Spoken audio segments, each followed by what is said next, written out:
We're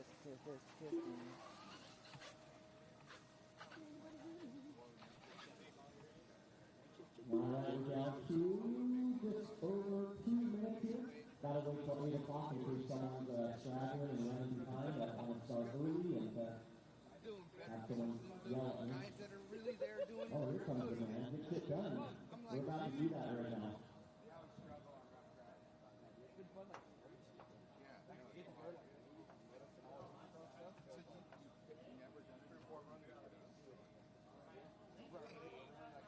Yeah, I gave him 100 kisses last night for you.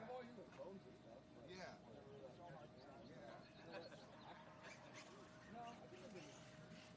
So thanks to Frank. Get shit done coffee. Free touch the coffee over there, guys. If you guys are thirsty, look stuff. You already gave me a box of free cups. Looking forward to that. All right, 1 minute 30 seconds, guys. 1:30, and we'll roll you out. Pretty much we'll give all the Nitro and the electric cars a couple minutes, which is 2 to 3 laps of practice, and then once that 2 minutes expires, we'll pass it down. So AMA warm-up after race 13, an hour lunch break. All 9 classes will get a 7-minute practice session, including the electric. Yes, including the electric. So it'll go in the order.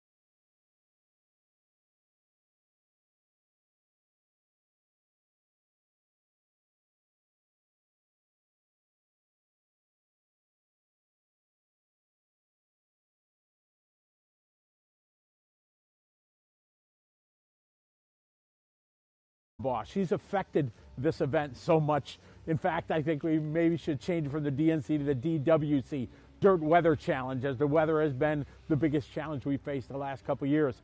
Yesterday, the skies opened up and it just poured, and it just got too slippery and too dangerous for the marshals. So the crew worked through the night into the morning to try to get all the water pumped off, digging trenches and stuff like that.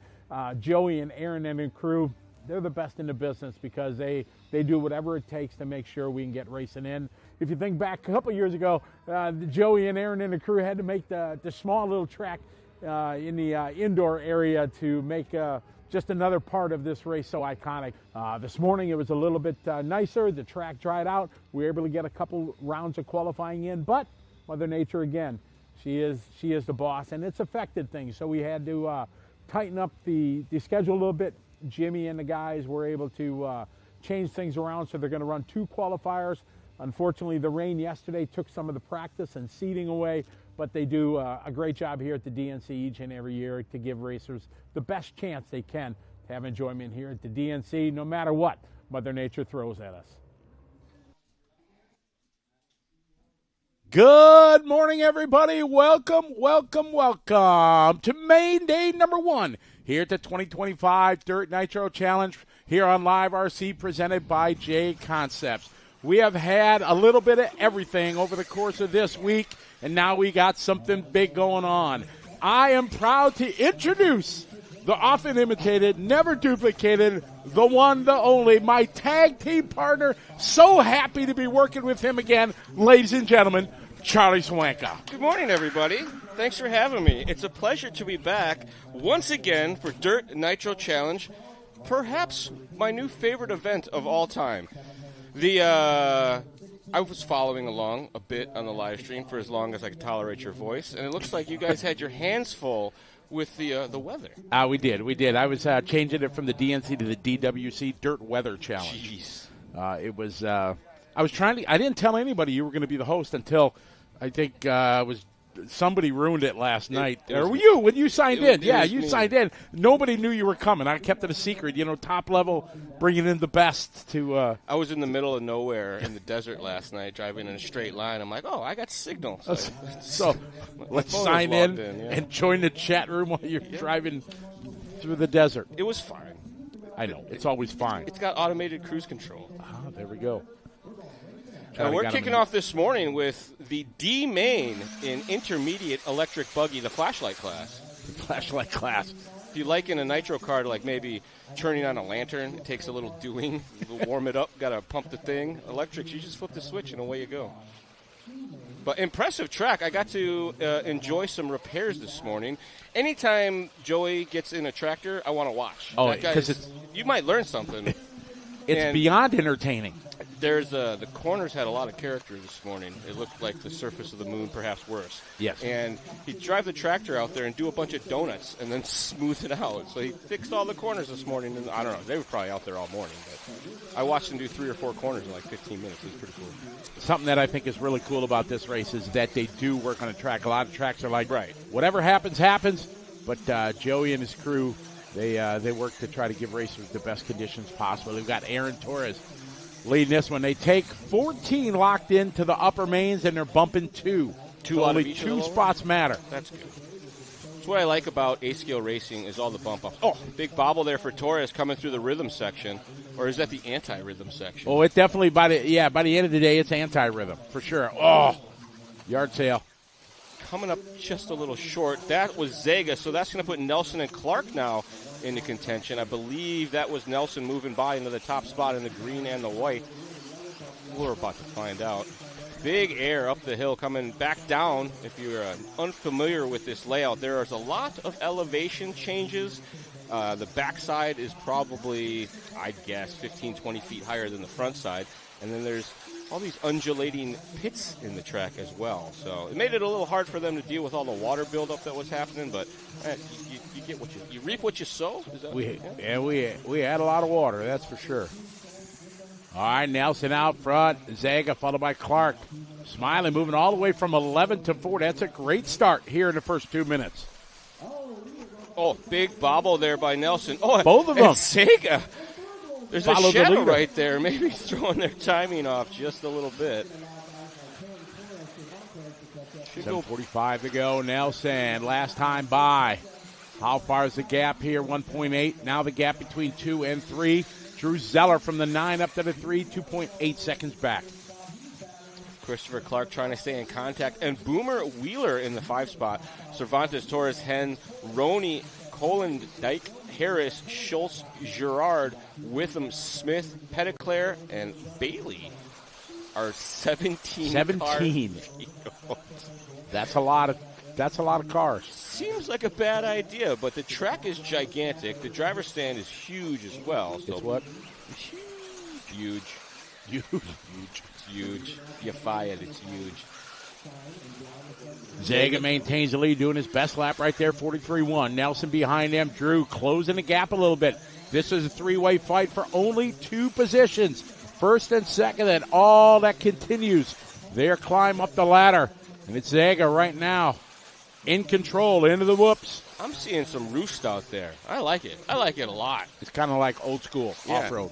Little loose track, a lot of changes throughout your run with what happens with the track. Maybe this first heat, probably going to be pretty consistent. They're on the fresh, I guess you'd say, re-grooming? Speed groom. Roll with it. All right, Chris, Josh, and Drew, first, second, and third. The battle now shaping up for second. That final transfer spot. Under the timing bridge they go.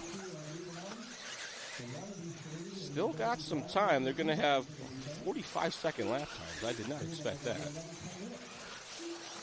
Pros were down in the, I think, hero lap was 37 in some of the pro classes. Still seems like a very long lap. You and I would be in the 50 seconds-ish, maybe 55. In a truggy. Yeah. Top 3 together right now. The battle between second and third here.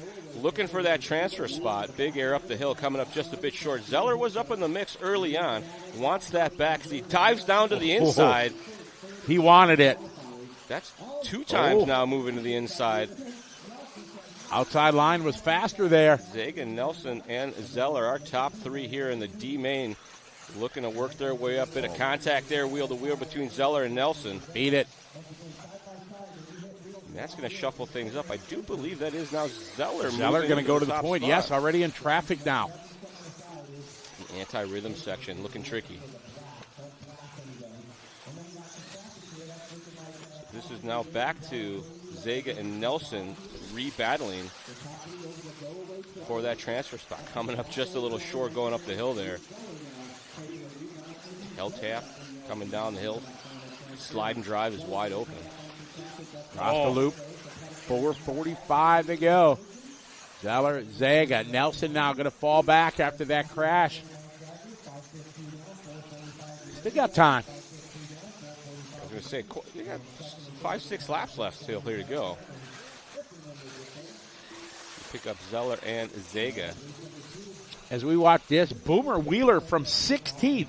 Wow. That was one of the guys he's standing on a ramp because there's no room on the driver's stand. He had to, but he has climbed his way to the 4th spot. Bobble there, that was Zaga getting it all sorts of wrong. Going to allow Nelson to wheel right up on the back door for that transfer battle. And Boomer is only 3 seconds back from these guys. Dropping down the hill there, back up now.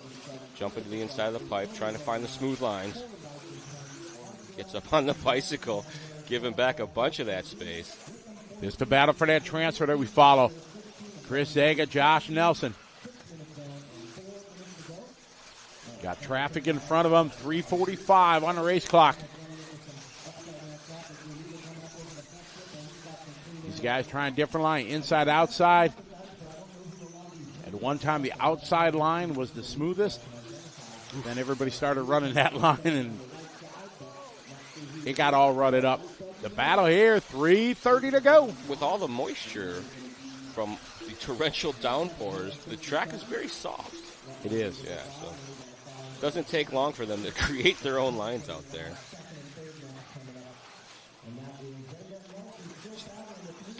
3 minutes still to go in this one. Zeller, Zaga, Nelson, now Smiley, Hen up to the 4th spot. Cervantes and Wheeler dropping down to 6. So see a long lap there for Wheeler, a 53. Having a bad time that last time by. As here's the battle once again. Nelson on the back door of Zaga one more time. Going to try to stay in contact. Seems like as he gets closer, tries to pick that pace up, put a move on, and often it ends in a wreck. Drew has stretched out his lead to 7 seconds. Vega and Nelson running 2 and 3 for that second and final transfer spot. 2.5 to go. We follow Zaga and Nelson down the front straight, 1 second apart for that transfer. Josh Nelson, 10 laps completed right now, pushing hard, trying to reel up on the back of that orange and yellow, or I guess it's orange with a yellow wing. The body's blue. You got to be careful how you explain these things. People get offended. They'll get triggered. That's not blue and yellow. That's blue and orange. Big air there. Kind of going safety lines there, avoiding the big pothole going up the hill. Jumping to that high side. A little smoother there through the center. You're not getting too close to the pipes. That's where the roughs start first. There's Zaga across the line. His best lap. Putting a half a second to the good there, Nelson. 1:40 to go. Nelson needs to get up on that wheel here if he wants a chance. Bobble there by Zaga. Nelson's going to slide by. Says, thank you very much. Appreciate the help. They were coming up on lap traffic. Looks like they were getting plenty of room. Zaga turned in, caught the pipe. Nelson was able to slip by, but now Zaga says, I want it back, side by side over the triples. Coming up short. Punches. Oh, no. Looks like Zaga having a mechanical. Oh, my. Tough luck. He went to give it the go. It wasn't going. He pulled off to the side. I think left turn, Clyde. It's a busted camber link, it looks like. How do you break an ace scale? He just did. I bet you the screw fell out, something weird like that. So Smiley Hen now up to the 3rd spot as we stay on board with Josh Nelson, our current transfer driver, working his way through the unrhythm section. Whoa, see what I'm saying there? Just suddenly turned left. 40 seconds to go. Nelson's got a 5-second cushion over Smiley. Just got to keep the rubber to the dirt. He's going to get the bump up. Trying to go kind of safe there, jumping to flats. It's better to jump to flats than come up short, but with that, there's some potholes just after these flatlanders, too. So Zeller out front started 9th on the grid. Nelson in the 2 spot started 3rd, a gift from the RC gods. That's some bad luck. I bet you he volunteered marshal. It's possible. Probably did. I don't think I'd ever volunteer turn marshal in an ACL race. It seems risky. Time winding down. This is the final lap. Drew and Josh looking like they're going to make the bump here. They keep all 4 corners on it. That's the final big difficult obstacle. Still got to keep it together, though, because Phend made it across the line. 3 seconds back. 1 more corner to go. Good coast across. And he did it. Drew and Josh going to be our bump ups in race number 1 this morning. Congratulations, Smiley. A good run from 11 to 3. Ruben's going to go for a Boomer from 16 to 5. That's quite a climb for sure. So well done to him. Good morning to everybody in the chat room. It's a good way to start off your morning from 9th to 1st in the D main. Yeah, exactly. Not too shabby. I have the one and only Charlie Swanka with me. Good morning to so many names here. Jerry, Sam, what's up? Adam Drake's in the chat room. Says Adam? Good morning. Good morning, Adam. I am going to have a chat. I heard. Yeah, so around noon our time, give or take, depending how the program's going. Is it during the lunch break? Maybe. Yes, during the lunch break. You know what you do if you have a ton of races to run at a major event? You have a lunch break. Have a lunch break. You have a lunch break, exactly. Hey, man, nerds got to eat. You've been here for a week, pulling 17-hour days, a little down and quiet. Enjoy is the speakeasy still here? I'll go hang out at lunch with those guys.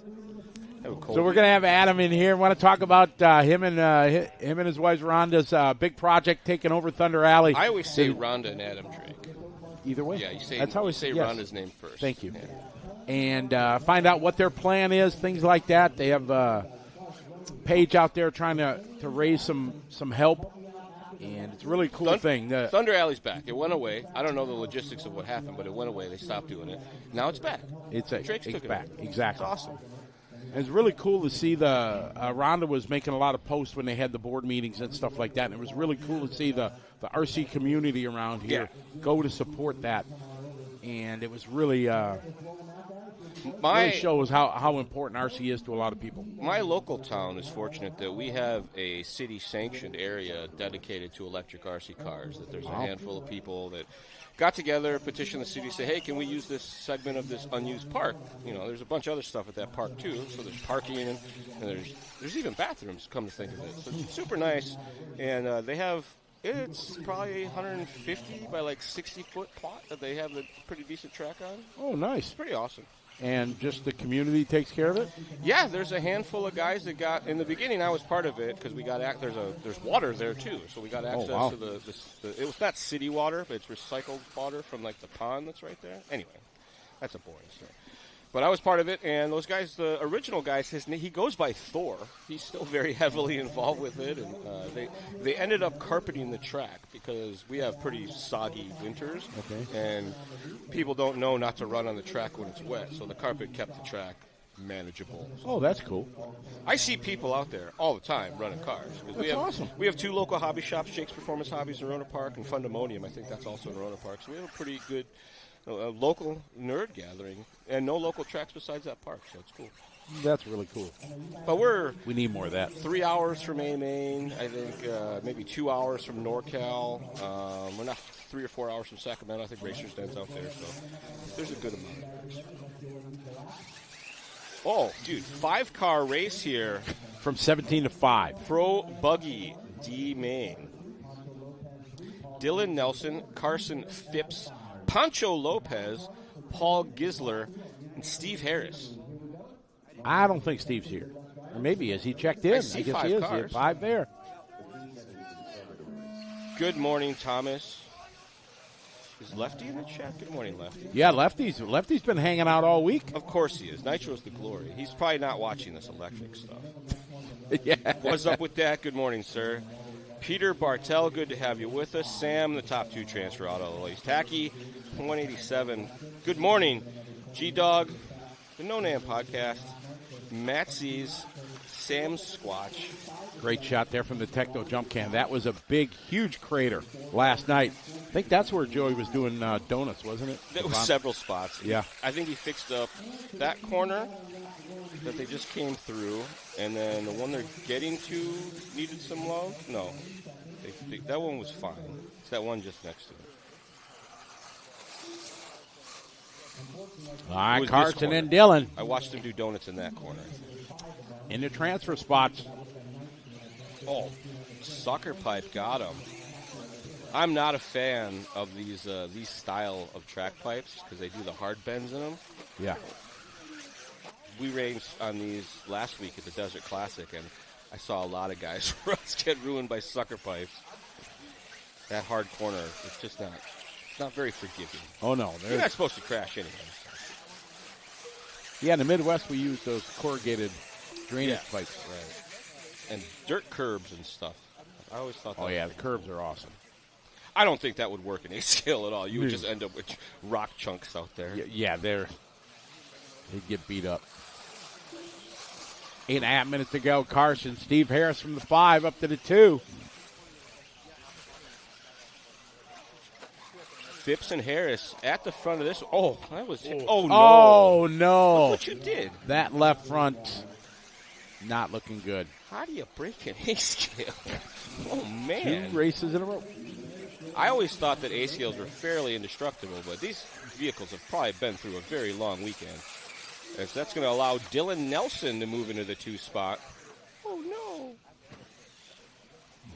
Phipps and Nelson now are top 2. Harris, Lopez, Gisler, the running order after that.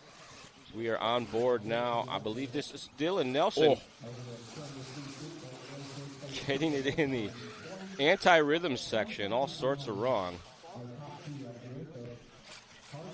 Carson lean away. I think this is probably Nelson we're on board with because Phipps just crossed the line. Looking pretty smooth out there.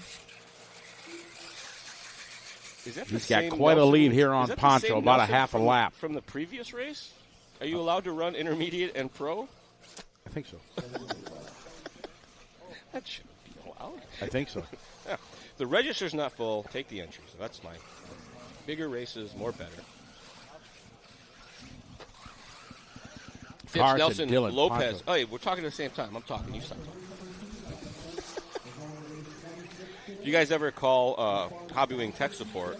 I'm the guy who answers the phone, and I'll say that to people all the time. I don't know if your phone works like my phone works, but when I'm talking, I can't hear you, and when you're talking, I'm pretty sure you can't hear me. They don't like that. I'm kind of a jerk. Carson, Dylan, Poncho. Unfortunately, Steve and Paul not going to finish this one. Having some troubles, unfortunately. Yeah, we got to witness Paul's front end collapse. Yeah. I mean, it was kind of a crash, so these vehicles are not ultra lightweight, to say the least. I think the battery alone is like a couple pounds, seems like. Quarter pounder, at least. At least. I was at Desert Classic last week and was talking with Chase Lemieux. He's in his pits, getting ready for DNC, actually. He was working on his starter box in between rounds. I'm like, what are you doing? He's like, this battery's all out of balance. I'm balance charging it. I'm like, no, you're not. What are you doing?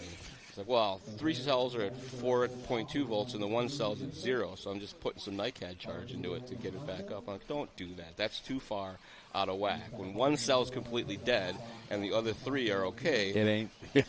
It'll come back, but it's never going to be healthy. I'm like, dude, you're taking this on a plane. You're doing all these other things. This is a fire hazard. Let's go to the hobby shop right now and get you a new battery, son. Like, this is no good. This is not allowed. Like, had to scold him for a little while. Did he get a new battery? Did. We went into the hobby shop an hour later after he's like, Charlie's probably right. Got a new battery. Got a ProTech battery. Speaking of event sponsors from A-Main Hobbies, it's right on the battery. There you go, boom. Carson and Dylan looking to bunch up. Bump up. Easy for me to say. It's early. They might want to bunch up, then bump up. They could, yeah. Yes. Make it entertaining. There was a hose going across the race line. Did you see that? Yeah, in between. Is that good? For the water. That's new. I didn't see that yesterday. That wasn't there. I wonder if they forgot. I think they're maybe adjusting it to expedite water. Of all the things I didn't think I'd see this morning that I saw was a dude watering the track this morning. I was like, really? Okay, then. Tyrone Robinson, the leading member of the Throbbing Brain, the Super Chat, if you will. Good morning, sir. Good to have you with us. Good morning. He's a big fan of RC. He's the what? He's a big fan of RC. Yes. All forms of RC. Tyrone's into it. Tyree. Holy cow. There's a name. I used to work with Tyree Phillips back in the day. Exactly. Is he still working at Smug Mug, I wonder? He was there for a long time. You know, I haven't talked to him in a minute. Last time I saw him, he was still racing, though. I raced 8 scale with him at Steel City. Oh. Did you beat him? Scotty beats everybody at 8 scale because he cheats. He has like Joel Johnson as his mechanic. It's not fair. He has an unlimited Infinity Racing budget, and he gets the team motors as well. So if you guys ever race Scotty in 8 scale, just know that's cheating. Not true. He's cheating. Or my illegal shock oil? Yes. Yes. Illegal shock oil. One time we were at a race, and it was the backyard track, the Sten race, and they had A-scale class. Oh, that's and right, yes. Scotty got a whole day of practice to himself that they didn't tell anybody about. This before is the so race. not true. And then it is too true. It is not.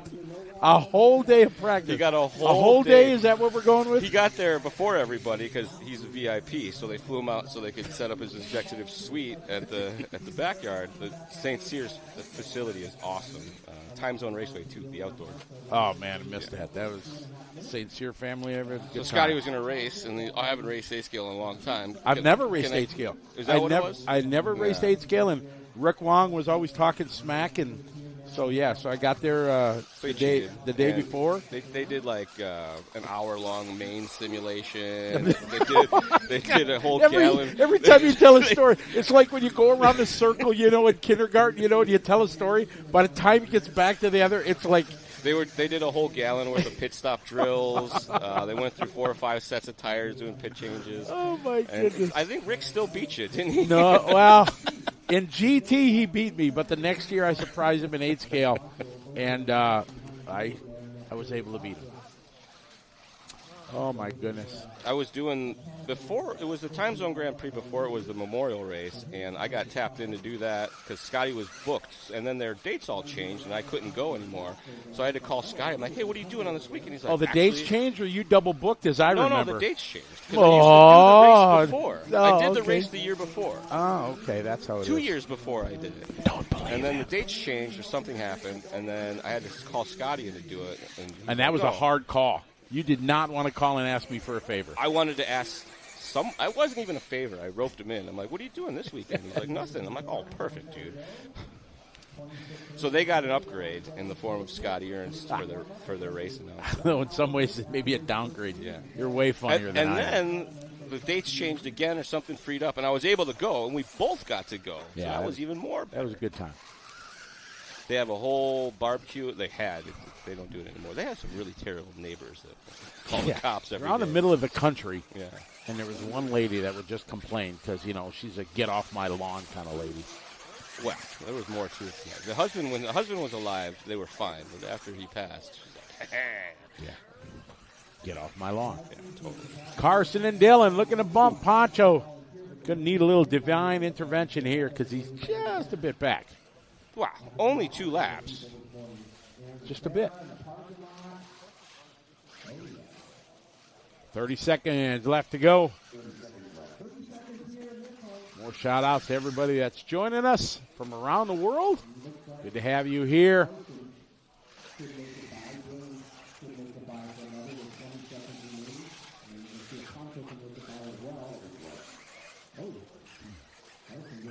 Lefty, did you like the curbs that they had at trackside? Those are really, really awesome, especially on that corrugated pipe. I wish I could have been there for that race. That would have been fun. I'm glad you weren't. I was there. This one winded down. Carson and Dylan going to take the bump. I had a great time at trackside for INS. It's good. Big air, nice. No problem. No stress. He's got this. They could have stopped 2 laps ago and still transferred, I think. Tim Long in the house. What's up, Tim? Tim, nobody has more fun with a day at the track than Tim Long does. Exactly. He raced Desert Classic. He bought a 4-wheel drive buggy because they don't have one. Mugen doesn't have one, so he bought one. And then he didn't know there was 2 versions of the car. He just went on the internet and bought it and got the wrong one. And then he went to get the parts to make it the right one. It's a carpet car instead of a dirt car. So the center diff is different. So he found the center diff. There's a bulkhead that's different, and he couldn't find the bulkhead anywhere. It was unavailable. Unobtainium happened with this bulkhead. Oh, man. So what does Tim do? He got in his train, pulled the horn, and he drew himself a new part and 3D printed it because he's an engineer now. So he pulled the train horn, and he drew himself a new part, 3D printed it, and ran it all weekend in his 4-wheel. And I mean, he put this thing through the torture test. Oh, If you guys wow. see Tim race, he crashes it a little bit. So. That's awesome. But it's Tim the engineer. yeah. He got a striped overalls and a funny little hat, the whole 9 yards. Get the train whistle, Yep. you know that. Oh, man. Good to have you along. Mr. Thacker, good morning. Paul from the trailer, like, right down the road here. Oh, perfect. This He's guy's in one of the containers. Hey, you can hold rent. on. There's a guy wearing a dress on the track. You can't do stuff like this. Yeah. We're already nerds enough. This is not helping the RC image. I'm just saying. I got nothing. Okay. I'm as into a good time as anybody else. But Well, this is the guy. This is the guy that was walking around with a silver cup, and was walking just onto the racetrack where they dropped the cars, ambiguous to anything going on. And Jimmy lets the cars go. I'm saying he's going to get run over. He's going to get a run over, and just walking. So you know there wasn't water in that cup because he was gone. But all of a sudden Jimmy releases the cars and it's just right into him. And plaid pajamas underneath. yeah. Okay. Throbbing Brain, any idea who this guy is? Oh, there you go. Tyrone says It's Geisler. that is Geisler. Yeah, Okay. he's pumping everybody up as they go by. Yeah, yesterday he was like traffic cop directing. See, yeah, go that way. Go that way. Faster. Full throttle. Give him the full throttle. If you're going to go outside, have a good time, I guess. He's having it. And he has no idea we just put him live on camera. Jerry Walter's like, what the hell am I looking at? Welcome to the DNC 2025 Exactly. morning, everybody. Happy Saturday. You just never know. At least, Sam. At least. Maybe he's been working on his ratio this morning. It could be. Getting his levels right. Right, exactly. Jay Smoker is running intermediate. Well, of course. It's better than Sportsman. He's Didn't been he running run Sportsman for last 30 year? years. But no, he moved up. Yeah. I was going to say. Definitely doesn't have his ratio right this weekend, though. Big news in the racing Big world. news. Big news. Exactly. Speaking of big news, have you watched the 10-minute news segment that RC Racing TV does? Not the most recent one. But have you watched it? I've seen them. They're before. really Yeah. good. Yeah, those guys 10 are good. minutes? Yeah. Frank is turning into a British guy now. People from he's lived over there for I know, 15, 20 years at least. now, so he's probably all into haggis and whatever. In the haggis.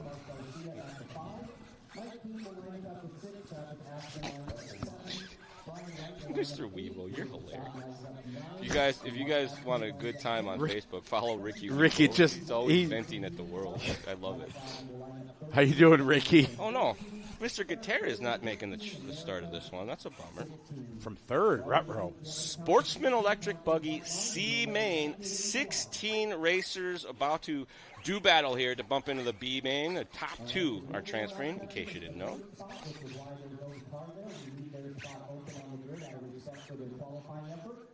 Eddie checking in from Belfast, Ireland. Welcome. They're about to get this underway. 10 minutes of racing action ahead of us.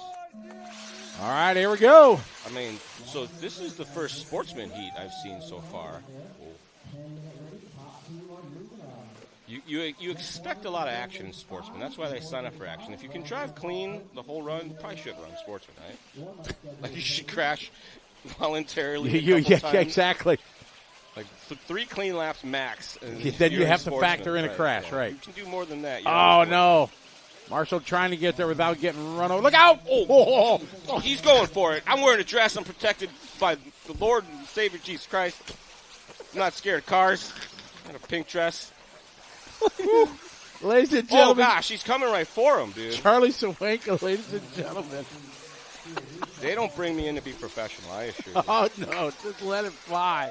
Thor. Dude, maybe this is the guy from my local track. He came out here. No, maybe. I would have known. All right, 1 down, 9 to go. Imagine if it isn't. Is it too early to be having this much fun? Never. Never. If you go to the RC track on a Saturday, you should be immediately laughing and smiling as soon as you get out of your vehicle. Just saying. If you're not laughing when you're out at the RC track, you're doing it wrong. Exactly. You're going to need to find a new hobby. It's Eric Thor, Brian Jensen, and Steven Smith now at the front of this one. Oh, gosh. Jensen went way off the track, able to stick the landing back onto our racing surface now. And that's going to allow Steven Smith to the 2 spot.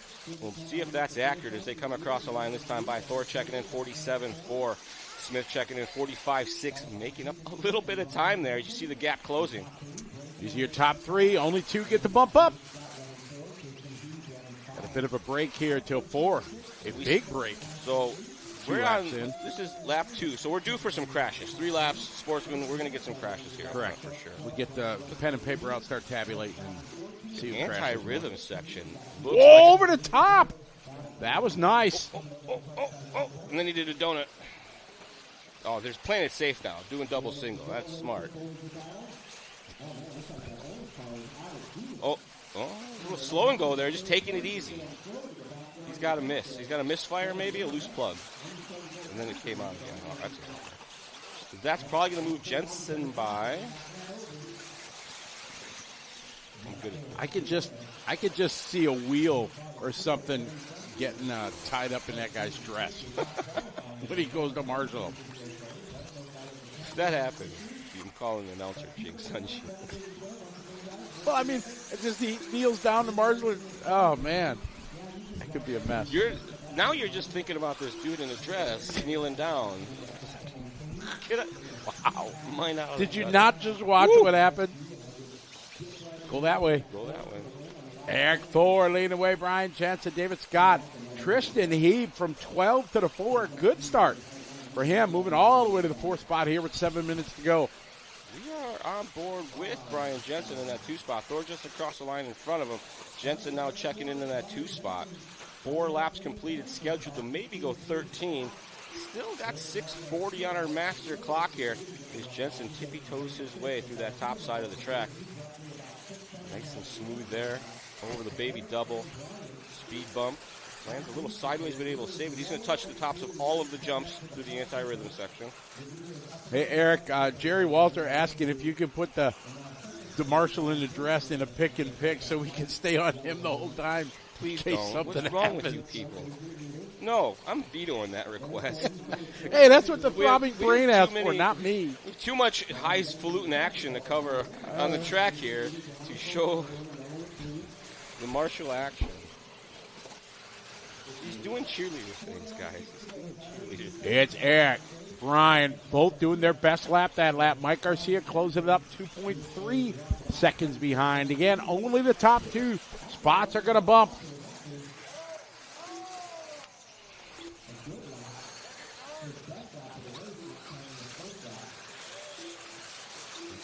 That was rhythmic. I think he was doing doubles through there. That looked pretty good. We have the one and only Joe Bornhorst in the chat room. What's up, Joe? No, I can click this off my bingo card that I've never talked about a Marshall in a dress before. So Joe's big-time dirt oval guy now. Oh, he is? Yeah, he travels with Billy doing custom work things. I got to watch him wheel. And he should have won a Chili Bowl. He had some bad luck. But don't. Dude, I hope he's not mad at me. Dirt oval is all about that luck, man. Oh, yeah, you got to have the luck. Eric Thor out front, Brian Jensen, Mark Garcia, Mark 2.5 seconds back. We follow our leaders into the, as Charlie said, the anti-rhythm section. See what I'm saying? It's fine, it's fine, spin out. Yeah, exactly. You think he got it to the last one. Oh, big air. Little coming out nose high for safety, I think. You want to give her all the way off the face of the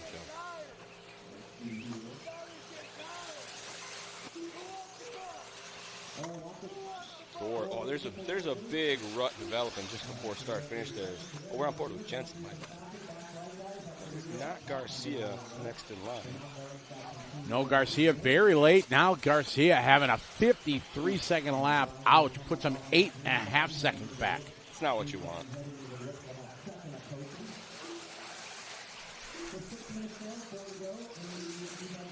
Soon RC says the marshal probably lost a bet.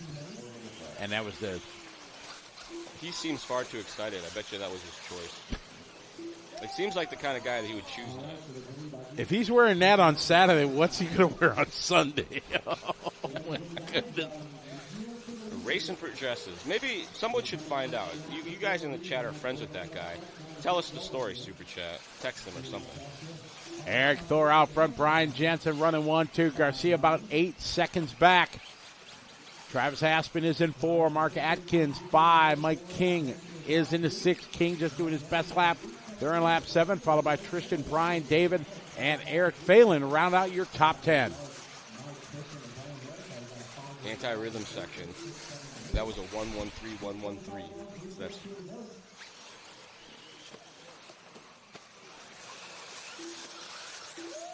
big air to the top side section. Oh, 3 minutes to go. Letting the traffic by, and then they punted themselves, rolled across the track in front of them. He's like, okay, I'll go now. Eric Thor, your leader. Jumping just to the inside there. Jensen is in second. We jump back to our leader, Thor, on the top side of the section here. Over the hose double, into the speed bump, or on the sucker pipe, into the anti-rhythm section. We'll touch them all. We'll just touch them all. It's safer that way than trying to. I would do it. Oh, no. Gets a little sideways up the face, but able to steer into it. Something that's foreign to new people to RC is the turning of the wheels in the air to correct the attitude of the vehicle. I'm too old. I can't do it. I do it a little bit. I try, and I just crash. Well, it's like I watch these 9-year-old kids do it. I'm like, this is not fair. We were at my buddy's backyard track, and we were telling one of our buddies, it's like, you got to turn into the angle that it's going. It's like driving in the snow. You got to turn into the slide. Turn into the slide. So I'm like, we got this big kind of backside double. I'm like, watch. I'm going to turn to the right, and the truck would tip over on its side, and then you turn it back to the left. He's like, what did you do? I'm doing whips with my slash. He's like, blew his mind. Oh, it's a trip, isn't it? He didn't know you're kind of a big deal in this. I know a couple tricks. I've been around a while. I think if you've been doing RC for your whole life and you don't know about turning your wheels in the air, you haven't been paying attention. Because these guys just started not too long ago. Thor out front. Jensen is second. Mark Atkins, 8.9 second back. Travis about 2 seconds behind Mark. Got a $1:30 left to go in this one. Following our leader, Eric Thor, down the front straightaway.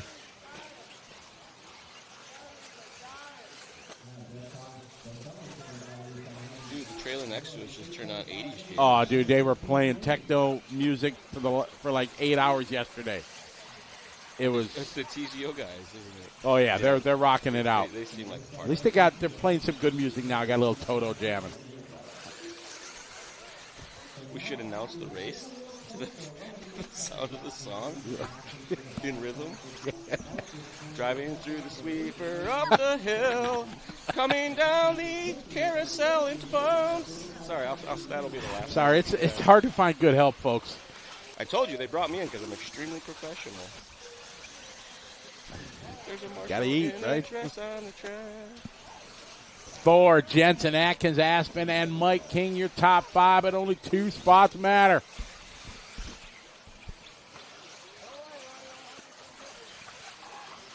Atkins right now 5.8. Ooh, tough lap there. 48.7 takes him to 7.4 second back. 15 seconds ago, last lap for these guys. Eric Thor's got the W in sight. Oh, don't speak too soon. Plenty Just of time a bit outside. To saw it off.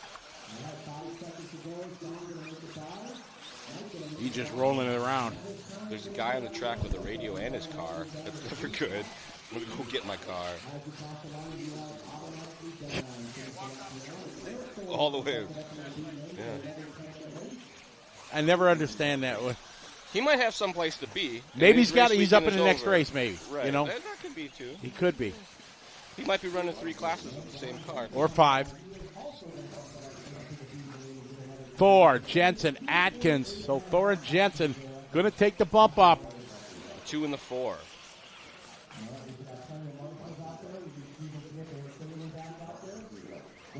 And that is going to do it. Race number 3. It's got only 10 more races to go till the lunch break, buddy. That's a I was trying to figure out. I'm working on. Is that what that smell is? Wow, yeah, the gear's grinding. That's my first burn of the morning. Oh, I waited. That 43 minutes before you got a burn in on me. That's pretty good. Hold on, let me write it down. That was number 1. I must be off my game. You must be. That's it's normally. And now the floodgates are going to open, though. It's just going to be like relentless. I was trying to think of some on the way here while I was driving, but I didn't want to have it seem premeditated. Just come out of the gate. Hey, everybody, good to see you. Then bam. Yeah, they get really mean that way. I found that if I pre-plan things, they turn kind of mean for some reason. You be mean to me, not possible. Abe Froman, the Sausage King of Chicago, is in the chat room.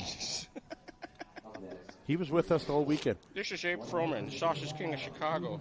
For a reservation. Yes, exactly. Dude, Smoker stands on a box, too. Jesus! Because you need to be 7 foot tall under garbage. He's a normal-sized person. He shouldn't be allowed to correct, stand on exactly. a box. So, look at that. So if your chest is at the railing, then you can stand on a box until your waist gets to the railing. Yes. Or maybe if you're that short, your waist can be slightly above the railing. But if your waist is already at the railing, you can't get your knees above the railing. He's a half a foot taller than Ryan Lutz right now. That is it's an advantage. Look at his kneecaps are at the railing. That's what I was just saying. Exactly. Wow. But it is Jay Smoker, not his real name. Yeah, he has. He ran out of those things to give years ago. Yeah. I like Jay. I used to race a little bit with Smoker back in the OCRC days when I was still kind of hanging out the track a lot back then. Yeah. He helped us do a lot of, in the Novak days, they had that electric A-scale conversion stuff back, this is 15 years ago, probably. At least. We were using 540 size motors, but he helped us smash through a lot of broken electronics. Yeah, that is quite tall there standing on a box. Well, he needs all the help he can get. This is intermediate. This is serious business. True. Jay, you Maybe know I love you. He got his ratio right. You know I love you. I only make fun of you because I know we're friends, and you probably won't punch me in the face when you hear that I was making fun of you. I love you, buddy.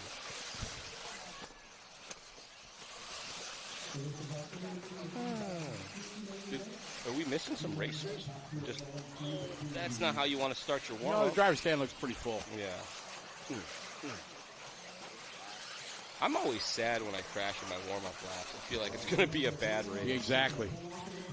John Lacey, no, that is definitely not Ocean. Look at if you go from that angle, you could see him just towering over everyone. Yeah.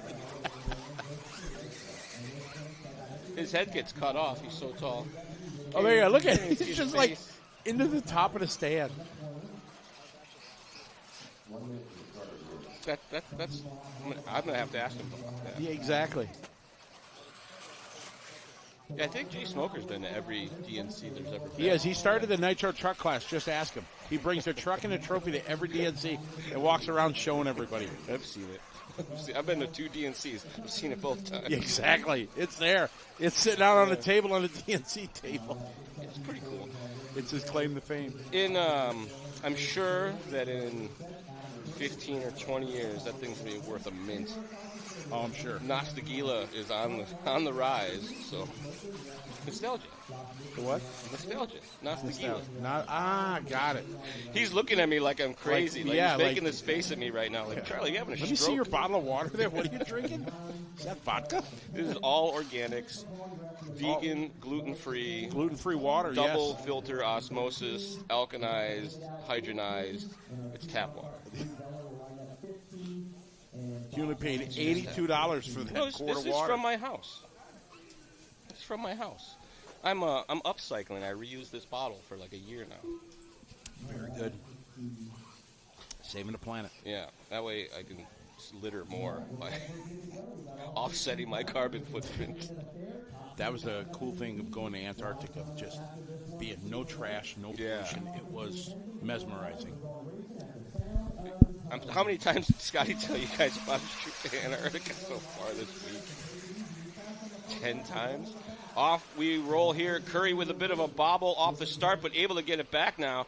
He's got Wyrick and Smoker right with him. I believe Smoker moved up a spot.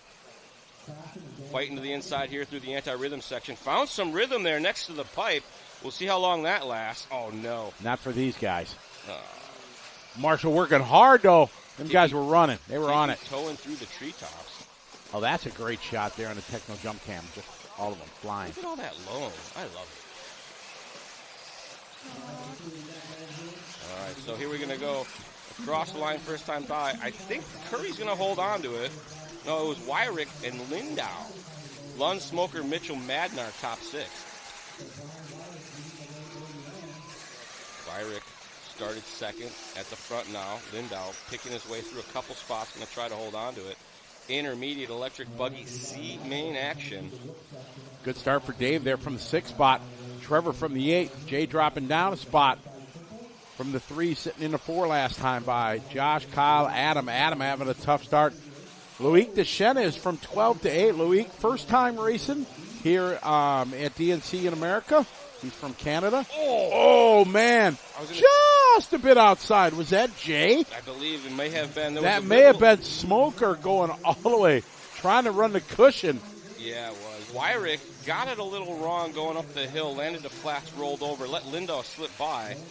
And as we saw him coming down the hill there, Smoker getting on the pipe a little bit there, ran her to the high side, and is now way down. Where'd he go? 2 minutes down, 8 to go.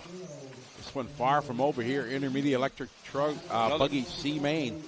Rut row. Going up that uphill triple, looks like there's a big hole, it could be a little hole, just after the Flatlander that's caught out with 2 different leaders now on consecutive laps. So that's going to allow Wyrick back to the front. And Trevor Lund now from 8th to 2nd, and Deschena is from 12th to 3rd. Yeah, Loic, make it happen. Pick up that battle now as they work their way through the baby side doubles. Walking over the speed bump around the sucker pipe into the anti-rhythm section. Oh, found some rhythm there. That was a pretty good line. He skipped one of the jumps. Yeah. Big air there. 3 of them working together, trying to stay clean. Transfer on the line here. You get into the B, you got a legit shot in making the big show later today. And coming down the hill there, moves to the inside. Oh, double tap. It was 2 inside moves, 2 takeouts as well.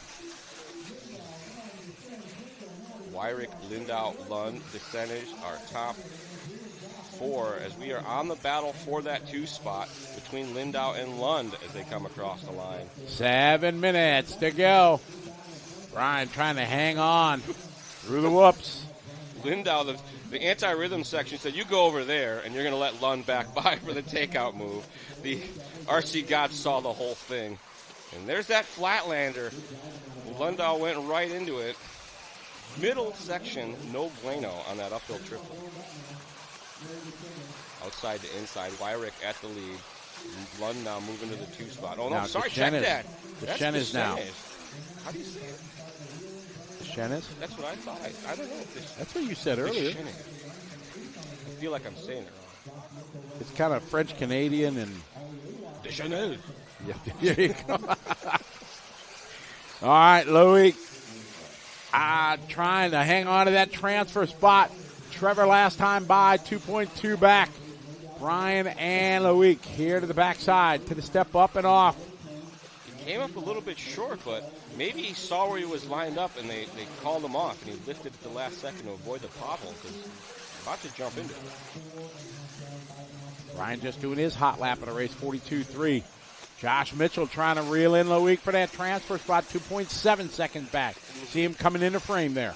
11-41, but catches the pipe there. Gets hung up just a bit. Going to give back some of that time. Hands 1-on-1. Top 2 bump up. They lock 14 in and bump 2. Everybody really taking leads over that tabletop. Heat battle starting to heat up now. They're trying to jump around that hole. It's right in the middle of the lane. Louis closing in. Oh, coming in hot. Last couple laps, Deschenes has had the pace, and it's showing here as he's closed right up upon our leader now. They come across the line together. There's Cavalieri. Hey, Cav.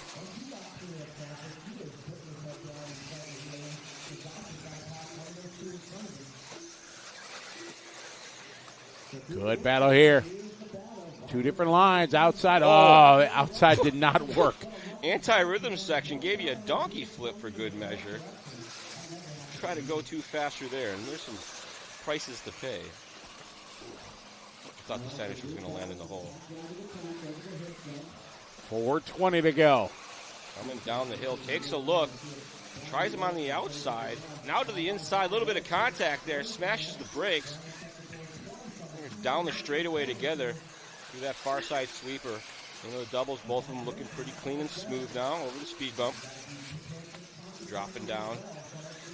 Over the baby double now back up the hill. Oh, little bobble there almost. Wyrick getting it up on the bicycle. Deschenes not able to capitalize. Gently over the tabletop they go. Good. Oh, that was almost a costly one there. Taking a hit on the pipe on the lander. He's all right. 3:40 to go. Brian and Louis trying to hang on to those 2 transfer spots. A little short there. Under the timing bridge he goes. Still Brian and Louis. As they're playing it safe, it looks like coming up short is safer than a little bit of overjump. Seems to be some ruts on those overjump, the most popular overjump areas. You see Josh coming into frame. Josh slowly chipping away. Now 2.1 seconds back. You see him. Oh, trouble there. Coming into the whoops. See that a lot. The last couple whoops there, if you go too quick, they're going to turn your car sideways and take away what you think you're gaining. All right, Deschenes now to the front. Here come Mitchell. Josh Mitchell into this fight as Wyrick goes a bit wide. Perfect there over the double under the timing loop. It's going to be Deschenes now to the point. Wyrick, and here come Mitchell. Mitchell pushing hard. He was up in the mix early on, been fighting back slowly. Closing in now. Good transfer spot with still 2:30 left to go, so they got maybe 4 laps. Mitchell having trouble there. Put it into the pipe now. You can see the gap. It's about double what it was. Deschenes out front. This would be a huge win for him. First time ever at the DNC. Young kid, maybe 12-ish, I'm thinking, maybe 13. His dad introduced me to him, and he was very quiet. Didn't talk a lot. There needs to be more kids that don't talk a lot, man. Our leader coming up on Frank Sell. Frank, I met him. He's the guy. He's one of the sponsors with the coffee company. Oh. Yeah. What's the name of this coffee company? Get Stuff Done. Get Stuff Done. Yeah, exactly. Jimmy flat out said it. Yeah. Jimmy also is one that ran out of those things to give a few years back, I think. After day like 4 of this, hour number 80. Year number 10.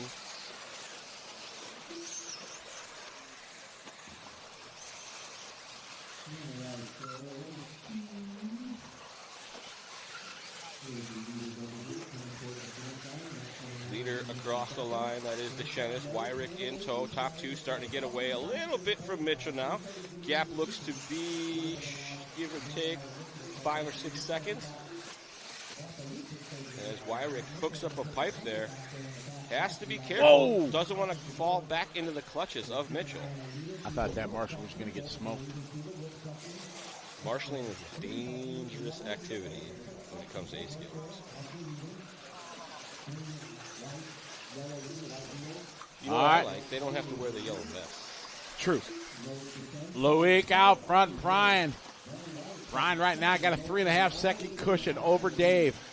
Josh, Trevor, Wyatt, Drew, Ollie in the 8th, Adam 9, and Josh Nelson round out your 10. Looks like both of them kind of going in a safety mode right now. They're out on final lap, 30 seconds to go. Just have to keep it between the pipes. Mitchell did, or I'm sorry, check that. Lund and Wilson made it across the line. Mitchell as well, so Wyrick still has to keep it together here on the final lap. That's not going to help. 10 seconds to go. Jumping the flats, trying to keep it safe. Ooh. A little buck wild there, but able to maintain. Back down the hill. One final time around the 180. And Deschenes and Wyrick moving on up. Good run there for those guys. Big round of applause for Loic Deschenes. First time here at the DNC, gets a bump up. That's kind of like an overall W. Yeah, I agree. If I get a bump up at a race, I am happy. Like, okay, I didn't suck so bad. I haven't experienced too many races that have bump up options, but I did recently get to attend the Chili Bowl, and I raced that. I think I qualified into the quarterfinals, and I somehow magically bumped out of that to the semifinals. And I bumped up again, and that means I made the main, which was super awesome. So it adds this significant level of intensity as well as this amount of relief, I guess, once you actually bump up. So it was pretty cool. Tim Lime, hello, sir. Rimfire, hello, Mr. Weeble. Good to have you with you. Jack and JD, thanks for tuning in. Hands 101, Jerry Walker, Steve Sears, Kevin Caston, Darren Steinhardt, Walter, Otto Hampton, Mr. Robinson, Francisco Velez, RC SpaceX, Ivan, Tai T. Good to have you all with us. Thanks for tuning in. We'd have nobody to talk to if it wasn't for you, so we appreciate you chiming in, letting us know your thoughts. Maybe you've got some questions. We won't answer them, but you can ask them nonetheless. Yeah, we'll try. Try to sound like we know what we're doing, right?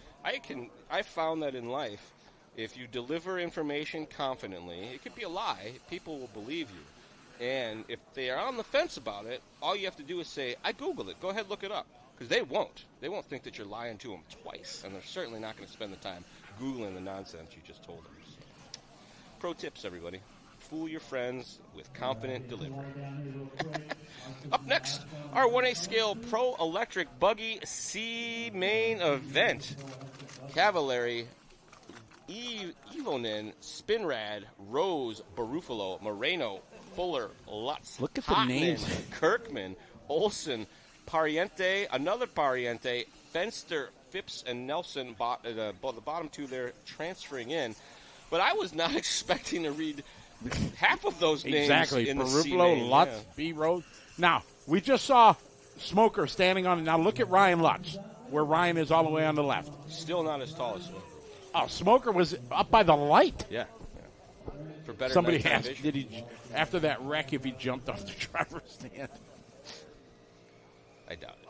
Then he wouldn't race it. He likes racing more than most things. He does. He loves his racing. So we are waiting patiently for the start of this one. Charlie, I've been calling this event the World Championships Light because there's only 5 guys that are in the top 25 of the world that are not here. Well, 6 if you count Joe Bornhorst, because Joe's in the top 25, but he's family man in it now. He's semi-retired. Exactly. So Angaro, Ronafolk, Birkin, Killich, Mattia Polito, and Fee. Fee's in Vietnam right now defending his FEMCA championship from last year. World's Light. I like that. I like that. World's Ultra. If you're missing 10, then it's a World's Ultra. Beer. Oh, that's not what you meant? No, not what. Is it 5 o'clock yet? Yeah. It is somewhere. Sometimes I work on Michigan time. That way it's noon at like 9. Oh, there we go. Yep. Pro tip, everybody. This is going to be crazy. What a stacked field here. Well, they watered the track. I think that's what was going on. They gave it a spritzel. I better check my phone. My group chat might be blowing up. I got a group chat with all our nerd friends that does RC. Yeah. And they get fired up when I do these events. Oh, do you? Really? They want me to talk about it. So because you got a lot of fans. You're kind of a big deal. These are like 5. Are you going to be signing autographs during the lunch break? No. Don't? I think nerds got to eat. I don't want to interrupt them and make them wait in line. Who's got to eat? Nerds. Ah, okay. And Jensen's got to eat, too. Jensen got to eat. He had our last leftover pizza. It was nice of you guys. They saved me leftover pizza this morning. From where? In my seat. I don't... Guys, some Shakey's. If you're with Scotty and there's pizza and there's a Shakey's around in California, you're exactly. You're getting Shakey's. Uh-oh. Oh, emergency call. Hi, Sarah. Go for Scotty. About to get underway here in our Pro Electric Buggy C main event. Cavalieri going to lead him off as we are moments away from the start. Down and quiet has been called because they're electric.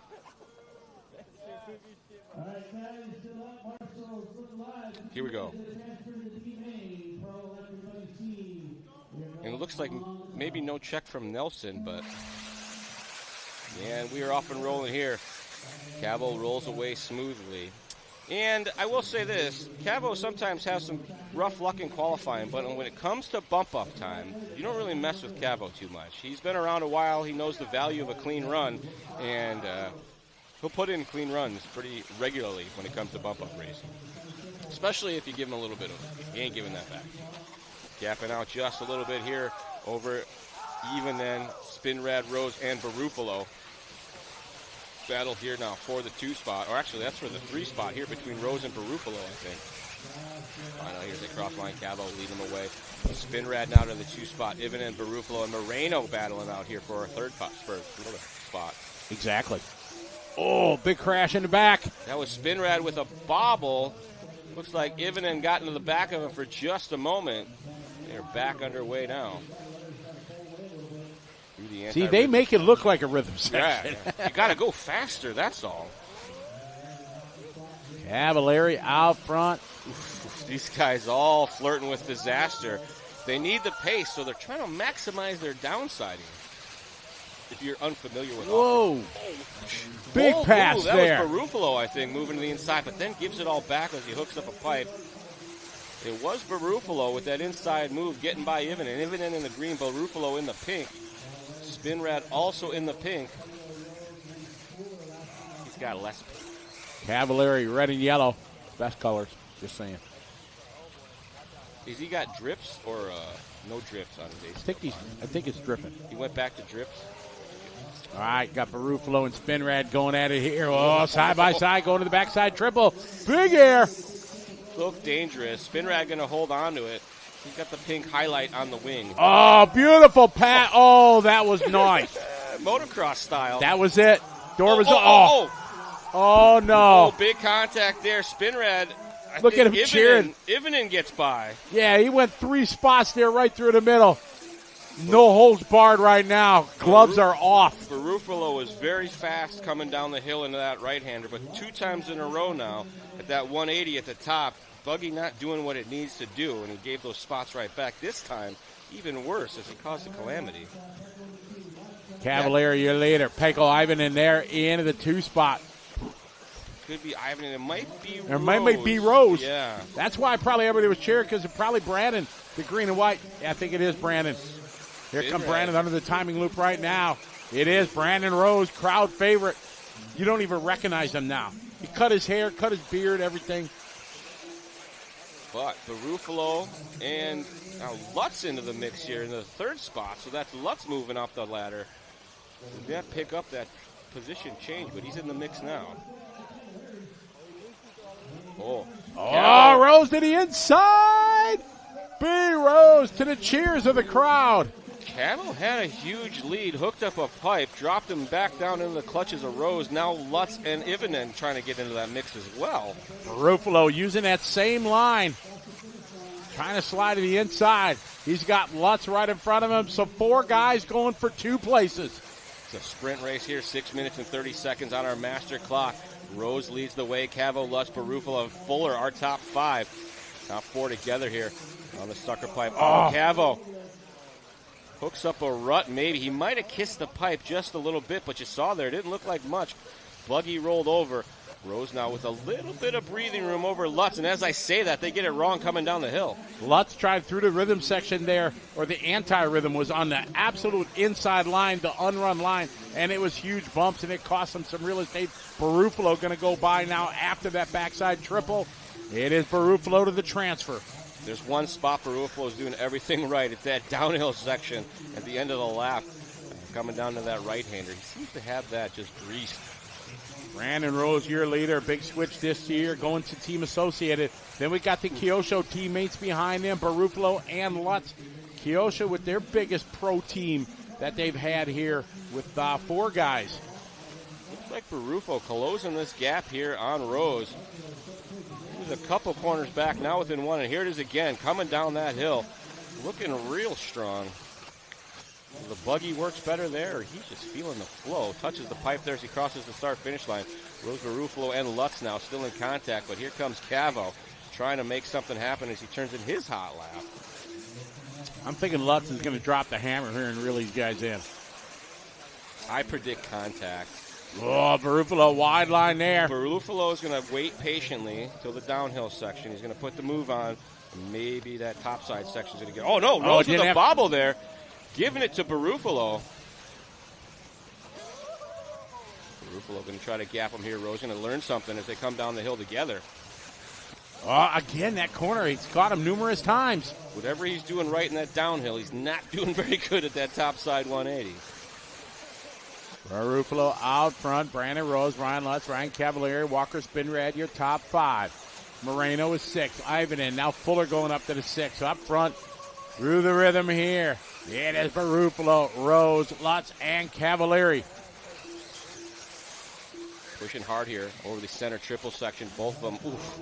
Nice save from Rose. That's twice now over that big triple. Costing him a little bit of time. When you got Ryan Lutz behind you, you don't have room to make mistakes like that. Barufalo finally around that 180 gets it through okay. Rose a little kiss of the pipe there through start finish. Cavalieri just doing his hot lap of the race there, 39.9. Try to reel in and get back in the fight. You can see him just off the back there. Bit of a bobble there for Lutz. Pick a bar leader, Barufalo and Rose. Oh, good line through the whoops there from Rose. I wonder if it's just a roll of the dice. Let's try this lane. Let's try this lane. You just got to remember where the bad spots are. 3.5 left. This is our Pro C main. Looking smooth there. Rose nailing these downsides on this side of the track.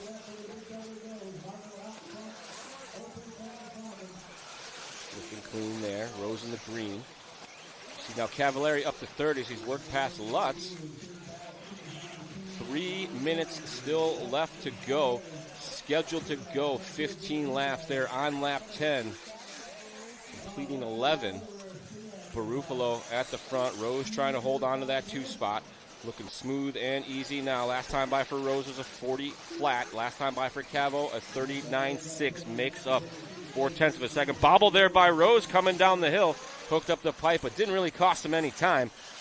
Rose across the line with a 40.2. Cavo across the line with another 39 as he continues to close the gap. 2 minutes and 30 seconds left to go. Can Brandon Rose hold on to this one? He was at the front, and mid-race bobble over the triple slowed him down just enough to fall into the clutches of Barufalo.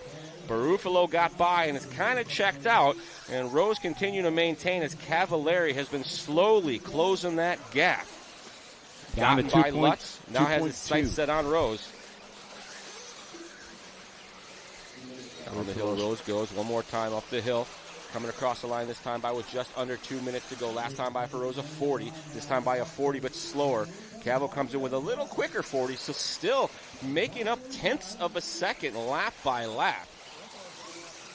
See Barufalo coming there in the pink and on white. There's the green on white. Now a little bit of traffic going to be coming up for Marco with a $1:30 to go. Very nice there.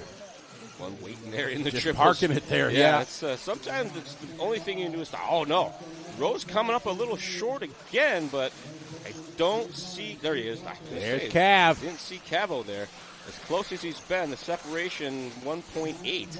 Last time across the line, Rose with a 40, Cavo with a 40, matching lap times. No time gained, no time lost. 1 minute left to go. They're going to have 2 more laps to sort this out, maybe.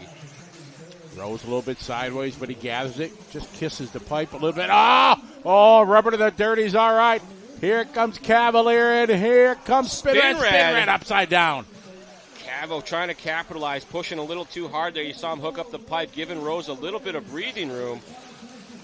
They're going to make it by. One more time here. There's Barufalo in and out of frame. Here B. Rose. Here is Cavalier and Spinrad. Lutz is falling way back. Here we go. Final lap here for the C-Main. Only 2 spots matter. First and second. Who's it going to be? Here comes Cavalieri. Cavalieri pushing hard now, trying to grease those downsides. Up and over the off-camber section into that center side double. Through the speeder up into the anti-rhythm section. This could make or break the race. Cavo with a big line to the outside. Arcs it through. Slams the door in Rose's face. Rose gets into the back door. Rolls it upside down. Brilliant, risky move there through the anti-rhythm section. Tough luck there for B. Rose. And Cavalieri just driving it really easy now. Single. Yeah. He was. What man. a move through the anti-rhythm Cavalieri like he won the world championships. Oh, man. Oh, poor Brandon Rose, though. Not happy. B. Rose walking off. No. But Cavalieri, the victory formation like he just won the world. I mean, if we could take a look back at that move through the anti-rhythms, that was impressive. He came in, didn't go in a straight line at all. Ran it like just kind of slid it. Inside to outside. It was pretty awesome. Oh, my. Yes, that was a great pass. And Spinrad got back into the mix there on that last lap. He did. Hooked up a pipe right at as they came through the rhythms. Ryan Lutz, if you watch this, it's my fault that announcer's curse. My fault.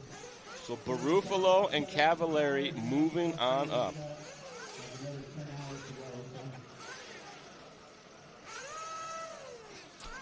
Marcus, that start wall, yes, that is where they grid all the cars so that the pit lane is clear, so the cars can come off the track, and then the next group is over there warming them up, so you don't have wasted time with mechanics coming in and out of the pit lane. That kid needs a bigger box. He needs a Jay Smoker box. Yeah, he needs a much bigger box. Exactly. This kid's standing there like that with no box, and Jay's on the 8-foot tall box.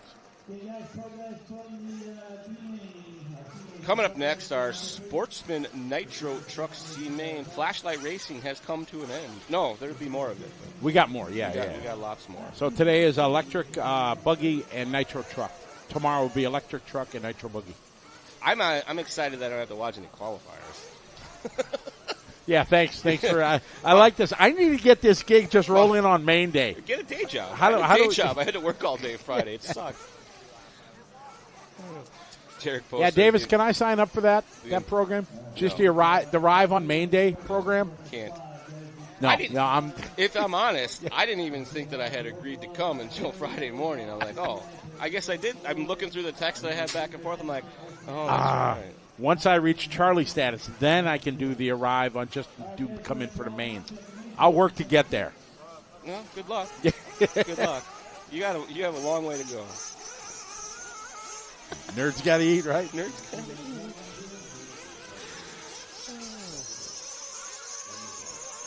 Oh, yeah. Good time. Can you tell we have a good time here? It's even better when Charlie's here. All right. Sportsman Nitro Truck C-Main. That was a thrilling pro final.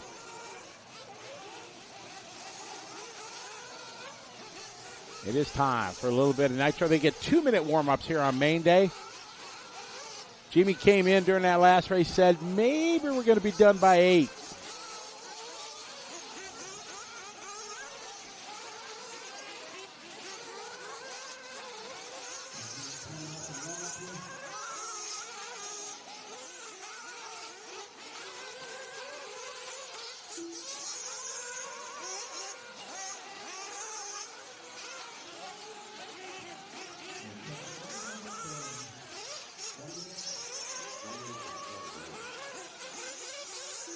I got 1 minute left here in the warm-up for Sportsman Nitro C main.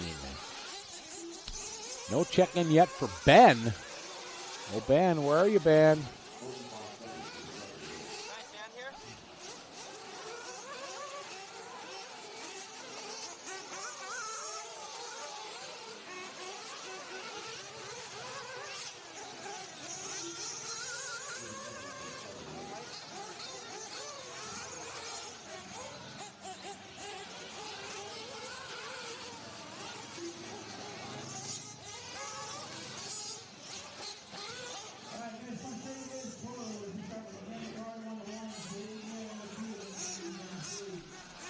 Got a big DNC shout out to Redline RC Raceway from Joburg, Johannesburg, South Africa.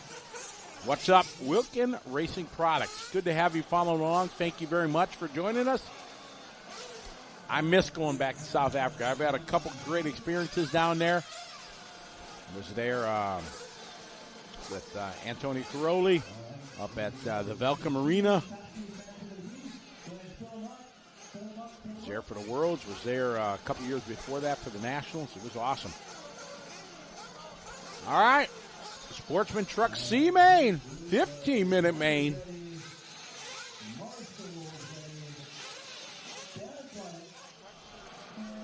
And here we go. Oh, that one not. And there's no sense of urgency from that mechanic to refire it. All right, a little bumping and banging here at the start. 15-minute nitro time.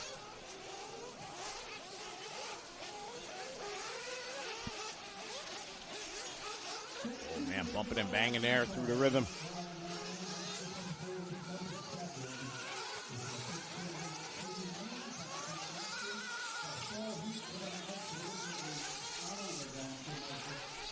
Sportsman C main.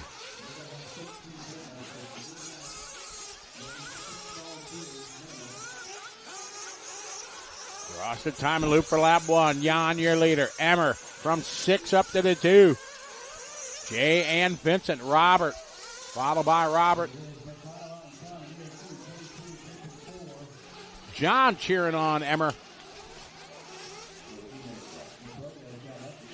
One down, 14 to go. Through the whoops they go.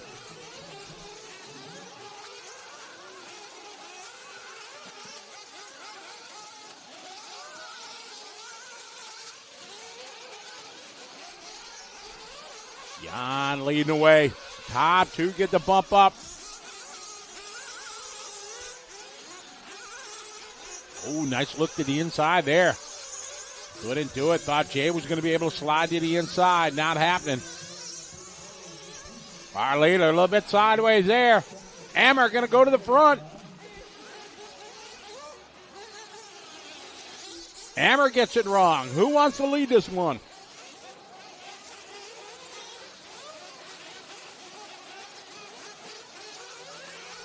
Bit of bumping. Oh, sideways through the... All sorts out.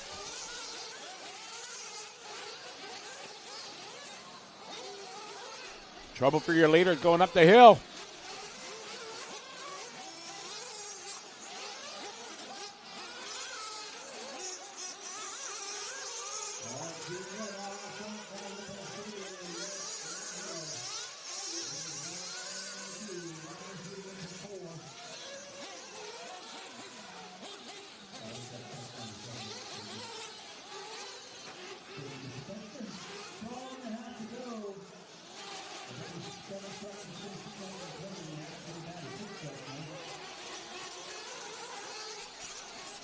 All right, we got 12:15 to go.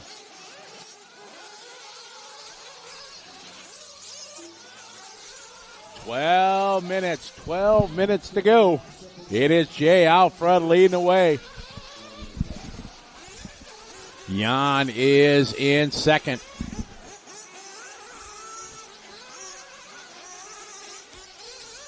All right, Vincent now to the point.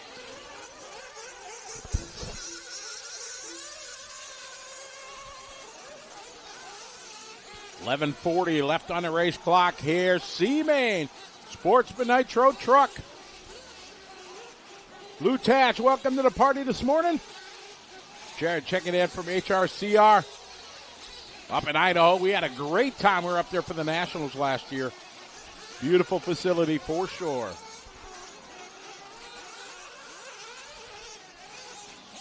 Vincent, Robert, Jan, Jay. Emmer showing like he either flamed out or missed a lap.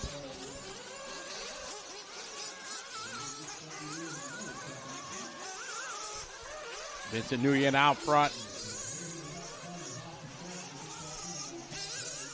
46-0 last lap for your leader.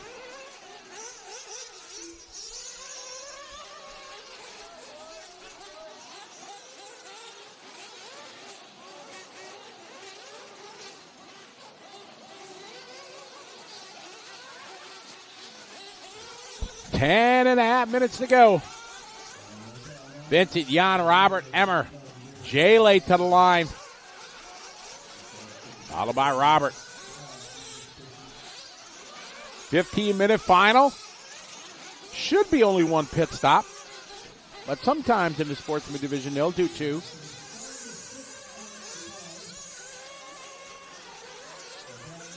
Vincent Nguyen out front. 5 minutes down, 10 to go.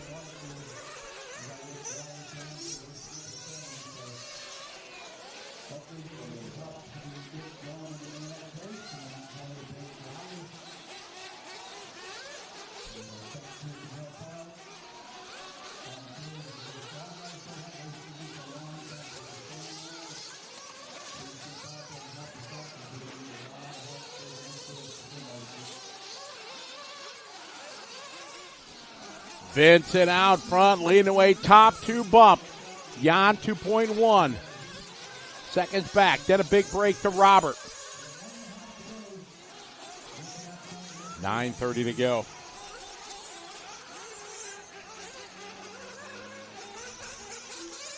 Vincent Nguyen out front, in control of this one. But Jan right behind him. We follow this battle here. Through the whoops. Ooh, nice line, very slow and steady. That worked out. All right, coming into the triple. Oh, great shot there in the techno jump cam. Side by side there, trying to swap the lead. Vincent out front. Jan in second. He's back. Hi, Charlie. Missed you. The bathrooms are very busy. All right, now we got our first pit stop going on. Vincent is in. It's okay.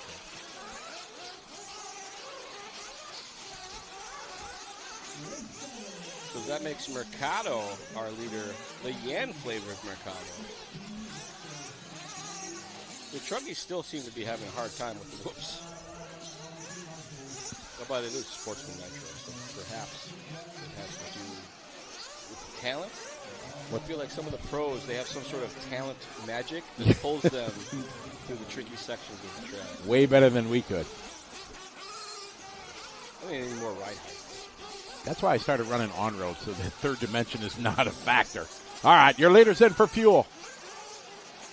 Oh, not even picking him up, just right on the pit lane. He doesn't see. He don't know that don't jive.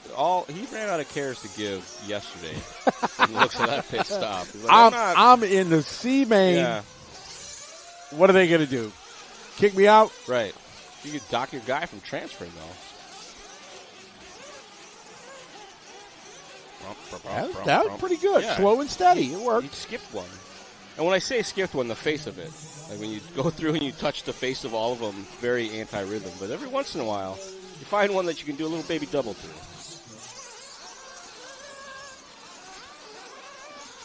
Jan, your leader. Vincent second. Robert, Emmer, Robert. And unfortunately, Jay out early in this one. That's not Fee's dad. Somebody said Fee's dad. No, not really. Not that I know. Same last name. Yeah, but his dad's name is like Mike or something. No, it's another one. It's like lots of letters and vowels. I always call him Mr. Wynn when I see him. Yeah. But I don't know his first name at all. I remember. I knew it last year, but now I forgot it. I emailed with him. So nice family. Very polite young man. Absolutely. Yeah.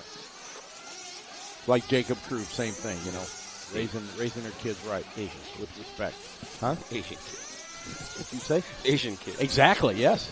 You never know that I was raised right. You're not. You're not Asian. You're Tyrish. Half Thai and half Irish. That makes me Tyrish. Exactly. And a drunk. That's not professional. 6:15 to go. Jan out front, 5 seconds over Vincent. Little loose. Looks a little loose. Touching. Oh, he skipped one. All right, good job. That was a good line. Better than you and I could have done. The gentleness over the tabletop is what's really got me. They're just like jumping to the top of it. That's it. That looks like one you could count. I'm having that feeling I always do. Like, I want to race this race so bad. And every year I tell myself I'm going to call up the associate guys, get an electric truck, right. Let me run old dude truck, and I'll be a field filler, but I would just love to run. My buddy back home, we were watching this stuff, and he thinks he's a very talented RC racer. He's like, I think I could do this. I'm like, yeah, dude, yeah, for sure. Come on. Let's go. I'll be your pitman. Oh my goodness, we have royalty in the chat room. Oh gosh. Oh yes, exactly.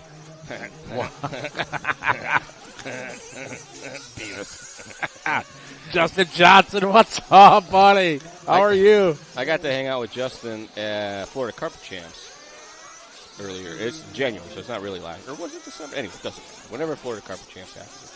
Got to go have dinner with him one night, caught up on all things. Yep. His super hot wife and all that, so it's nice. Good to see you, Justin. Yeah. Are you on the program?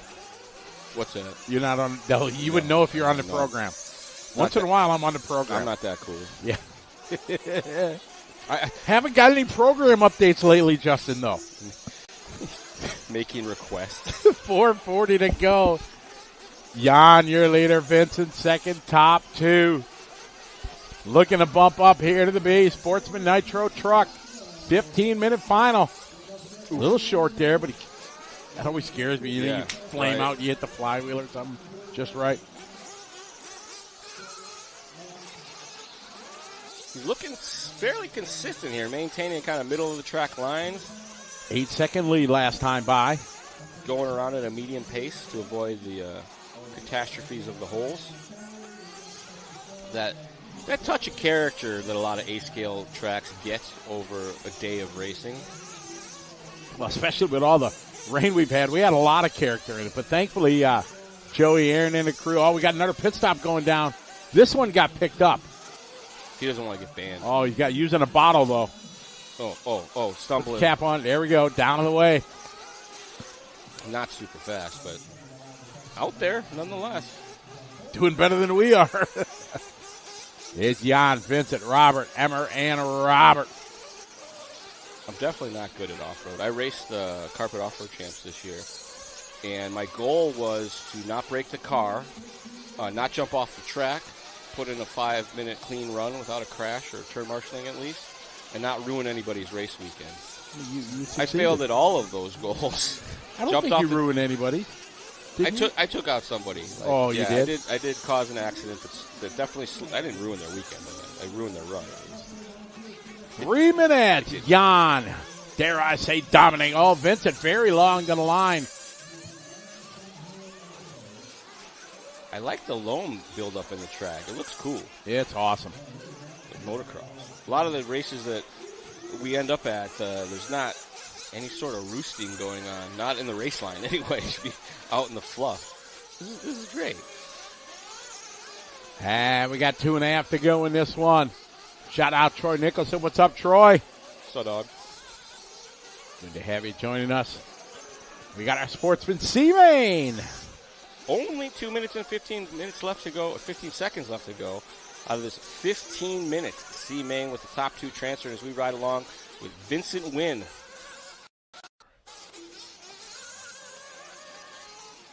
Or Nguyen. If you say it like it's spelled. Nguyen. Steve, the guy I won when I won the Tamiya Nats. 1984.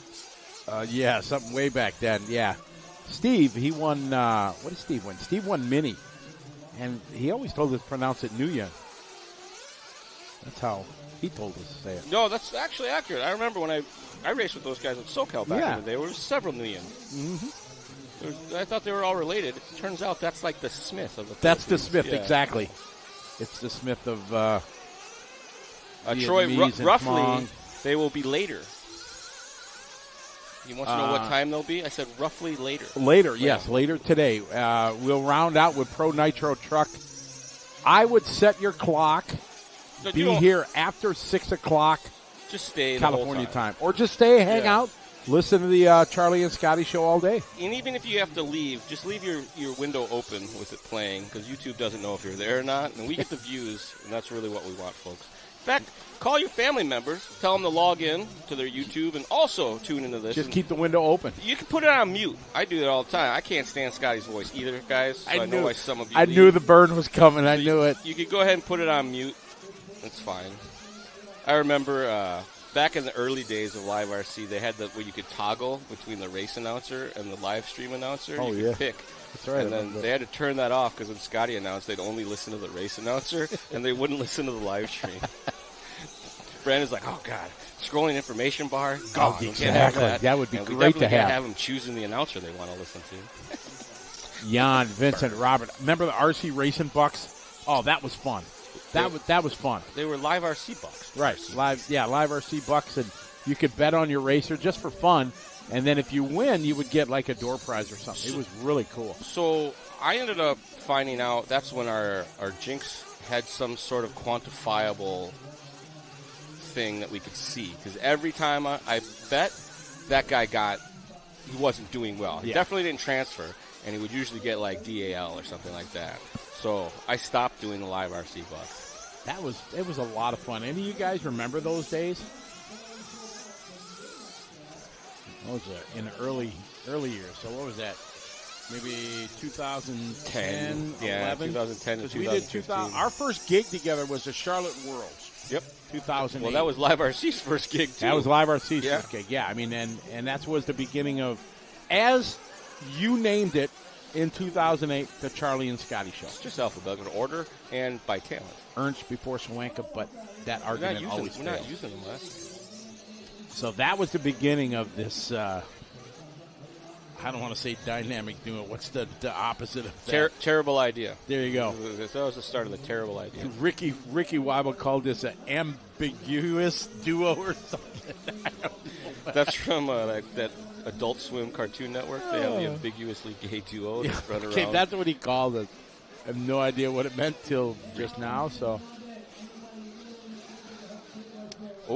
they're looking for volunteer turn marshals. Oh, so want to go do it? If you guys are in the pits listening to us right now, now's your time to shine. You too could be a part of this program, taking less time than it's on the docket. Hey, a check-in from Cass, checking in from Israel. Great to have you joining us as always. He's always all our big shows. Good to have you with us. Ooh, I got a lot of Facebook messages. A bunch of exactly. Everybody finds out you're live on the air. You're kind of a big deal. Bill Collins giving you a shout out. How you doing, Bill? Thanks for helping him at trackside with his ESC. Oh, exactly. You're very welcome, Mr. Hobby Wing, right here, ladies and gentlemen. I don't know if you know that.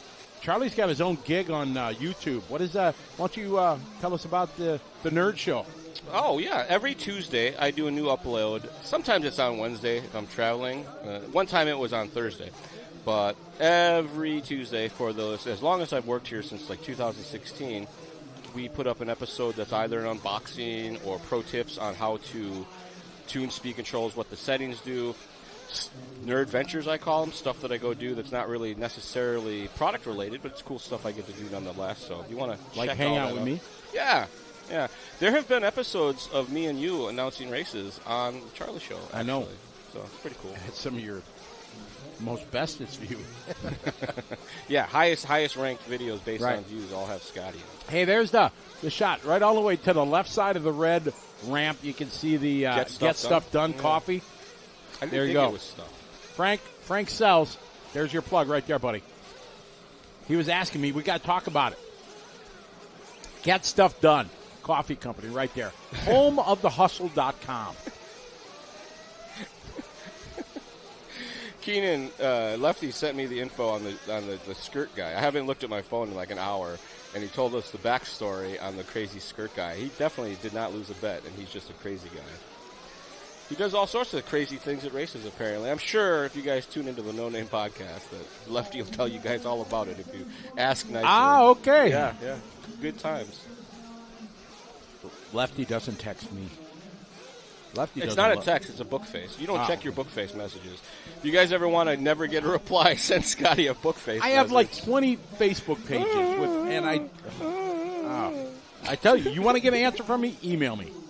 That's the best way to do it. Or Charlie, don't try to call Charlie because he'll never answer his phone. He would rather spend 25 minutes texting you back and forth than taking 12 seconds on the phone to get it done. It's never 12 seconds because it's always, hey, how you doing? What you been up to? Did you do this lately? Okay, 1 minute.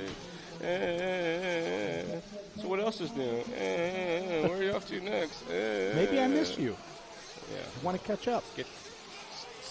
Hey Now. To the point. I still think we need the, if you wanted to get the all access, you could hear what Jensen says to us in the headphones. That would be an upgraded package. That would be, whatever the cost is, totally worth it, folks. He's so inappropriate at like high tension times of the broadcast. It's great. Yeah, we're right knee deep in it right there. And then our producer's talking in our ear. He wafts farts at us all day long. It's terrible. That, I don't think that's happened. I would agree. I will not tolerate it. Troy says we're the disastrous duo. All right, warm-up underway. C-Main, Intermediate Nitro. Rob Jackson, it was the world. Rob Jackson, oh, no, he what's says up? 2008 Roar Nats at Thunder Alley was the debut of the Scotty. No, wait. Charlie and Scotty.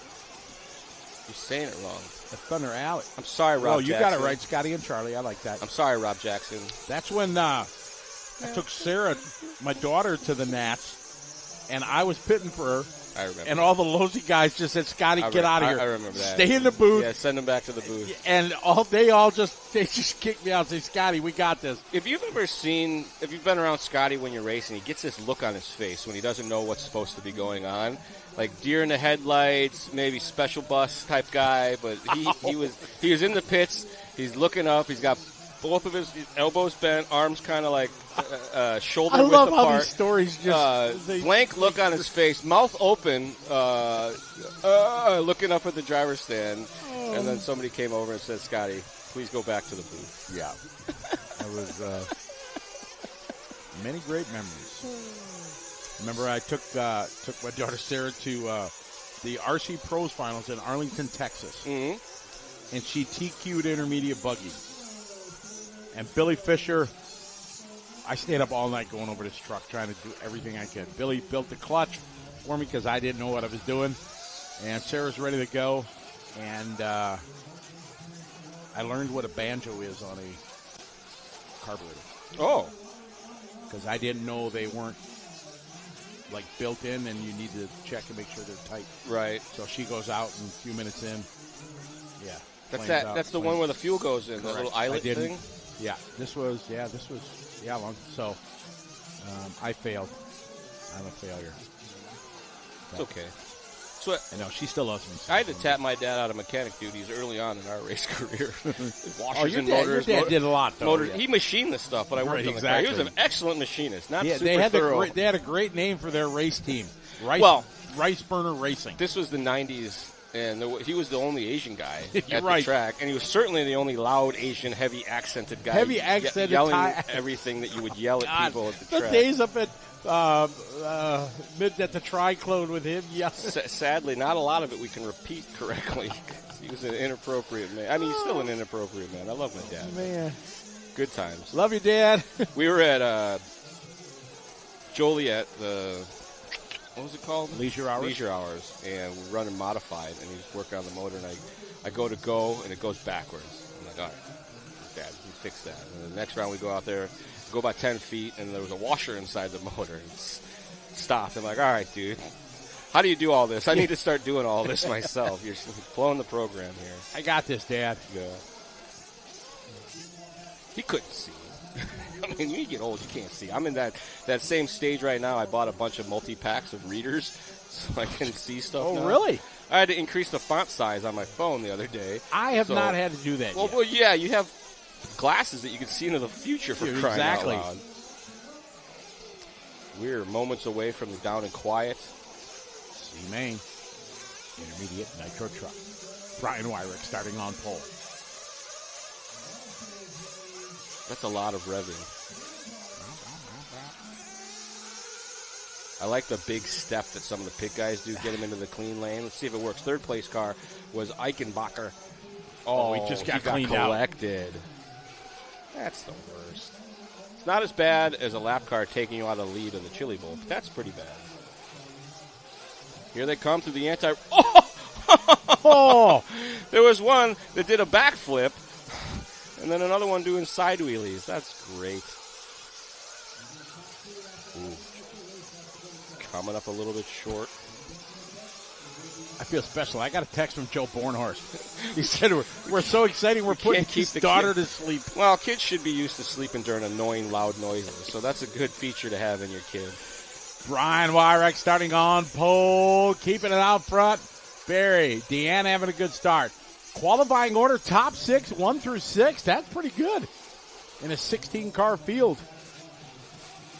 So far, I predict a shuffle at lap 3. Wyrick looking strong right now. Up and over that center triple. Rowe going double single for some reason. Safety. But you see the gap not really changing much. Up and down the hill one more time. Wyrick across the line. 42 flat for Rowe. 41-4 for Eichenberger. Sorry. That'll work. Alvarado into the mix now, too. So top 6, all nose to tail right here, fighting for that transfer spot. 15 minutes of racing action, so they're going to do 2 pit stops, right? Depends. Some will do 2. Many will just do 1, 7.5 minutes. Oh, okay. I don't want that screen anymore. It might come back. There. Well, now I got to pause it again, though.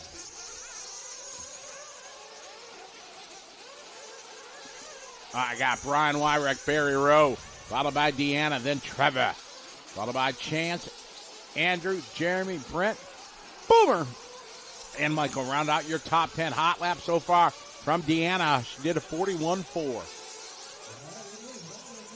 All 3 of them pretty close together here. You see them coming across the line. Dink, dink, dink. Lund and Eichenberger in a battle here for that 3 spot. Going to try to keep it clean because they can see Rowe just ahead of them there.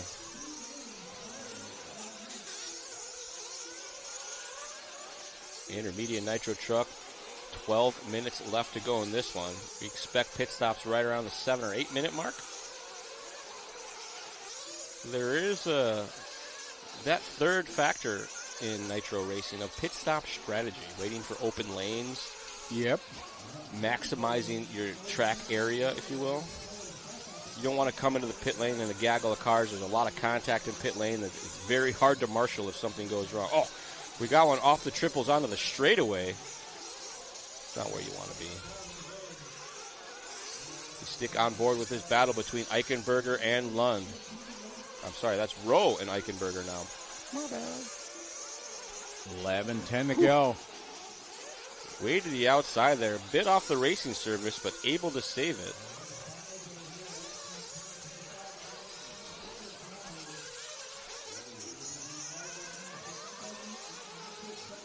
Oh, jumping to the berm and missing the berm completely. Yes. Hitting the hay bale line. Side by side. This is Eichenberger and Lund. Battle for the 3rd spot. I believe that is Rowe just ahead of him there. This could be Eichenberger and Lund.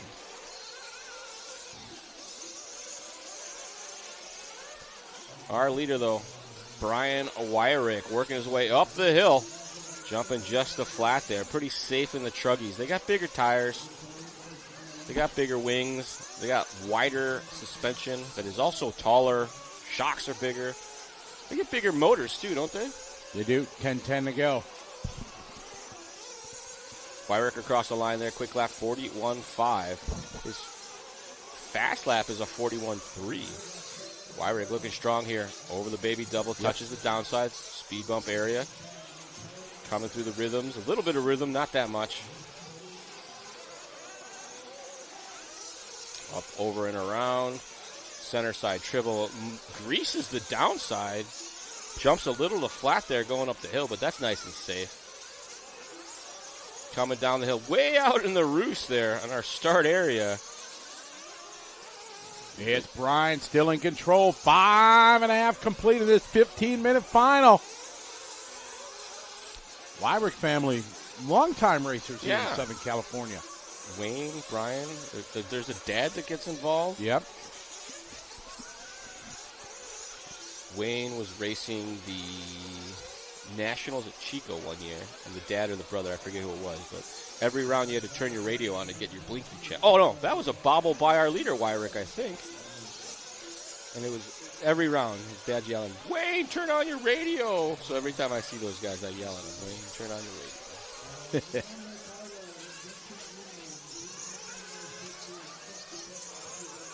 So we'll find a way. Weyrich is across the line there, so that looks like maybe it was a bobble behind them. And we got Alvarado now working his way through that far side section in the third spot, battling with Chance McCall in the red buggy. Alvarado with the white wheels, white ring, working his way up and over McCall there, just in tow. Oh, bobble there by Alvarado. See Rose just... That may have been the leader. Bro, flame out. Oh, my. We'll find out right about now if the red light comes on. Nope, that was not our leader. No, leader down the front straightaway. That's the worst. Second, Barry. Throws it across the track in front of the traffic. Weyrich with a new hot lap, 41.3. That last time across the stripe was we picking him up around the sucker pipe into the no rhythm section. I'm going to see if some people start picking up Cavallari's line through there in the arcing beauty. I think the arc of the turn was perfect to keep it pointed in the right direction. It was a pretty good pass. It was, I mean, I'm still thinking about it. I'm thinking about how he was so proud of himself when he said, I bumped out of the sea. Well, I mean, if you're not bumping out of the sea, what are we doing out here? Yeah. But I mean, 2 rounds of 5-minute qualifiers. You're not in your full race program. There's quite a bit of luck involved there. Normally, these guys run 4 rounds of qualifying, and the best 2 or 3 maybe count. All right, pit stop's going down. Pit lane getting busy. Alvarado now to the 2 spot, but that could be on some pit shuffling.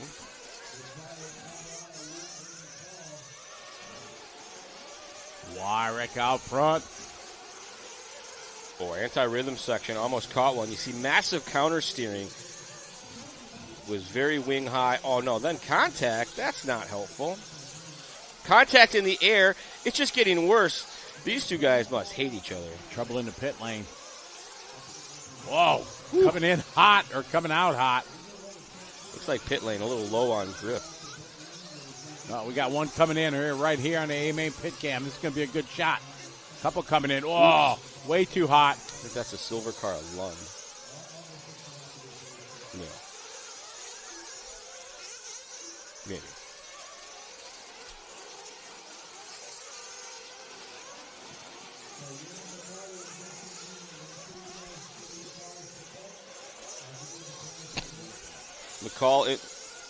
McCall in the 2 spot. Jumping a little wide there. Right to the pipes, though. Looks like that might be the move. Right up next to the pipes. Could have all the traction for now. Until like 4 or 5 people figure it out. We are across the line here with Alvarado in the 2 spot. I wonder if that's a son of Jose or perhaps a relative. I know the Alvarado's a longtime SoCal racing family. They also do some full-size motorsports as well. I believe their family owns a race shop that builds desert trucks. Oh, really? Yeah. But Weyrich out front, 5:20 to go. He's fended off the charge from a couple guys that built up an 8-second lead. Oof, a little bit short there for Alvarado. Up and over that hip jump. Jumps a little to the flats. coming down the hill. Up on two wheels. Touching the bicycle. Rings Kind his of look bell. cool. They crossed the line that time by 41.5. His fast lap was a 40.4. Very last time by was 5.5 seconds, now 5.6. Alvarado, one of the few down into the 40s. There is this battle right there. Coming into the whoops is second. And then just coming into frame there, yellow on white. That is Barry.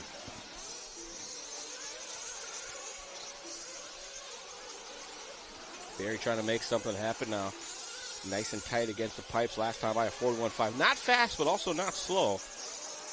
Up and over that top side section. Real medium pace lap. It's a big stab of the brakes. Oh, there. trouble there. That's Alvarado, I think, at the line. Oh, no. Yes. Upside down. That was Jeremy Alvarado having trouble around that hairpin. It's a new race now. Barry Rowe going to go to the transfer. There's a little bit of a hole at that 180 after the uphills jump that has caught a lot of drivers out as they come through there. I'm willing to bet Barupolo's favorite it place. started at that hole and ended at the downhill. All right, into the triples. This the battle for the transfer. Wyrick out front now with a solid lead. 13-second day both coming up short. Alvarado getting the worst of it. Alvarado trying to pick the pace up here, and the track's saying, no, sir, go the pace that you were going. I'm going to make you flip over many, many times. Luke Schumacher, welcome back, sir. Yes, I do hope we cross paths. He's back into racing, Scotty. He, like many of the racing folks, takes a break. Once it's in our blood, though, man, it's... Once it's in our blood, and we have the funds, then we get back into it. It is Wyrick, Rowe, and Lund. As Trevor Lund now moving up to the third spot, challenging for that transfer. Still got 3 minutes left to go here, and in Nitro Racing, A-Scale in general, as we've seen, these character-filled tracks can really reach out and bite you. Alvarado coming down the hill. Believe that is going to be Lund 2 cars back. No, Lund's right with him now. So next in line with Alvarado is third spot of Trevor Lund. Alvarado coming up on some lap traffic, making light work of them. More lap traffic in front of our battle here. Ooh, he moves to the inside to give him the space. Nicely done. Ooh, side by side. And Lund trying to get through the lap traffic clean. Lap traffic says, hey, I want to race you just a little bit. You look like you're going fast. 2 minutes, 15 seconds to go as the battle for our transfer heating up now between Rowe and Lund. Lund by now, my bad. Lund got to the transfer. Alvarado, Rowe, and McCall all in the mix with 2 minutes to go. So, Trevor Lund from 6th on the grid has a mirror full of Alvarado now as they work around the sucker pipe into the anti-rhythms. Tabletop, downside, jumps to the inside pipe. Lund with a bobble. Alvarado now to the inside, side by side over the triple. Dangerous. Up the hill they go. Contact. Lund pays the price. Alvarado lives to race another day and now has a gap with 90 seconds remaining. A tough place to try to make a pass right there. It is 1:20 to go with Brian Wyrock in control. The thing's changing here for 2, 3, and 4. Alvarado, Rowe, McCall, Lund fall into the 6. Oh, no. You got a flame out there. It's Wyrock with 1:10 to go.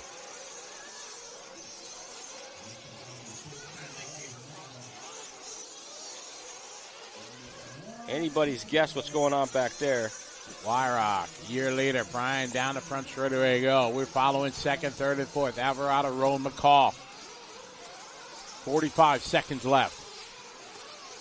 Should be Alvarado, I believe. You have the green and the blue. Cross start finish line. It is Jeremy. He's got a solid hold right now. The gap this time by 3.5 seconds as they are on their final lap. Pick up Wyrick here, dealing with some traffic. Getting lucky. I'll take lucky over good any day. Absolutely. You don't got to be good at gambling. You just got to be lucky.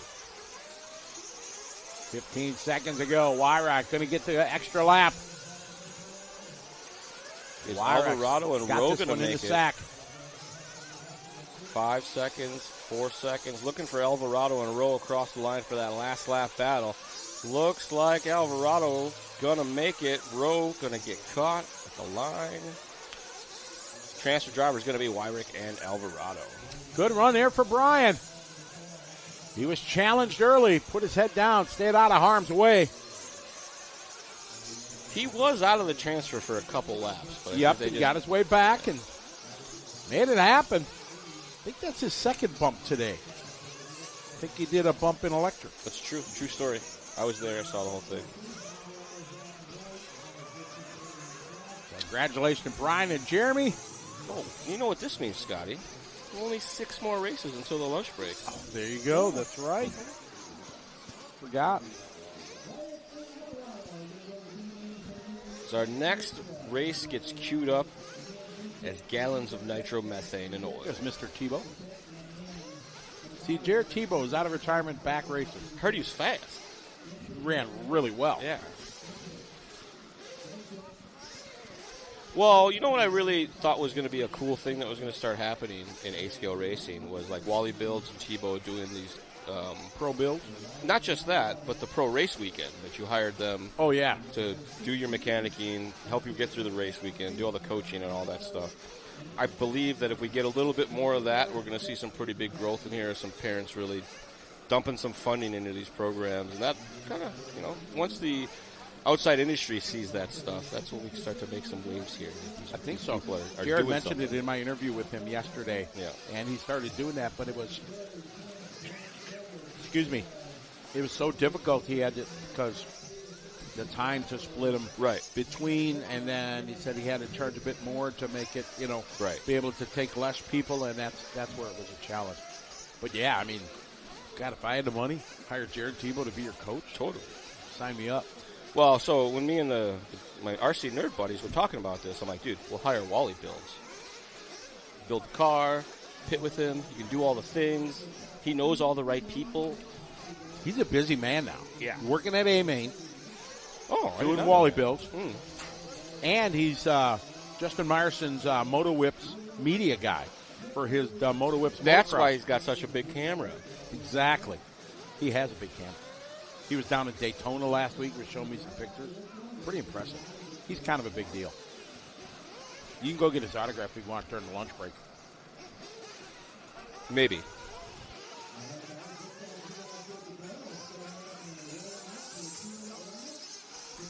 We've neglected the chat room here for a while, and we're sorry. Hello to Michael. There's a name. Michael loves Austin, Texas, from Georgetown, Texas. Michael, shouldn't it be Michael loves Georgetown, Texas? He might be stuck in Georgetown and much would prefer to be in Austin. Yeah. There you go. I've been to Austin, Texas. I have not. They got a Fogo de Chao. I was out. Oh, that's where you know that. I was in Texas for a drone race, and the guys were like, let's go to Austin. We'll go to the Fogo de Chao. So we did. It was awesome. I've been to one of those. There's 2 of them. Texas de Brazil, right? There's a few, but yeah. Yeah. Fogo de Chao is the most expensive, if I understand. Is it? Yeah. There's actually one right by the Hobby Action, too, in the same parking lot as them. There's a Brazilian. Ah, that's right. Yeah. That's right. There's a Fleming's, there's a Longhorn, there's a BJ's, there's a Texas Roadhouse. Yeah. Texas, the best of the fast food joints. I'm not a fan of Texas Roadhouse because we end up with groups of bigger than 4 or 5. That's your problem, though. That's why you got to go with small groups. Yeah, definitely like big. It's easy when you have no friends like you do and you get no one to go to dinner with you. But when I say we're going to Texas Roadhouse, people hold are on, like, let me write can we this go? one down. Can't That was say the no. third burn. That was a pretty good one, though. That might have been worth 2. I've been getting good at these long burns, so there's a build-up, and I got a burn at the end that I'm waiting for. Yeah, definitely Texas Roadhouse above Outback or any of them. What? Oh, yeah, for sure. No. Boo this man. Boo this man. Boo. Let's ask the chat. List your major chain steakhouses in order. Top, the first one, the best one at the top. Texas. The worst one at the bottom. If you look at the value for money, No. We're just going on. We're not going to complicate this. Oh, just okay. The place you like to go. If you're going to pick one of Texas those places, Roadhouse. if you have your choice of like a Longhorn Longhorn, Outback, Texas Roadhouse. What else is there? Maybe just do between those three. Those are the three those main are three, ones. right? For sure. Yeah. To me, Texas Roadhouse is the best. Yeah, you've made that very clear. Like your sponsor. Second would be my sponsor. Yeah. Scotty's got a gift card from Texas Roadhouse. He brought I it happen up. to do. He's like, hey guys, I go on a live stream that's got like dozens of people on it. Could you give me a free gift card? Yeah, exactly. Would be one of the influencers. Yeah, I expect a free hotel room because I have 12 followers. Yeah. All right, so. Hey, we got Dharmesh checking in from India. Welcome. Awesome to have you following along. Ponderosa. Ponderosa, there you go.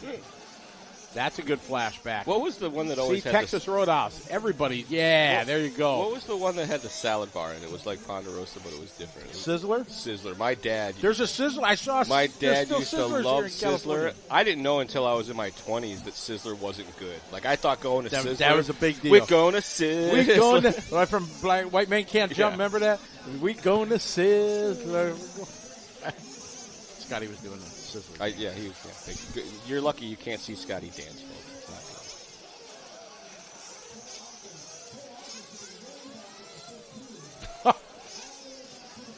It's not good. They don't know the grid? No, they're saying Cole Ogden's way back on the 15.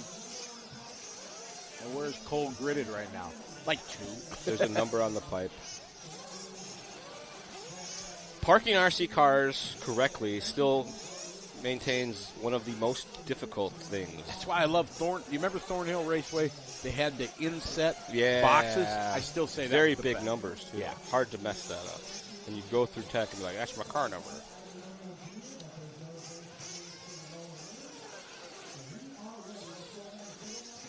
Oh.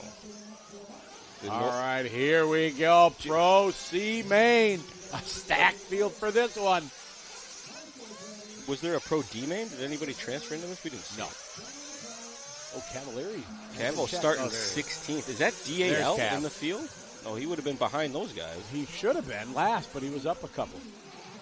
Maybe they said 4 times, just go ahead. Go up front.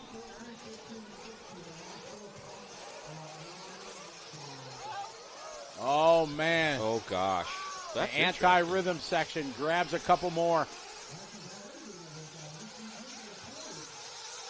Top 3 very close together here. A couple jumping off line, rev bombing so they can get found. And the green truck of Brandon Rose leads the way. Setzer in the 2 spot. Setzer, a longtime RC racer, has removed himself from the 10 scale program. He's raced a lot of 10 scale and now finds himself primarily as one of the 8 scale hot shoes on the Team Associated team. So that's good for Lee. I love his paint job because he's like the only one that uses teal. Yeah. So it's really easy to pick out no matter where he is. Probably a reason for that.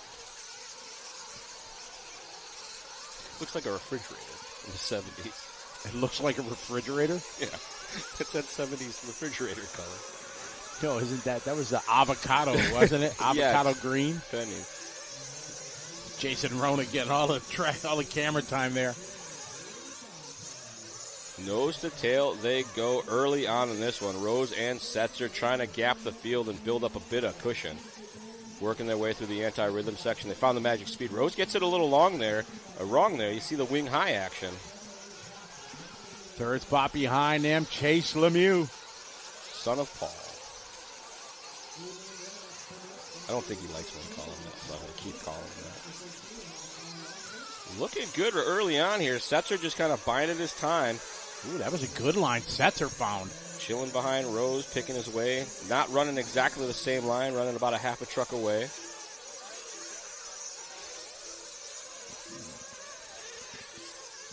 "20-minute C final." It's a long one. Setzer looking at that arc line there through the anti-rhythm section. Start kind of middle inside, work your way to middle outside, then back down to middle inside. Oh, big air there for B. Rose. Jackson top 2 bump, my man. Mark Atkins, welcome to the show. Joshua Hebert, welcome to the show. No Name, good to have you with us. Jerry K, Broken PC Gamer Guy, JV, Brunson, Good to have you with you. What's up, Jackson? Bump it too, Jackson. You had a shout out yesterday. You got a fan, Jackson. Somebody asked, hey, whatever happened to Jackson? And I said life. Had to get a JOB. He got a real job. I saw Jackson at Desert Classic. He stopped by to say hi on his way to go to Supercross. He's been working out.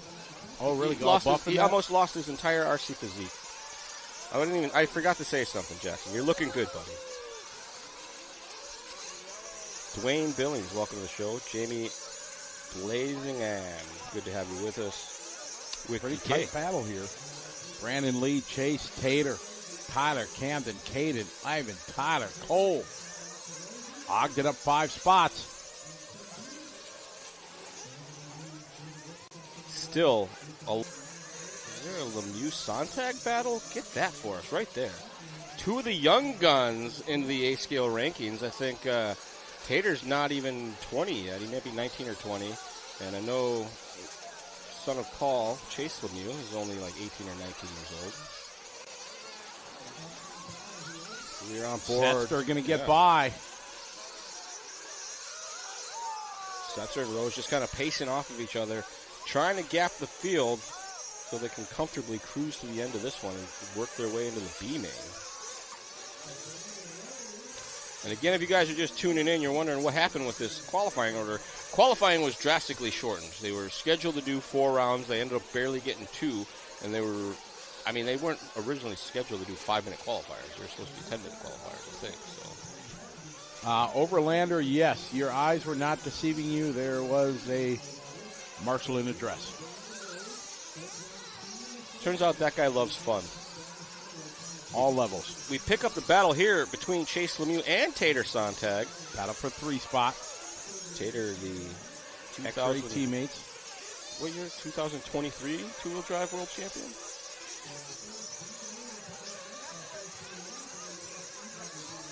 Chase, first time out here at DNC.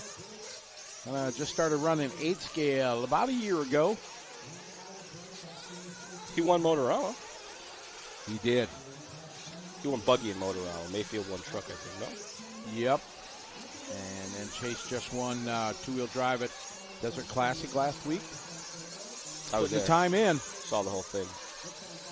They had a rhythm section that was much like this, an anti-rhythm section that had a little speed jump before it. So it was kind of a make your lap time move that could go very, very wrong very, very easily. So Chase had some spectacular lap times followed by less than spectacular lap times because he was going for it in that section most of the time. Oh, bobble there by Sontag, going to give Lemieux a little bit of breathing room. Still Lee on top. Good shot here. Techno jump cam as they come down. The first triple onto the second. See the bottom of your screen there. There's Setzer and B. Rose. We're back on them down the front straightaway. They got about a straightaway riding over Lemieux, Sontag, Fuller, Moreno, followed by Lime, Fencer, Ogden, Nelson, Parenton, Brown, Phipps, Yona, Hotton, round out your field. Should be 2 pit stops here in a 20-minute race, probably at the 7 or 8 minute mark, and then again at the 7 or 8 minute mark, 15 minutes or so. Gunner Rick. Gunner, yes, military man now. Gunner. Used to be a wheel, then he also got back to reality, joined the service. We thank you for your service, sir. Awesome. You never said what, Gunner, what are you? what now? All right, Lee Setzer in the pits.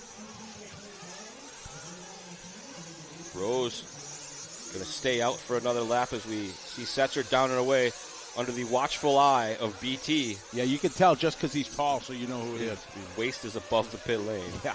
It's above the table behind him. Pit stop cycling through now. See, one car doing the long stop. They had to make a tune adjustment.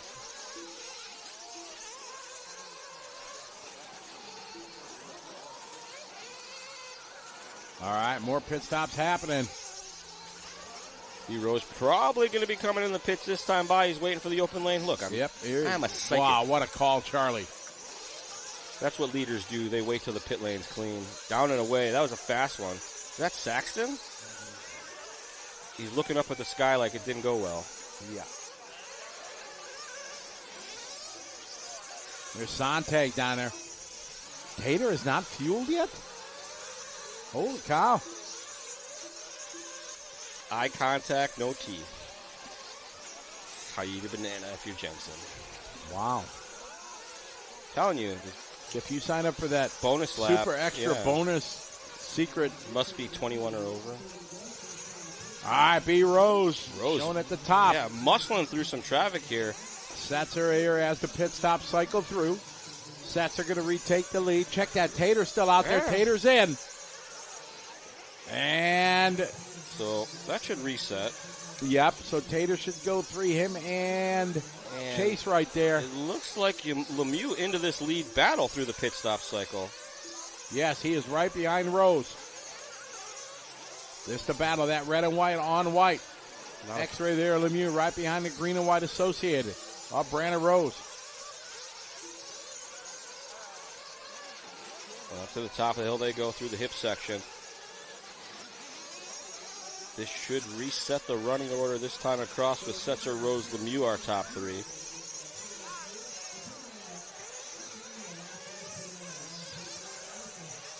We're going to have to go bring camera position to some more tape so somebody's not standing in the way. Sontag now up back with Lemieux. Lemieux had a little bobble at the left side of the racetrack, brought Sontag in. X-ray teammates, these guys are friends, they hang out. It's all on the line here for that bump up as they're trying to reel in Rose. We follow Rose in that green and white, rocking the Associated on white wheels.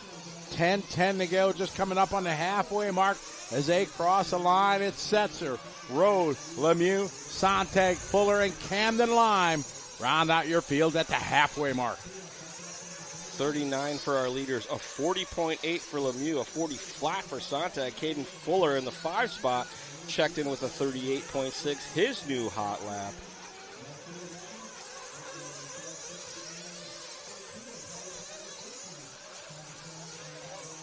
Out front, we jump on board with Setzer in the Aqua.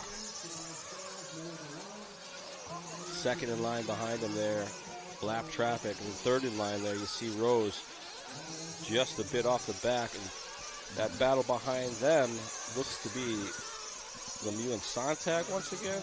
No, it looks like Sontag maybe got by Lemieux. Yeah, Chase having some trouble that lap. He's dropping back. Chase still not coming across the line. That's a heartbreaker. Up into the mix. You stay on board with Sontag and Mason Fuller. Sorry, Caden Fuller. Is there a Mason Fuller? Caden. I mean, does a Mason Fuller exist? Yes. Where did I come up with that? There's a Caden and a Mason. They're both. Perfect. Caden now with the pressure on the backside of Sontag. Sontag able to maintain as they both come up the hill across start finish line. This time by for Sontag. 38.9, new hot lap for Sontag. Setzer still in control. He's got a 4-second lead right now over B. Rose. Then it's Tater, Caden, Camden. Followed by Chase Cole Ogden from 15 up to 7. 8.5 minutes to go. Sontag over the doubles, coming into the center triple. We pick up Rose in a lap car. Sontag trying to close in on Rose now. He made up a second and some change last time by. That's huge. Sontag maybe getting the call from the pit lane. It's time to go fast. Rose across the line picks it up 38.8 that time by. Quicker 38.6 for Sontag with Fuller in tow. Coming into the center of the raceway right now. Last time by was a 2.1 second gap. All that hard work dashed on a pipe. Sontag hooking up a pipe, going to hand it over to Fuller.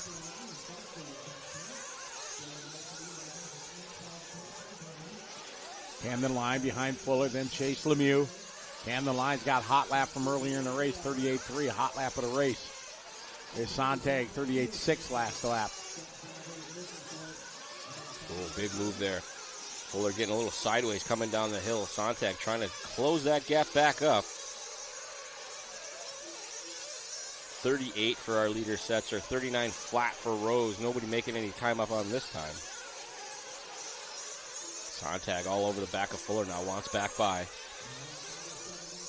7 minutes left on the clock here. Fuller, Sontag, these guys battling. That's not the way they're going to be able to catch to B. Rose. Big wiggle in the air, trying to get her to slow down midair and hit that downside. A little over jump there. Back downhill, backs it in. Backing it into the corner. Not a hot lap, 39.1, still pretty good, but all those sideways maneuvers. Should be coming up on our final round of pit stops any minute now. Jones. Big bobble there for Rose at the top of the hill. He's upside down. Fuller and Sontag going to get by. He was as far away from the marshal as you could get. Costly mistake there from Brandon. Huge break for Setzer as he has now got a big lead. It is a three-way fight now for that second final transfer spot. Caden Fuller finds his way to P2. Fuller now with a gift from the RC gods. Probably going to duck into the pits next time by. They're coming up on 6 minutes left to go. Rose into the pits. Rose in the pits right now, going to get one more tank of gas and put in his final charge. He's down and away already.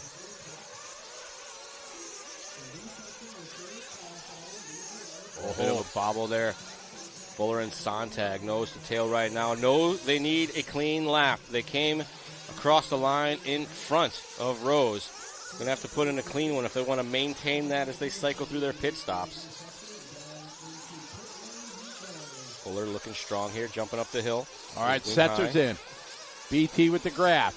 Perfect stop there. Setzer down and away. Fuller comes in. Sontag stays out. He is on a little longer program than these guys. We saw that before. He was last one into the pits as well. Well, one of the last ones into the pits. Yeah, but look at the gap Sontag's got here on Fuller. Because Sontag stayed out. This may work for him. He's on It may very well, Charlie. He's right behind him. You see Fuller here. Or the pink and blue there of Sontag. And there's quite a gap to Fuller. Let's see if Sontag's going to come in.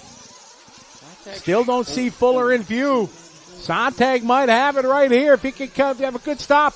He's staying out, though. Feeling the flow.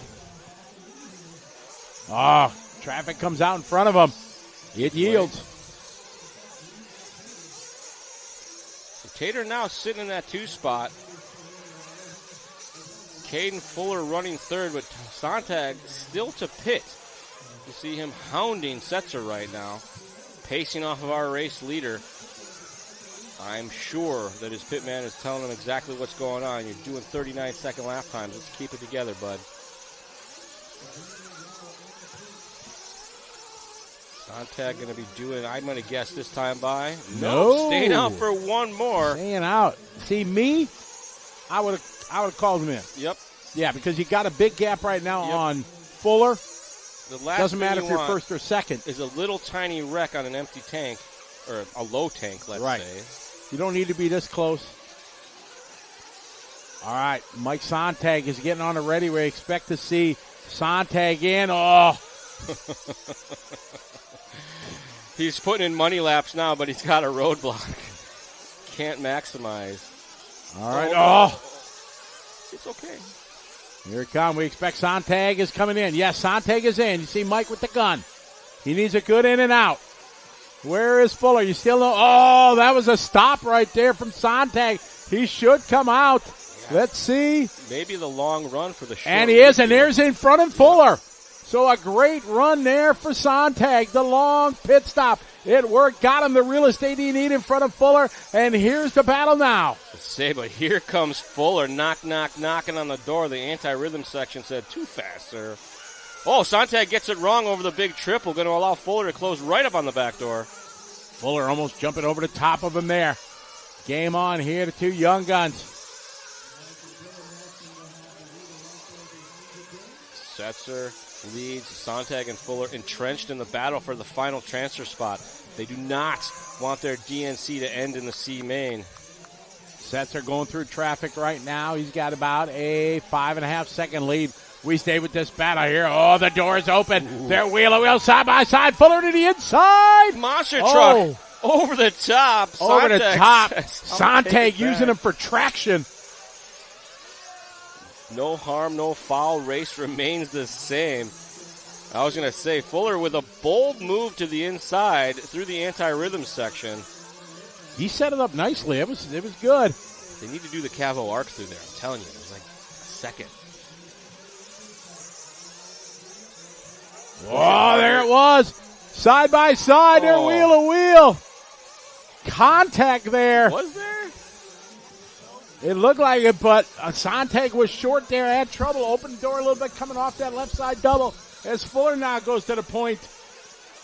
Oh, my. That being said, though, a couple corners are still striking distance. One little short, one little bobble, one little rut, turning you the wrong way, and this is a reset, so. I'm thinking a hot lap coming here from Sontag on the next lap. Yeah, maybe. A-scale's tough that way, man. You go for a hot lap, you end up with a crash lap, so. All right, 2 laps to go. The gap now 2.7. Chase now right behind his teammate Sontag. It's Fuller. We stay with him through the anti-rhythm section. Makes it through slow and steady. They got one more to go after this. Fuller with enough gap that he doesn't have to push too hard. Just kind of hit the safe lines, find all the non-hole areas. Oh, rubs the pipe just for good measure.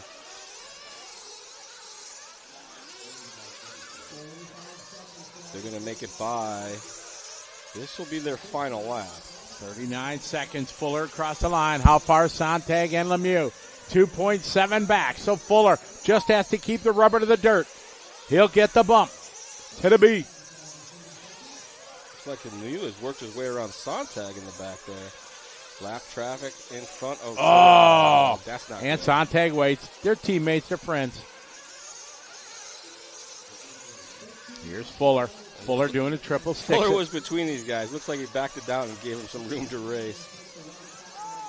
Fuller 5 seconds to go. Got the hazards on. Fuller's going And to make that's it by time. for the bonus lap. So Fuller going to hang on. Sontag here and Lemieux battle into the finish line. I feel bad. We kind of forgot about Lee. He was checked out gone. 6.5 second lead. That's what happens when your lead is huge.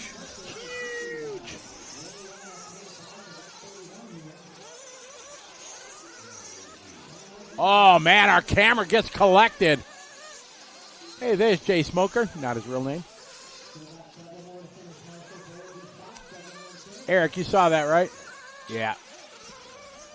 Yeah, he does.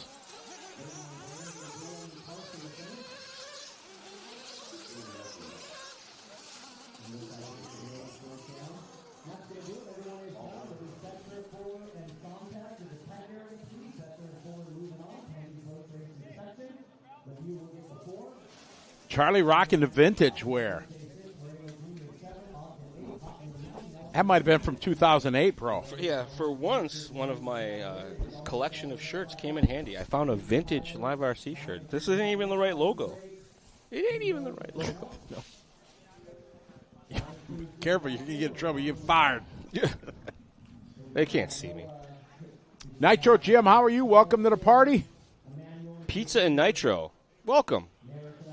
Boots is racing. Mr. Atkins. Yes, he is. Thanks for tuning in, sir.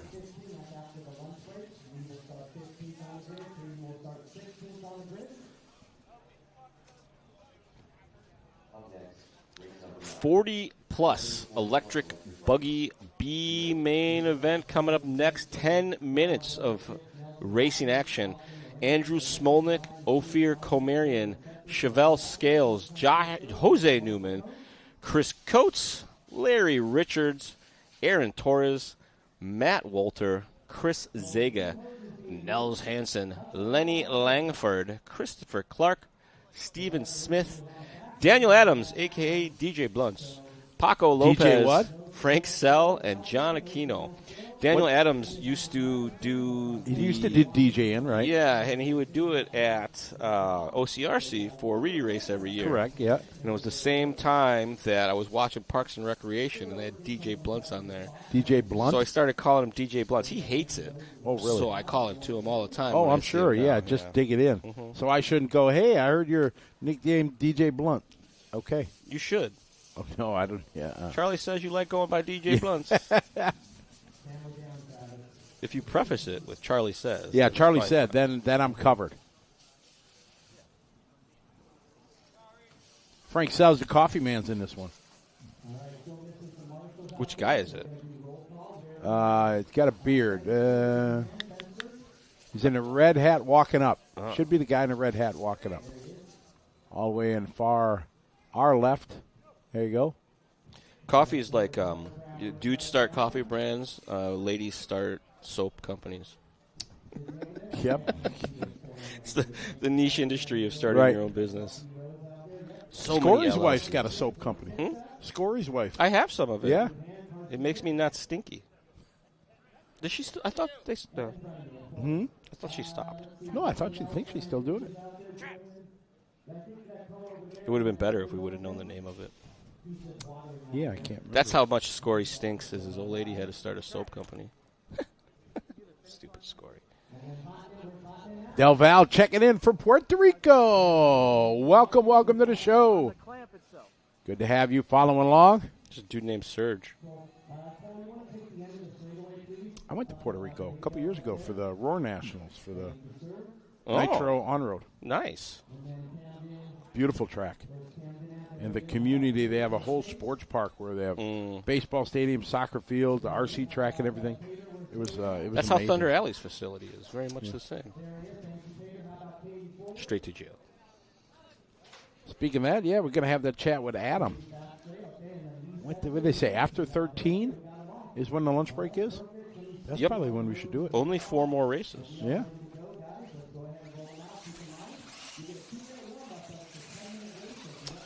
Josh, no, there's no drivers meeting here. Jimmy makes a Facebook post. You make Facebook. I was just going to say, it's pretty informative. Looks like he it types tells it from all keyboard. the info you need, and I've started doing that too to save time. I'll send an email out to all the registered participants before, kind of covering all the rules and the tentative schedule and stuff like that.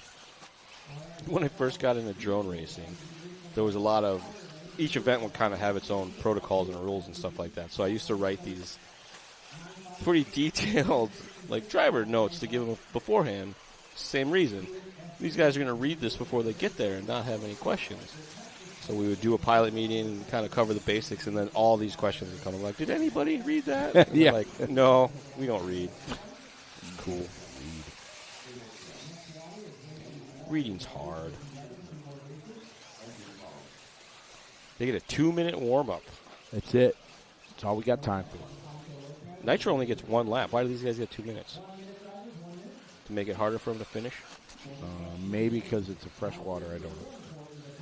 No. Good morning, Eric. Eric the Viking Volkley. He got out of RC, started racing full size, and then he made a return to RC. You're racing RC again, Eric? I thought he was. Maybe not full time, but he does once in a while. I saw his posts. Or maybe that was a while ago. Time Guatemala doesn't exist in my in. world. Things just happen, and I wake up. Julio checking in from Guatemala. Jeff Reed, you can go to liverc.com. Then you can click on live events. And from there, you can punch in DNC in the search, and it'll bring it right to the top. And once you click on View Live Racing, you can then click on Results, and that'll show you heat sheets and finishing orders and all that stuff. So there you go. Same answer, question. Nitro Jim. See that important question there. Carter, favorite Pop-Tart flavor? I haven't had Pop-Tarts in a long time. I don't believe you. Oh, yeah. You look like a Pop-Tart eater. Thanks. But it would be You raspberry. probably don't even toast them. Frosted raspberry. Oh, yeah, you have to. Oh, no. Cold out of the package Pop-Tarts? No. I like the cinnamon ones. That's too much for me. Frosted raspberry would be my favorite. Or strawberry. You know what I came across? Wheat Uncrustables. Wheat flavored, so they're healthier. Yeah. Less chemicals in it. Yeah, they do like an organic one, I think, too. You might as well just make your own sandwich for the price. So the convenience factor goes away.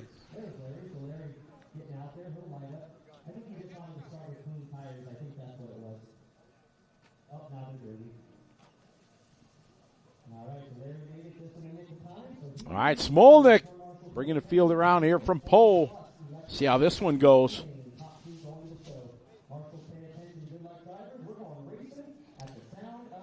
Sound of the tone. B main action here in 40-plus electric buggy. 1 A-scale flashlight racing, as I call it. Big bobble there by Smolnik going. Not a bad. Yeah. Sorry, didn't mean to cut you out there. That wasn't a bad start. I mean, these guys are 40-plus, so very experienced racers. Yeah, seasoned veterans. Does this race have 50 plus also? It does. Oh, man.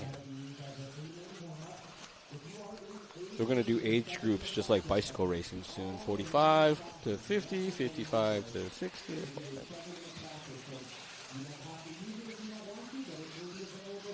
So, leader across the first time going to be Comarion.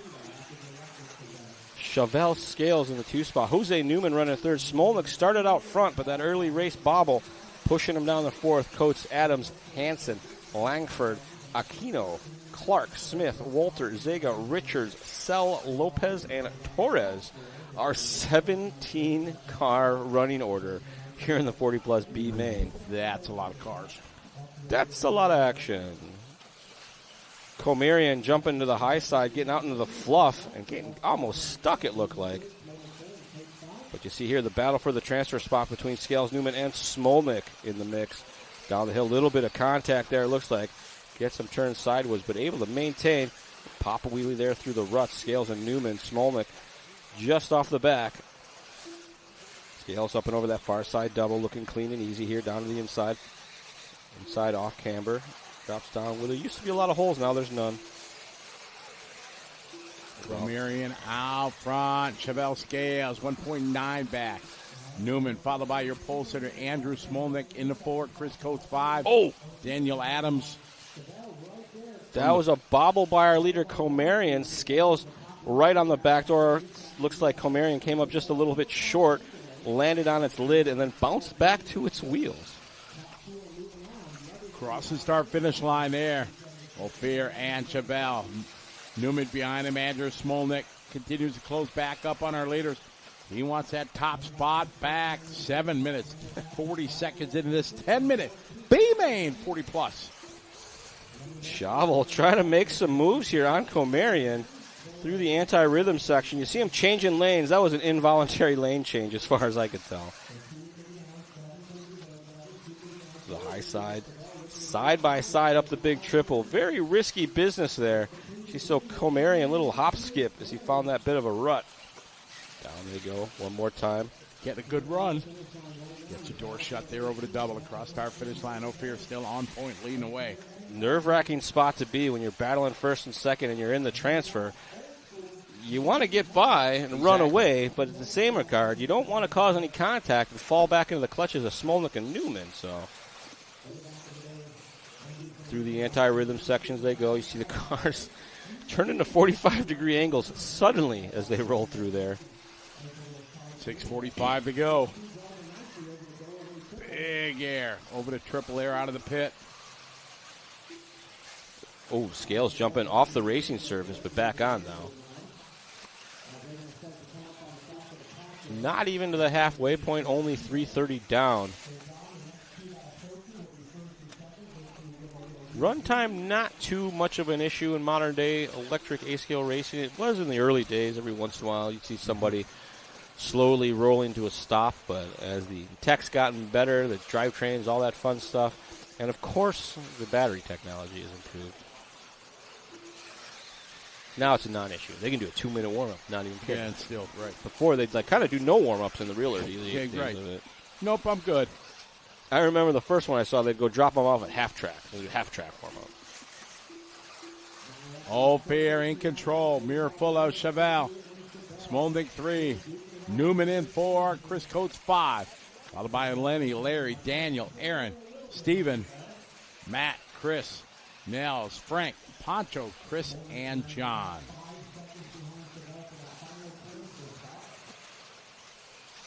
Comarion running a little to the high side there. That's going to allow Scales to close up just a little bit. And, both of them with a bobble there. But Scales with less of a bobble. Side by side there. So Chauvel now to the front. Ophir in the 2 spot as they swap spots. Ophir jumping off the racing surface for just a moment. 5 minutes to go under the bridge. Chevelle moving to the point. Ophir in second.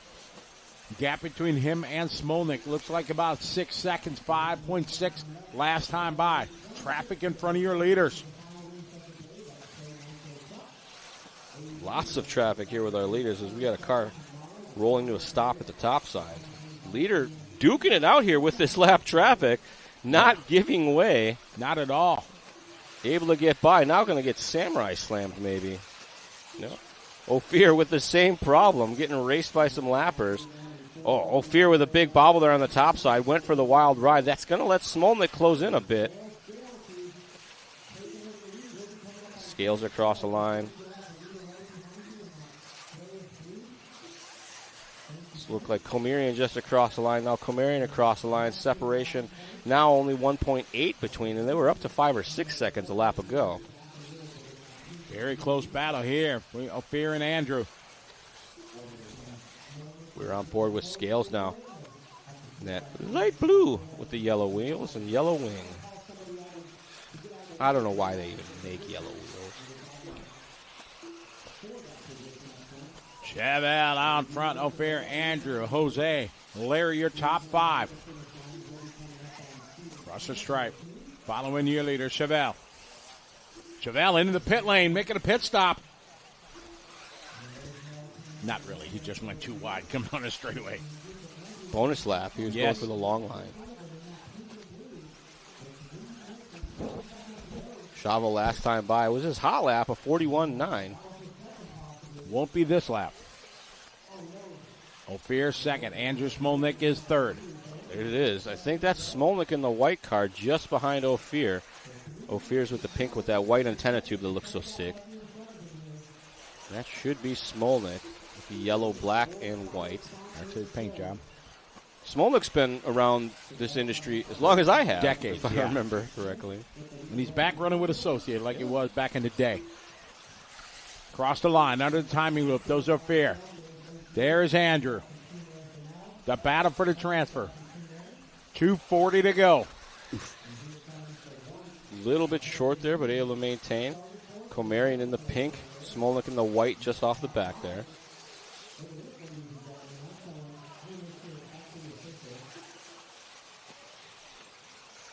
Not a battle for position here. That is lap traffic in front of Comerian. Hopefully they'll yield to your leaders. Wonderful. Almost looks like he was ready to push him out of the way if he didn't move.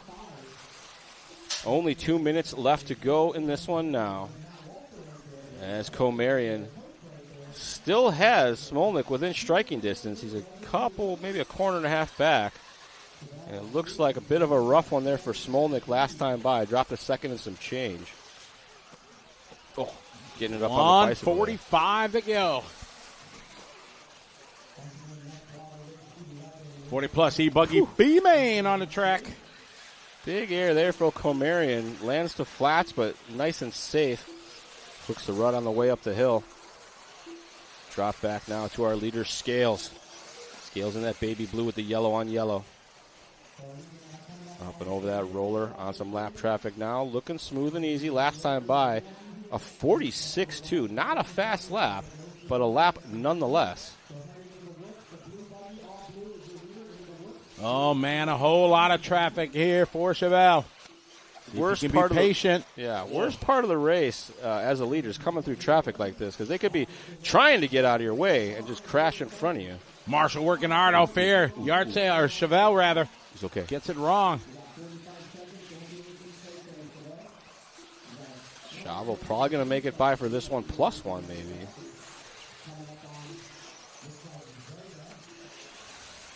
Chavo across line, 44.3.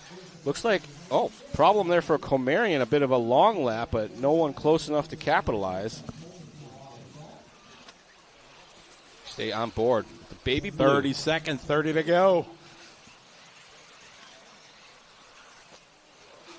Chevalier leader, Ophir. Second, Jose. Matt Walter from Techno climbing up to the 4th spot. Oh, that's Mr. Techno. It is. Oh, big crash there for our leader over the big uphill triple. Come on, Chase. Don't be scared. Our race leader. That's going to let Comerian get by now. Oh, so man. That's Comerian to the top spot. This is the final lap here. That's it. Race to the line. But they both transferred nonetheless. They do. Yeah, Ophir. A little shuffle there at the end, but they were in control of this one from go.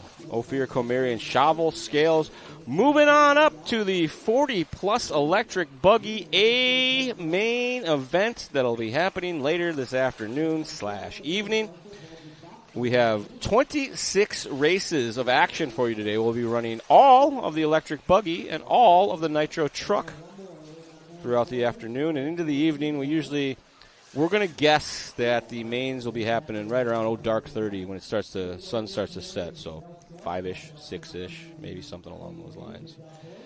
Carter, they run 4S in all of this.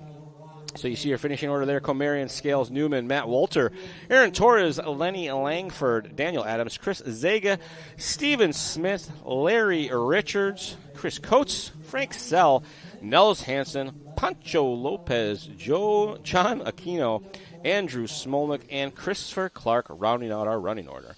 That is going to do it for our 40-plus electric B main event. Up next, a very exciting 4-car race. This guy just got off of work. He's still got his work jacket on. I recognize. That's Scott Petticlerc, Kevin Harris, Alan Ginsey, and Brian Wright in our 50-plus electric buggy B main event. Top 2 out of this one going to transfer into the A final and compete for all of the glory.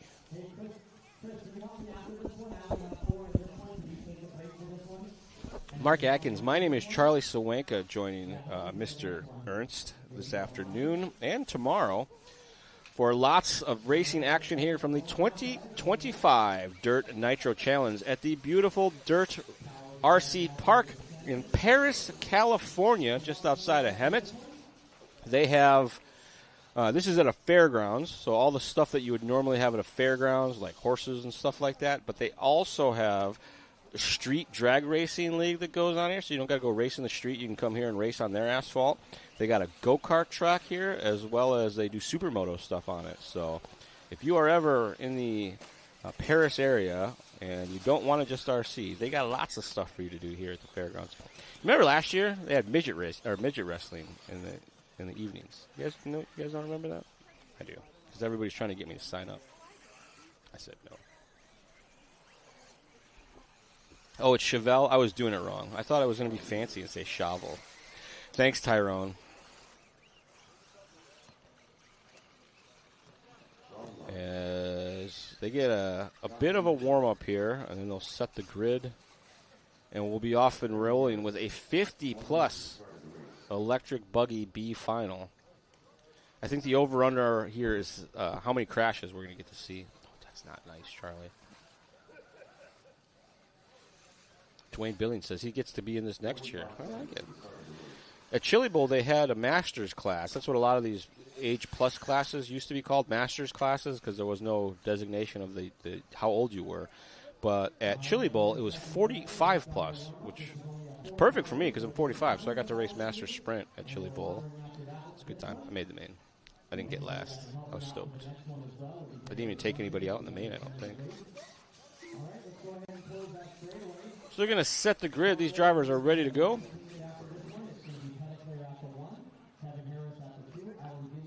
So they pull them into their grid position for the start of this one. They're going to need a lot of volunteer turn marshals. And leading them away will be Mr. Scott Petticlerc. Sorry. And away they go. Clean start here so far. Oh, I spoke far too soon. They didn't make it through the first corner yet. Petticlerc now with a huge lead. I think that was Ginsey moving all the way up to the 2 spot.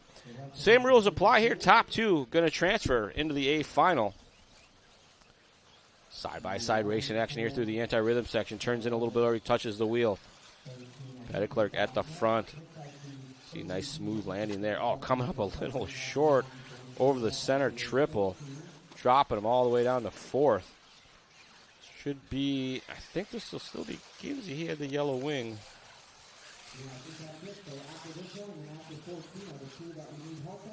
Petticlerc across the line, 43. Ginsey in the 2 spot. Harris and Wright after that. Oh, battle for the 2 spot heating up as Ginsey gets it wrong up the hill. Harris going to move on by. Harris charging hard into that flat corner. Gets it up on the bicycle, but able to maintain with the application of copious amounts of throttle. around the sucker pipes into the anti-rhythm section. It's Harris and Ginsey, second and third right now. Big air there by Ginsey. Lands on the pipe, drops himself down another spot, and as that happened, Wright collected his crash car, got him all cattywampus, jumped way off the side, lands in the opposite lane. Petitclerc across the line. Harris now right with him. So Harris now closing the gap on Petitclerc. 1, 2, 3, 4, the running order, just like they qualified.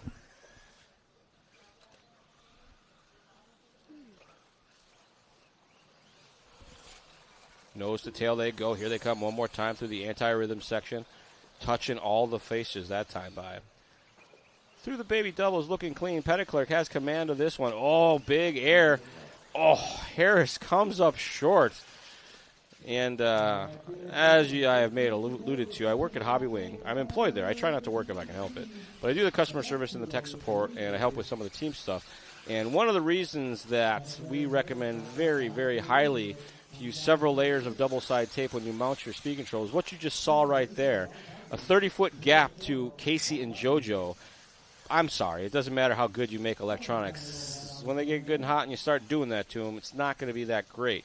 So I'm not sure that I'm a fan of the gyro tape because it's a little firm and it does allow some wiggle. But what I really like is when you use that normal clear tape, like that Gorilla clear tape or any of the hobby stuff, you don't even do the whole base of the speed control. You do either 2 strips or 1 single strip on an angle, and you do like 3 or 4, maybe even 5 layers of that so that your speed control can bounce up and down when you do that. And that will do wonders to keep your high-priced electronics intact through more of those crashes. I'm not saying it's going to make it never happen, but it'll definitely help. So something to think about when you're mounting your stuff. And one of the things I got from a guy's like, well, we have to zip tie them down and tape them down because we crash so much they fly out. If you clean the surfaces that you're gluing that stuff to, hit it with a lighter, the tape that is, and heat up the surface before you stick it down. Keep pressure on it and let the tape cure for a minute or 2 while you keep pressure on it. That stuff ain't coming out in a crash, that's for sure. It'll be hard to get out if you want it to come out. And it'll still have all that cushion for the pushing. Pro tips, compliments of Charlie. If you want more stuff like that, I do a podcast with Hobby Wing. It's called RC Stuff. Just look it up on your favorite podcast service. We give away free things as well. Not just information, but hobby products. So find out how to win. Just listen to an episode. RC Stuff, powered by Hobby. I've been doing more of it lately. It's been fun. Still at the front of this one, though, Petitclerc and Harris drop back for a moment to pick up Ginsey. He's looking strong there through that inside section. Gets it a little wrong as I say that, up and over the speed bump. Looks like maybe he's tabbed the brakes there. Car didn't want to do that. It went endo. Yes, Mike, the views out here are marvelous. We're in the, what do they call this? The high desert? No, the low desert? I don't know, but beautiful views the whole drive out here if you do it during the daytime. I did it at night. It was terrible, but I got up this morning, leave the hotel, and you got like snow-capped mountains on the one side and regular mountains on the other side. Pretty cool.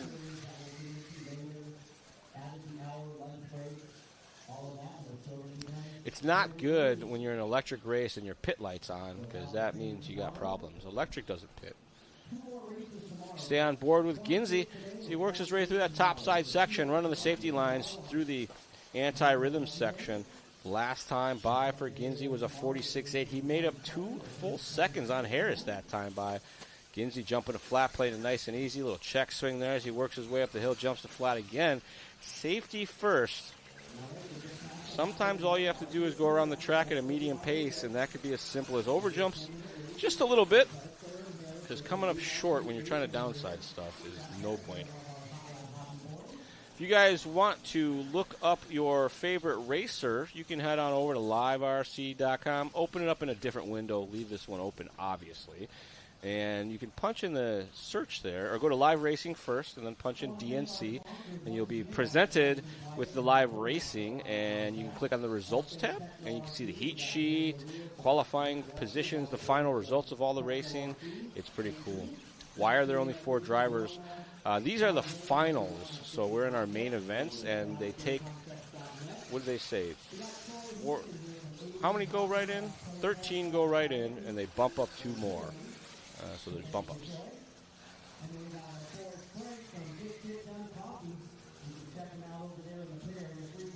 So we stay on board still here with Ginsey. Actually, this might be here. Oh, this is Ginsey. I think they're coming around to lap him. Big air there coming through the top side section. Woo! Barely sneaks across that one. Well, this is Petitclerc we're on board with as he jumps back up the hill, smooth and easy downside. Last time by a 45.5. This time by a 46.2, nice and easy. But he's got a huge lead.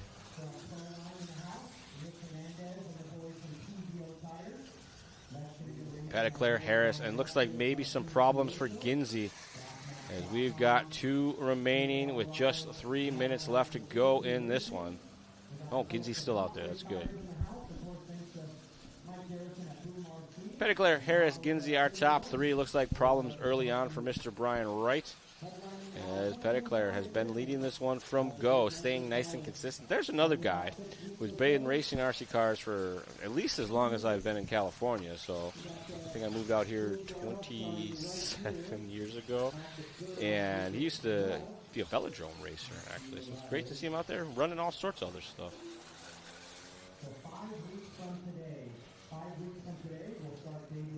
Petitclerc, orange nose, white tail, white wheels, white wing. That's how it's supposed to be. Wheels are supposed to be white.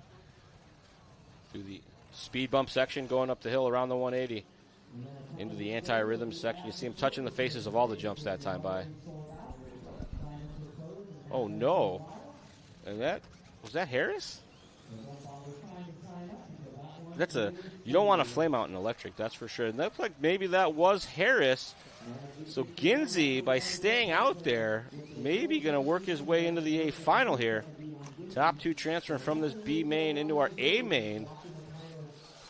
And if everything stays as they mentioned this morning, there will be a bit of a break after race 13. They're doing a lunch break, which I'm a fan of. I think the lunch breaks are fine.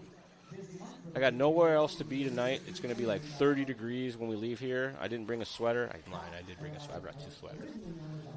Scotty doesn't like when I call a hoodie a sweater. He says it's not a sweater, it's a hoodie. And it's a hoodie sweater. Like if you go on the internet and you punch in sweaters, hoodies come up. So I'm just saying.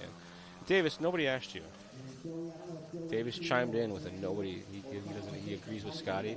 So you guys know, if you want to stay on my good side, never agree with Scotty. Only bad things can happen to you. Petitclerc still out front. Ginsey now to the 2 spots. They were not able to get Harris back out there. And like I said, electric flameouts, you usually don't come back from those. You got blinking lights or no blinking lights. It's all. This should be their final lap. They crossed the line at about 40 seconds remaining. 4 cars enter, 2 cars remain. The only 2 cars not making the main are the ones who didn't finish the B. Petitclerc and Ginsey could stop now and still earn their transfer spots. Petitclerc looking for some hot race lines here right before the main. Going to try to make this one count.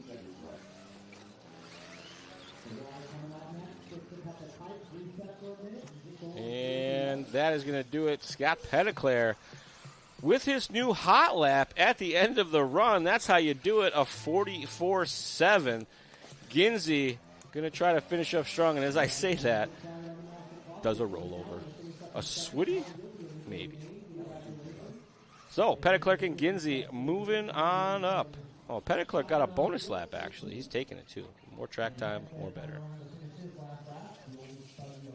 Otto Hampton says, can we give Pro 1RC a shout-out? That's my sponsor. Sure, Pro 1RC, shout out. Petitclerc out on his victory lap now. He lapped the field on the clock.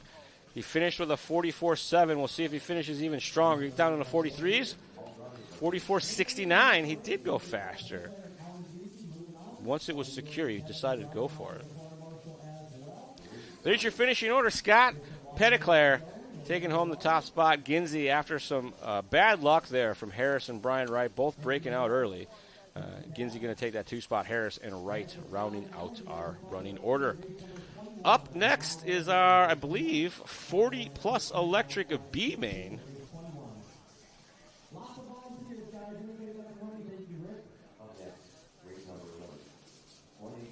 I was right. Oh, no, I was wrong. 1A scale intermediate electric buggy coming up next.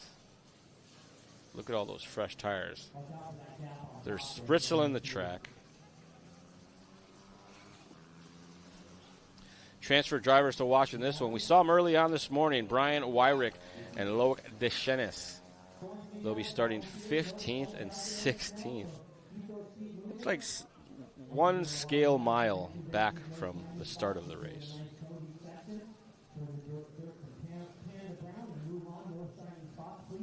Yes, Mr. Atkins, I did hear through when I was walking around this morning, there was some racer chatter that there is going to be a main practice, and they're definitely going to need volunteer turn marshals. There's only 4 drivers in this one. They're going to need 15 at least.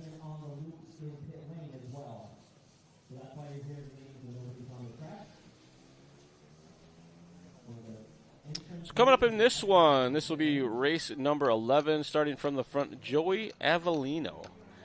Dylan Bartlett will be starting second. Adrian Palale in the 3rd spot. Adrian Ramos starting 4th. Nathaniel Vander Molen will be starting 5th. Brendan Bartlett starting 6th. Curtis Lindau in that 7th spot. Barry Rowe the 3rd starting 8th. Matt Walter starting 9th. Jet Peters going to be starting 10th. Daniel Lewis will be 11th. Teddy Lindau starting from the 12th spot. Manny Churchman, lucky number 13. Chase Antill going to be starting number 14. And our transfer drivers, 15th and 16th, Loic Deschenes and Brian Wyrick. Exciting B main action as the top 2 drivers from this one will be working their way into our A final, where 14 qualifiers are waiting for 2 more to join them for that A main that will be coming up this evening. Today's program will be running all of the Nitro truck, or Truggy if you prefer, and all of the electric buggy classes. Tomorrow will be the opposite, electric truck and Nitro buggy for Sunday. Broadcast kicks off at 8 a.m., and that's all you need to know, because you should tune in as soon as possible and be here. That is Pacific Standard Time. Tomorrow night is when the daylight saving changes, so everything stays normal until then. We're still an hour off of Arizona, in case you were wondering. Auto Hampton, yes, they let you sign up for whatever class. There's no qualifications to be pro, and in fact, you get mad props from everybody in the pits for running pro, and you will probably get lots of assistance from whatever team that your chassis is. So, like, you run a techno, the techno guys will hook you up. But yeah, no age requirements. There's been youngsters in pro class for many years. Some of the fastest racers are youngsters.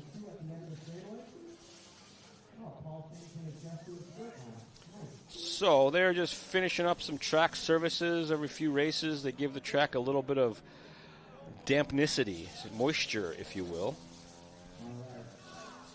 to add to the consistency and durability of the racing surface and to prevent character overload.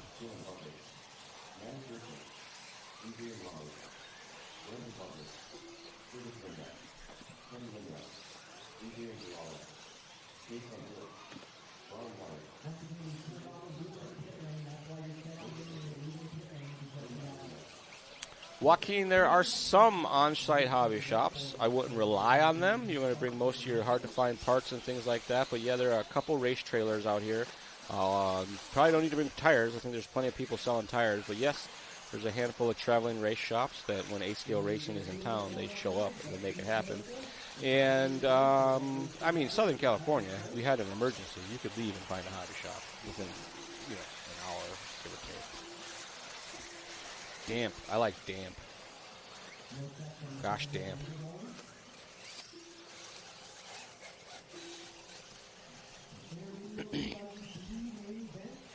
So these guys are out in their warm-up. They get a 2-minute warm-up, which very rarely do they use all of it. but they like to get out and get a feel for the track, especially right after it's been watered. Make sure they find the soft spots or saw it off in the warm-up like we're seeing here over the Big Triple. Bad driving, guys.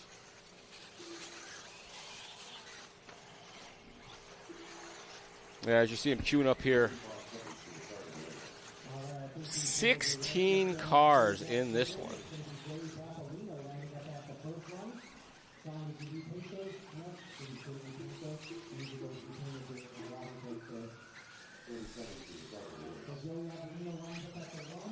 Oh, I think that guy just had reverse.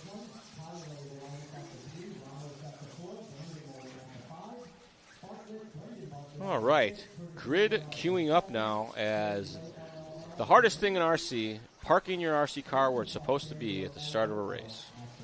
I've always been very amused. I've announced races over the years, and we call cars to grid to watch people try to pull into their spot. It's great. It's just great.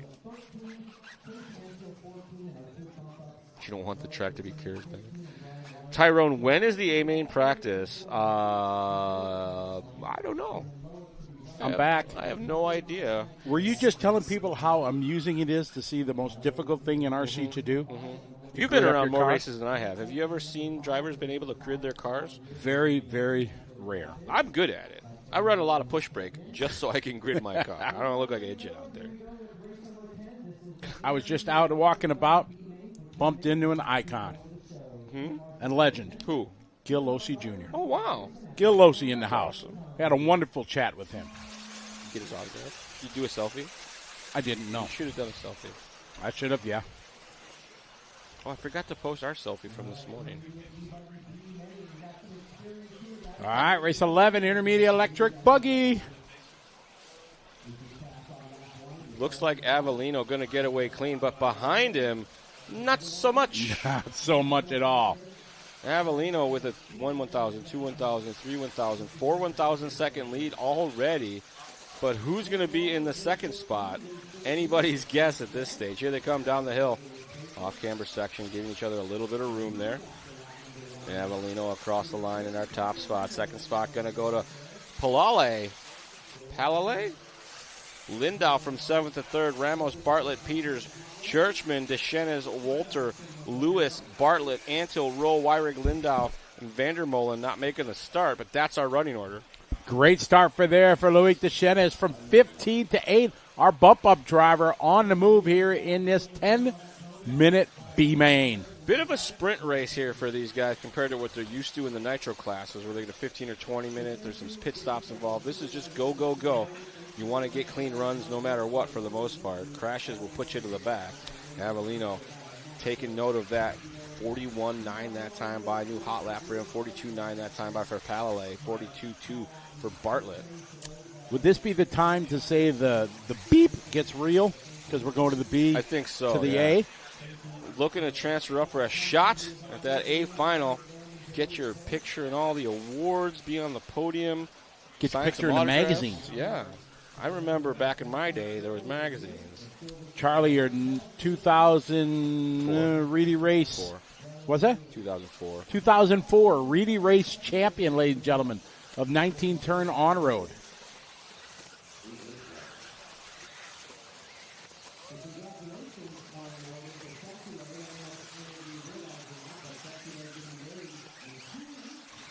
A lot of contact here in the back of the pack. And speaking of contact, a look back at the start of this one, as there was a little bit of hemming and hawing.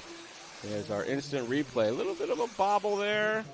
Moves to the inside. Boom, shoves him one later. The shove and run in full effect.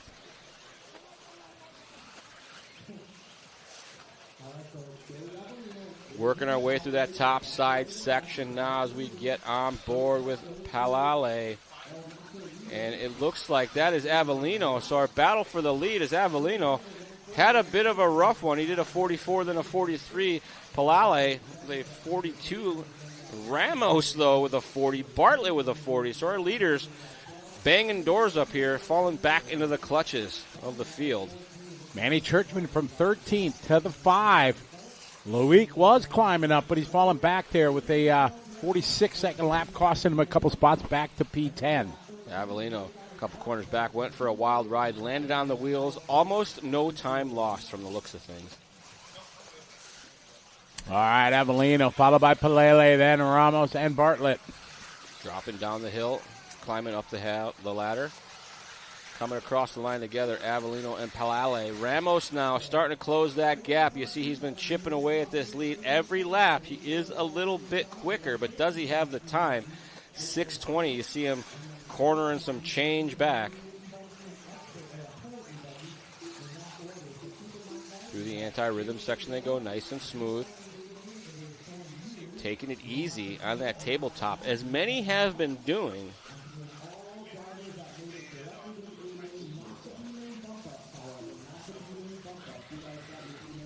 Avellino, Pelele, Bartlett, Churchman, and Peters. Only 2 spots matter.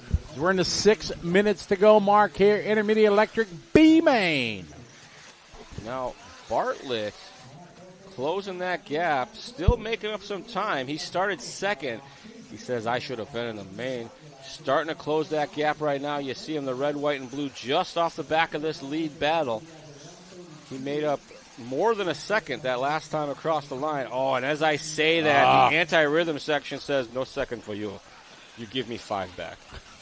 I don't know why the track is from Russia. But yeah, I was going to say that. That's a good accent. Thank you. And I think that's Wyrick and Deschenes there, side by side, our transfer drivers, trying to work together to get up into this mix. But as we are at the halfway point, you want to be a little closer than that already. Avellino, Pelele. You see Bartlett cross the line. Here comes Churchman with him. Oh, no, Churchman late to the line. There he is. Wyrick now up to 5th. Deschenes up to 6th. So they are closing the gap. You see Bartlett with a 49, Pelele with a 42. Wyrick and Deschenes both did 41s. Not a lot of laps left to go. They're going to have to hope for some, I guess you'd say, less than great luck for our race leaders. Wishing bad luck on their competitors. I hate to do that, but sometimes you have no choice. Joey Avellino, your leader. Under the timing bridge, Pelele right behind him. Those 2 guys got about a 8 to 9 second. Let's check it. Now it's 5 seconds there. I was going to say they're doing 44s and 45s these last 2 laps, and everybody behind them is doing 41s and 42s. You're giving back a lot of track time. A lot of it there. And Bartlett throw down 41.0. He's got a hot lap already of the race of 40.4. So Bartlett still a chance with 4 minutes to go. I'm sure that whoever their pitman is telling them spread out and stop taking each other out, because I think it's all just been racing deals. They bump into each other a little bit here and there. So maybe Pelele taking a breath and giving him some space to work with so Avellino could just run laps. 40.9 that time by. New hot lap for Avellino. He feels the pressure. 41 for Pelele there. Bartlett, though, says, here I come, a 40.2. That's new hot lap of the race there. Bartlett wants into the bump up to the A main.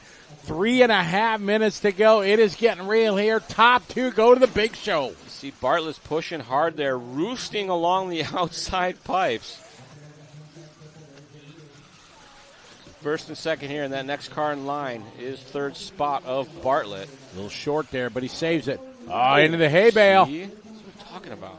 1 second, 2 seconds. Coming back at you. 3 to go. Dives to that inside line. Found some smoothnessity down by the pipe. Oh, Bartlett continuing to close. Bartlett made up 9/10 of a second that lap. Bartlett absolutely in the hunt. As he comes in and out of frame, you see that 3rd car there. That is Dylan Bartlett. There's still quite a few laps left in this one, and Bartlett has been slowly closing. Leader gets it wrong.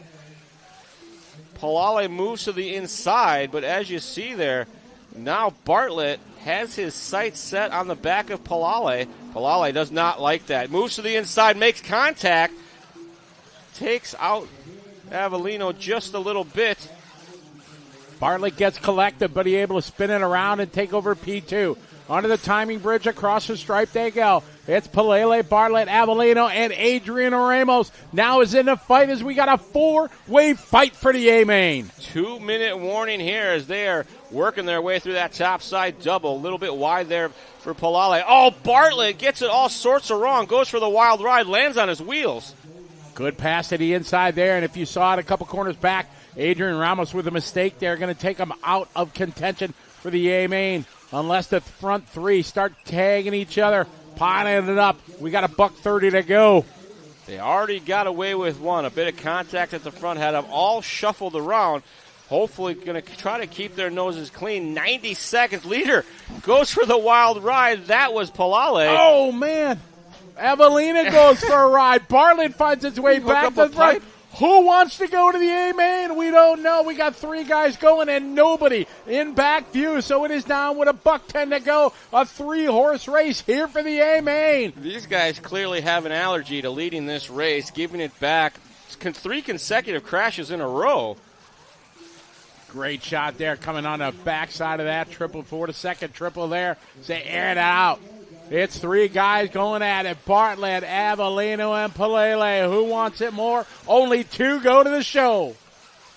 Bartlett has it now. Been chipping away at these guys, but Adrian and Joey, they've been nose to tail this whole race. Cost each other some track position with contact. Avellino pushing a little hard there. Gets off the racing surface. Pushes hard again. Goes for the donkey roll. I don't think they're going to get another lap with 29 seconds to go. It's going to be close. Through the whoop section, 25 seconds to battle here. Transfer spot on the line, white and blue versus the multicolor yellow. Avellino looks to the inside, tries to jump to flat, can't make it stick. 10 seconds on the master. Oh, over the top pass. of the hip jump. Tries him up the hill. Maybe, he caught the corner. 3, 2, 1, get to the line. No, heavy contact with the pipe. Oh, man, tough luck there for Palele. Was trying to streak across the line for a latch-ditch effort at this one. Got caught at the pipe that makes up the line, unfortunate for him. So that makes Bartlett and Joey Avellino our next participants in the intermediate electric buggy A-main event. I'd say great work, but good luck. Good luck on that one. Great luck, boys. My. Dylan and Joey going to take that transfer. Great run for Adrian. Manny, got to give him tip of the hat to Manny Lewick from 13th and 15th up to the top 5. So a good race there for them. And that'll bring here our B main intermediate to a close. Race 11. 12 coming up next. Our finishing order there, you see.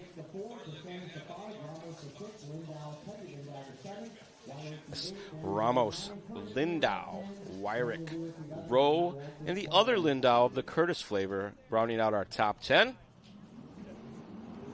After that, you see Daniel Lewis, Matt Walter, Jet Peters, Chase Anthill, Brendan Bartlett, and Nathaniel Vandermolen not making a start of this one. He had too much fun this weekend. He says, I don't need to run this, man. You guys go after it. Sportsman E-Buggy coming up next. Then we got our, did I say E-main? B-main. Then we will do race 13, our Pro B-main. Pro electric buggy B-main? Yes. And then you know what's after that? Lunch. Break. Break. We're going on lunch, too. I'm going to go get some greasy fair food. Oh, from the carnival trailer over there? Actually, I might go over to Spencer Ripken's trailer and make a sandwich. There you go. I'll have Ronnie make me a sandwich. They got it, Ron. I was just walking by, yes. Maybe I can say, hey, Ronnie, can you make me a sandwich? And Ron will be like, what do you want on it? He'd make you a peanut butter and jelly. I'll take it. Or a cream cheese bagel. I don't like to eat when I'm on the show because it might trigger an emergency release, and then I'd have to leave you here all alone and use a porta-john. Nobody wants that. No one wants to hear about that either. No, not at all, but now they did. Replay the jump pass. I was going to tell you, when you were talking about that crash in your very good Russian accent.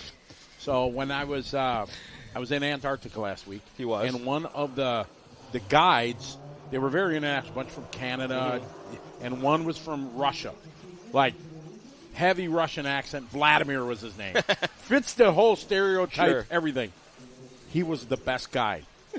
The best guide. We tried to get into his Zodiac every day because he worked so hard, always in the binoculars looking for whales and seals and everything. And and then here I got to show you this. This was pretty cool. It's going to make for good TV, so you won't be able to see it. I wanted to ask you, what did you eat there? Because I know they didn't have like Scotty Ernst approved. The food on the ship was extraordinary. Yeah, it was. I mean, 3 meals a day, breakfast, lunch, and dinner. Buffet breakfast plus order. You could order pancakes, French toast, or whatever. Oh, nice. And then at lunch, they had a menu that changed every day. Then at dinner, they had 2 menus. One that was the same every day, had 2 or 3 different salads, 2 soups, 3 mains, like ribeye every day. And then they had a separate menu that changed every day. Today it was French. The next day it was German. The next day it was Spanish. Nice. So you could have paella if you want or stuff like that. And whatever you wanted. If you wanted to have 3 ribeyes, just 3. It was all included in your trip. So you had 3 ribeyes. No. I didn't. I tried to eat the daily changing menu. Mm-hmm. But it was extraordinary. Scotty can't try a wide range of foods due to his job. If he gets something upsets his stomach. So, like, when we travel to race and we go get food, Scotty's like, really, really plain stuff. Well, yes, because we're in these exotic locations with food we may never get to see again. Don't say I'm going to McDonald's because he doesn't. No. It's still, I'll eat rice it's still like a very involved ordeal for Scotty to put his order in. Does it have this? Because I can't have this. I don't want to. It's because he doesn't want to risk it. He's got a lot on the line here. There's nobody that can replace Scotty at a race. Correct. I start announcing at 8:00. I can't say, hey, guys, we need to take a 15-minute break. He doesn't have a fill-in guy. And if he did, like, let's say he got food poisoning or worse than that, like, the people pay the money to go to these races because Scotty's the announcer. They're going to want their money back if Scotty's not the announcer. I don't know about that because I needed to take a 15-minute break. Right. So no, I don't think so. But so I'm cautious, but it was extraordinary. When I first got married, my ex. I'm not married anymore. She used to make fun of me that I eat like a child because I would always have like the same thing. And then we had a daughter, so I'm like, well, the kid's going to be the same way. I don't want the kid to miss out on this food. So I just started eating everything. If they brought it out, I ate it. And my mind has been blown by all the food I missed out in the first half of my life. Sure. Pretty much if people eat, it's good. I mean, obviously. Except cauliflower and broccoli and Brussels sprouts have no business. Those weird poor people foods that are real ethnic. Yeah, I'm not a fan. But, like, the rest of it's been very good. Those are like the 4 things that...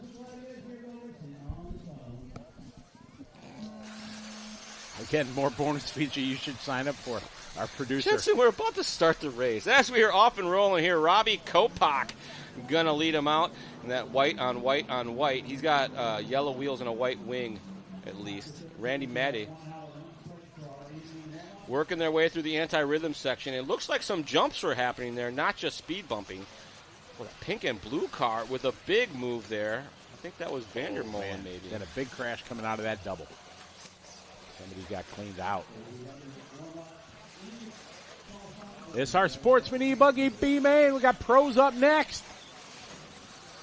And the Pro B-Main is like an A-Main at any other event in the world. Again, if you don't know why, qualifying got shortened from 4 to 2 rounds and then shortened races too. So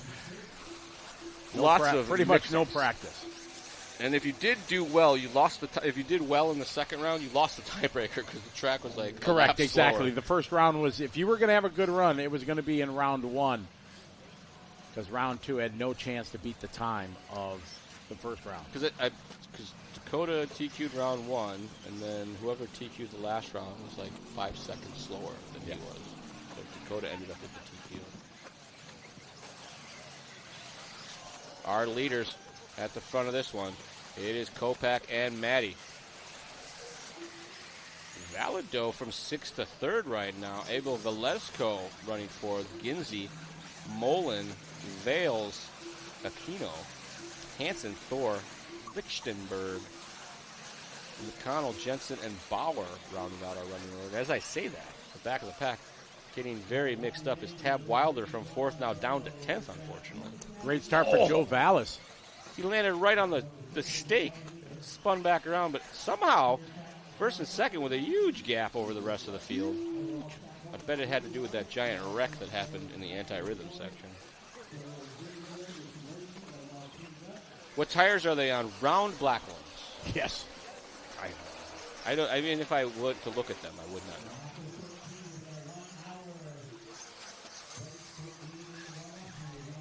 Oh, so the hour-long break is not just a break. It's the A-main warm-up. Do the A-main warm-up during that time? Yeah, so there we go. The question has been answered. You guys, Scotty's showing me pictures of ice. Pretty cool. 7:20 to go. Robbie out front, Randy, Jose, John Vandermolen, Joe Vallis, John Aquino. Oh, big bobble there. Looks like that was Maddie getting it wrong. Kopac's in the all-white, so that is going to allow Valadao to get by. Sudden stop coming down the hill. Going to stay in the throttle and just jump across it. Woo! There's a lot of steering and a lot of throttling, but not the cart going in a forward-like direction. That It was was going odd. every other way but straight. Maddie able to somehow hold on, but I think it had to do with Valadao's car not wanting to cooperate with his inputs. Yeah, Isaac said, what kind of tires are running? He says both tires. Crime Fighters. They're running Crime Fighters. I want step pins. Oh! IFMAR pins. Robbie in control. Randy, Jose, John, Joe, John, and Tab. We're not announcing the A-main warm-up, are we? I'm not You announcing are. practice. I think that's I'm in not your announcing contract. practice. I can't do practice. I got a clause that says I don't do practice anymore. No physical labor, no announcing practice. And that physical labor became after you've done my early Motorama race. Scotty hires me. He used to hire me to do Motorama. He's like, "Oh, you're going to come out a day early. We've got some setup to do and stuff like that."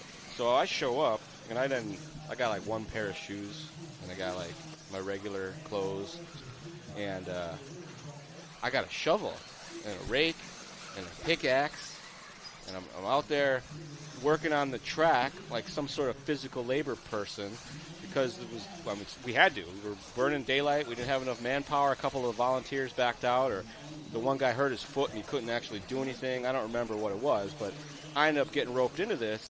And this is kind of before I got back into riding bikes and stuff. So I was very, very, very, very RC physique.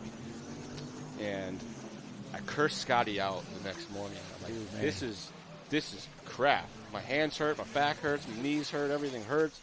You want me to ever do this again? I'm not touching shovels. I'm starting right now officially my no physical labor clause. I can't do it. I would They love let to you help drive you, the but tractor, though. so, yeah, they let me drive the steamroller around. That was cool. And I get to drive the golf cart. When it's time to pack the track, I'm allowed to do the golf cart stuff. So Robbie leading the way, 44.6, his best lap here. We just hit the halfway mark. A-main in sight for Robbie. Randy. John not that far back, 2.9 back. Joe 3.5 back. And John Aquino 4.5 seconds behind our front runners. Kopak and Maddie nose to tail right now. And as I say that, Maddie falls off the screen. There he is. He's fine now. But you see the orange wheels behind him? That is Vandermolen trying to close the gap and move into that transfer spot.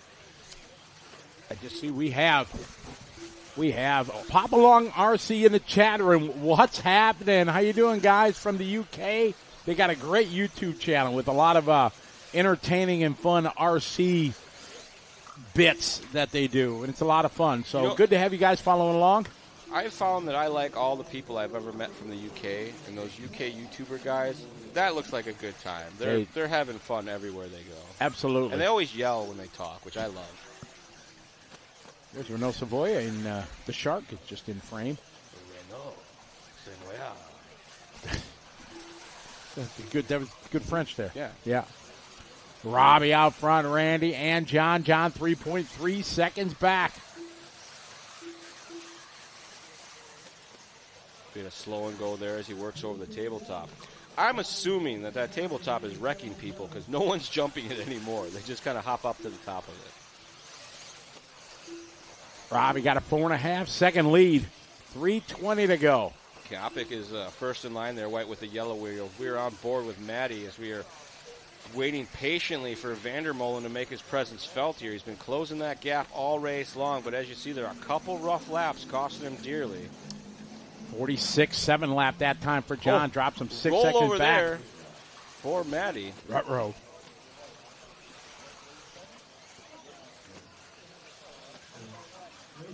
Speaking 3 of minutes YouTube to channels, because we said YouTube channels. I got a YouTube channel. I said Hobbywing Official. YouTube? No, they did on the chat. Oh, yeah. Yeah, if you guys didn't check out my YouTube channel, go check it out. It's called Hobbywing Official. It's actually not mine. I just put the videos on it. Yes. People say your But you're YouTube the channel, star of it. Yeah, people say your YouTube channel is huge. I'm like, yeah, because it's not mine. If it was mine, there'd be nothing on there. Robbie, got a flame out.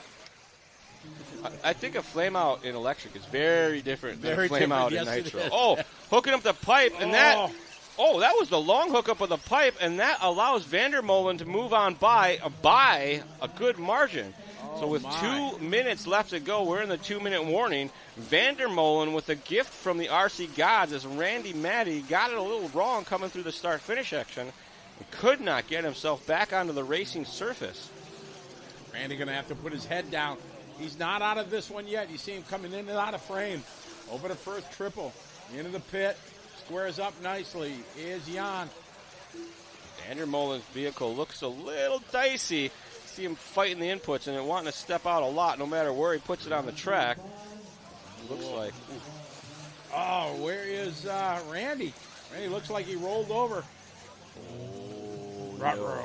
Bit of a rough one there for Randy as he dropped back a bit. Still got 90 seconds left to go in this one. Lap traffic trying not to play a key here. Bit of a crash in front of second spot. John Vandermolen, I think we see why he didn't make the start of his intermediate race. He wanted to bump up here in Sportsman. I'm just going to focus on this one.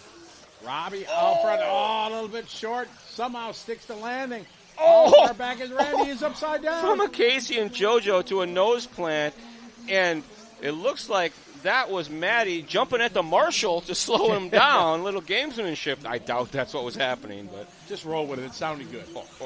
1 minute to go. We're at 45 seconds now. So that's as Randy finds his way back to the 2. Where John? There's Vandermolen. He is 2.8 seconds back. 35 seconds to go. And it wasn't a great lap for Matty on that one, so he really needed that Vandermolen rough luck there. Did Casey and JoJo, then did a nose plant. Oh, wow. That was a donkey flip there. That anti-rhythm section looks not enjoyable. No. If I was a racer, every time I'd come to that, I'd be like, all right, let's go. Yes, that. I gotta go through that section again. But I like just or look like I crash and go around it. Yeah, just go over the pipe, into just the jump hay. to the non-racing surface. Right. They'd probably catch one of that. You could really go out and crash where the cone is. Right. You know, drive through the hay and then come back around. So top 2, once again, this is not the 4th time this has happened. The top 2 are the only ones to make it across. That's it. Only 2 go to the A. Takes a lot of pressure off. I don't know if you guys have ever lost a race on the last lap. I have. Yes. It's you want to quit. Yeah, exactly. It makes you want to quit. So Robbie and Randy going to make it. Unfortunately, John getting caught at the line, but a good battle here. In our Sportsman B main, top 2 go to the show. Topic going wire to wire here in A-scale Sportsman Electric. I think that's enough to make you not a sportsman. You didn't even crash, bro. You didn't even crash. Good run there. Look at his consistent lap times, dude. They barely, what was his average lap time? Of 45. Pretty good. That's better than the intermediate guys, I'm pretty sure. Very good. I get some more shout out. We got Miklos Sabatos. How you doing, Miklos? Hope you're doing well. Kyle Vergata. Yeah, Chase made, I think, the E-Buggy A main. Struggled a bit in Truggy, but made the A, I think, like I said, in E-Buggy. Trackside's very own Chase Lemieux. When you guys see him, all you trackside locals, you can call him Son of Paul. He really likes it. Son of like, Paul, what's up, right. Son of Paul? Charlie said you love it when we call you Son of Paul. My unofficial grandson. Yeah, right. Oh, yeah, look at that. You got the Shark, Renaud Savoya. I had a wonderful interview with him. He accepts he is an elder statesman now. He understands his reflexes are a couple tenths off from the kids, and he's really embracing his role of trying to be the teacher, you know, and teach and share his love for the hobby with others. I feel like some of these more experienced racers, their experience gets in the way of the speed. The young guys don't drive smart, whereas the old guys know that it's better, long-term, long play, and that's what happens. They just don't go, they don't drive very fast. They drive safe. See, it would look way better with yellow wheels, I'm just saying. Come on. I guess if you have a lot of yellow in your body, the yellow kind of does go with it a little bit. It does, yes. I guess. It still looks terrible. Good, let it out, Charlie. Don't hold it in. Let it out. Let your feelings out. we were in the 10-scale electric racing scene. Expert spec division has become very hotly contested. Expert spec. Yeah, there's a lot of like professional spec racers out there that someone pays their travel to go to races, or they get Really? lots of free product and support and bonuses when they make mains and stuff like that. And very recently, Dominic Paccioni has made a big return to spec segment, running for primarily R1. And the kid's a machine, dude. He's very, very fast. Dominic's really good. Right? Yeah, he's in his 20s. I say kid, but so he has a paint job that is extremely similar to Chase Raymond's paint job, who was one of the Hobby Wing drivers. So we'll be out there watching races, and I do my video clips of the drivers, right? And I can't, dude. I can see far away pretty good, like normal. I could drive a car without glasses. I can't read anything anymore. So I'm thinking I could see the car just fine. I post a couple videos, and I get all these messages. That's Dominic's car. That's Dominic's car. That's not Chase's car. That's Dominic's car. I'm like, whoops. Oh, whoops. So I went and get this all started at INS, at Trackside. So I went and gave him a bunch of grief when we were in the hobby shop. I'm like, dude, you can't be stealing this kid's thing. This is a bully move you're doing. You're older than him. Like, have some grace under pressure here. Like, give the kid his paint job back. He's like, well, they're not the same. And he shows it to me. I'm like, I don't care. He took his scheme, gave him a bunch of grief. So we were joking, obviously. And so the two of them on their own came up with a bet while we were at Desert Classic, because they are also sick of it, because the announcer would get the cars wrong and not call traffic correctly, because it wasn't that easy to see. Sure. So they're like, all right, whoever does better in these mains, if you lose, you have to change your paint scheme, and I get to keep the paint scheme. If you win, not only do you get to keep the paint scheme, you can have my bodies so that I can't run them anymore. So who won? Chase. Chase. Yeah. Chase won both of the expert spec classes at Desert Classic in fine fashion, using Hobby Wing power, tuned by the world famous Matthew Gonzalez. I gotta. If you guys message Matty G about anything, Maddie is how he spells his name now, like a girl. Oh, really? I got a random message from him yesterday, right before we went off the air. I didn't see it till I got back to the hotel. Mm-hmm. I never get messages from Matty. I'm not important. From Matthew? Yeah, Gonzalez. Oh, yeah. I was shocked. I felt special. What did he say? The results didn't update. Like, it's my fault. Of course. Everybody's used to me being in the booth, you know? Typical.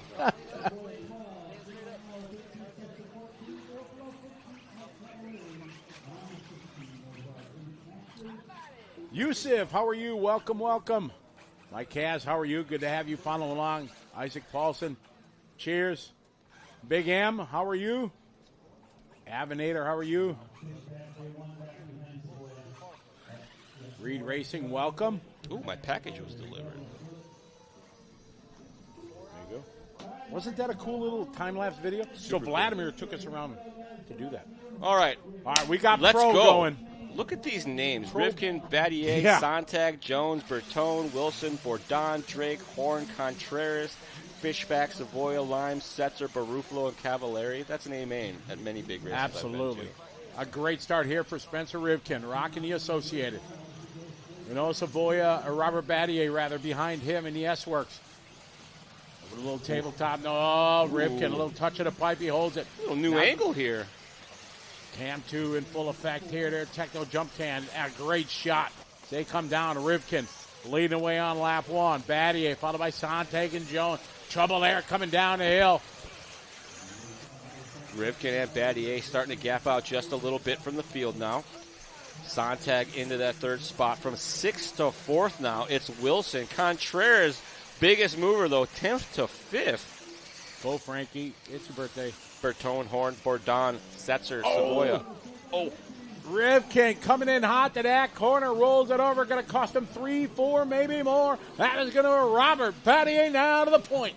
Battier with a gift, Sontag, Wilson, and Contreras also moving by Rivkin on that one. I mean, the B mains in the other class were important to get to the A, but if you're in the pro division, man, oh man, this is. You got contracts on the line. Like, well, how many mains did you make this year, bud, when they go to do their re-signs? All right, Jonah Wilson from the 6th. I hear crowds cheering out there. Somebody going for a ride. Sontag was up in the 2 spot. Looks like he went off the track a little bit, and that's going to allow Wilson and Rivkin on by. Into the hay bale went Sontag to the moans of the crowd. You see Battier in that red and yellow.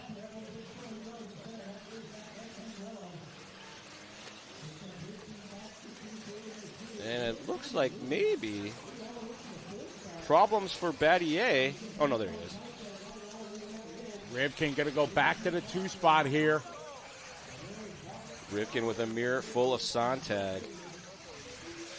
They've raced each other a lot, just not with A scales. Rivkin looking smooth here. He got his one mistake out of the way early on in this one. Runs a little wide there through the anti-rhythm section. Little step hop there through the center. Rivkin up and over the double. Sontag right with him. Little power slide there as they work their way to that center triple. Nice line there coming out of the pit. Sontag a little short. Rivkin get a hold of the 2. Sontag going P3. You see Battier coming in and out of frame. Under the timing bridge goes the red and yellow there. Robert Rivkin followed by Sontag. Jonah Wilson. Frankie Jr. going to go 5. Setzer 6. Savoya. Cavalieri. 7 minutes to go. Race leader just off the front of the screen there in the red and yellow. This is the battle for the 2 spot. Transfer position on the line here right now between Rivkin and Sontag. Rivkin gets it wrong there over the doubles as he U-turns. Collects Sontag. Sontag's got no luck. Oh, big errors there over the monster triple. Was behind that Sontag who just yard sailed it? I don't see him yet. He had some anger throttle applications. That kid's laughing about it. Must have been awesome. All right, Robert out front. Second is Spencer. Contreras now to the 3rd spot. Front of the pack of this group right there, the multicolor with the yellow wheels, is Frankie Contreras Jr. Been racing since he was like 13, I think. He's like 16, 17 right now. Yeah, he's a wheel. Swinging it all the way out to the pipe. Yeah, that's an interesting angle there. It makes it look like it gets a little skinny at the top of the jump. 6 minutes to go. 4 down, 6 to go. Robert, your leader. Here's Spencer across the line. Now, onto the timing loop, this time by Frankie and Aiden Horn. Aiden Horn has had no luck this week. Haven't said his name much, but now he's in the bite here, in the fight, in the top 4. Aiden TQ'd both of the classes at Desert Classic. It took home the win in 4-wheel drive, but got edged out by Chase. They had a knockdown, drag-out battle in the mains. Yeah, it came down to the tiebreaker after a contact. And no one knew what to say. Like, end of the race, the track was quiet. Except for Alan Horn. He was cheering. Yeah. Aiden still won, but he didn't win. Battier out front. And this is Contreras we are on board with, currently running in the 3rd spot.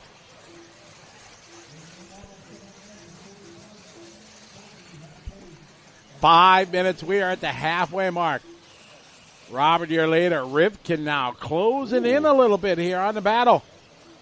Looks like Robert didn't have a bad lap. Spencer just had a bunch of good laps. Here they come over the hip jump. Sliding around, falls down into that. What's going to be a big crevasse again by the end of the day. Spencer doing some 10-scale things out there, driving right along the pipe. A 40.3 to a 39.6 for Rivkin. His new hot lap for both of them actually turning their own best laps. Robert rocking the S-Works, followed by the Associated there of Rivkin. Right now, all these guys want is 4 minutes and 15 seconds of no crashes, so they can hold on to these transfers. Start 15th, start 16th, you don't care, just so long as you start in that A main. Battier a little bit wide, Rivkin a little tighter line. He closes up just a couple meters apart. 4 minutes to go. Uphill double. It looks like that angle is in, but I think that's just the angle of our dangle. Watch the gap to Frank. 5 seconds last time by. A little bit more this time by. 5.6. So Robert and Spencer just got to keep it cool. Rivkin continue to apply the pressure on the back of Battier here. They work their way through. Oh, jinx. Yes, exactly. The anti-rhythm section said, shh. Let's show you. Rivkin needs to be happy with second. Easy for me to say, world champion. You know, they don't want to settle.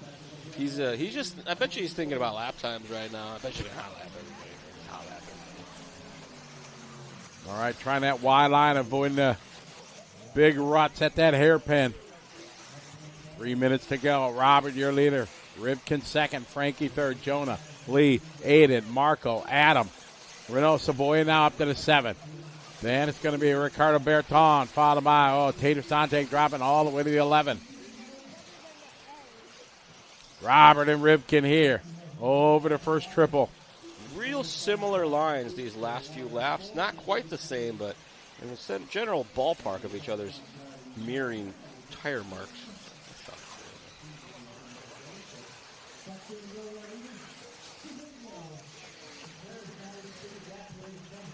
Rivkin continues to chip away at that gap little by little. We're just going to comment the last lap, hot lap of the race from Lee Setzer. We stay with the battle up front. Robert, Spencer, a better line through the whoops here, closes up. On the inside, no. Is it worth it putting this much pressure on? They can hear Contreras coming behind him, though. He's made up 2 seconds since last check-in. Rivkin going big there. Takes the wide line there with 2 minutes to go to the front. Robert second. You can see the car starting to come into frame now. Young Frankie bringing the heat. He just throws down his hot lap the last time by. And this lap, he made up about a second. Frankie's been quicker than Batty almost every lap for the last 5 or 6 now. So starting to close in, but running out of time. Only 1 minute and 30 seconds on our master clock. Rivkin running just a touch wide there. Battier closing up just a little bit. To that top side section they go. Battier got the bit between his teeth now. Doesn't like being behind Rivkin. Minute 15 as they cross the line. Where's Frankie? How far is he back? Frankie 3.0 last time, 2.5 for Frankie Contreras Jr. Is there enough time with 1 minute to go? There's Frankie coming into frame. Very close to the pipes here. Rivkin running 10 scale lines out there through the anti-rhythm section. Contreras continues to close that gap. He's been quicker than both drivers for the last 2 or 3 laps now. They're going to have to go through the anti-rhythm one more time, and they're not happy about it. That has been the make-or-break section of the racetrack. Rivkin a little bit sideways. Here's Robert, and here comes Frankie on the final lap. 30 seconds ago, this is the final lap. Who's going to make it to the big show? Contreras pushing hard right now, clean and easy over the doubles. See him full crank here as he works his way back into our infield section. Up and over the top side double to the outside. A little slap lander there as they come through the anti-rhythm section. A little bit sideways, but able to back her down. They're out on final lap right now. Contreras hoping for some bad luck from Battier. Battier lands it. Here they come up and over the hip jump. Working their way to the bottom of the hill now. Coming across the line, Rivkin and Battier going to hold on for the win. Transferring into the A-main. Great drive there from young Frankie Contreras Jr. Had the pace, just didn't have enough time. Setzer from 14th to 5th. Horn going to finish 6th rather. Barufalo comes across in 7th. Tyler Jones moving up 1 spot at the end here to 8th. Sontag 9th. Bertone is 10th. Mr. Adam Drake going to finish in the 11th spot. Savoya going to finish 12th. Bourdon 13th. Fishback, Cavallari, and Camden Lime rounding out our running order. Great racing action there for our 1A scale Pro Electric Buggy B main event as Spencer Rivkin and Robert Battier will earn their spots in the A final that will be coming up this afternoon. The good news is Scotty is not next to me, so out there that kind of put me back to 4th. Fought my way back, and then Battle and I were kind of battling a little bit, but I didn't really want to battle. But yeah, he went tight. I went around the outside, and I kind of knew that we were playing nicely together. So it was kind of nice that experience comes with some knowledge. So and I think good racecraft. So I think that was good. And Frankie was coming pretty hardcore. I mean, I was like, holy shit, like this guy is coming hard. So Yeah, glad to be in the show. Last year I started like 11th or 12th and got second overall, so now I'm going to be starting 15th, I think. So I'm like, man, I still have a shot to podium, so yeah. All right, positive attitude, well done. Yeah, thanks. All right, there we go. Let's get Robert over here. Robert, a good fight, a little sprint race there, 10-minute, but you made it happen. Take us through that run. Yeah, I mean, I was a bit slow, trying to not to have any mistake or whatever. I saw Spencer having mistakes, and then the other ones had some mistakes. So I said okay, I was just looking at the third one. Then when Spencer arrived, he had a bit more pace. So I said okay, go through, and I tried to follow you if I can be a bit faster, because I'm not used to that track, and also the new brand and so on. I'm a bit lost, to be honest. But yeah, finally, I mean, I was just driving at 60%, trying to not to push, to doing anything. I think Contreras. Frankie, yes. Yeah, Frankie was behind me so quick. It was so quick, and I was like, okay, if you push, you will crash, so don't push. And then I was just trying to not to get too much from him, but yeah, finally we did it. Now we have to work a bit because the car was a bit slow, but yeah, we'll do our best. All right, well, it's great to have you here at the DNC again. Best of luck to you. Thank you. All right on. Always great to see Robert. He's a great champion, and great to have him and so many Europeans here at the DNC. Back to you, Charlie, in the studio. Great stuff there. It's interesting to hear him talking. He's only driving at 60%. That explains it. But Contreras, pretty close there. I think if he would have had some better luck early on, maybe one less rough ride would have been in the mix with those guys. But on that note, folks, we are working our way to some A-main lunch break practice. I believe we're going to step away for just a few minutes, but we'll leave the cameras on so you can watch the awesomeness, and we'll keep you updated. Oh, even better, you'll get to catch up on all the awesome interviews that have happened throughout here that we've got backlog for you, because watching practice is lame, if you ask me. So, folks, don't move a muscle. Continuing coverage of the 2025 Dirt Nitro Challenge from Paris, California. We'll be back just after this.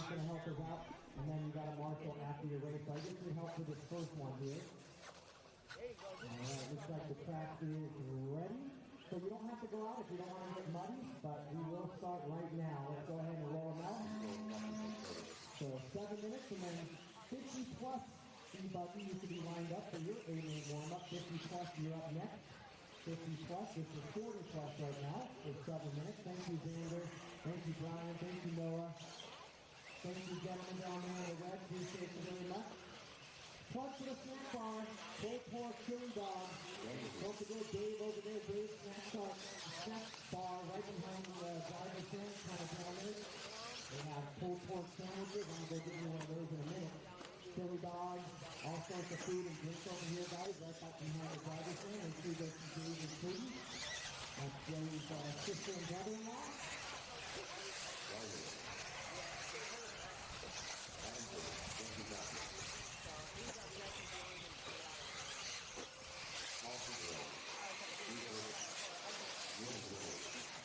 So this is the last chance these 8-man drivers get. So treating those whips before the big show begins later on. So it's an hour break right here for 8-man warm-up.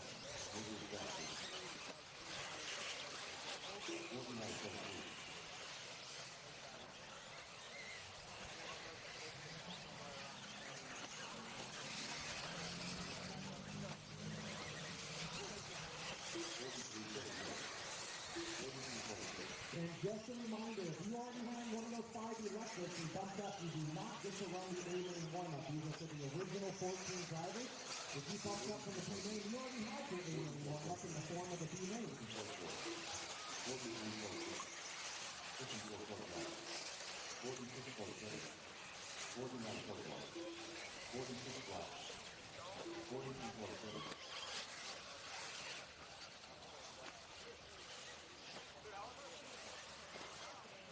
Yes, sir. So, once again, guys, the order is the same as we did on qualifying day. Right now, it's 40 plus E-buggy on the track, and we're moving to 50 plus.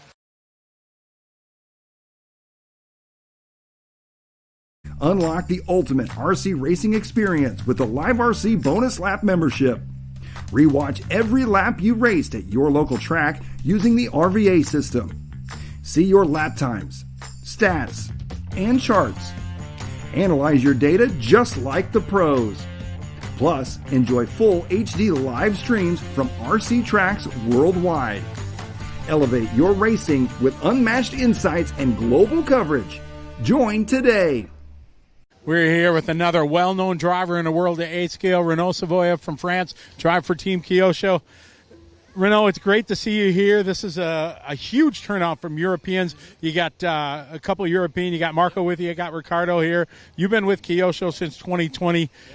Tell us your feeling of coming to the DNC. I mean, it's super exciting. Every single year we are into it. I think I had an interview last week, and I would say that the first time I was there was maybe 2007. Oh, wow. So it's almost 20 years ago.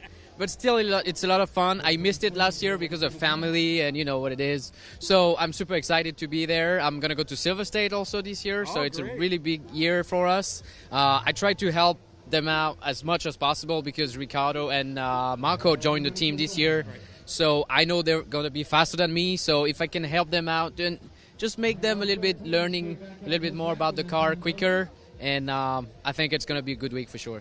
That's got to be a good feeling to, you know, be the, I don't want to say. I'm the grandpa now. Well, yeah, I don't want to say that, but. I mean, I totally get it. I mean, sometimes you need to figure out, like, okay, I'm done being the fastest for sure. And then, you know, you have those reflexes, those kind of things that you can't really, you know, number those kind of things. Like, okay, we say one kid 5/10, 2 kids a second. So if I'm 7/10 off, I'm like, okay, I'm making a good pace right now, you know. So I'm having fun. I think it's the most important. I think it's tough when you get to that age where, you know, you show up at the race, you're not here for the top spots. So mentally, you need to be ready for that.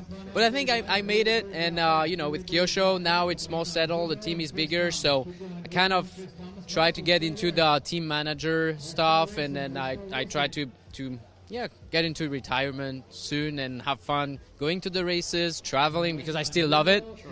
But then being down the driver's stand, helping the other guys, and I think it's going to be fun. That's good. Well, we'll start calling you Papa then. Thank you. Thank you. Renaud Savoya, he's been around a long time. We've been friends for a long time. Good to see him smiling, having fun, helping out the team, helping the young kids along the way. All right, we're here with Ryan Mayfield, just getting out of marshal duties after the first round of qualifying there in an electric truck. You were able to sneak the TQ there. Tell us about that run. Yeah, it was good. My truggies are really good. Got the Nitro truck TQ as well. Just had a little run-in with some traffic out there, but nothing crazy. But, yeah, the truck felt like it did in seating. Diffs are maybe a little light, but I think the pace is going to slow down with the track getting rougher, so I'll probably just leave it alone for the next round. But, yeah, overall, good run, semi-clean. Nothing I did on my own, but had a little bit of traffic, a couple seconds here or there. But, yeah, it was good. Coyote Electronics working really well. Techno truck, Jay Concept's tires, as always, you know, killing it here at the dirt. So, so far, so good. It's quite, for us as normal racers, seeing you guys go through the changing conditions through the course of the last 3 days.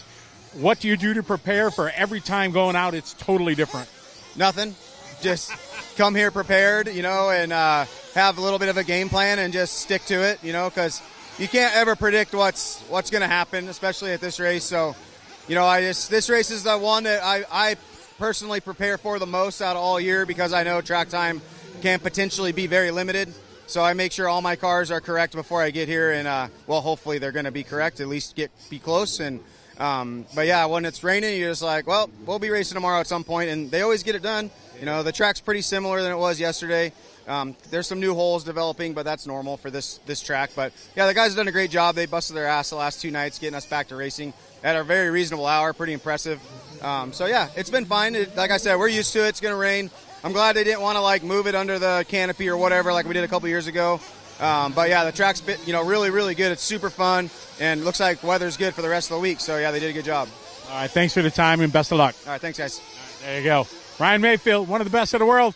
Telling it like it is. He's prepared. It's great to hear one of the top guys in the world showing how much preparation he makes and how important the DNC is to him. We're here with always a crowd favorite, Brandon Rose. Brandon, it's a whole new year. You got a new team. You got a brand new look, man. Looking good. Yes, sir. Yeah, the new team's been going great. Spencer, Aiden, Brent, all the guys get me really dialed in. It's my first time on a West Coast track, so just learning a lot. Not really super focused on how we do. I just want to gain a lot of ground I already have.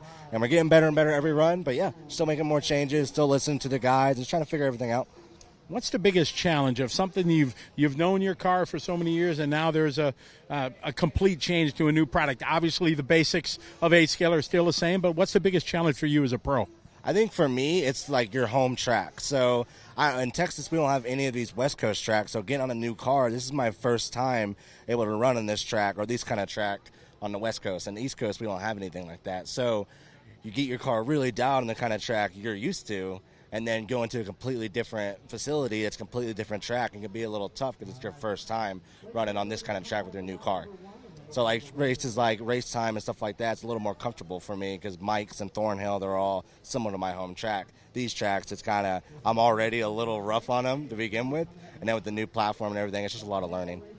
Well, no doubt you'll do just fine here with the new team. Like you said, you mentioned a lot of guys that are there to support you. Wish you the best of luck. Thank you, Scotty, and thank you, Live RC, for everything you guys do.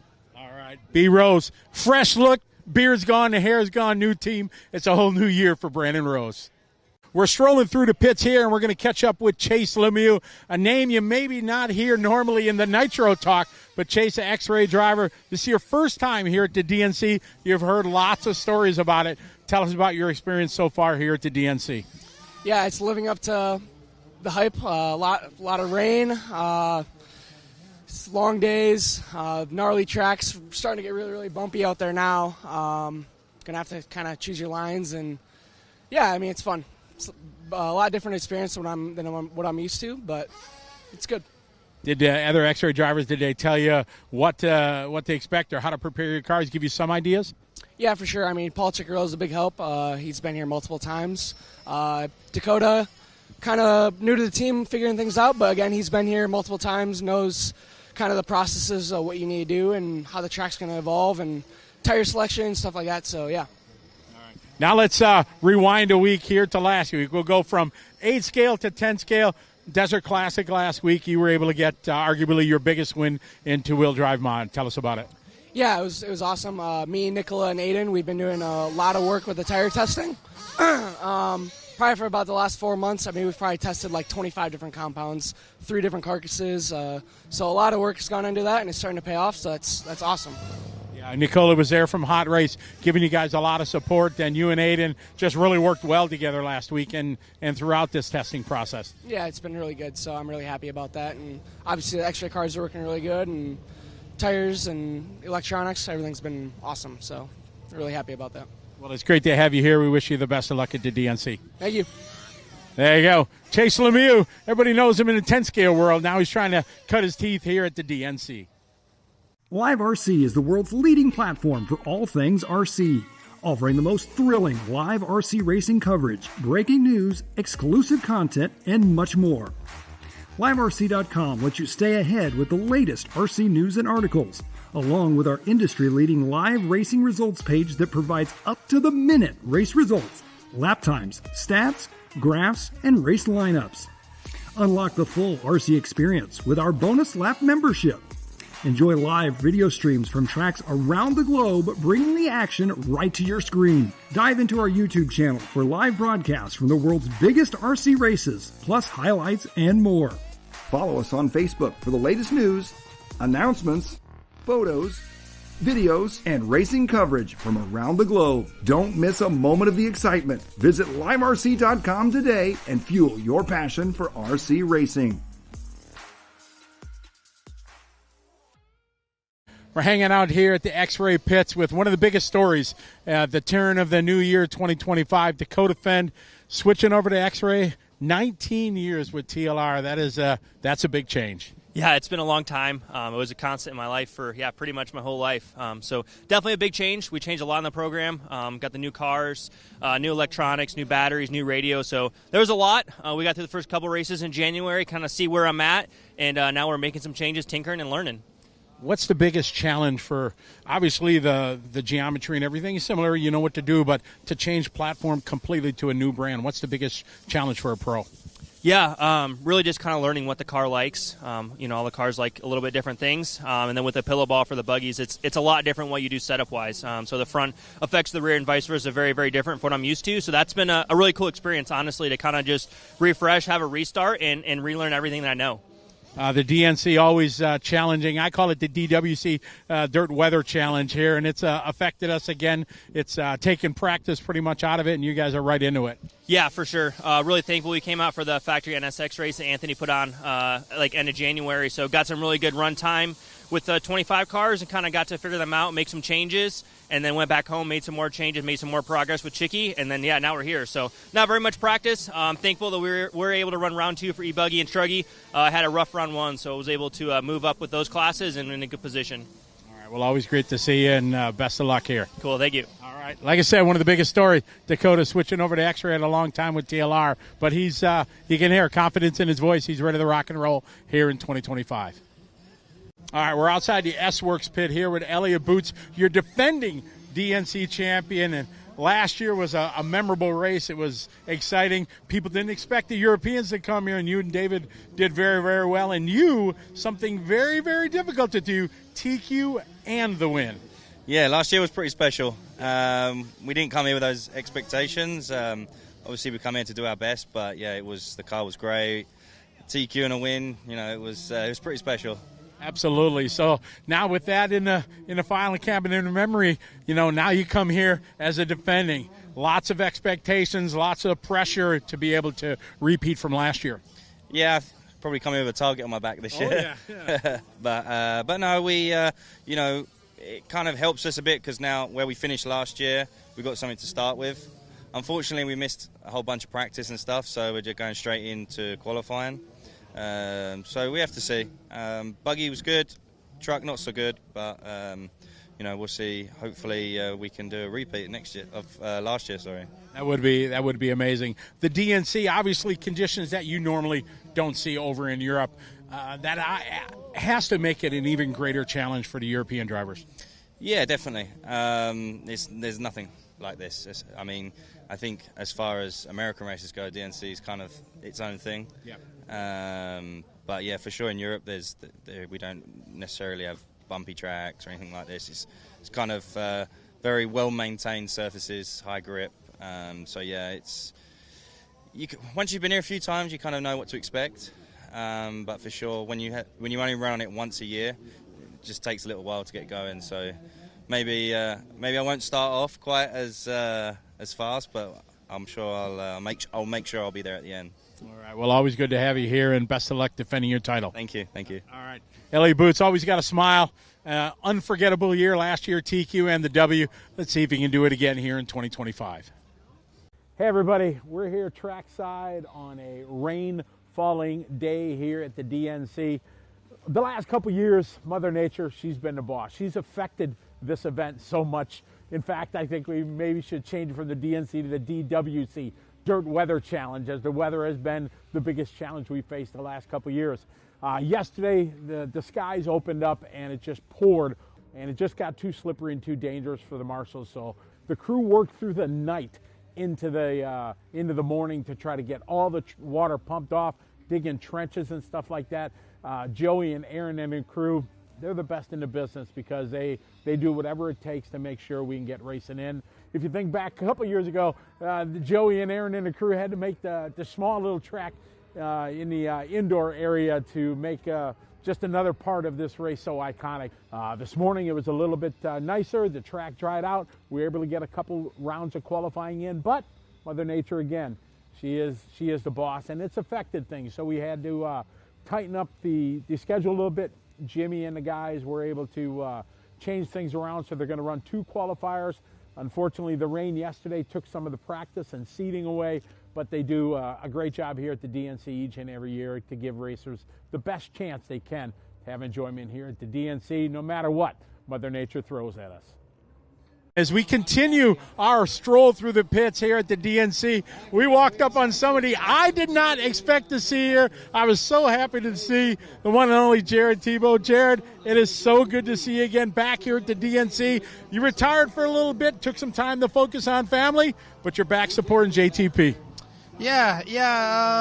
I think my retirement was a little bit not quite expected and didn't, go exactly how I wanted, and tried just doing JTP full-time last year, and, it was difficult. So, yeah, kind of got the opportunity to race a little bit again, and, thought it would be better for my brand. And I was already going to the events, so, I tried the event coaching. I really, really liked that, but I was just way too busy, and, to do less people, had to charge a little more. So I just figured, coming back racing would be kind of the best thing for JTP. And, it's different. It's different expectations for myself, different expectations for the companies I'm representing. I'm not practicing at home. I'm not doing all the testing and all that. So, I'm not going to be as competitive as maybe I was before. But, I mean, so far I've been competitive, I was just going to jump in and say, you're looking at the results here, round one in the early rounds, you're running, you haven't lost a bit. Yeah, I mean, the driving part is pretty fine. I think I'm driving very well. The difficult part's my mind.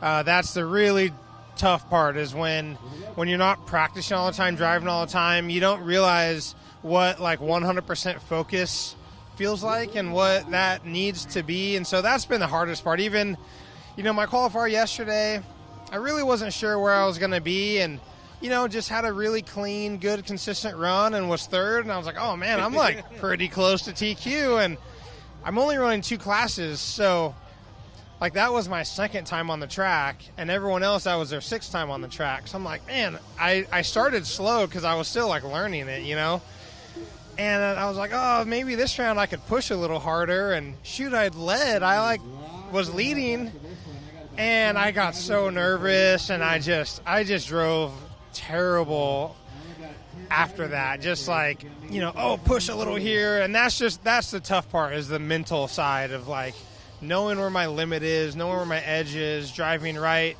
on that fine line, and not overstepping. And yeah, I don't have much practice whatsoever. So, but yeah, the less pressure has been really enjoyable. I raced at SIC, and I did pretty well there too. And it's been really enjoyable with less pressure. I wasn't sure what that was going to really be like. And, even that run, normally I would be really ticked off if I was leading, maybe going to set TQ, made a bobble, finished 7th, but I'm like, man, I was right up there. That was fun. I really enjoyed that. So, yeah, I'm back. JTP is doing really well.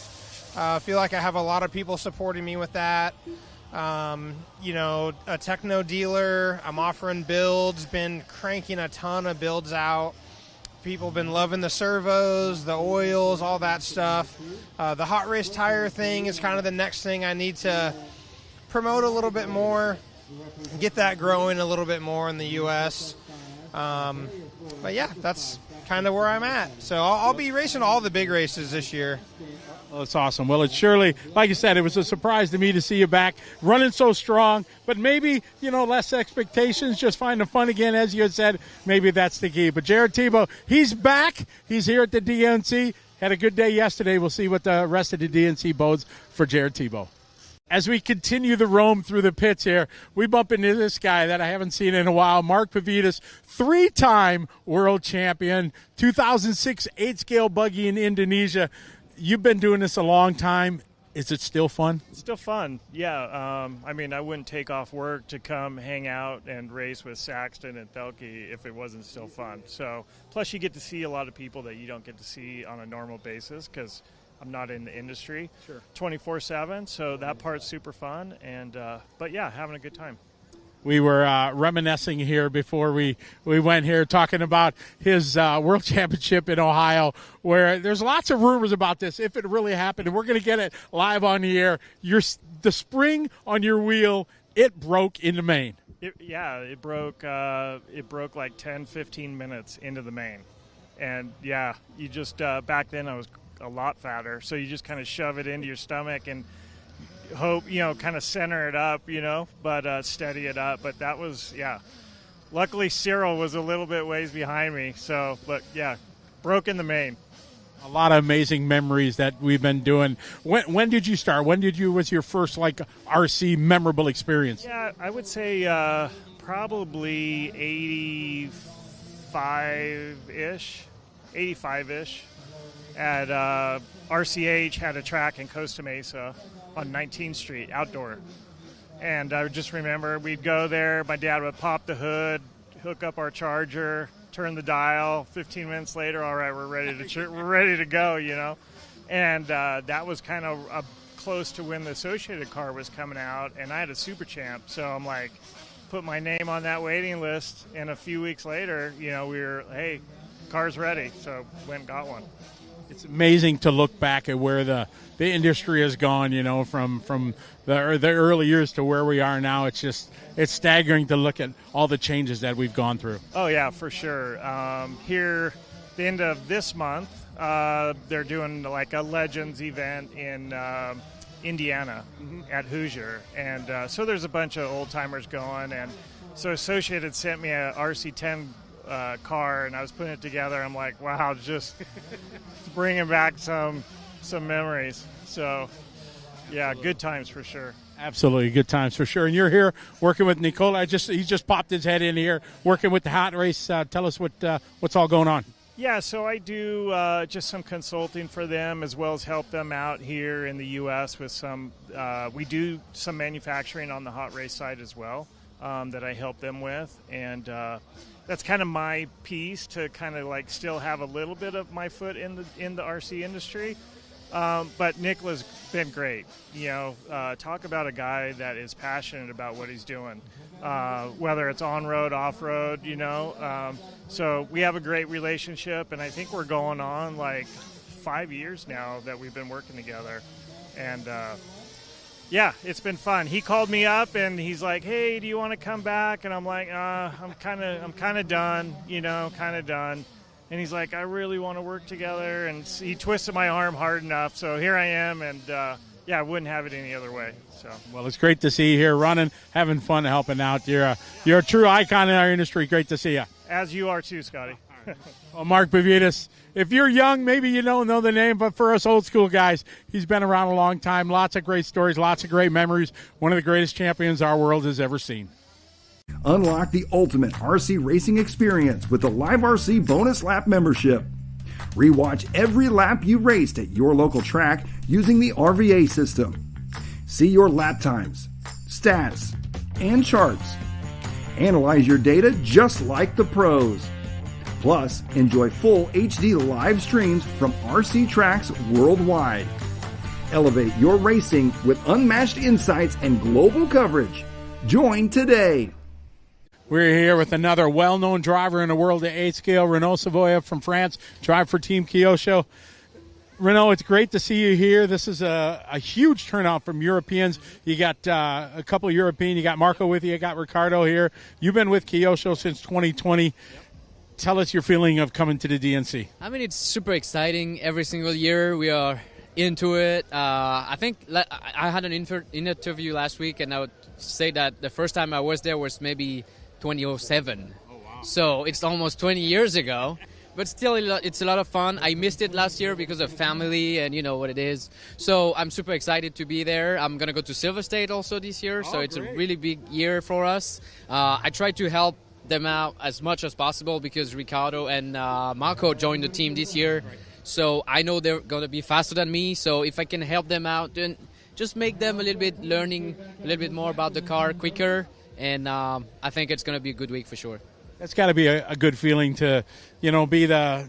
I don't want to say. I'm the grandpa now. Well, yeah. I don't want to say that, but I mean, I totally get it. I mean, it's you. Sometimes you need to figure out like, okay, I'm done being the fastest for sure, and then you have those reflexes, those kind of things that you can't really, number those kind of things. Like, okay, we say 1 kid 5/10, 2 kids a second. So if I'm 7/10 off, I'm like, okay, I'm making a good pace right now. Sure. So.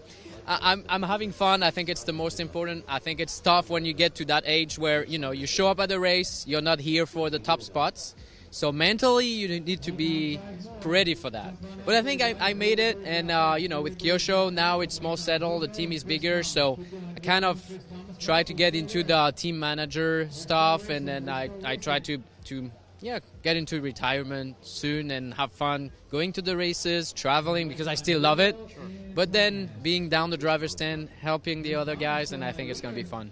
That's good. Well, we'll start calling you Papa then. Thank you. Thank you. Renaud Savoya, he's been around a long time. We've been friends for a long time. Good to see him smiling, having fun, helping out the team, helping the young kids along the way. All right, we're here with Ryan Mayfield, just getting out of marshal duties after the first round of qualifying there in an electric truck. You were able to sneak the TQ there. Tell us about that run. Yeah, it was good. My truggies are really good. Got the Nitro truck TQ as well. Just had a little run-in with some traffic out there, but nothing crazy. But, yeah, the truck felt like it did in seating. Diffs are maybe a little light, but I think the pace is going to slow down with the track getting rougher, so I'll probably just leave it alone for the next round. But, yeah, overall, good run, semi-clean. Nothing I did on my own, but had a little bit of traffic, a couple seconds here or there. But, yeah, it was good. Coyote Electronics working really well. Techno truck, Jake Consum's tires, as always, killing it here at the dirt. So, so far so good. It's quite, for us as normal racers, seeing you guys go through the changing conditions through the course of the last 3 days. What do you do to prepare for every time going out? It's totally different. Nothing. Just come here prepared, and have a little bit of a game plan and just stick to it, because you can't ever predict what's going to happen, especially at this race. So, this race is the one that I personally prepare for the most out of all year, because I know track time can potentially be very limited.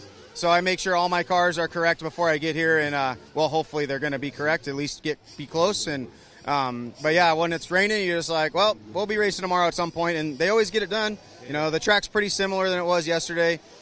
There's some new holes developing, but that's normal for this track. But yeah, the guys have done a great job. They busted their ass the last 2 nights getting us back to racing at a very reasonable hour. Pretty impressive.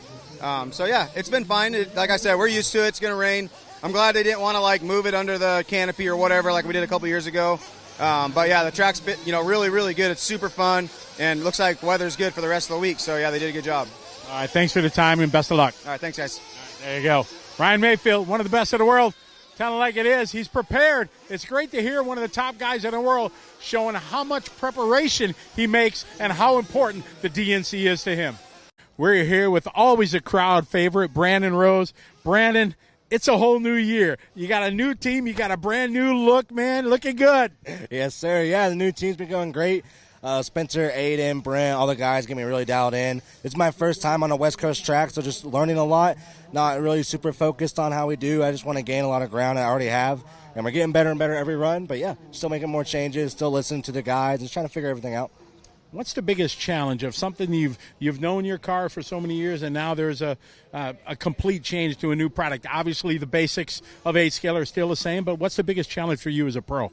I think for me, it's like your home track. So in Texas, we don't have any of these West Coast tracks. So getting on a new car, this is my first time able to run on this track or this kind of track on the West Coast. And the East Coast, we don't have anything like that. So you get your car really dialed in the kind of track you're used to, and then go into a completely different facility. It's a completely different track, and can be a little tough because it's your first time running on this kind of track with your new car. So, races like race time and stuff like that, it's a little more comfortable for me because Mike's and Thornhill, they're all similar to my home track. These tracks, it's kind of, I'm already a little rough on them to begin with. And then with the new platform and everything, it's just a lot of learning. All right, well, no doubt you'll do just fine here with the new team. Like you said, you mentioned a lot of the guys that are there to support you. Wish you the best of luck. Thank you, Scotty, and thank you, Live RC, for everything you guys do. All right. B. Rose, fresh look, beard's gone, the hair's gone, new team. It's a whole new year for Brandon Rose. We're strolling through the pits here, and we're going to catch up with Chase Lemieux, a name you maybe not hear normally in the Nitro talk, but Chase, an X-Ray driver. This is your first time here at the DNC. You've heard lots of stories about it. Tell us about your experience so far here at the DNC. Yeah, it's living up to the hype. A lot of rain, long days, gnarly tracks. Starting to get really, really bumpy out there now. Going to have to kind of choose your lines, and yeah, I mean, it's fun. It's a lot different experience than what I'm used to, but it's good. Did other X-Ray drivers, did they tell you what they expect or how to prepare your cars, give you some ideas? Yeah, for sure. I mean, Paul Ciccarello is a big help. He's been here multiple times. Dakota, kind of new to the team, figuring things out, but again, he's been here multiple times, knows kind of the processes of what you need to do and how the track's going to evolve and tire selection and stuff like that, so yeah. Now let's rewind a week here to last week. We'll go from 8 scale to 10 scale. Desert Classic last week. You were able to get arguably your biggest win in two-wheel drive mod. Tell us about it. Yeah, it was awesome. Me, Nicola, and Aiden, we've been doing a lot of work with the tire testing. Probably for about the last 4 months. I mean, we've probably tested like 25 different compounds, 3 different carcasses. So a lot of work has gone into that, and it's starting to pay off, so that's awesome. Yeah, Nicola was there from Hot Race, giving you guys a lot of support, and you and Aiden just really worked well together last week and throughout this testing process. Yeah, it's been really good, so I'm really happy about that. And obviously the extra cars are working really good, and tires and electronics, everything's been awesome, so really happy about that. Well, it's great to have you here. We wish you the best of luck at the DNC. Thank you. There you go. Chase Lemieux. Everybody knows him in the 10-scale world. Now he's trying to cut his teeth here at the DNC. Live RC is the world's leading platform for all things RC, offering the most thrilling live RC racing coverage, breaking news, exclusive content, and much more. LiveRC.com lets you stay ahead with the latest RC news and articles, along with our industry-leading live racing results page that provides up-to-the-minute race results, lap times, stats, graphs, and race lineups. Unlock the full RC experience with our bonus lap membership. Enjoy live video streams from tracks around the globe, bringing the action right to your screen. Dive into our YouTube channel for live broadcasts from the world's biggest RC races, plus highlights and more. Follow us on Facebook for the latest news, announcements, photos, videos, and racing coverage from around the globe. Don't miss a moment of the excitement. Visit liverc.com today and fuel your passion for RC racing. We're hanging out here at the X-Ray pits with one of the biggest stories, the turn of the new year 2025. Dakota Phend switching over to X-Ray. 19 years with TLR. That's a big change. Yeah, it's been a long time. It was a constant in my life for, pretty much my whole life. So definitely a big change. We changed a lot in the program. Got the new cars, new electronics, new batteries, new radio. So there was a lot. We got through the first couple races in January, kind of see where I'm at. And now we're making some changes, tinkering and learning. What's the biggest challenge for, obviously, the geometry and everything is similar, you know what to do, but to change platform completely to a new brand, what's the biggest challenge for a pro? Yeah, really just kind of learning what the car likes. All the cars like a little bit different things. And then with the pillow ball for the buggies, it's a lot different what you do setup-wise. So the front affects the rear and vice versa very, very different from what I'm used to. So that's been a really cool experience, honestly, to kind of just refresh, have a restart, and relearn everything that I know. The DNC always challenging. I call it the DWC Dirt Weather Challenge here, and it's affected us again. It's taken practice pretty much out of it, and you guys are right into it. Yeah, for sure. Really thankful we came out for the factory NSX race that Anthony put on end of January. So got some really good run time with 25 cars and kind of got to figure them out, make some changes, and then went back home, made some more changes, made some more progress with Chicky, and then, now we're here. So not very much practice. Thankful that we were able to run round 2 for E-Buggy and Truggy. Had a rough round 1, so I was able to move up with those classes and in a good position. All right, well, always great to see you, and best of luck here. Cool, thank you. All right, like I said, one of the biggest stories, Dakota switching over to X-Ray at a long time with TLR, but he's you can hear confidence in his voice. He's ready to rock and roll here in 2025. All right, we're outside the S-Works pit here with Elliott Boots. You're defending DNC champion, and last year was a memorable race. It was exciting. People didn't expect the Europeans to come here, and you and David did very, very well. And you, something very, very difficult to do, TQ and the win. Yeah, last year was pretty special. We didn't come here with those expectations. Obviously, we come here to do our best, but the car was great. TQ and a win, it was pretty special. Absolutely. So now with that in the final cabinet of memory, now you come here as a defending. Lots of expectations, lots of pressure to be able to repeat from last year. Yeah, I've probably come here with a target on my back this year. Yeah. but no, we it kind of helps us a bit because now where we finished last year, we got something to start with. Unfortunately, we missed a whole bunch of practice and stuff, so we're just going straight into qualifying. So we have to see. Buggy was good, truck not so good, but we'll see. Hopefully we can do a repeat last year. Sorry. That would be amazing. The DNC, obviously conditions that you normally don't see over in Europe. That has to make it an even greater challenge for the European drivers. Yeah, definitely. There's nothing like this. I mean, I think as far as American races go, DNC is kind of its own thing. Yeah. But yeah, for sure in Europe, we don't necessarily have bumpy tracks or anything like this.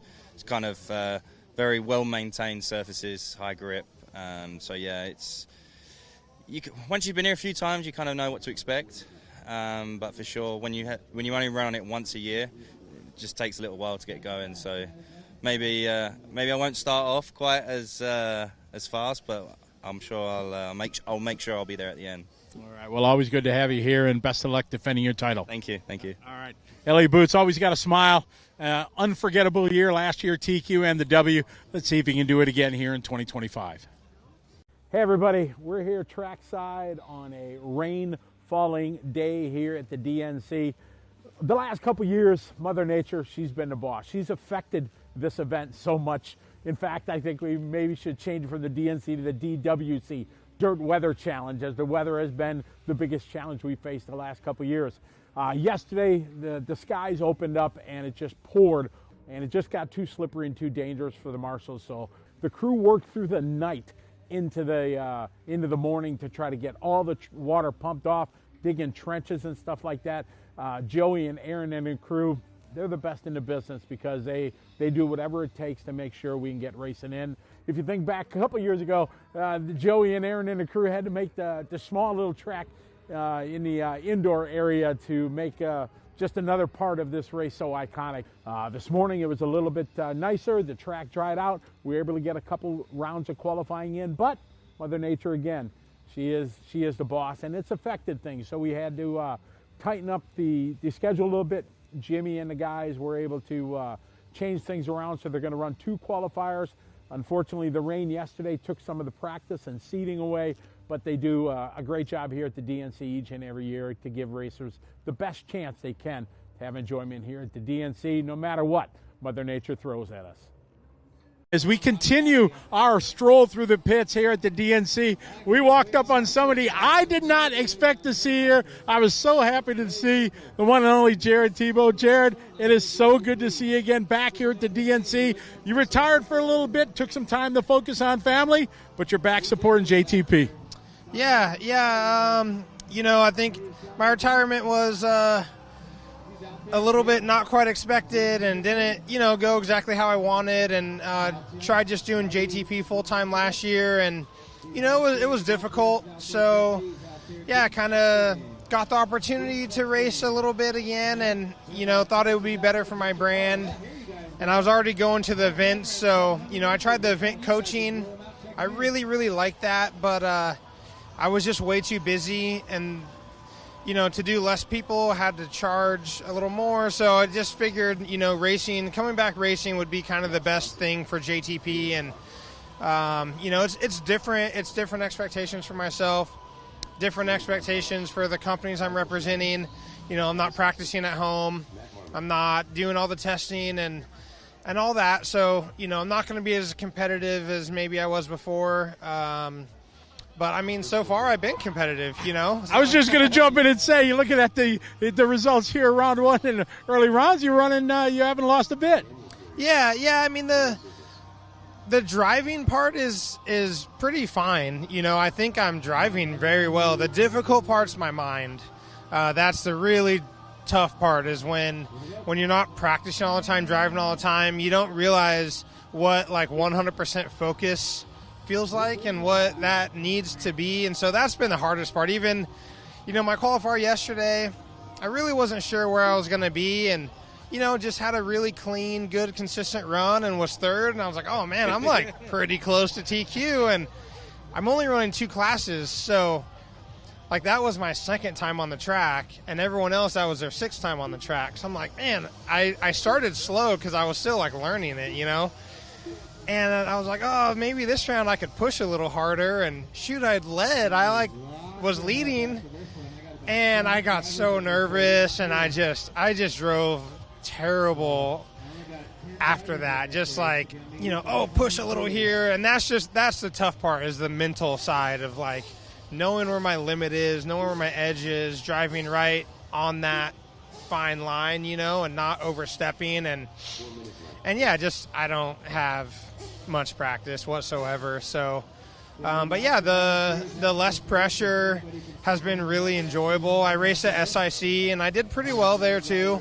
And it's been really enjoyable with less pressure. I wasn't sure what that was going to really be like. And, even that run, like, normally I would be really ticked off if I was leading, maybe going to set TQ, made a bobble, finished 7th. But I'm like, man, I was right up there. That was fun. Like, I really enjoyed that. So, yeah, I'm back. JTP is doing really well. I feel like I have a lot of people supporting me with that.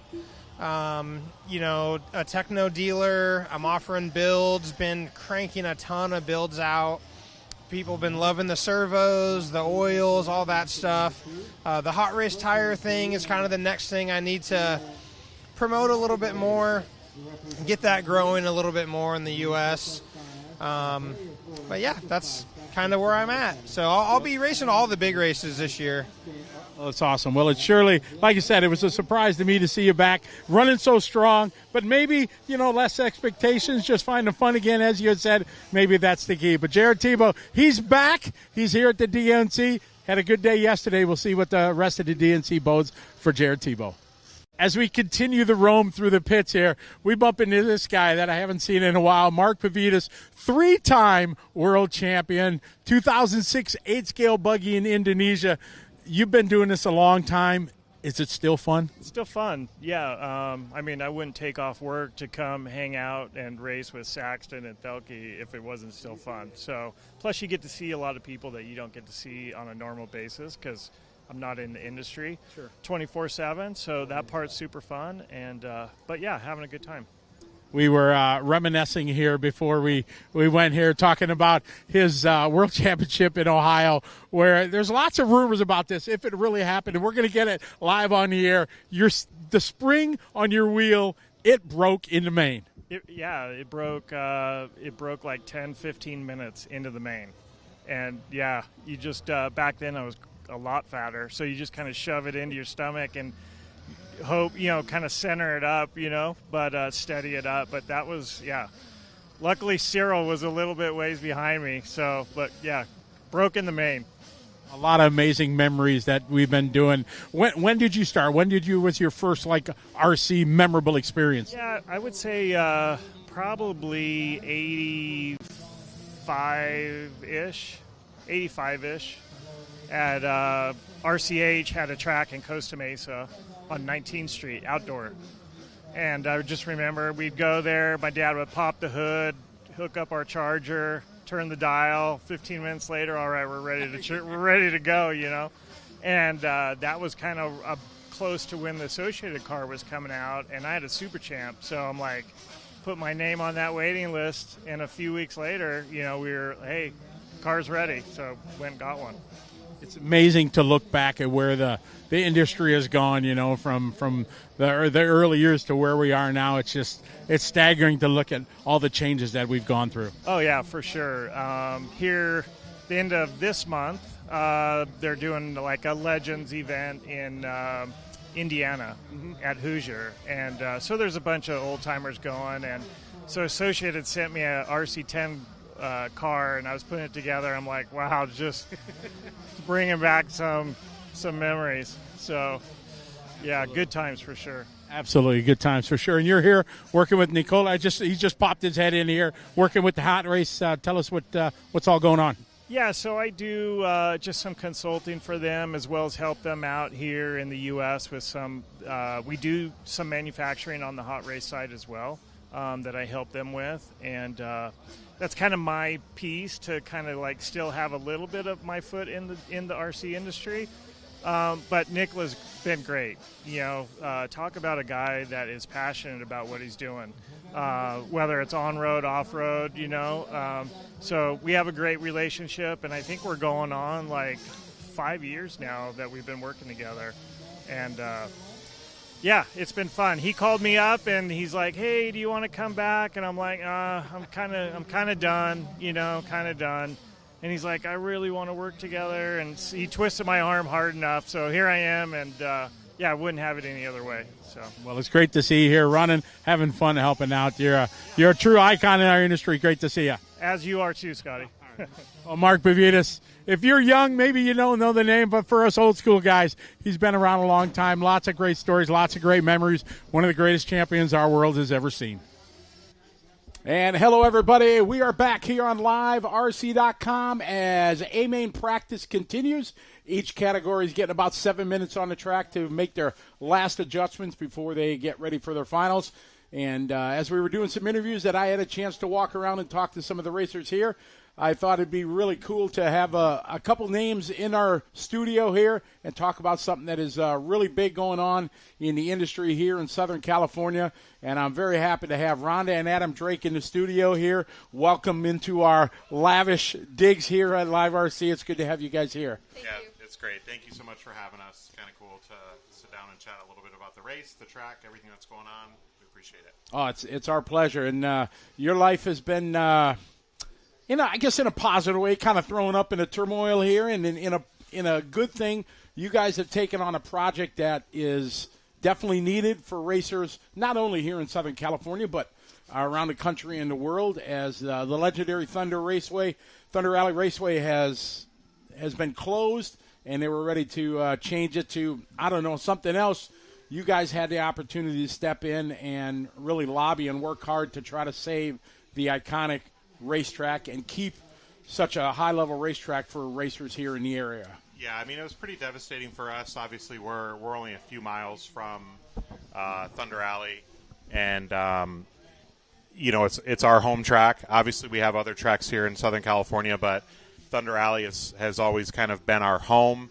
And when we heard the news, it was pretty devastating, not just to us, but the local community of racers. And as you could see from some of the stuff that's been posted online, the amount of people that have been to Thunder Alley and enjoyed Thunder Alley, pretty disappointing to know that chapter was going to be closed. But kind of with the work of the community, I mean, Ronda and I were the ones to maybe initially kind of send emails and start talking to people. But what turned the Park District's mind on the whole situation was once they kind of got to see and know more of the community and see how many people came out and people from all over the world sending emails and people showing up at the meetings, it was I think kind of overwhelming to them. Sure. And then they kind of started to open up a little bit more to the idea, and March 1st we started our lease. So not much going on this week. We did move a little bit of dirt early in the week, but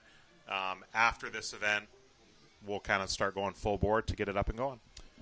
In the Parks District, guys, it was done. It was a great era while they had the track to the community, but in their eyes, it was a done deal. Correct, yeah. Right? I mean, that was... They mentioned parking lot, or they mentioned a parking lot or pickleball courts, and, yeah. Yeah, it was, they were super nice and responded right away, but they just said, we don't want to get your hopes up. We want you to understand this chapter's been closed. We're going a different direction. If you want, kind of off record, we'll go have lunch with you and hear what you have to say, but we don't want you to think that by going to lunch, the track is being saved. It ended up being months and months of meetings and, again, different people sending emails and just kind of the outreach from the entire community. And it was overwhelming for the pictures that you posted of the committee meetings and everything with, hundreds of racers there and everybody really supporting it. That was a great sight to see. Yeah, it was. I mean, with the Park District, they're dealing with youth baseball, soccer, pickleball, tennis, so many different sports hobbies that are much bigger than RC. And they had said that they had never had so many people, not only at the meetings in person, but also online. So I think it really opened their eyes and, realized that Thunder Alley being there for 20-plus years and people telling different stories from when they were kids or people with their son or daughter or grandkids, I think it kind of melted their heart a little bit and at least made them consider having us or someone new come in and take it over. Now it's a complete, almost a new project now because obviously it was closed, all the equipment and stuff was taken away. some of it is in a bit of disarray as it's been weathered and things like that. So it's quite a project that you guys have to do. It's almost like building a brand new track from ground up, except some of the dirt is there. Yeah. I mean, Andrew, the previous owner, we got along great with. When basically his lease was up and he was moving out, at that time there was no set in stone the track was staying. So there was no reason for him to leave anything for the track. So there is stuff there, like the pit tables. There are a few things, but for the most part, it needs to be kind of a complete overhaul. A lot of it is just going to be, labor, sweat, power washing, cleaning, painting, stuff like that. But we also, pipe, stakes, compressor, sound system, scoring system. Dakota, and exactly. You name it. It's part of it's going to be fun, but it's also going to be a lot of work. But we look forward to it, kind of bringing it back to what Rob and Levi originally had done with Thunder Alley, and then putting our own touches on it.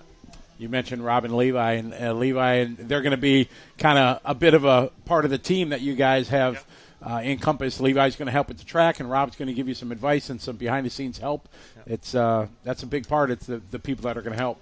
Yeah, it's crazy because there's so many people. Even like Paul King came to a couple of the meetings, and told stories of Cody and I racing all through Southern California at all the different tracks, and a lot of battles and racing going on at Thunder Alley. There was a lot of people that, again, they've been completely out of the RC scene, but when they heard the news, they're like, "This can't happen. What can we do?"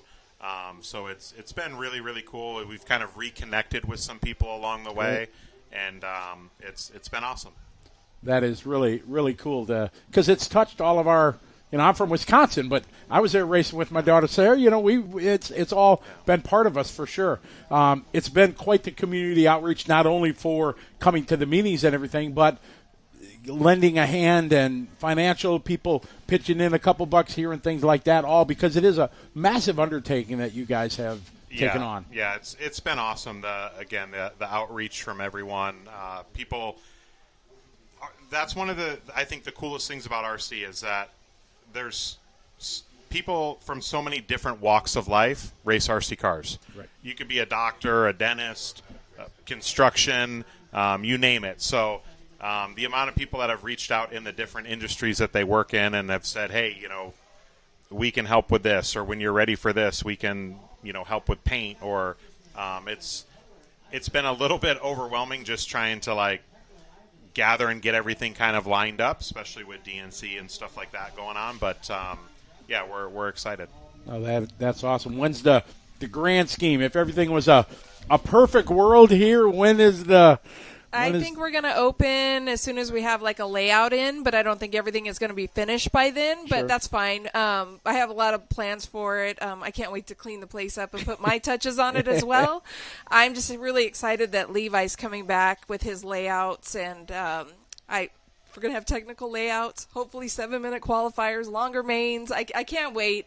There's a lot of stuff that I kind of am hard on everybody else that I think the racing should be, kind of like back in the day and stuff like that. But I want things how I would want them, and stuff. So I'm super excited. And then Rob, I love Rob. I used to think he was hard on us, keep this place clean, pick that up, and this and that. Now I understand why. But super excited. It's hard. I'm always going to call it Thunder Alley, but we had to change the name for legal reasons. So it is the Drake Raceway, but I'm going to always call it Thunder Alley. Oh, absolutely. I mean, that's what we all knew about it and everything like that, and that's really cool that you guys have a vision of where you want to take it and give back to the community for sure. Yeah, I mean, we want to have a completely different vibe. We want it to be a place that is obviously a world-class race facility, but we really want to support the local community. We want to try to do more clinics, groom younger kids to kind of get into 8 scale. I feel like nowadays we're killing it and doing so great with the big races, but the big races are intimidating to the new guys, especially in 8 scale and needing to tune engines and right tire selection and things like that. So we really want to work hard to kind of build the local community, do some series stuff with Palm Desert, potentially try to get with Daniel and do some stuff at the Proline track. Obviously, being involved with like JBRL, Top Notch, things like that. But we want to basically create a community to where we have TVs up if it's a Sunday and you want to come down and drive your car a little bit, but the football game's on, you can turn the TV on, and more like the vibe of OCRC, but as an outdoor track. Sure, just come and hang out and have fun with other people that share the passion. Yeah. A lot of people have been asking and things like that on where they can go and find information on, just data and where to help out and stuff like that. And we got a website or the kind of the location here where you can find all the information. Is you got a GoFundMe, and I know your feelings much like mine. It's GoFundMe is for tragic kind of things, but the outreach has been amazing from the community. I mean, this was difficult for us. I mean, for me, a GoFundMe is for someone who's sick or damage to your house. Roof blows off your house. Totally against trying to do a GoFundMe for, something other than, a family emergency. Sure. But the outreach, and so many people were like, look, I want to donate. I don't know where to donate. You got to create something so we have a place to donate. And a part of it was, yes, this will be our facility that we're kind of managing or running, but we want this to be a facility that, everyone takes pride in and is excited to be a part of. So that's kind of how this came about with the GoFundMe, is people were like, look, we're all going to use this facility. We're going to be a part of the facility. Give us a place to where we can help. So that's what we did. Watching your growth in the hobby. Obviously, we've known each other quite a while. When you were just starting as a racer to a pro racer, and then you started parlaying it into the business, and you started doing the videos. I still give you props. You were one of the first guys that put the instruction videos up. I remember you telling me you just setting it on your Mugen bag with your phone, and you starting at it and everything. And it makes me proud to watch you did kind of, as I say, come full circle. And now you guys are going to be track owners. You've been around. You see what works. You see what doesn't. As Ronda had said, there's things that she would love to see in a track, and that's really cool. You guys get to kind of implement, your passion and love for the hobby into your own track now. Yeah, I mean, for sure, we're not going to do everything perfect. Of course not. It's super easy as a racer to criticize a track or a layout design or whatever. Not everyone's going to love what we're doing, but we want to try to have layouts and events and things like that are races that we would want to be at and enjoy. Stuff that's maybe not quite as many entries and quite as many days, to where you get a little bit more track time. And maybe that's not the best deal for financial reasons, but sure, those are the races that we kind of miss and what we want to put on.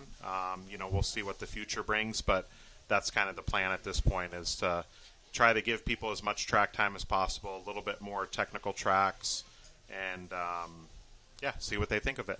It's a whole other aspect you're going to add to your guys' life, obviously, with your Drake into motor service and all the things that you've grown to be now. And I'm a big participant in that. The $50 I spend to get my motor broken in. I've said it many times on the show how much it's helped my racing program.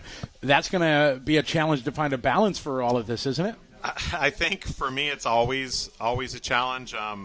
I guess I don't know how to say no to taking on new things, but I would much rather be busy than not have anything going on. Sure. But again, we have a great group of friends in the community that we hope with the track.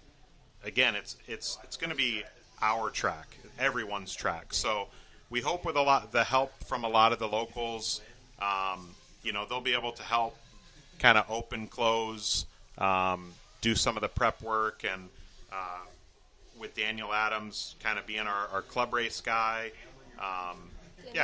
Denny Andrews is back up. Yeah, Denny Andrews will also be doing some of the club stuff for us. Because, again, we really want to focus on weekly club racing. A lot of the tracks here in Southern California, they'll do one club race a month, and then maybe it gets rained out or there's another series race.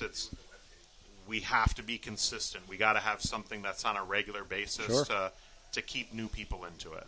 Well, that's really exciting, to keep the tradition of this track going, but add some newness to it. As you said, the club racing and focusing on the beginners and the youth. That is definitely something that is lost in a lot of aspects of the hobby. Yeah, we're excited. Again, it's going to be a lot of work. We probably won't get a whole lot of sleep, but we're looking forward to it, especially the finished product, and then starting to do some races of our own. Well, all of us that know we're so proud that you guys took on this endeavor, because for me, owning the track for 20 years and everything, I know it's a labor of love for sure. Not to make money, but to share the passion that we all have for the hobby with others. And I wish you guys absolutely the best. And if there's any other information you'd like to, Ronda, do you have? Yeah, I just want to say that most of the information for the track will be on the DrakeRacing.com, and then we also have a Drake Racing Facebook as well. So look for our upcoming events or when we're going to open there for now. And then I also am going to start an Instagram for the DrakeRacing.com. That's awesome. Well, again, tip of the hat to you guys for taking on this massive project for sure. And I hope it works out to everything that you aspire it to be for sure. Obviously, the industry is going to embrace it and support it. And I look forward to the chance myself to come out there and help and be part of it for sure. Great. Thank you so much. We look forward to it. And, we'll see you at the races. Absolutely. Well, thank you very much. Appreciate Thank you. it. All right. Best of luck. Great to have Ronda and Adam here in the studio to have a little bit of chat about the big project that they're doing. The Drake Raceway are going to be opening soon in the former Thunder Alley Raceway location in Southern California here. And just a great story how the industry and the community has embraced it. As Adam had said, old school guys coming out and speaking on behalf of the positiveness that the hobby brings to families. It's not known by people outside the RC world. Those of us that live this life do know how many good things can come of it. So, again, thank you guys for coming and sharing the story. All right, folks, we're going to click it back over to the Jimmy and Sean up in the race control area, and we'll be racing here very soon after practice concludes here on LiveRC.com.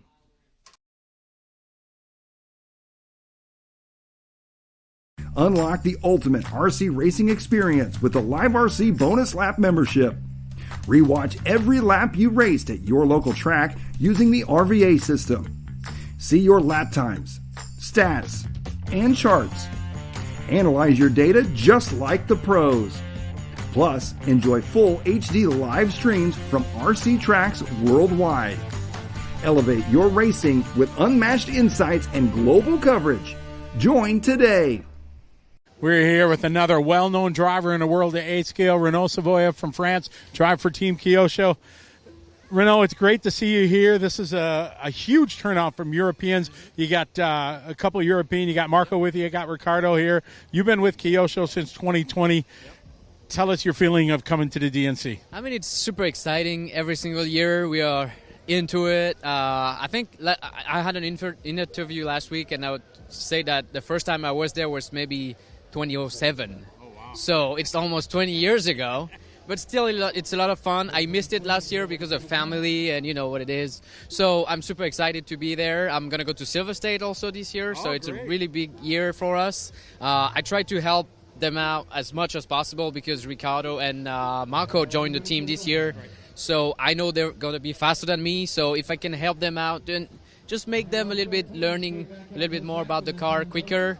And I think it's going to be a good week for sure. It's got to be a good feeling to, be the. I don't want to say. I'm the grandpa now. Well, yeah. I don't want to say that, but I mean, I totally get it. I mean, sometimes you need to figure out like, okay, I'm done being the fastest for sure, and then you have those reflexes, those kind of things that you can't really, number those kind of things. Like, okay, we say one kid 5/10, 2 kids a second. So if I'm 7/10 off, I'm like, okay, I'm making a good pace right now. Sure. So. I'm having fun. I think it's the most important. I think it's tough when you get to that age where, you show up at the race, you're not here for the top spots. So mentally, you need to be ready for that. But I think I made it. And, with Kyosho, now it's more settled. The team is bigger. So I kind of try to get into the team manager stuff, and then I try to get into retirement soon and have fun going to the races, traveling, because I still love it. But then being down the driver's stand, helping the other guys, and I think it's going to be fun. That's good. Well, we'll start calling you Papa then. Thank you. Thank you. Renaud Savoya, he's been around a long time. We've been friends for a long time. Good to see him smiling, having fun, helping out the team, helping the young kids along the way. All right, we're here with Ryan Mayfield, just getting out of marshal duties after the first round of qualifying there in an electric truck. You were able to sneak the TQ there. Tell us about that run. Yeah, it was good. My truckies are really good. Got the Nitro truck TQ as well. Just had a little run-in with some traffic out there, but nothing crazy. But, yeah, the truck felt like it did in seating. Diffs are maybe a little light, but I think the pace is going to slow down with the track getting rougher, so I'll probably just leave it alone for the next round. But, yeah, overall, good run, semi-clean. Nothing I did on my own, but had a little bit of traffic, a couple seconds here or there. But, yeah, it was good. Coyote Electronics working really well. Techno truck, Jake on some tires, as always, killing it here at the dirt. So, so far so good. It's quite, for us as normal racers, seeing you guys go through the changing conditions through the course of the last 3 days. What do you do to prepare for every time going out? It's totally different. Nothing.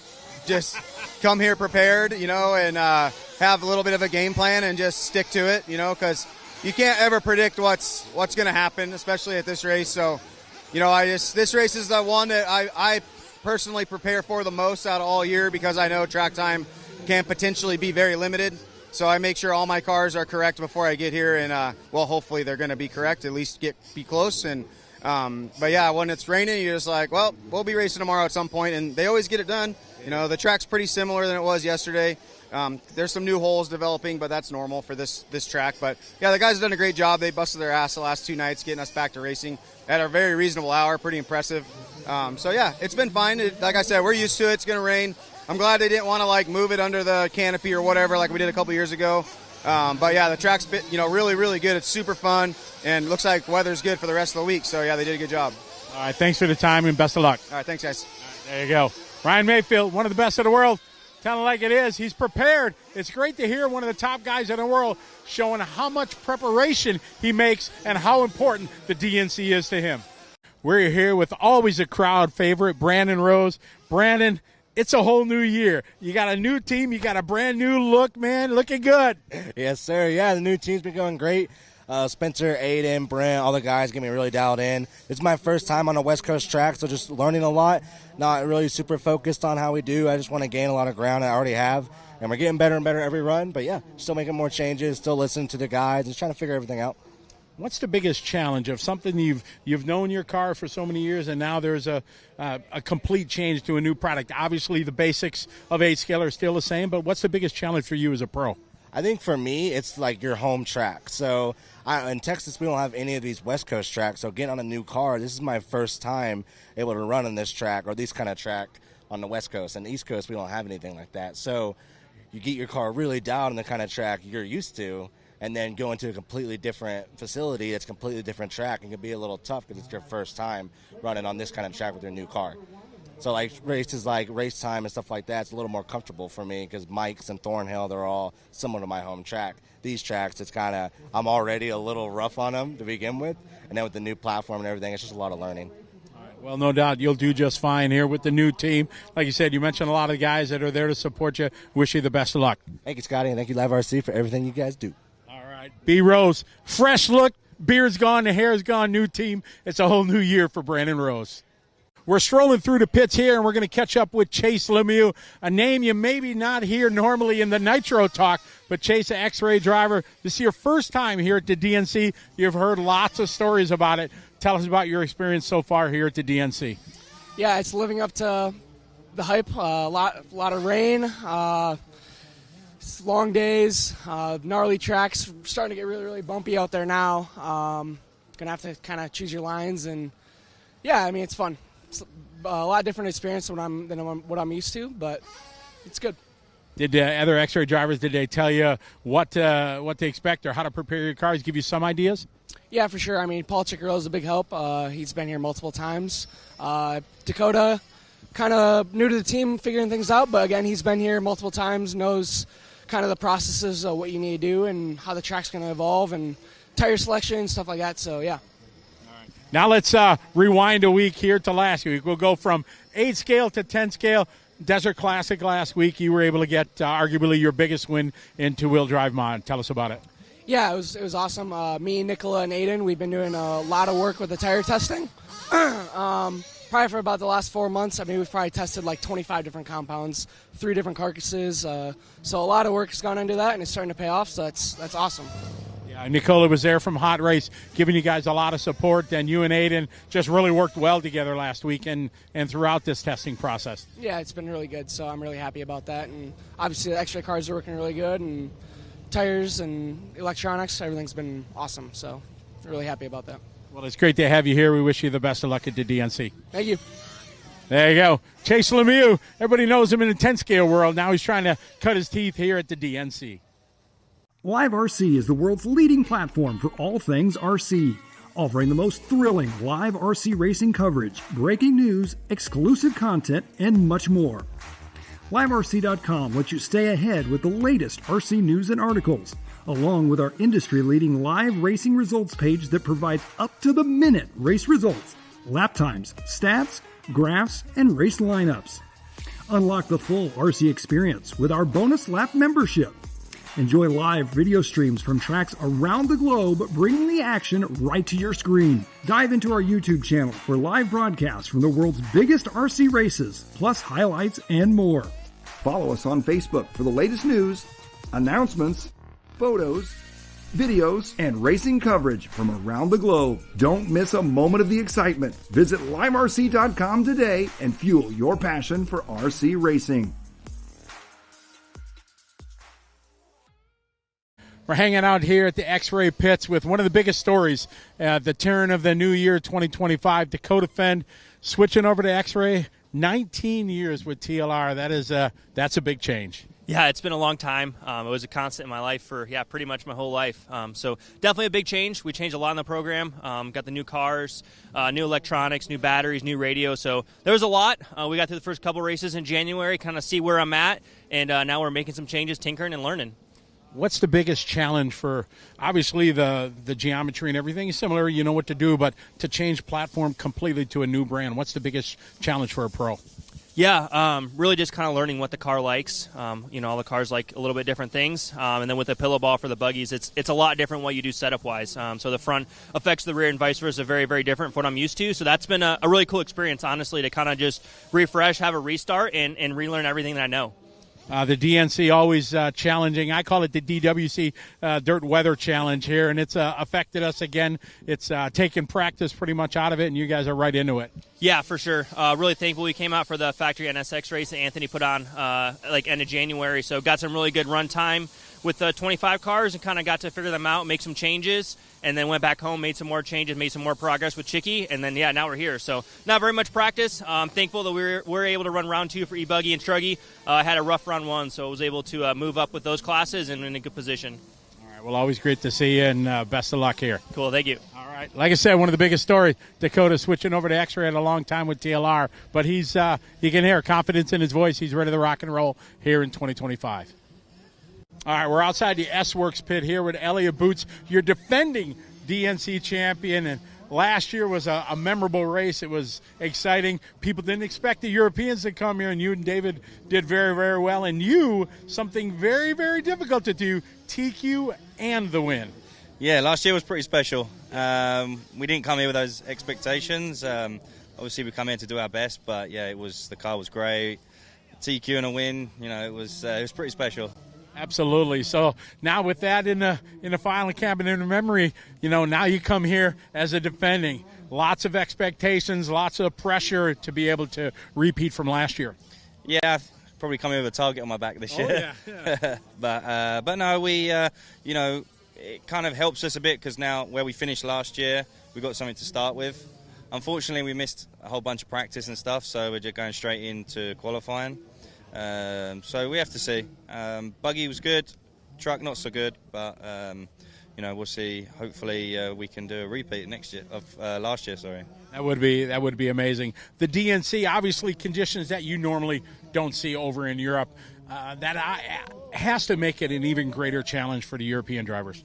Yeah, definitely. There's nothing like this. I mean, I think as far as American races go, DNC is kind of its own thing. But yeah, for sure in Europe, we don't necessarily have bumpy tracks or anything like this. It's kind of very well maintained surfaces, high grip. So yeah, once you've been here a few times, you kind of know what to expect.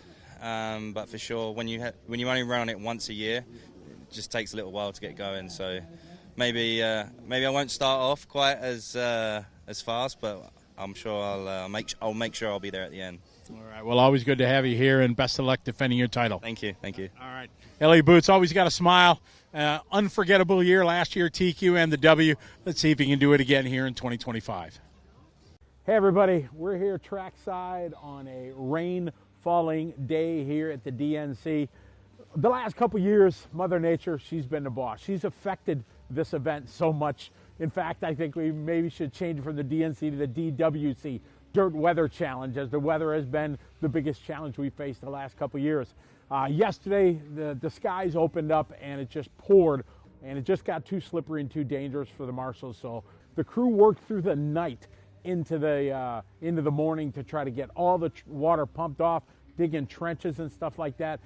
Joey and Aaron and the crew, they're the best in the business because they do whatever it takes to make sure we can get racing in. If you think back a couple years ago, Joey and Aaron and the crew had to make the small little track in the indoor area to make just another part of this race so iconic. This morning it was a little bit nicer. The track dried out. We were able to get a couple rounds of qualifying in, but Mother Nature again, she is the boss, and it's affected things. So we had to tighten up the schedule a little bit. Jimmy and the guys were able to change things around, so they're going to run 2 qualifiers. Unfortunately, the rain yesterday took some of the practice and seating away, but they do a great job here at the DNC each and every year to give racers the best chance they can to have enjoyment here at the DNC, no matter what Mother Nature throws at us. As we continue our stroll through the pits here at the DNC, we walked up on somebody I did not expect to see here. I was so happy to see the one and only Jared Tebo. Jared, it is so good to see you again back here at the DNC. You retired for a little bit, took some time to focus on family, but you're back supporting JTP. Yeah. I think my retirement was a little bit not quite expected and didn't, go exactly how I wanted, and tried just doing JTP full-time last year, and, it was difficult. So, yeah, kind of got the opportunity to race a little bit again and, thought it would be better for my brand. And I was already going to the events, so, I tried the event coaching. I really, really liked that, but I was just way too busy, and to do less people, had to charge a little more. So I just figured, coming back racing would be kind of the best thing for JTP. And, it's different. It's different expectations for myself, different expectations for the companies I'm representing. I'm not practicing at home. I'm not doing all the testing and all that. So, I'm not going to be as competitive as maybe I was before. But, so far I've been competitive, I was just going to jump in and say, you're looking at the results here, round 1 in the early rounds, you're running, you haven't lost a bit. Yeah, the driving part is pretty fine. I think I'm driving very well. The difficult part's my mind. That's the really tough part, is when you're not practicing all the time, driving all the time, you don't realize what, 100% focus feels like and what that needs to be. And so that's been the hardest part. Even, my qualifier yesterday, I really wasn't sure where I was going to be, and, just had a really clean, good, consistent run and was third. And I was like, oh, man, I'm pretty close to TQ. And I'm only running 2 classes. So, that was my 2nd time on the track. And everyone else, that was their 6th time on the track. So I'm like, man, I started slow because I was still, learning it, And I was like, oh, maybe this round I could push a little harder. And shoot, I'd led. I was leading, and I got so nervous, and I just drove terrible after that. Just push a little here. And that's the tough part, is the mental side of knowing where my limit is, knowing where my edge is, driving right on that fine line, and not overstepping. yeah, just I don't have much practice whatsoever. So, but yeah, the less pressure has been really enjoyable. I raced at SIC and I did pretty well there too. And it's been really enjoyable with less pressure. I wasn't sure what that was going to really be like. And, you know, even that run, like, normally I would be really ticked off if I was leading, maybe going to set TQ, made a bobble, finished 7th. But I'm like, man, I was right up there. That was fun. Like, I really enjoyed that. So, yeah, I'm back. You know, JTP is doing really well. I feel like I have a lot of people supporting me with that. You know, a techno dealer, I'm offering builds, been cranking a ton of builds out. People have been loving the servos, the oils, all that stuff. The hot race tire thing is kind of the next thing I need to promote a little bit more, get that growing a little bit more in the U.S. But yeah, that's kind of where I'm at. So I'll be racing all the big races this year.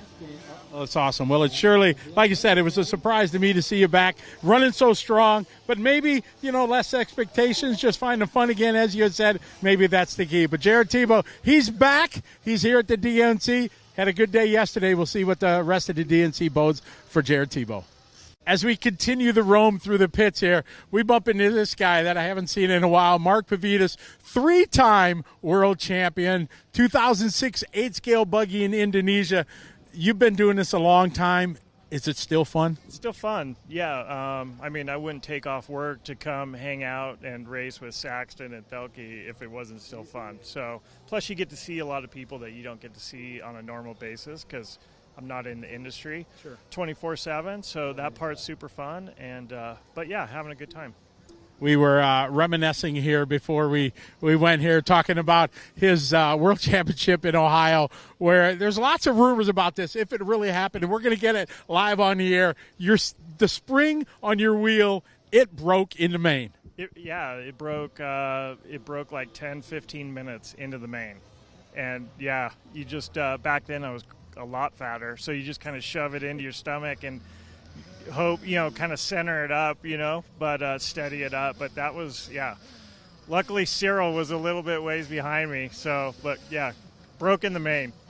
A lot of amazing memories that we've been doing. When did you start? Was your first like RC memorable experience? Yeah, I would say probably 85-ish.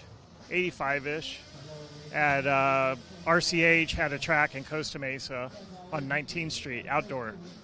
And I just remember we'd go there, my dad would pop the hood, hook up our charger, turn the dial, 15 minutes later, all right, we're ready to go, you know. And that was kind of close to when the Associated car was coming out, and I had a Super Champ, so I'm like, put my name on that waiting list, and a few weeks later, you know, we were, hey, car's ready, so went and got one.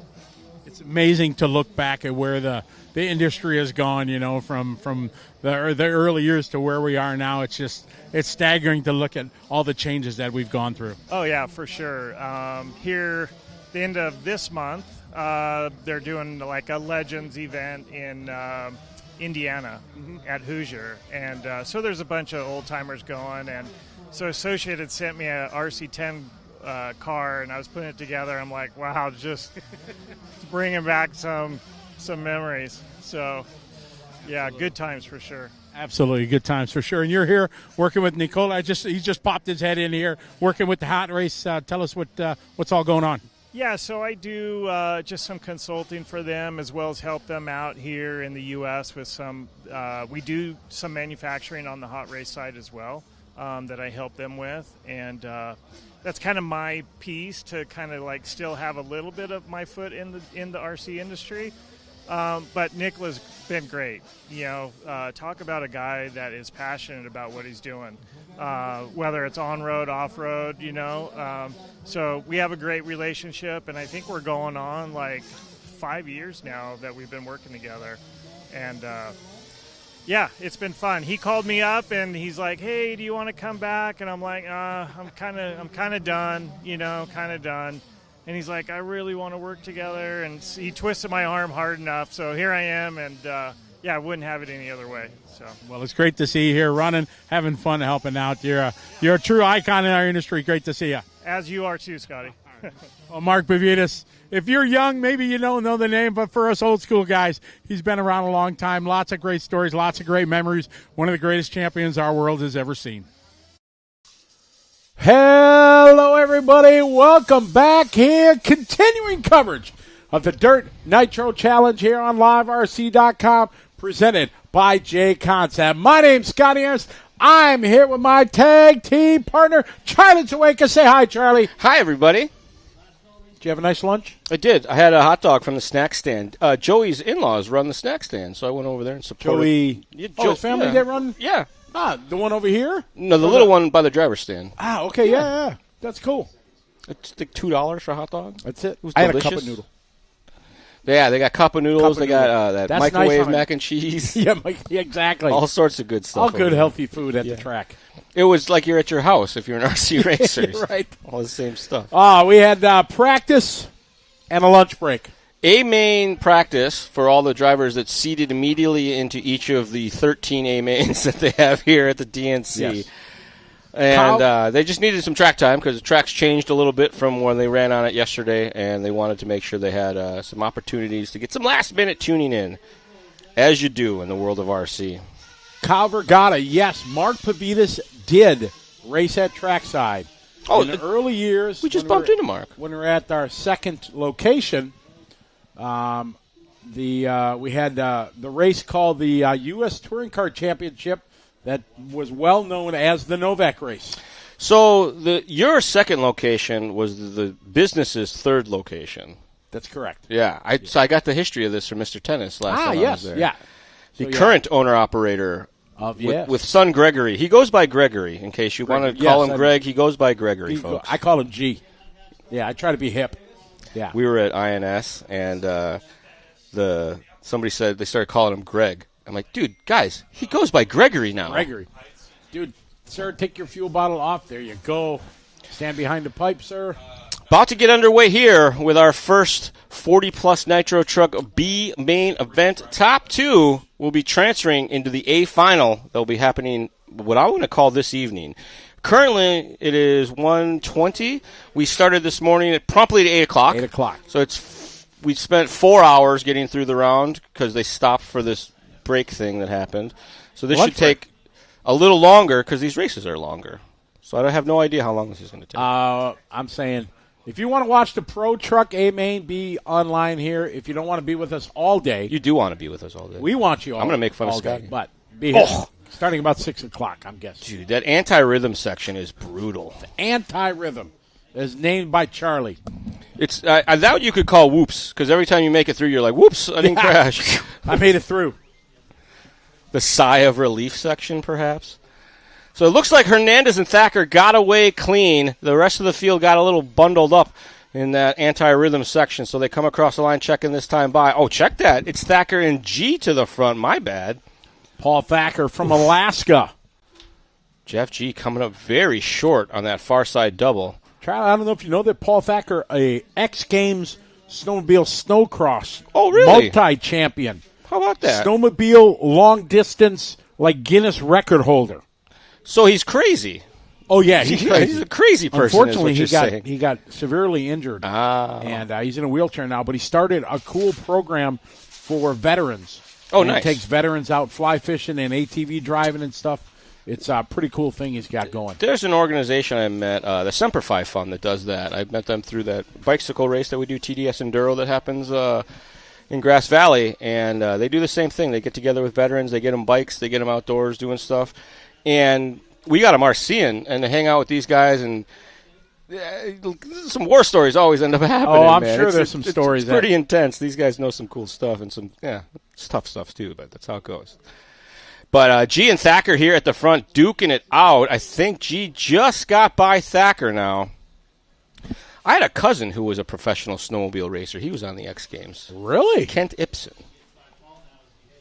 Yeah, he raced for a couple years. I always knew you were kind of a big deal, but even more so every time Even my family's cool. It's not just me. It is Jeff J. Paul Thacker, top two, get the bump. Only 2 spots important in these lower mains. Nobody behind him. Look at the lead they have. Like track of their own. Triple huge lead. Next is Jeremy Hayes. I believe that Jeremy Hayes Jr.'s father, who is a very talented spec racer, made all the mains at the recent Desert Classic in Arizona as well. But he's a solid 7.5 seconds off the back. But 20-minute long race, going to have 2 pit stops, probably one at the 7 or 8 minute mark and another one with maybe 7 or 8 minutes to go. So they had a couple spec classes. They had a class that I've never seen before last week. So Hobby Action does some pretty cool, they do a 17.5 4-wheel drive class, right? Lock timing, fixed gearing, too. Okay. So they figure out everybody's rollout, and they have to run fixed gearing, and it's pretty easy for those guys to do the tech on that because they're racers. And they use this sounds like a setup for a plug, and we didn't mean it to be that, but it is a Hobby Wing system that they use. It's very similar to a Just Stock, but the motors are different. They're 4-pole motors, that the KV equivalent of the 17.5 turns and stuff like that. But because they're 4-pole, they're way faster than what a 17.5 or a 13.5 is, ridiculously.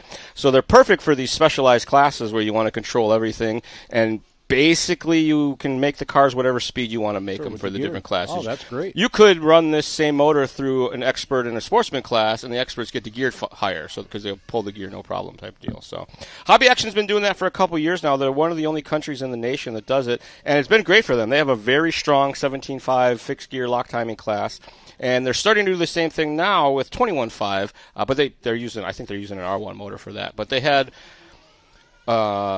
intermediate lock timing 21.5, or they just called it lock timing 21.5. Then they had a lock timing 17.5 class, and then for 2-wheel drive, and then they had a lock timing fixed gear 4-wheel drive class as well.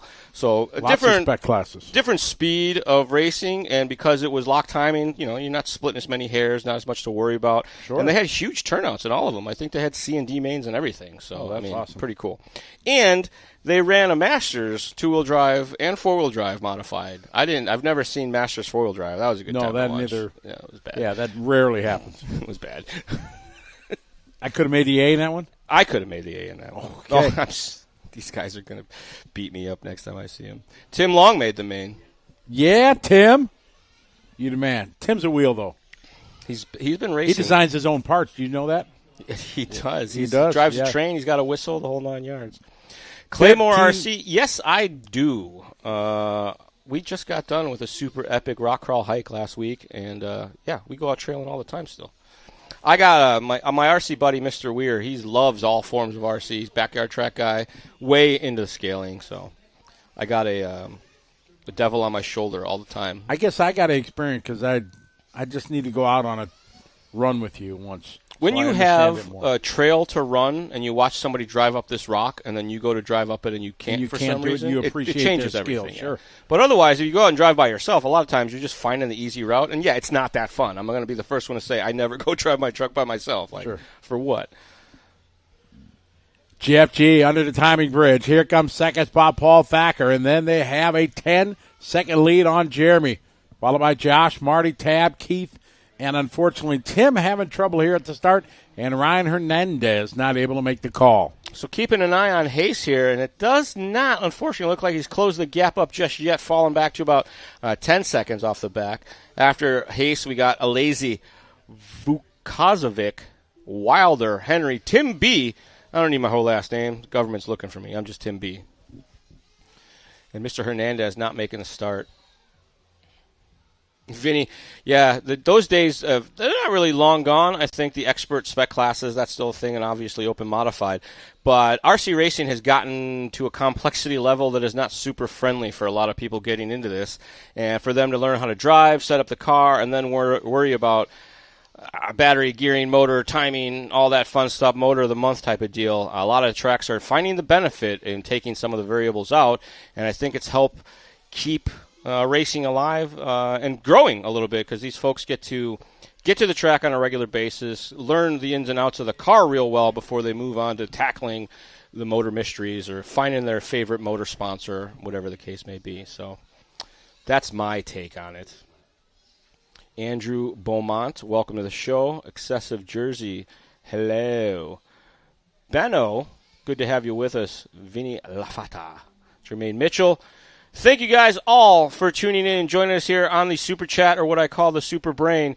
You guys know more about RC than we possibly could. Exactly. And you save us when we don't know the answer. They're the ones that makes us look and sound smart. Yes. Because Sean we Lewis surely Media, are not. Welcome. Isaac Paulson, welcome. Supra RZ95, good to have you with us. Tobalus, Sean Lewis Media, Kylie, just goes by Sam. That's a good one. Just I like boom, that. just Sam. I want to jump in. Benno, he's in Brisbane. They have a cyclone there, which is our hurricane going on. They call them cyclones down there. They go opposite direction. Yeah, That's why they're cyclones. Right, they're right. Cyclones go one direction, hurricanes go the other. Really? That's what you're rolling with? Is that true? Super Chat? It sounds good. I said it real confidently. You did. I like Googled that. it. If you wouldn't have put the question out there, they wouldn't have questioned it. But the throbbing brain knows. Lucas, all mains today, that's a yes and a no. All mains for electric buggy and nitro truck, yes, are today. Tomorrow is electric truck and nitro buggy are the mains for tomorrow. This is 11:30 to go here in our B-Main Top 2, Jeff G. Paul Thacker. First round of pit stop cycling through. Look at how fancy we are. There's a pit stop indicator, and it gives us pit in and out times. It is, yes. This wasn't here last year. This is the coolest thing this ever. is something new. Thanks, Sean. You're the best. 25 Nitro Freak. Hello from Austria. I don't know how to say hello in Austrian. Hello in Hausen. German. Hello in Hausen. Guten Tag. Austria doesn't have their own language? No, it's German. Oh. As far as I know. Maybe they're different dialects. I thought there was Austrian. Yeah, but they'll tell us. Oof. KRC checking in from Bermuda. Welcome.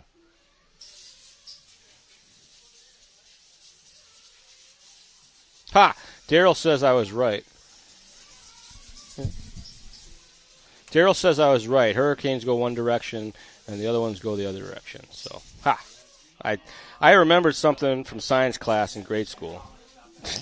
Then we have conflicting answers. Who cares? So we work around the track with our race leader, Jeff G. That's a G-E-E. I wonder if he's related to Mike G. Red and white looking strong here. Clean and easy. Lands at the top of the downside. Plays it safe there. Goes single, double up the hill. Getting a little treacherous down at the bottom of the pit. I got to go watch some of these warm-up practices that you can't really see very well, but on that coming down the hill corner, there's a huge pit that they drop down into. They come down the hill, full throttle, mash on the brakes right as they get to the pit. Almost comes to a stop, then they roll through the little pit, and then... The one after the hip jump? Yeah, we'll catch it here. When I say this is the one I was talking about, that's going to be the one I was talking about. Okay, there we go. Then we'll know. Yeah, I'm letting the people know. And that was before. You should have saw it before Joey fixed it. Yeah. Well, it was a crevasse. They were doing some track repairs when I pulled up this morning, and I'm like, I didn't see that the how bad it was, and I looked around the track. I'm like, oh my gosh. So this corner right here, as they drop down, right next to the pipe, there's a huge drop down right there. That's the one you were talking about right there? Yeah, that's the one I was talking about right there. Frank Nendel, hello. Mrs. Young, hello. Josh checking C. in from Adelaide, way South Australia. Josh Cologne. Mr. Young 01. I'm going to try to go to the Worlds this year just so I can go to Australia. Yeah. Do it. It is going to be the greatest 10-scale Worlds in decades. I have no real reason to go, but I can go, so I think I want to go. Do it. You need to, like, Scotty can help you with that, make that flight maybe a little bit more enjoyable. Yeah, my Scotty Ernst Travel Services. I got my status back. I finally got the credit card like you told me to get some miles, so I'm awesome. Working my way back up the ladder. Good deal. Yep. I'm a big American Airlines guy. made the mistake of using the miles when I didn't have the buffer zone, and then I lost my status, and I was sad. I got to pay for seats so late. Well, not anymore, but I did there for a minute. Yep, it's going to be an amazing World Championship. My daughter and son-in-law are going to go, and that's their honeymoon. Oh, nice. Yeah, so Chad and Sarah are going to go down there. They're like on Kid 3 doing the honeymoon. Well, they I never mean, had- that's smart because now they the ne- kids can take care of themselves while they go out on honeymoon. Yeah, Chad's mom and dad are going to kind of take care of him. And Kind of? Not all the way? Just going to kind of take care of him, not all the way? Like, we'll feed him, but we're not putting him to bed. Yeah. Yeah, We're hose just him gonna off. but fill him with sugar and, yeah. give him Sunny D all day. Oreos all day. Jeff J. Paul Thacker, Jeremy Haas, followed by Josh, Marty, Tab, and Keith. That is the order. Quite a separation here between first and second and third. Jeremy, 18 seconds back, 7:15 to go. There's still a lot of time. Sam G's in the chat. I wonder if he knows Jeff G. Sonny Santucci, thanks for joining us. Hippie's Place. Hello. Allert RC, yes, Chad Dew still does race. That is my son-in-law, and they are racing right now at Beach RC. If you guys have family members that you want to keep tabs of their racing action, perhaps watch how their club racing did, you know how you can do that. Bonus lap membership, folks. You can get a Live RC bonus lap membership, and you can have all access to club racing from around the world, the nation, everything in between, whatever's in between the nation and the world, I don't know. But Scotty talks about it all the time because his granddaughter started racing. So we'll be sitting here in the booth, and he's got his live score, or what's it called? Live RC open. Correct. He's watching his grandkids race, so I thought that was pretty cool. And your funds go to a good cause. They go to me and Scotty getting to do more races. So there you go. Bonus lap. I've wasted more on less. G in the pits, and he's down and away. And was not that fast, but it was nice and safe. He had a pretty huge lead, so that might be all of it. See, he's doing it right now. He's Exactly. looking up My granddaughter finished third in her heat. There we go. Podium. It's a podium. Oh, sorry. Podium, yes. Podium. In novice. Kevin Stewart is breaking in the motor watching RC. So you have your own revving. So when they go down the straightaway, you rev it up. Yeah. I don't think that's how you're supposed to break them in. Edwin, good evening, sir. Rockin' Coop said hi, Scotty. Hi, Rockin' Coop. How are you? All is well. Charlie and I are having a good time. It's only going to get better throughout the day. We have our B main, a 40-plus nitro truck. This is where I would have been. I would have qualified for the 40-plus this year. Well, there was only two mains, so. That's why this is my main I would have been in. There was a third main. There was two guys. Was there? Yeah. Oh, okay. There was a 4-car race early on. No, because there's only 9 in this I one. think you were on break. Or maybe it was 50-plus. I think 50. Could have been 50. I guess I'd qualify for 50, too. Christian Wukonig, welcome to the show, sir. Christian Wukonig. That's what I said. With a V. That's what I said. Christian, one of my homies from Austria. Scotty's got more fans than anybody in the RC industry because if you go to a Scotty race, you want to make sure you're nice to him so that he gives you the minute of grace. They don't really like him or they don't like announcing. me. They just want a benefits. bunch of false brown-nosing. I've always preferred people tell me what they don't like about what I do because then I know they're being honest and they don't want anything from me except a better experience on that end. Scotty never gets negative feedback about anything he does except from me. So he disregards it all. He's like, what are you talking about? Everybody tells me I'm the greatest. I can do no wrong. Do you know how many races I run? What do you do? Let me go to the burn page here. That's 4 and 5. So I think the long burns should get a 2 count. They should get a 2, okay. There's a little then build we're up up to 6 the already. Jeff J. Paul with 4 minutes to go. Hi, RC Beagle.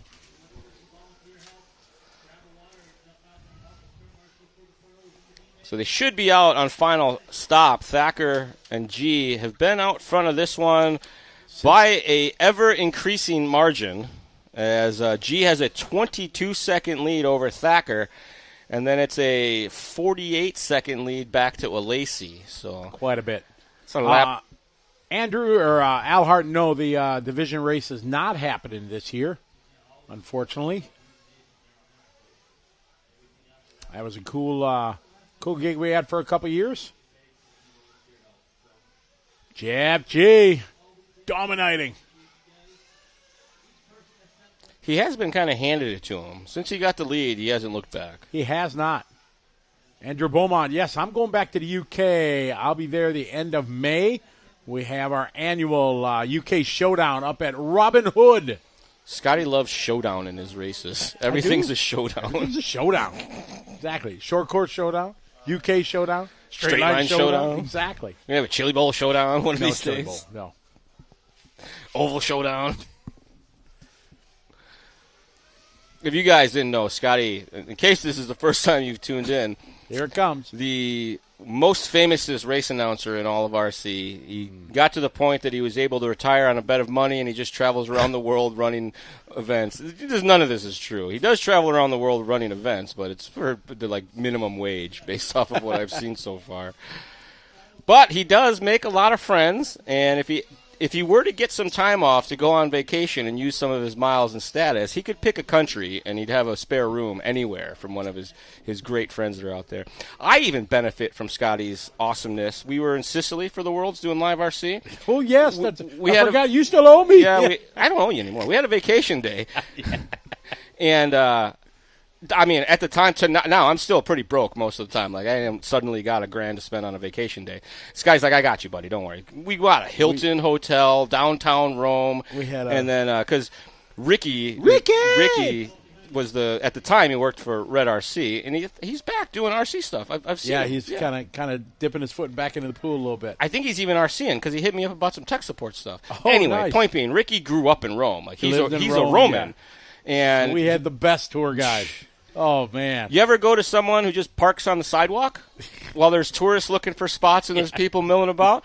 And I'm like, Ricky, you can't park on the sidewalk. He says, yes, I can. Yes, I can. And then we got out and we went and did it. We didn't even wait in line. We went into the coffee place and we went around the line up Ricky, to the barista. And he's like, said some stuff. And then we had I thought I was having a heart attack from the cappuccino that I had. You had I'm like, guys, something's wrong. My heart's racing really bad here. I'm sweating. It wasn't hot out. I'm like, Nitro Mike, good to have you with us. Mr. Lee, I'm glad you're upright and could type on a phone. Mike just had a pretty bad motorcycle wreck and almost broke his spine. So Mike Lee is a very infamous, mega rad bike rider from the bike segment, and he, since A-Main does that bike stuff, he does with Dan's bikes and all this other nonsense, and Mr. Lee is one of the TDS RC nerds that he's gotten in with us now, and he does RC at TDS. But he's glad you're doing all right. He's in one of them neck roll cage things with the screws going to his head, but he's walking, his hands work, everything's all right. So it could have been way worse. So, Mike, you had us all worried. We got a nerd chat going with Weir, and Fogelman shared the picture and the updates that you were good to go. So thanks for texting with Fogelman. We were all concerned. Glad you're doing all right. Time winding down on this one. Thacker and G going to take it home and work their way into our 1A scale Nitro Truck 40-plus A main event that will be coming up in just a few hours. Oh, G doing some tricks here at the end. Little showtime? Yeah. Nose wheelie to a stall. Brop 76. Stuck in winter in Illinois. I know the feeling. That's a good one. I grew up in Illinois. I am a flatlander myself. You are, yeah. Where Illinois is one of those states where it's so cold in the winter that there's the news of people freezing to death. And in the summertime, it's so hot there's people dying of heat stroke. My fellow Illinoisans, you know what that is? That's Mother Nature's way of telling you to move. There's much nicer places to live. Right. I've been to lots of them. I say that now. I live in California, but still. AJ's RC, hello. Cameron Wells RC, good to have you with us. Isaac says Scotty can do no wrong. It's true.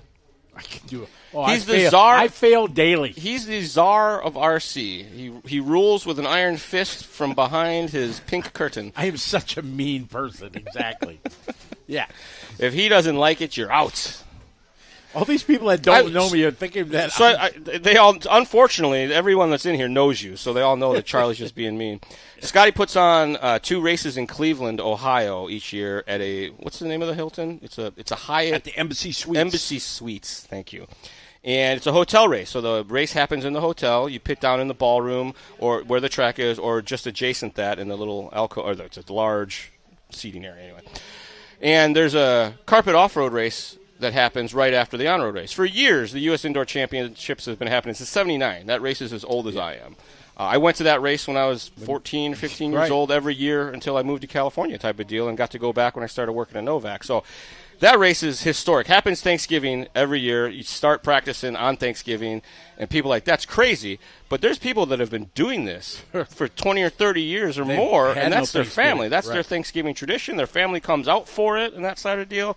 I remember years ago, Power Push, Tony Kruba would always put the big banquet on. Yep. They had a huge suite that was like 3 rooms deep, big spread. That was always a good time. So I'm racing the carpet off-road race that happens right after that because they turn the carpet on-road race, build ramps for a week, and I'm racing. I'm like, Scotty, I did not realize that there was a Sportsman Modified class. Would it be cool if I jumped into the B main, a Sportsman Modified class, and tried to bump into these? He's like, nope, it's not allowed, Charlie. It's one of my rules, and I can't let anybody break it. Totally shut me down, dude. Hobbywing sponsors both of those races. All I wanted to do was get some more practice. And he's like, no, it's something I don't allow. Scott Ernst Productions doesn't allow you to participate in a main event unless you participated in one of the qualifiers. And he's looking. I'm like, is he being serious right now, dude? And then then you turn around and went back to announce and race. And I'm like, so I go back to the pits, and they're like, get in the car. I'm like, dude, never mind. He won't let me run. I'm like, they were all in shock. I'm like, I'm taking the banners down. We're out of here. Well, there's a backstory to that. That's good. I got made a fool once at a race. There was in the early years of the Chili Bowl, when we still run the 8-scale oval, there was a guy that I later found out that was his MO at any big race. He was a very, very good racer, and he came to me, hey, Scotty, I can't because I got to work. Can I just show up at the bottom main and try to bump up? And I didn't know this guy from anybody. Right. And then I found out he's probably the top 8-scale racer, and he bumped up through all the lower mains and won the event. And I said, this is wrong, because all the people that spent the time to be there, qualified in the lower mains, this guy took their chance for the bump up out of it. And I said, no, as long as you attempt to start one qualifier and you try to qualify one time, then you've participated. So that was my rule. So mean. You hate me because of it. Mm-hmm. Yeah.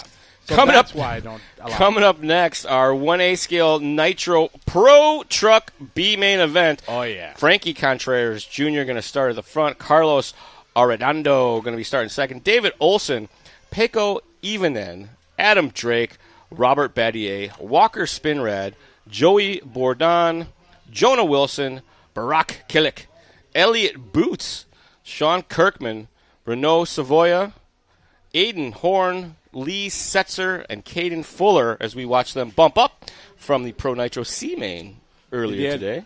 A lot of the European guys, they don't run. Truggy is not something that happens over in Europe very often. So they get a chance to run it here. And they would probably run Nitro Lorry. Huh? They would probably run Nitro Lorry. Lorry, yeah. A lorry. Because they call trucks lorries over there. That's what they call see, trucks. Folks, I got jokes. Yep, he got jokes. I'll do it. Bingham Model Raceway. What? The guy said, Scotty, can someone shout out Bingham Model Raceway? Boom, there you go. No cutting the line. I think that it would have been fine. No one would have been mad. They would have cheered me on in the Sportsman B main. But I'm a meanie, as you say, and couldn't believe it. Yeah. Couldn't believe it. I went to the bar right after that. I was so sad. Oh, that's another thing. If you guys want a bucket list race, if you're into on-road, U.S. Indoor Champs, obviously you've heard of it, Carpet Off-Road Champs. The hotel does open bar from 5 till 7. That's it. Happy hour. Yeah, happy hour. Every day. You get complimentary beverages and snacks. Yeah. I think Eddie from Hoosier RC said it the best. He's like, I've saved so much money because of the open bar or the happy hour situation. All right. Paid for the trip. This is going to be an interesting one, Charlie. Yes. Who do you take? Do you look at Elliott Booth, Barack Killick? You know, these guys who are deep in the field in this one. I got Contreras all day long. Yeah, Frankie, he was on fire in that lower B main in electric. So we'll see. I'm a big Frankie fan. Nice family. This is going to be interesting. Or maybe Lee Setzer are going to come from the back. Never know. Him and Fuller were pretty quick. Horn has had some tough luck. But a lot of these guys are here because of the qualification changes. Yeah, not because of anything with pace. I was talking to Son of Paul, and he said from third place to where he's qualified in 11th place, there's 0.7 of a second separating their times. Yeah, only taking your one best of two. Right. So there's many ties. 30-minute final. Spencer Hecker, back up so we can see the grid there, buddy. We should have put a chair over there. He's not listening to me. He's not listening. We need to give the cameraman a Nerf gun or Nerf, one of them gel beads guns.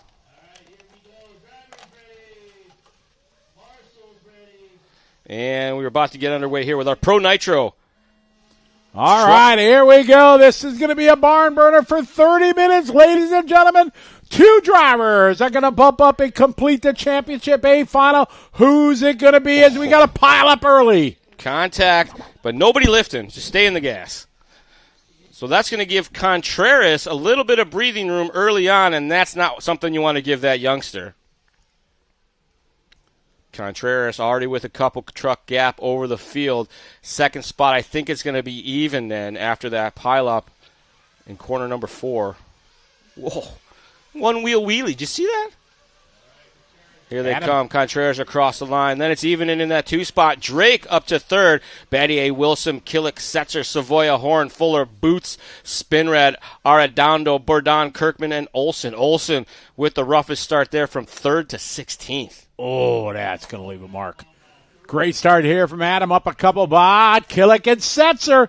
Talked about him there before we went green. Keep your eye on those guys. Lee moving from 15 to 7. Wow. Great start there for Lee Setzer. And these guys could have picked up some stuff from their C main and made some setup changes. It's maybe playing into their advantage right now. A little more track time can go a long way. On top of that, they get to talk to their teammates that got into the A already on their warm-up and talk about track changes, things like that. And one fun part in these long nitro mains, when Adam Drake is in the main, when is Adam going to pit? Is he going to go 7, 10, 15, 20 minutes on a pit? Who knows? Right. I was about to say a 30-minute main changes up the strategies a little bit. In a 20-minute race, you're probably doing 2 stops. This one, you might be able to get away with 2 if you do 10 to 10. There's very few people that can reach 10. Especially in truck. We saw Dakota do it a couple times last year. Adam, for sure, he's got the chance to do it. We'll just see how it all plays out. Drake now duking it out with these guys, moving into the 2 spot as Ivinen drops down the ladder. Wilson a third, Battier, Ivinen, Killick, Savoya, Setzer, Fuller, Boots, Sprinrad, Horn, Bourdon, Kirkman, Arredondo, and Olsen as they all come across the line. Freight train foreman at the back of this one. Frankie, your leader. Here's Adam leading the field here in second through the whoops. Over to double, now squaring up to the first of double triples here. Triple carries that momentum all the way out by the pipe. Beautiful line there. Right behind him, Jonah Wilson, Robert Battier. Adam, a little trouble there. That's going to let Wilson get by. Adam going inside, outside, pipe to pipe, hooked up a rut, got out, hung up on that outside spot, going to allow Wilson to move on by. Drake still trying to hold tight here in that 3rd spot, keep the pressure on.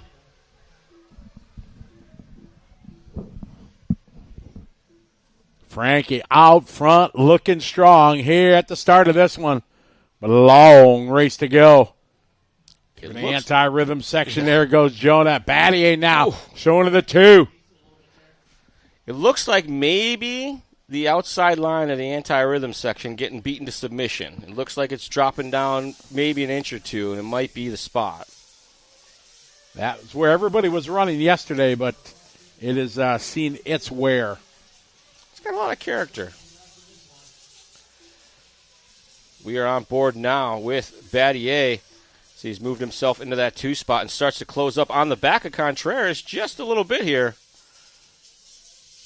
Both of them using that outside line. A little buck wild on the way out, but able to maintain. Hooks up a pipe now. Going to cost him some time. Right at the top of that downside.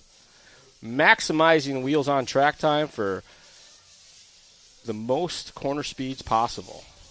26 minutes on the clock. We're at 4 minutes down. Frankie, your leader. Robert in second. Adam showing in the 3. Peko, Ivan, and Brock Killick from the 10 to the 5. Elliott, Boots, Savoya. So the Europeans now starting to climb the ladder there. Ivan and Killick, Boots, and Savoya.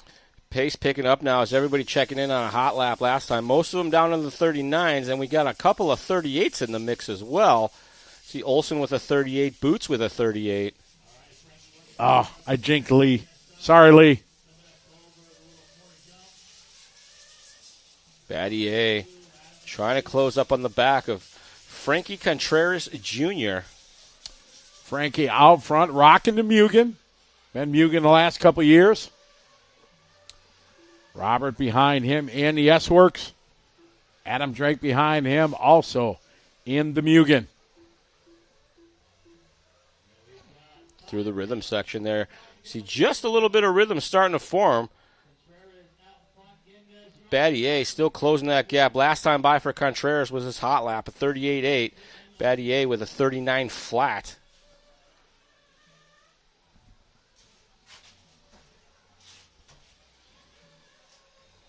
Wheels up across the line. Contreras with 39, a 38.9 for Robert.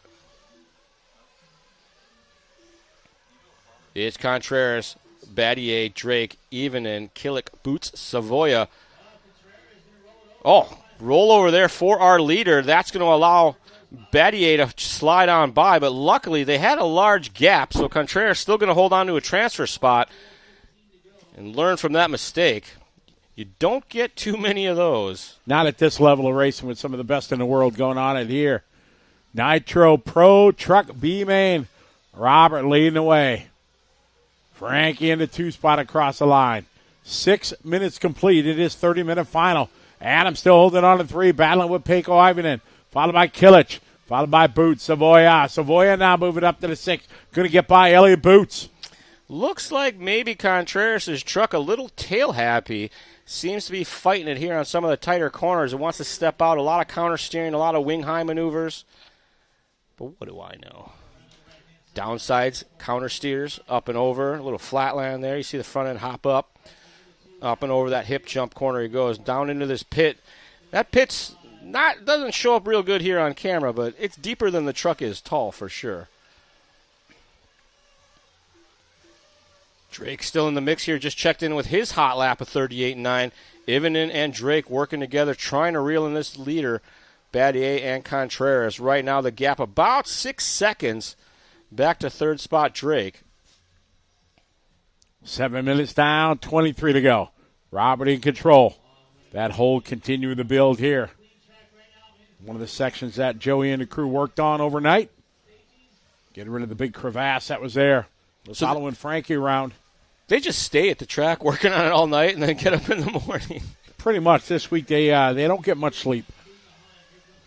All right, there's a great shot of A-Main pit cam. His pit stop starting to happen at 7.5 minute mark.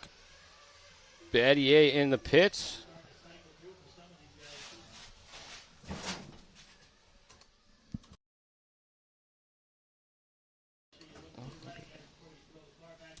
.1 pit stop for Battier last time by. 5.5 for Ivan and 5.3 for Boots. Lee Setzer with the fastest pit stop, 5.0. That's from the time they come in to the time they exit.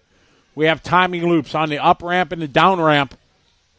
It catches them about 90% of the time. Sometimes it's not perfect. Contreras into the pits. Looks like a clean stop there. Down and away clean, no touching of the walls. 5.1 second, a good stop for Contreras. That's a heater. It's often a battle of the pitmen. A 10th here, a 10th there, a second here, a second there. You can move your driver on the track while they're in the pit lane. Kirkman is in. Unfortunately, a long spot for Caden Fuller. 7.2. Everybody else, 5.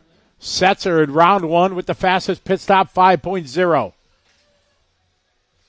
Back on board here with Battier. He works his way to that top side section.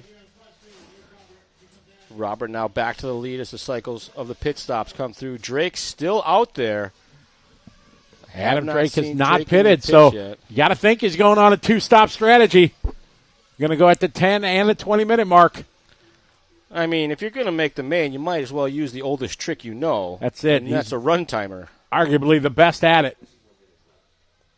Drake out there as we approach 10 minutes down. I don't remember where it was. He's on a halfway part of the lap now. I don't think he's got enough gap to stay in front of Frankie on a pit stop. It's 5.1 right now. Going to have to be a heater, and that'll be a very empty tank. Remember, he went 12 minutes one time years ago. We were like, how is that even possible? Drake goes by the pits one more time. So at 9.5, he's still out there. Frankie passed him on the track, too. So yeah. Contreras working by Drake before Drake's pit stop. So if you are going a pit stop short, the idea is you maintain that spot, but he is staying much closer than he was. He made up a solid 10 seconds in this cycle. It'll all come down to that in and out on the pit. Got to be fast in, fast out, because you do lose another handful of seconds as they slow down for the entrance and the exit. All right. He's got to come in this time, probably. All right, Adam Drake, we expect him in this time. And, okay. Excuse me? 10 minutes. All right, then. We didn't miss his pit stop, did we? No, I'm looking back. It doesn't show him recorded as a pit stop. Again, that system is not 100% perfect. Sometimes if you come in too fast, it might miss. I don't think so. Because then he would have had at least a long lap. I don't see one. No, he didn't. He's 39, 38, 40, 39, 38, 38, 41. Adam at 10.5 minutes. Maybe he's got a gas gauge. Maybe. I feel like that's a technology we should have by now. There you go. All right, Adam is in. Comes in here. Coming in hot. Truck is on the rail. Fuel's going in. Down and away. 5.8 seconds. Good stop there for Adam. Not too shabby. 10 minutes and 43 seconds on a tank. Call it 11. Jeez. Oh, my God. Well, now he knows he's 10 minutes to the good, so he should be able to just do this on 2 more stops. Everybody else will need 3. So he's going to get back. He's got to do it on 1 stop. Well, that's 1 more stop. Everybody else has 2. Everybody else has 2. Wow. Well, we'll see how it plays out. Part of the great part of nitro racing. You just never know. He's only going to get back, call it 7 seconds. Right. Maybe 5 seconds if you go pit stops only, because he's going to have to do a pit stop too. But with the in and the out, maybe 7 seconds type of deal. Is that enough? I'm not sure. Right now, Drake's 14 seconds, maybe 10 seconds out of second spot. Still Robert out front. Frankie Pecco. Brock Killick climbing the ladder. I said keep your eye on him at the start of the race. He's always quick. Killick has grown to be one of the top drivers in Europe. Trouble is, he's got a big temper when he's driving. If something goes wrong, man, he pushes it to the limit. A lot of time that can bite him. Needs cool, calming thoughts. Battier looking strong right now here, hitting his marks, finding a little bit of rhythm in the anti-rhythm section. Loving that outside line, he is. Oh, is that Frankie? Who was it? No, that was Ivanen. And there's Killick going to go by. Oof. Here comes Drake through the mix, too. All right, so that was Ivanen getting it wrong. So Killick's now going to go by. So that was Ivanen with the bobble, allowing Killick and Drake by. That'll become official here in just a corner. All right, under the timing loop here. Brock Killich now going to move to P3, also running the Mugen. Boots just checked in with a 38.3. Caden Fuller with a 38.5. Both of them turning in a new hot lap. 17 minutes left. Robert out front, 2.4 for Frankie. Frankie, they have an 11-second lead right now over Killich and Drake. Ivan, Boots, Setzer, Bourdon, Spinrad, Fuller, Arredondo, Savoya, Horn, Kirkman, Olsen, and Wilson. Last time by for Contreras, a 38.8 in that 2 spot. Killick's coming across the line right here. See if he's making up any time. Nothing doing yet. 39.6. Drake with a 39 flat. 39.8 for Ivanen. 39.7 for Boots. Spinrad with a 39.1. Battle rages on here between Drake and Killick. A little squirrely there through the anti-rhythms. Up and over that center triple. A little nose high. Drake nails that downside through that soft, fluffy stuff. Loam on the inside there. Up and over the hip jump they go into this very large, truggy-sized pit. Jumping back up the hill, streaking across the line. Contreras just checked in with a 38.3. These guys not able to make up any time. In fact, losing a second to Frankie. Robert and Frankie 1-2. Killich and Drake and Ivanen. As I mentioned, Kilic over the last couple of years has really become one of the top guys in Europe in 8 scale. He started to run a lot more 10 scale. Did well. He won the EOS 10 scale off-road back start of February in Germany at our Dawn race. He won 4-wheel drive. So a great racer. Him and his brother do a lot of racing. Been racing for years. Originally from Turkey. They reside in Germany. That shot coming through the anti-rhythm section is impressive. They're not going in a straight line at all. That's what it looks like. All right, more pit stops happening. Boots is in. Bourdon is in. Ivanen is in. Setzer in. Setzer had the fastest pit stop the first time. Setzer this time 5.6. Ivanen with a 4.9. Oh, 4.9 for Bourdon with a Ivanen. 4.9 also. These guys now pushing it here with the pit stops. Battier and Contreras in the pits together. 4.7. How you doing? Keep it moving. That's why you have your dad do your pit stops, kids. All right, more pit stops. Here we go. Kilic is in. Down and away. Pops is on the gun. Kilic this time by 4.9. Nice.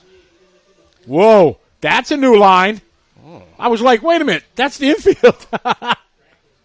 Off the racing service for just a moment. Yeah. 4.7. Spinrad 4.6 pit stop.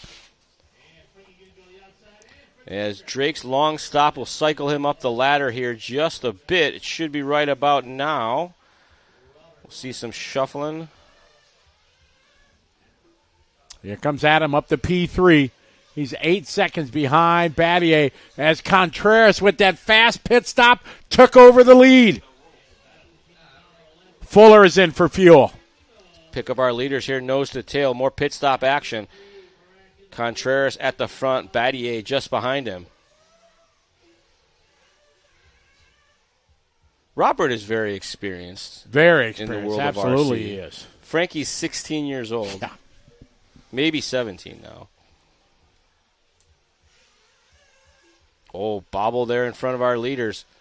But getting to the high side, giving them space.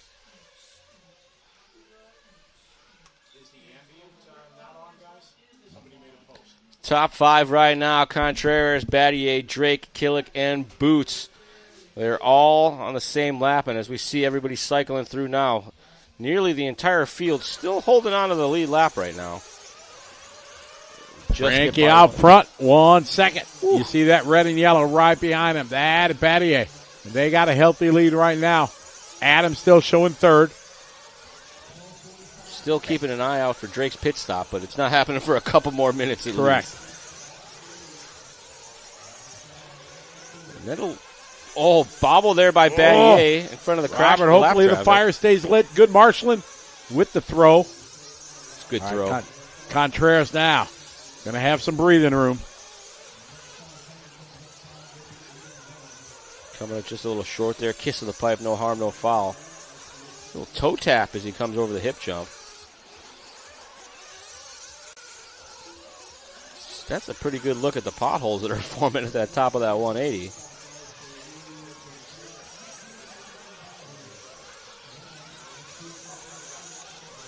Guys, you should have the track noise back.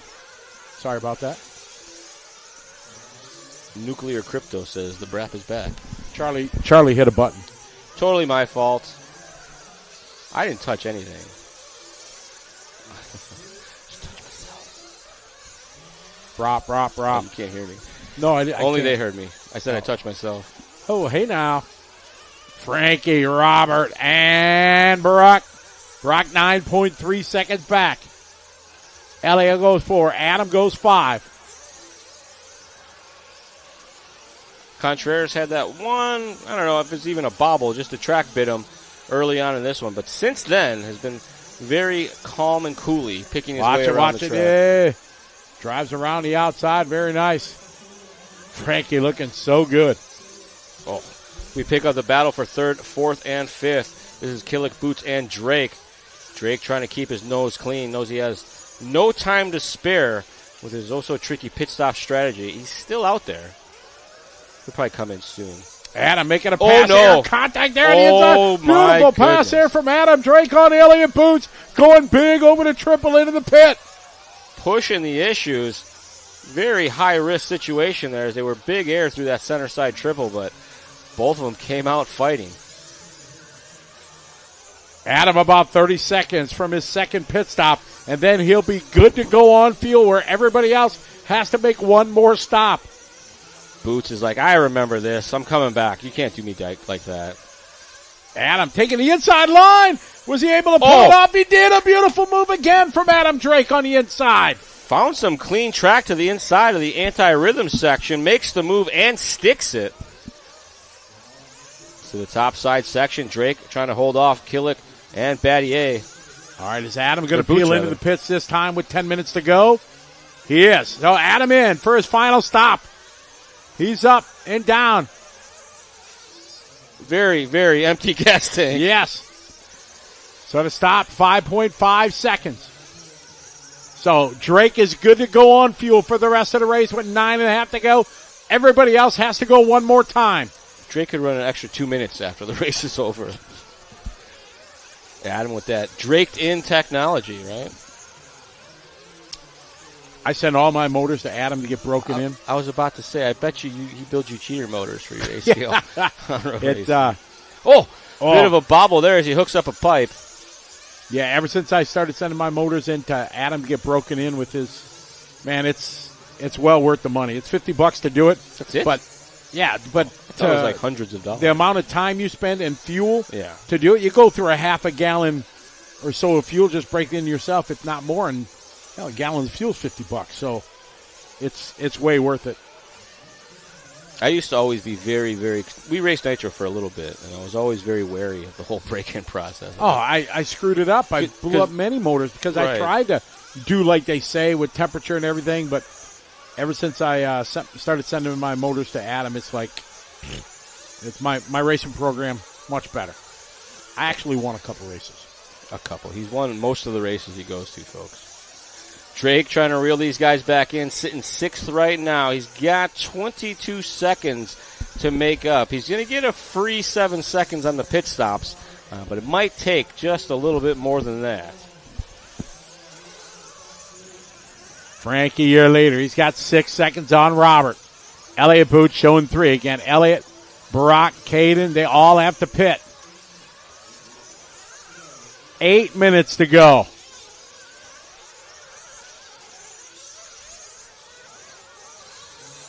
Get a pretty good look at that pit as they come down the hill. In front of the truck disappears.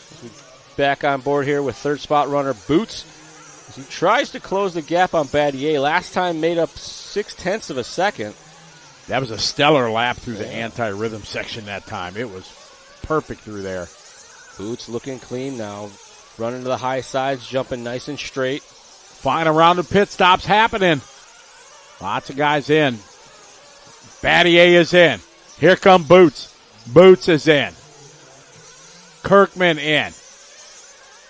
Battier was down and away with a 5.0. Boots is down and away with a 5.5. Boots came in on a faster in-lap, did a 38 flat on his in-lap to Battier's 38.4, but it's all a wash. All right, pick up a year later, Frankie. Frankie yet to pit. We expect him in this lap. He had a 4.7 stellar pit stop last time by. And Frankie is peeling in. He's up. You see him on the grab down there. Pops on the gun. Down and away, a good stop there. I think that was Sean maybe on the grab, sexy legs. See a pretty dramatic difference in the amount of fuel that goes into a 7-minute truck versus Drake's 10-minute truck. All right, Killich is in for fuel. Good stop there for Killich, 5.0. 4.99 for Contreras. Once again, though, Contreras' pit crew getting it done. Fastest pit stop, 4.99. Now, where is Adam after all these pit stops cycle through?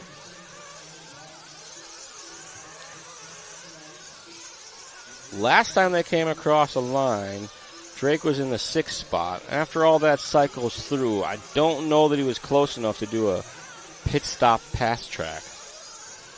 All right. Elliott goes to the 3. Killich going to fall to the 4. Now to the fall to the 5. Killich going to go. Now Caden Fuller is in. So that should move Killich and Drake up a spot. Fuller's going to go from the 4 to the 6. Good stop for Fuller, 5.3, his best of the 3 stops. Adam Drake just doing his hot lap that time, 38.0. 5.5 to go. It's Frankie on point right now, in control, a 3.8 second lead over the field. Saw just a little bit of a bobble there a couple corners back. Came up just a touch short on that uphill triple. Kissed the pipe, but no harm, no foul. Still did a 39.8. Boots just checked in with a 37.9. It's the first one of those I've seen.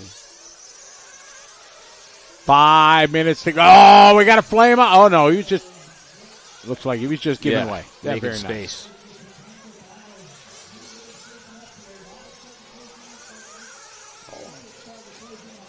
All right, so we got a 3-way fight here coming to the start-finish line. You see Frankie, bottom of the screen. There's Robert. There is Elliott. How far back? Battier with a little mistake. They cross the timing loop. There's Robert. Elliott's going to be coming to the loop now. Elliott right now 2.5 second back for the A-main. He just made up 1.3 seconds, did a 37.7 to Battier's 39 flat. Now, 39 flat ain't nothing shabby, but when you got Boots doing back-to-back 37s, it may make you start to sweat. Boots bringing the heat. Hot lap in the field there on lap 38 with that, as you mentioned, 37.7 lap. Here's the battle for the A-main. Battier, yellow tail, red nose. Now on the back of Contreras as he starts to close up. 38 flat for Battier as he checks in with his hot lap, starting to crack the whip. Boots still in contact. You'll see him third in line here just at the top. But Battier wants a car between he and Boots. They need to play nice. Muscles his way by Frankie wisely. Just you go with your bad stuff. Yeah. Go ahead. But he takes it back on the inside. Oh, beautiful pass. They're side by side. Frankie having to do double Sanger. Battier now to the point. This is what Boots is going to need for these guys to battle. And Boots is going to have to throw them heaters down with 3.5 to go. Contreras driving smart here. Had a couple rough laps. Battier able to reel him in. Found the pace again, but decided not to push the issue. Avoid the contact. Live to race another day. Still have quite a few laps remaining. 3:15 remaining on the master clock. Battier to the top side section. Nice view here through the anti-rhythms. Contreras trying to maintain pace as he has the hard-charging Elliott Boots. Last year's buggy champion. You see these guys into that big pit. Cross the time loop, 2:48 to go. It's Robert, Frankie, and Elliott. Robert finding some pace now, 37.8 that last time by his new hot lap. Contreras playing it easy, a 39.1. Boots still closing, but not too drastically. With 2 minutes and 30 seconds left to go. Frankie, a beautiful line there through the whoop section. Into the front side, triple they go. Now to the backside, triple. Triple. 2:20 to go. Battier out front. Contreras and Boots. We're following Boots. In the red and white. See him getting a little buck wild there coming down the hip jump, but able to hold on to it. Big counter steer in the air. Truggies, you can also make them do a barrel roll. They got so much rotating mass. Boots bouncing it off the front pit lane wall. Minute 5 to go. We stay with this battle here. Frankie and Elliott. Frankie, the young gun here from Southern California. Oh, little stoppy there coming out of the whoop section. And Boots is broke. Oh, no. Boots losing the left rear. Oh, my goodness. Coming out of the whoop section. A tough break for Elliott Boots, but a huge break for Frankie Contreras Jr. Now all but locked into the championship final with a $1:30 to go. I heard a huge sigh of relief. I think it was Frankie's dad. We could hear it from here. Yes, absolutely. A great run here for Frankie. He started on pole and to be just missing qualifying straight in. Robert started in the 6th spot. How far back is Caden Fuller? A long way. 16.7 seconds with 1 minute to go. Twice, 2 laps in a row, Frankie's lying through the anti-rhythm section. Had him coming out a little nose high, getting buck wild, but he's almost expecting it now. 45 seconds to go. Charlie, take this one to the end. We're going to go get some interviews. Contreras now to the top side. He's got Fuller still to cross the line, so all he's got to do is keep it between the pipes here, and he will be in our Pro Nitro Truck A final along with Battier. But as we've seen in Nitro racing many, many times before, anything can happen. 30 seconds is a lifetime when you're in a transfer position. Top side section one more time, nice and easy over the hip jump. You see him smoothly on that downside, mashes the brakes there, drops into the pit, back up to the top of the hill, around the 180. A little bit of a rough spot there, starting to form next to the pipe. Contreras now out on his final lap as we pick up our race leader, Robert Battier.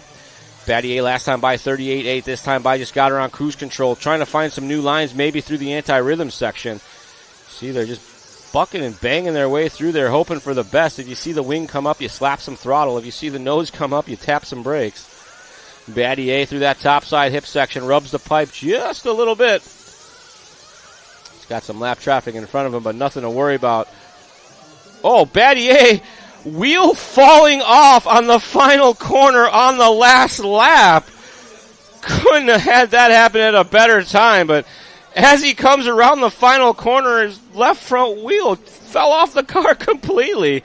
You see, he's all smiles there on the driver's stand. He and Contreras with a high five. So Frankie Contreras and Robert Battier, welcome to the Pro Nitro Truck A main event. Scotty's down on the driver's stand. Get some words with Scotty and the gang. Take it away, Scotty. All right, thank you very much, Charlie. We're up here on the driver's stand. Frankie Contreras Jr. Frankie, that was a long race, but you drove brilliantly. Well done. Yeah, just took my time. The whoops were killing me. That's where Robert was getting time. I mean, he was getting time all over the track. Tires were going out. Tires were going pretty good during mid-race. Me and Robert were both going at it. Towards the end of the race, tires just fell off, but luckily we're in the show, and let's see what we can do in there. How does it feel to race against one of the best guys in our industry? It's awesome. I love the Europeans. Yeah, they're awesome to race against. Much respect, and just super happy to be in this position. And one shout out, your dad with the awesome pit stop, some of the fastest we had. Yeah, dad was really good on the gun, saved me from put me in a good position. And, he did his job, and see what we can do. All right, well done, buddy. Go get him. Thank you. All right, let's get Robert in here. You know, these kids, Robert, great drive. These kids are amazing, aren't they? Yeah, he's really fast, to be honest. Yeah. We have been, some up and downs. I lost my front brake at all in the middle of the main, so that's why I had to let pass him and so on, because I was, trying to survive. So I've been, 20 minutes or 25 without brake, so I had to leave throttle and all this stuff, and I was like, oh, and then at the end, Elliott was coming super fast, so I said, okay, I have to push. And then that's why I pushed, and I take Frankie, and I overpass, and I went out, and then I think he had some problem, just bad luck, for my team and so on, so it's quite bad luck. But for me, myself, it was more calm. Okay, the third one is so far away, so now it's just be careful. And at the end, I finished three tires. I lost one tire, I don't know even why. I've been lucky. All bad luck I had yesterday, it's all about here now. Well, you made it, man. Good job. Yeah, thank you. All right, Robert, make it in the show. He's happy. Great to see young Frankie doing so well. It's only going to get better today. Back to you, Charlie, in the studio. Good stuff there. Well-spoken interview from young Frankie as well. I think Robert says, I'll take lucky. That's good times there. All right.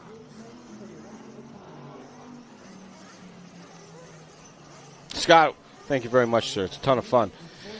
The Dead 87, welcome to the show. No Name Podcast. It's Lefty. Welcome back. Tacky 187, Aaron M., John Moore, Shane Barrier, Albu Oro Lion, Vinny LaFata, Just John, Lion 0510. Cousin Andy, welcome back, sir. Long time. BJ Williams, Jason Nims, Sean Lewis Media, Joe Campbell, Pizza Nitro, Rob Harvey, Nuclear Crypto, Blue River Reefs, Jerry Walter, Shasulula? Shisulawa. Oh, that's a good one. From Germany. Good to have you with us. KL Good Fast Engineering, thanks for tuning in. Sean Mientes, Will Alameda, Mike Lee, John. I scrolled way up, and I think I got most of them. Brop76, Sticky Cheeks, Isaac Polson, Isaiah Furrow. Thanks for tuning in, everybody. We are very honored to have you with us, and we thank you for joining the Superbrain or the Wunda Chat. It provides us lots of filler information. Emilio Gomez, there you go. Apple Bashing RC from Apple Valley, California. Nice. Come out to Proline by the Fire. Come to the Hobbywing booth. Come introduce yourself to me, please. I've been going out to Apple Valley for many years for Proline by the Fire. They got rock crawling and bashing and much, much more. Hopefully, we've already met. Chris Wheeler. What's up, man? Hope all is going well for you, sir. Long time no see. Dave Scott.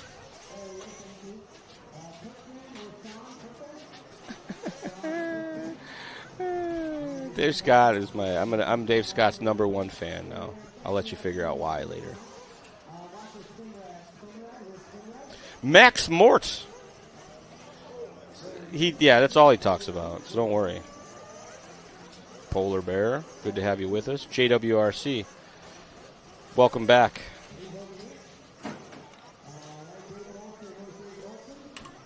Is Max in the chat room? He is. He is. Hey, Max, we had Shakey's the other day, buddy. Just let you know. I heard you're a big fan of Shakey's. Up next, our 1/8 scale Intermediate Nitro Truck B main event. This 20-minute final will consist of Benny Komarian, Don Vinkemolder, Emmanuel Nixat, Adrian Ramos, Jeff G., Anthony Howard, Manny Churchman, Chris Nelson, Wyatt Wilson, Chris Morale, Trevor Owens, Jeremy Hayes, Ryder Antill, Blaine Platt, and our transfer drivers, Brian Wyrick and Jeremy Alvarado. Good luck to all. Chris 18 Wheeler in the chat room. What's up? Chris Wheeler. How you been? Hope you're doing well. Oh, Kyle asked twice about this down and quiet thing, and he wants a reason why. Kyle, basically the mechanics hold the engines. They hold the trucks up, kind of clean them out, make sure that they don't bog down, and the exhaust pipe, everything is cleaned out, and then they'll just put them down, and they usually wait. In America, we wait about a second. In Europe, they'll wait like 3, 4, 5 seconds. Right. Before they give the command to go. And these are race cars. They're not supposed to sit around and idle and then go full speed. Right. You got to, rev it up and do all sorts of cool stuff. I'm in Europe for races sometimes, and it's 1, 2, 3. I'm like just waiting for somebody. Right. But they tune for it, though. Well, correct, yes. If you got a good tune, it's not a problem. But the mains are 60 minutes, right? 45 here at DNC. Oh. World Championships are 45. I know. Shows where I know. My Asian series, we do an hour because everybody likes that kind of hour-long main. It's awesome. I think it should be an hour. What's another half an hour in the program? We took an hour, 20-minute break. Might as well make it a 15-minute longer mains. Hey, now. No Skills Racing, good to have you with us. Welcome, welcome. EKG 24,000. Welcome and thank you. A lot of people checking in. I did the thing. I said all their names, and then when the tape delay comes, by the time we get caught up, they start saying their names again. Max Mort, I got to talking to her. I am not allowed. It is Emmanuel. I need to. Dude, most awkward conversation. Charlie was standing ever. next to me. Emmanuel comes up. I recognize him. You tell a story. So we're standing there. Me and Scotty were talking about something. Scotty and I. This guy comes over, and he's very well-dressed, clean-cut looking dude. Fresh hat, fresh shirt, got new shoes on, nice, fresh designer jeans. Yeah. I'm like, this guy looks like that E-Clip dude, but not. Can't call him E-Clip. And then he gets right up in Scotty's face, kind of like with a smile, kind of. Not as much smile as I would have gone in there with. And he's like, it's Emmanuel. Emmanuel, not yeah, whatever my I given would say. name is Emmanuel. And then Then I'm like, oh, no. So then I kind of started shuffling away. I'm like, he stepped. He put about 5-6 feet between me and so I scooched over a little bit, and I listened in, and he was in very high spirits. He's a new man. He's trying to, he loves RC so much. He wants to embrace it and take it for what it all is. But then because he doesn't want to get called E-Clip anymore. I said, the problem with that is you have been known for 20 years as that. That's been your nickname for all this time. It's hard for me to stop it or other people to stop it, so I'm going to try not to say it. So, Emmanuel. Fishing Fairbanks said, hey, everyone racing RC. I just got back from riding my snowmobile. Nice. We didn't have much of a... Calandra calls it mowing the lawn. He goes out on his jet ski, and he rides his snowmobile. I'm going to go snowmobiling next year up in Canada. Oh, Frank. Cool. Yeah, I want to do Do you have any snow machines at your cabin in the woods? I do. Oh, nice. Yeah, we have 2. But unfortunately, very little snow, and I'm never up there, so... When the snow's there, you're not there. Correct. When you're there, the snow's not there? That's going to start changing. I'm going to be up there a little bit more. I grew up in one of those states where you had summer toys and winter toys and all that in between. It's way better when you don't have to worry about what season it is to go ride your motorcycle. I just go ride it. All right, we're getting ready to rock and roll. 20-minute B-main. Top 2 go to the big show. Who's it going to be? Thinking Manny Churchman, Chris Nelson, maybe. That guy's not on the line. Oh, Donnie V.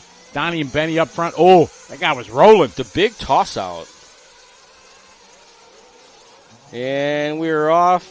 I've seen cleaner starts, but I've seen worse starts. We won't really know what's going on until we get to the anti-rhythm section, though. Right here. All right, Benny with a good start. There's Donnie V in there, orange and yellow.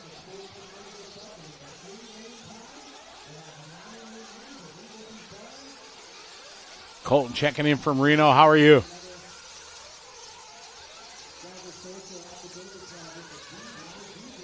Leader right now, Comarion coming down the hill through the pit. Donnie V right with him. Longtime SoCal racer. He's been racing in SoCal for as long as I've been living in California. He used to come to the parking lot races back in my Ultimate Hobbies days. But Vinkelmulder with a mirror full of Chris Nelson. They battle for the transfer spot early on, barely a minute into this one. Long race, 20 minutes here. This would be another one where a single stop or a dual pit stop strategy may come into play. Not sure if Intermediate Nitro is good on that runtime finger or not.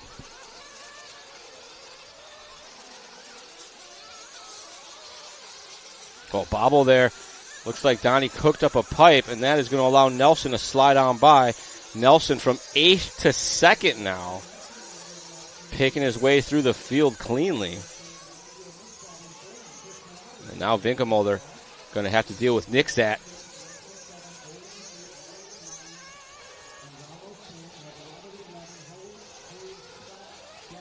Man, gaggle of cars there coming through the anti-rhythms.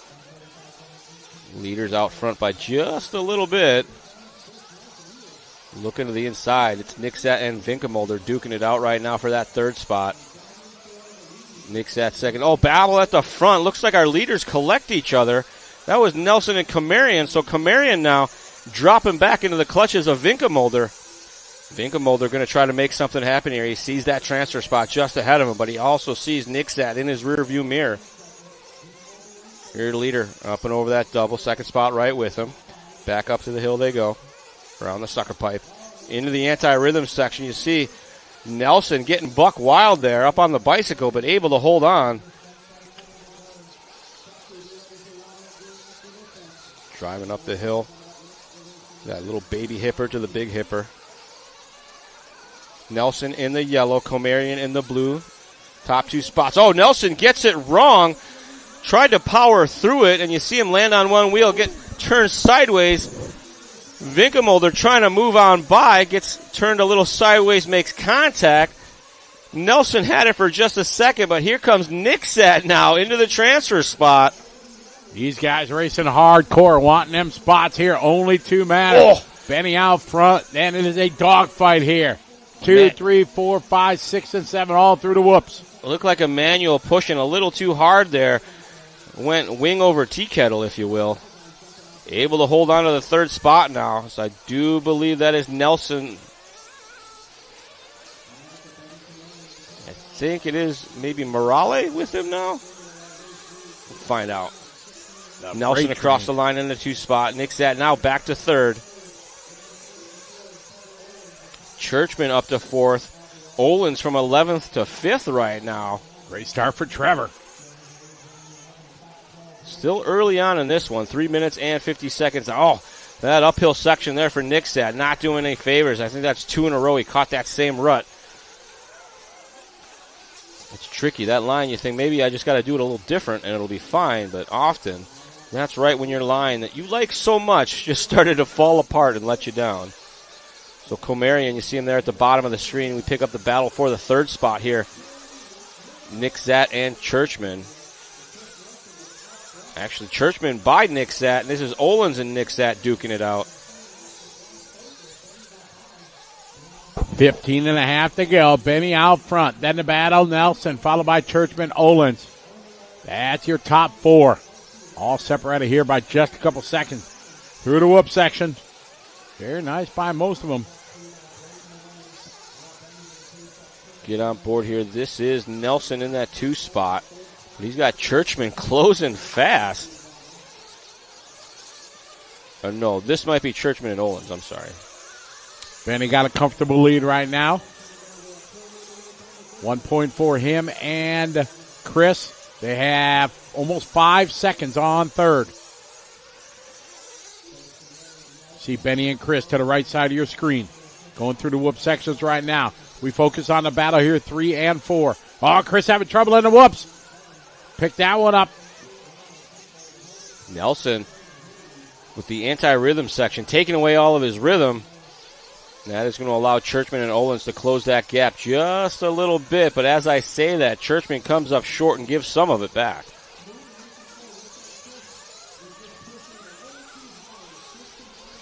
Nelson at the top of the track coming across the start-finish line there. You see a 44.4 to Churchman and Olins' 41-second lap times. Made up a handful of seconds, but Nelson got his head down now and starting to gap back out. Benny your leader, followed by Chris, Manny, and Trevor. 6 minutes down, 14 to go. We may see some pit stops starting pretty soon here. A lot of these guys are coming in at the 7-8 minute mark in our lower mains thus far. So far, the only one we've noticed doing more than 10 minutes was Mr. Drake, of course, because who doesn't notice when he does 10 minutes? Yeah.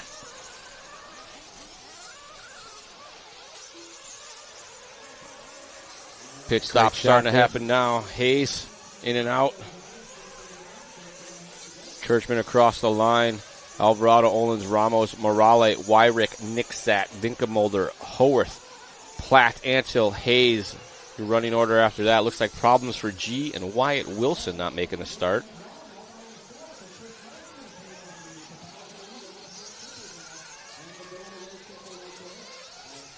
We pick up, this is Comarian here.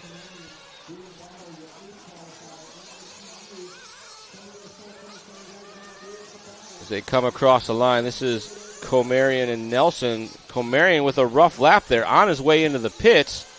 All right, so Benny Comarian, the fuel bottle stop. And a 5.4. With the fuel bottle. Man, that's impressive. That's a fast fuel bottle. It is. Coming in at the 7 minute mark on a 2 pit stop strategy, as it looks like most of these racers are. Stretching to 7 minutes is a bit much. If anything goes wrong with how you're driving the car or whatever, you got to think about things. So going with 7 minutes seems to be the way. That way you can run as hard as you want and not worry about runtime.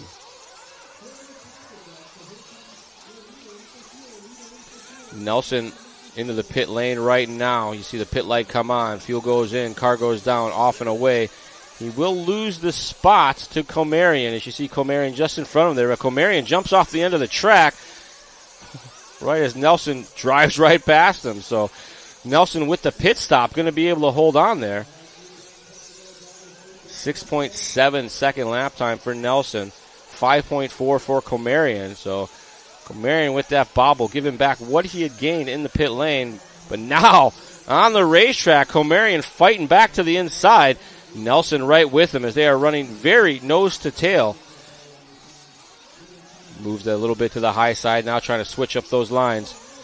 it's slightly risky business as we see Comerian get it wrong coming up the hill there. Try to do A-scale things and get it to right itself, but no such luck. So Nelson, now Comerian falling back into the clutches of Churchman. Nelson to the point. Chris Marley's in for his stop.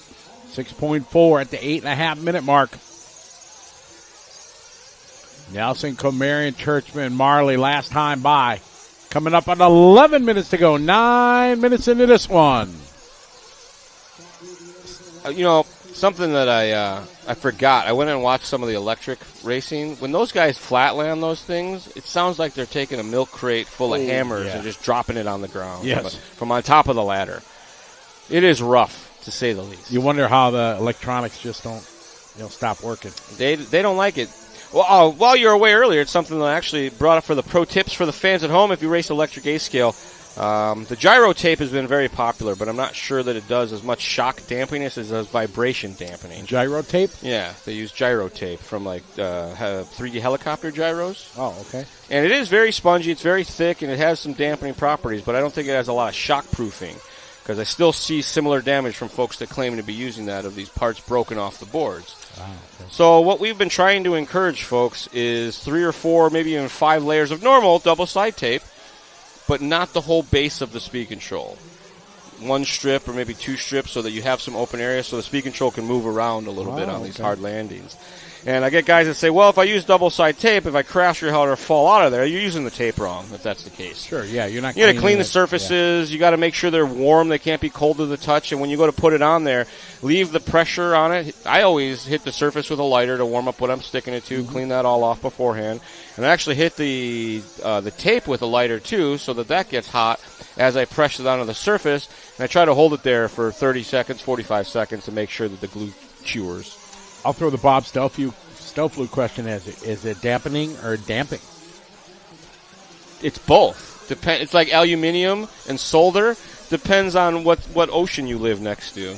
Chris Nelson on point, Benno Comerian second, Trevor. How about Jeremy Alvarado from 16 to 4? Knocking on the door on the lead lap, only 7 seconds off of our leader.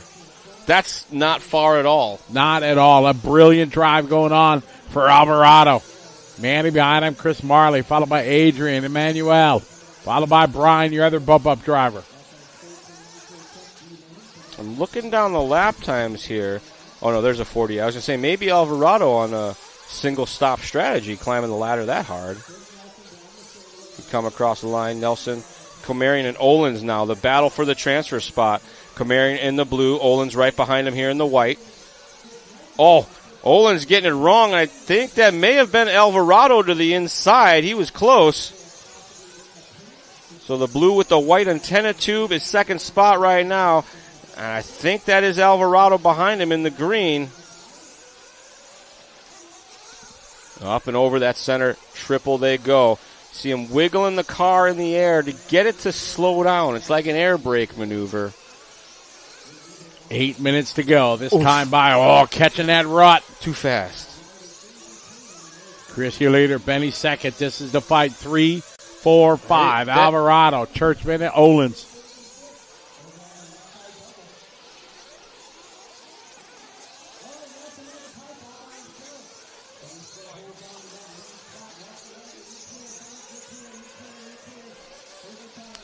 So the battle now here between Alvarado, Comerian, and Churchman starting to heat up as Alvarado has come from DAL to be knocking on the back door of second spot. Alvarado here with the green and the white.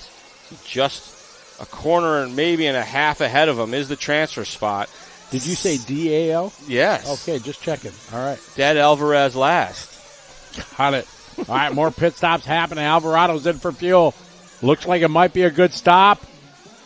Yeah, no. Uh-oh.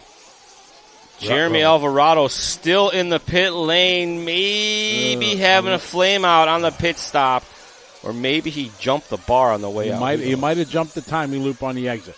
No. That was a 19-second pit stop. Oh, tough luck for Jeremy. Alvarado was on a mission there. We must have said his name too many times.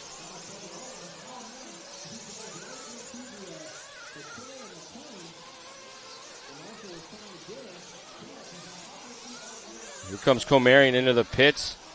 Churchman just by there. So Churchman's got the track position. Cycling through on pit stops. And it looks like Morale gets by, and maybe that was Alvarado. No, Alvarado's still on that outlap. Looks like his woes continue. Alvarado dropping down the leaderboard there. Such a shame. I would have loved to have seen a double transfer into the main. That's my favorite. That is. Only the coolest people get to do that. Especially at a level. That's what you do. 6 minutes to go. Oh, big air there. That was close. How did they land that? I probably would have backed her down. There you go. Good job. It looked like he waited just to take him out. That was rough driving. Lap traffic, you better watch out. If Comarion's behind you, he's not gonna be nice about it. But that Churchman now to the transfer spot as we are waiting. Churchman in the pits right now. So Comarion just went by pit lane. Churchman out of the pits now. Going to be a couple seconds off the back door. Churchman's that white car that's not on the racing surface. Cool. More pit stops going. Olin's coming in hot. Nelson, Churchman, Comarion, your top three.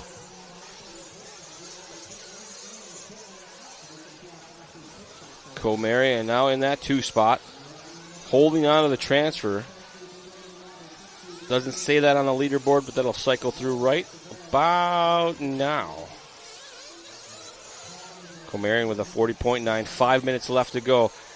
Looks like final pit stop coming in now. That is Morale.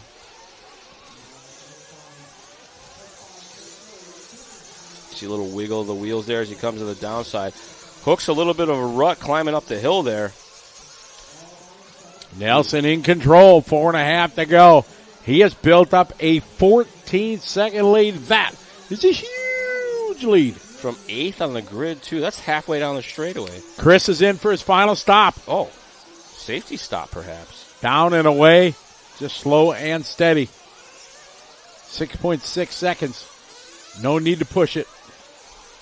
So I guess if you do 2 8-minute stops, you're going to come in right around the 4-minute mark. So maybe that's normal. Oh. Somebody doing the truck dance there, the bottom of the anti-rhythms. Final round of pit stops here with 4 minutes to go. It's Chris, Benny. Churchman right now 5 seconds behind. Anthony Howard in for his final stop. 6.8 stop for Howard. I really like this pit stop feature. It's something I've been missing for a very long time. Awesome. Yeah. We didn't have that last year. 3.5 minutes. Nelson Comarion running 1-2. Manny Churchman is in third, 5.5 behind Benny. 4.9 behind Benny. Our leader working through traffic. Oh, sliding around. Thought he was going to get T-boned there.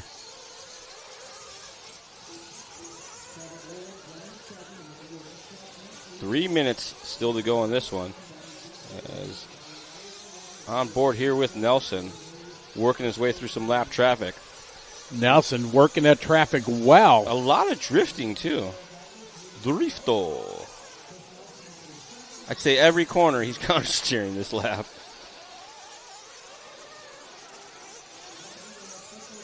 I think I would excel at this type of racing. This reminds me of the backyard track at home. Except Mark would be out there fixing the ruts right away. 2.5 to go in this one. The timing of jumps is my nemesis. Doing the downside stuff is not as easy as these guys make it look. I'll tell you that. Nelson catching that rut again. That topside section is getting blown out. It is. I'll be interested to find out if some crazy high side lines start to happen. Because I feel like you start doing the Joey Chitwood around all that stuff and just be all there. Joey Chitwood, very few people know who you're talking about. Joey Chitwood, guy who used to race dirt oval, and he always ran the high line up in the fluff, and that was his move. He made it work.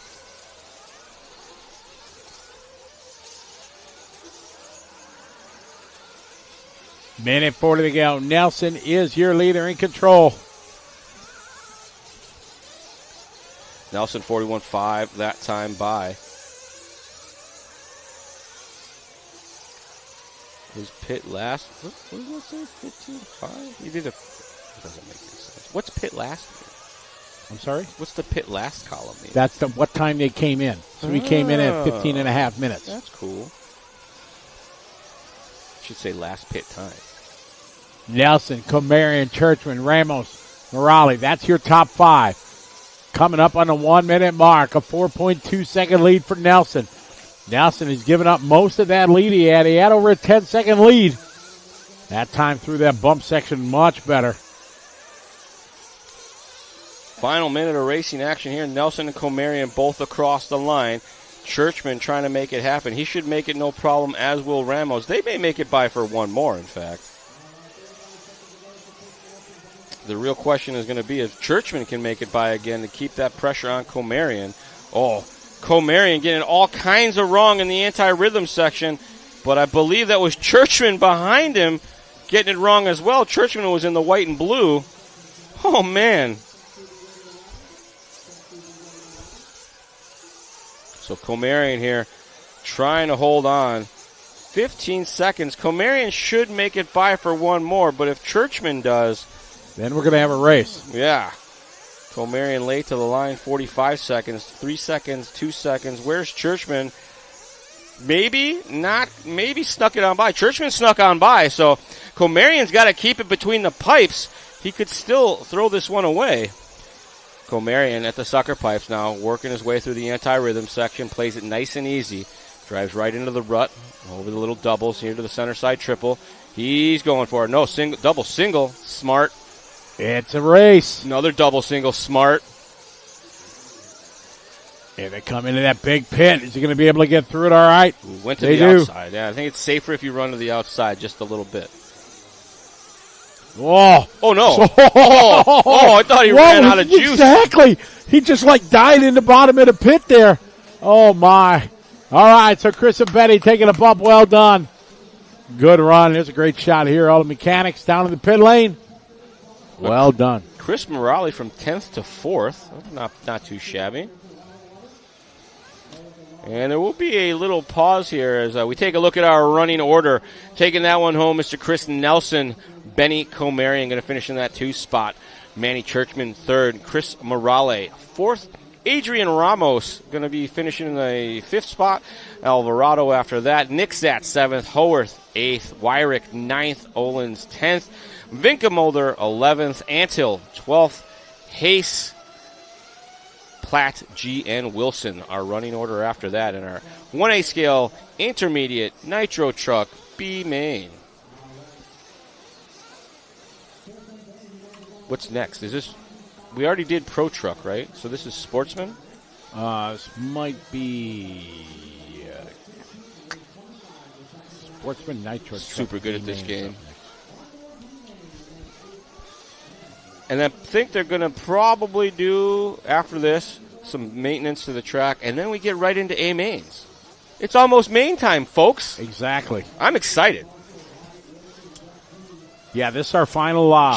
champions will be crowned. This is our final B. 20 minutes from now, we'll start crowning champions of the DNC. Speaking of champions, you are a Reedy Race champion. 2004. All right, folks, while we wait for the track to get watered, don't move a muscle. We're going to take a small pause for a station identification, and we will be right back.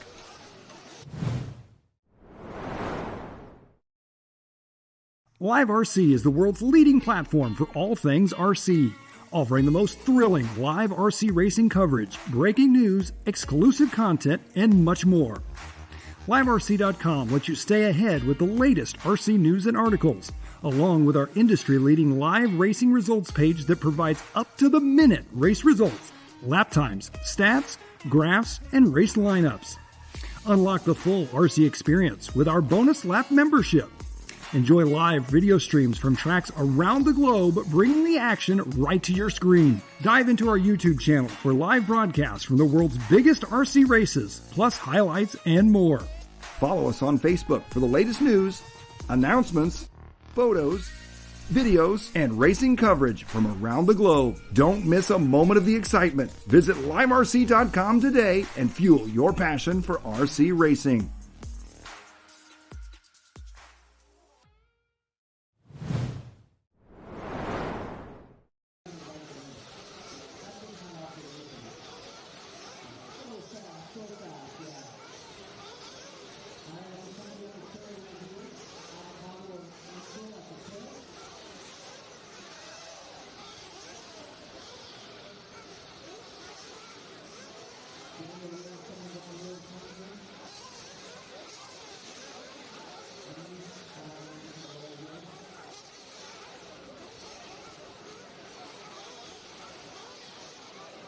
All right, they're getting some water down, and we are getting ready to rock and roll here. Sportsman Nitro B Main. Getting a shout out to everybody that's in the chat room. Welcome, welcome, welcome. Good to have you follow along. You folks in the throbbing brain, you're the one to make it possible. Make this show so enjoyable. Love the insight you give us. Your ideas, your thoughts, all make for a better show.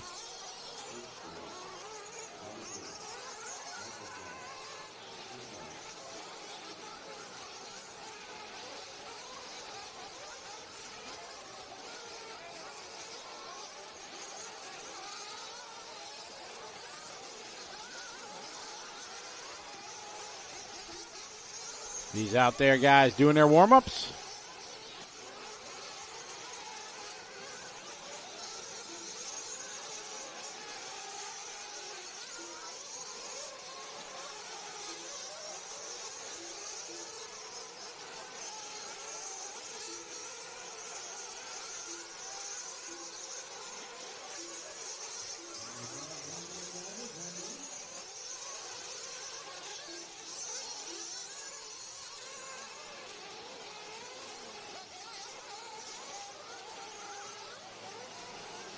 Get the 1 minute call.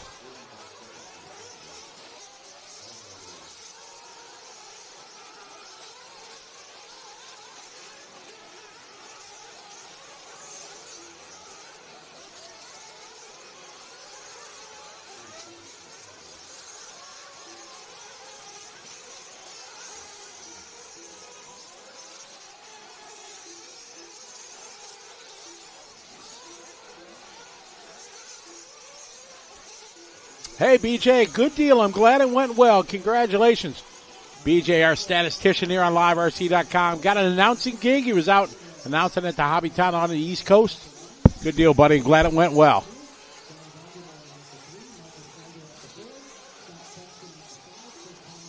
Yeah, it ain't easy, blah, blah, blah, and all day, is it? It takes, you gotta build it up for sure.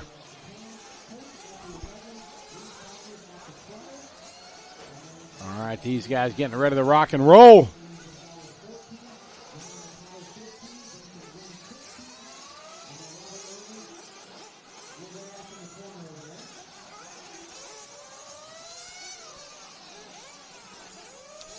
That comment fits right into Charlie. Nerd life is the only life. Charlie's a big nerd.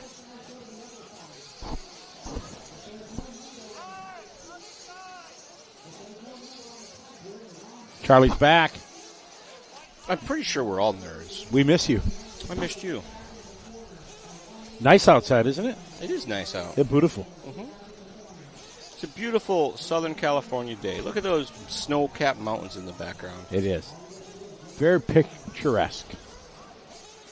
We are moments away from the start All right. 8th scale Sportsman Nitro Truck B main event. All right. I'm going out on a limb here. Reed Saunders from 12th.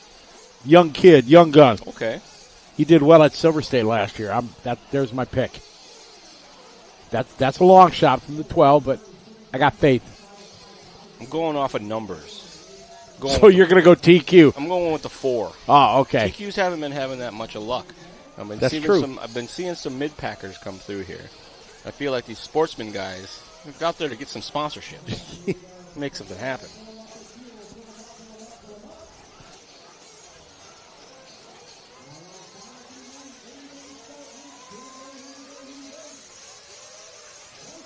And as this one gets underway, hats off to the Super Chat for carrying on the debate about how to mount their electronics. Yes, they're keeping it rolling. I was following along with that out of the corner of my eye during the racing there. The racing was so good I couldn't chime in. Oh my gosh. What? Ooh, that's... there's still somebody upside down. Was that TQ? That looked bad. So the red, white, and blue one with the yellow wing was off the track, jumped kind of off the side of the jump and did this sweet half flip, landed on his wing, and went right to duck upside down. Oh, we got a runaway out of the park. Oh, yeah. Oh, my, that thing jumped up and out. It is gone. It wants to go run supermoto laps. Back in a go-kart track. That guy's still running for it. Man, that's good times. I'm thinking he doesn't have a safety spring. on. Yes. Where's my 4 at? Oh, no. Daniel's just shaking his head over there at him. My 4. Where's Reed? Ooh, Reed got one spot. Come on, Reed.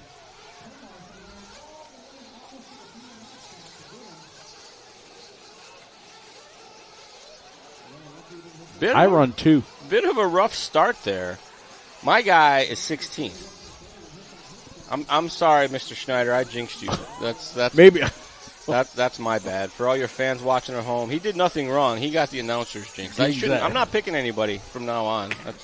That's what I thought. After I picked Reed, I'm like, uh-oh, I might have cursed him. You can't I jinxed him. Come to this race, put in all this time, effort, blood, sweat, and tears, and have stupid part-time announcer guy come and ruin your whole weekend. Wrecks it. I don't know. It's a long race. You might have to get back into it here. You still got time. Yeah. He's only 15 seconds back so far. That's still fine. We got lots of laps. Lots of time.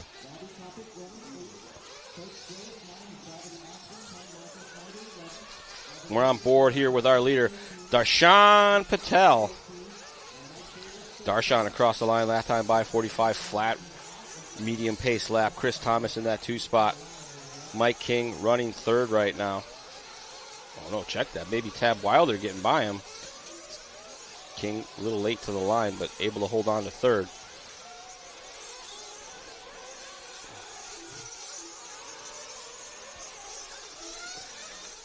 Maybe if I switch my pick, the jinx will already be worn off. Maybe. I was introduced to the Lower Main game while I was at Desert Classic from Schimmel, that they pick it's got to be out of the top 4, and whoever finishes the best, you get a point for beating everybody else, and you keep track of points on the side of the track like that. So we did that for a couple rounds. It's pretty entertaining. Good way to kill time when you got 6 hours of Lower Mains to wait through before the A's started. Darshan Patel later. Chris Thomas followed by Mike, Jan, and Tab. Jan Mercado from 15-4. Great start for him. Darshan and Chris staying in pretty close contact here. That's what we like to see. King fell off the back of this battle just a little bit on our previous lap. Back into the mix now. So your leader there, white nose, blue tail. That is Darshan Patel. Chris Thomas ghosting him around the track, staying in very close contact. You see King there about 10 seconds off the back of these guys, maybe a little more now as they start to approach some lap traffic here at the 4-minute mark. Oh, leader getting collected there. Gives him the space, hooks up the pipe. Having a real hard time getting back onto the racing surface.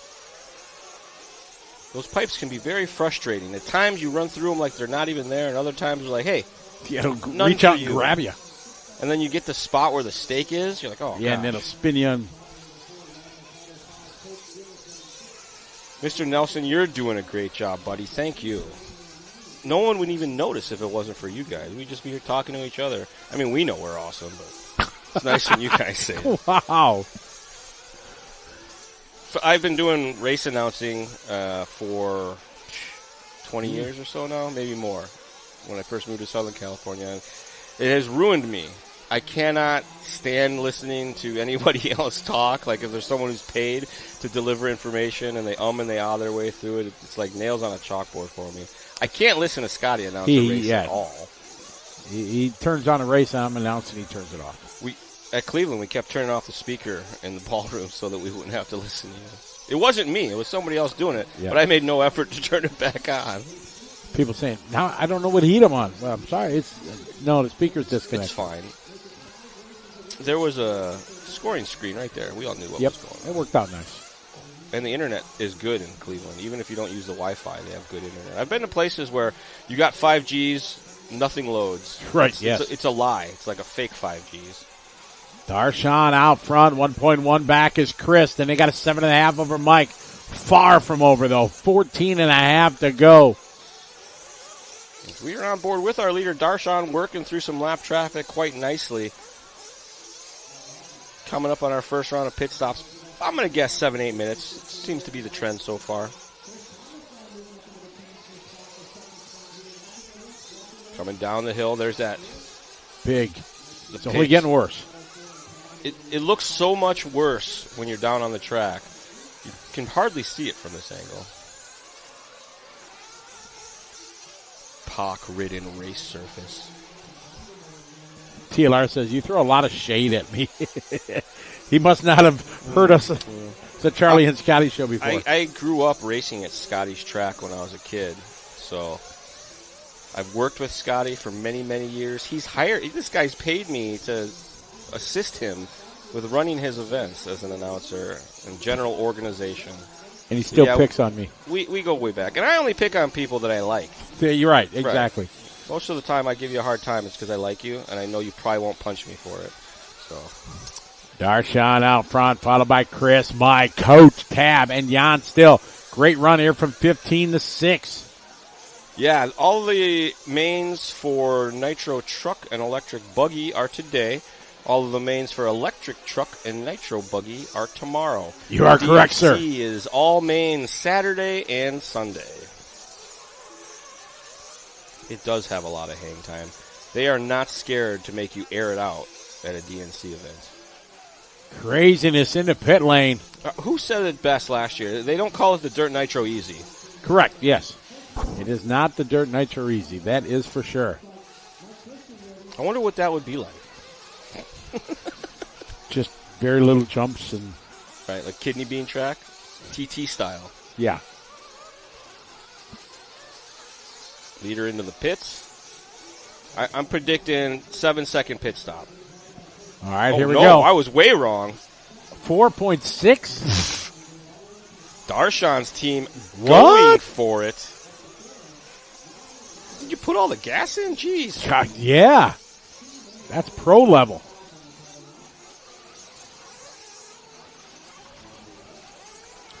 All right, we got 12 to go in this one. More pit stops cycling through. Another casual fuel bottle pit stop. Yep, just Saturday afternoon. I'm going to go with what works. I imagine that happens because you've had some sort of horrible mishap with a fuel gun. Maybe perhaps fueled the receiver or the switch. Yeah, pull the trigger as right. you're going towards it. I don't have a lot of experience as a Nitro pit man, but they were all very bad. I made a mess. You go out and it fuels and he calls you in. Calls you in early. Yeah. Why are you calling me in 2 minutes? I might have missed. Pretty sure I didn't get it all in there. Yeah. I didn't even notice. I just sent him out there. He flamed out anyway. He's like, Charlie, what'd you do? Fertani had me pit for him there was a Nitro Nats that happened at Thunder Alley. So I went up there. I'm like, all right, dude, you're starting last. When they stay down and quiet, I'm going to hold your car and just pin it. I'm going to let you go, and you're going to launch past everybody. And he's like, okay, dude, thinking that I'm joking. I was being serious, dude. I had some plans in place for this move. Well, he doesn't throttle it, and then so I'm thinking it's not time to go, and I look back, all the cars are gone, and he's like, I still got his car in my hand. My goodness. like, you idiot. You were supposed to punch it, dude. Fertani, there's a name from the past for sure. Darshan out front, 4 seconds over Chris. Mike King trying to chip away 3.6. 10.5 minutes to go. That anti-rhythm section looks no fun. Race against Scotty, giving you a trophy because you cried like a little girl. Well, you pulled on his heartstrings. He's got all daughters, so he's used to making the crybabies happy. And he's a race director, so he makes the crybabies happy. Darshan leading the way. Chris. We're on board now. I believe the all-white car is Chris, and he may have a Mira King as this is the battle for our transfer spot. Halfway there, 10 minutes down, just under 10 minutes left to go now. Big power slide up to the top of the hill, moving around the potholes. You see a little bit of a hole there at the face that's the run up to that double. As they come into the anti-rhythm section, there was so much rhythm they broke up the signal of the camera. Got in the right harmonic and just shut her down. That's it. Oh, moving to the inside. Nice. That's that Mike King. Nice. Ninth on the grid now. Finds himself in the transfer position. That As was he a great moved pass by coming out of that Thomas. turn. Yeah, looks like Thomas got it a little bit wrong, but had to capitalize while he could. Chris battling right back, though. Good line coming on it straight away. Ooh. Check swing, check swing. Whoa. Both of them looking real dicey. And you see the difference here is start to pick up that pace just a little bit. Push a little bit harder, drive a little bit deeper, turn the wheel a little bit quicker, tap those brakes a little bit harder. Dutton rhythm section, anti-rhythm section just got him. They got the harmonics just right, that they don't want us to see how awesome they're doing in there. Mike got hung up on the pipe there. Going to give that spot back to Chris. I bet you somebody crashed into the antenna. Coming down the hill now. Thomas has it back. King had a taste of it for about a lap there. He's like, transfer feels good. I'd like some more of that. They're 2.3 behind Darshan, so these guys made up some time. Chris Thomas made up 1.8 seconds on your leader. Darshan's right there. He is. And traffic in front of him. Maybe a tire choice, maybe a setup change that isn't working out in his favor. Maybe the pressure of the A-main starting to get to him. Last time by for Darshan, a 45, a 44 for Thomas, a 45 for King. All right, final round of pit stops coming through. Lap traffic here between Thomas and Darshan, and it looks like King maybe fell off the back of this battle just a little bit. All right, nobody coming in this lap. Lap traffic there, giving Thomas a very hard time. And RC Karma, also tapping up with third spot there. The battle rages on here between Thomas and King. Thomas in the white, King in the multicolor with the yellow wing. 7.5 to go. Up and over that. Oh, trouble on the front straight. Ooh. Oh, they got him collected. Contact there. All right, here we go. It is going to get interesting. We expect this Sportsman, so I'm sure they're all going to come in here at the same time. That's the pit I'm talking about. Went down there just a little bit fast. Nosied in for the endo effect. Staying out. They're staying out. Jimmy doing a good job calling traffic out there for these guys. So much traffic to call, too. Darshan and Thomas back to nose to tail as Darshan had some lappers to deal with. Not the kind you want. Down to the bottom of the hill. Oh, gets in that fluff a little hard. Over the top. Thomas wisely saw it starting to build. Backed her down, went double single. Still almost made contact, but finds himself at the front of this one. They're probably coming in the pits. They're probably coming. Here we go. Oh, nope. No. Somebody's they're watching the live RC and like, let's see how many times we can make the race announcers wrong about our pit stops. These guys They came in at the 7:40 mark.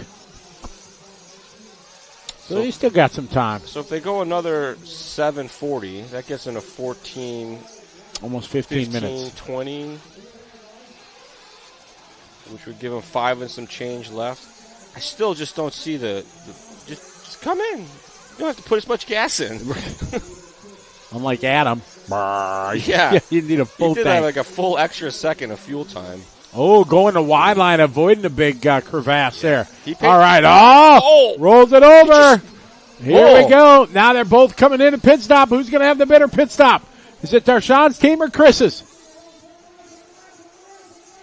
Oh, it looks like Thomas coming into the pit lane, caught the entry, got stuck. So Darshan with a little gift from the RC gods. A long stop for Thomas. Look at Kaznick, 13th to 3rd, only 10 seconds off the back.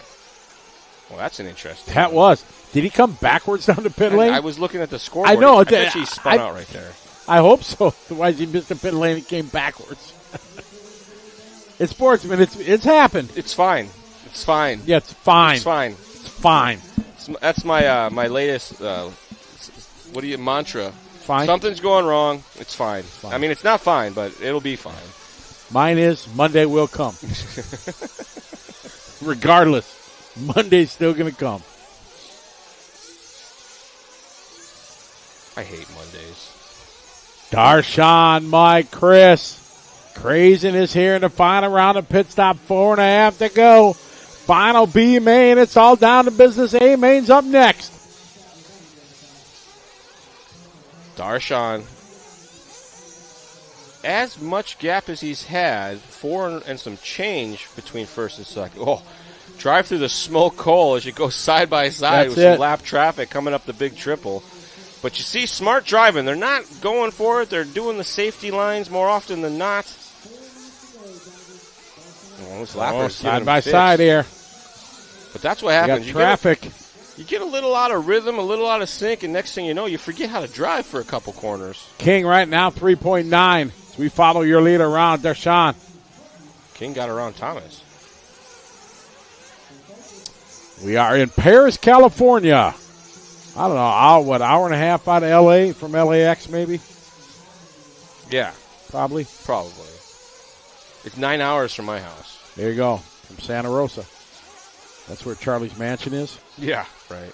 Got 20 acres up there. My rental in a wine vineyard. No. I live in the ghetto.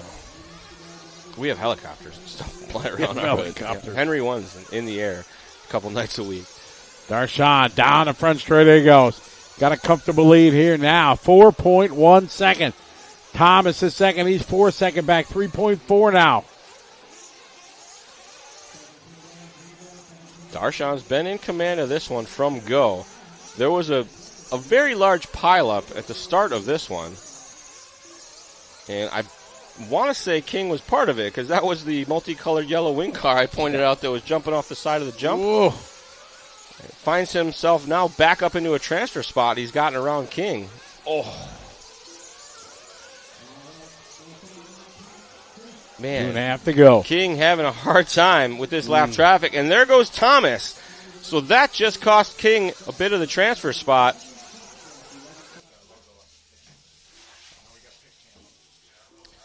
Patel, Thomas, King, our top three right now. The all-white car, second in line there. Green car's lap traffic. But that is Thomas and King battling it out here with 2 minutes left to go. Sportsman A main appearance on the line here. I can hear their families at home pounding on their keyboards. King gets it wide, hooks up a pipe, can't get back on the track. That's Darshan, though, with a bit of a problem, as now I believe Thomas has gotten by Darshan. Darshan down to the 2 spot. King hooking up a pipe. Or that's Thomas, rather, hooking up the pipe again. Top three right now, 90 seconds to go as they cross the line.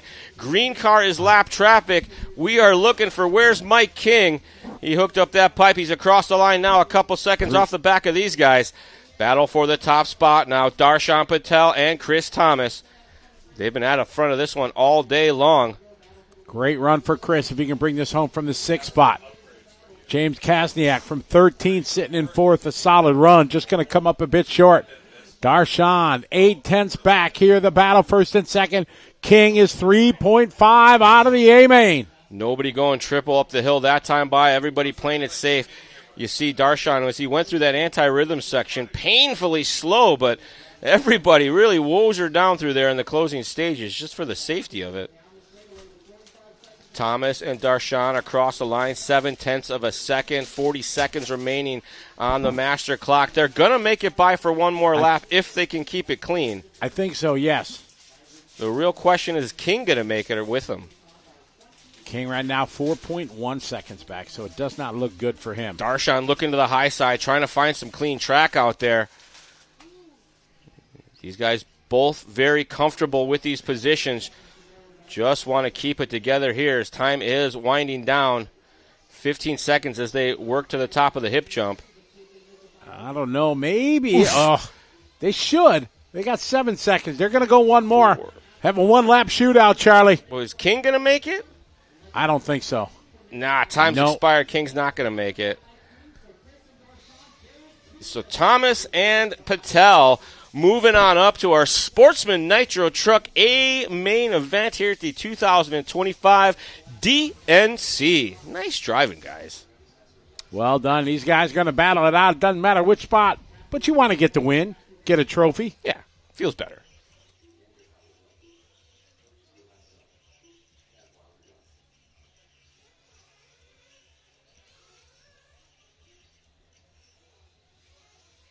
Final corner, they go. Chris and Darshawn going to take the transfer. Congratulations to them. They come across the line here. Welcome to the A-Main. The nightclub opened back up outside. The booth is vibrating with party sounds. Yeah. I think they have their speaker on our wall.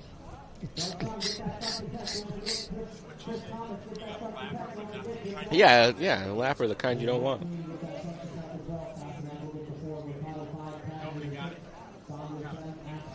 They got it. They got it. They got it? Yeah, I heard press one if you got it.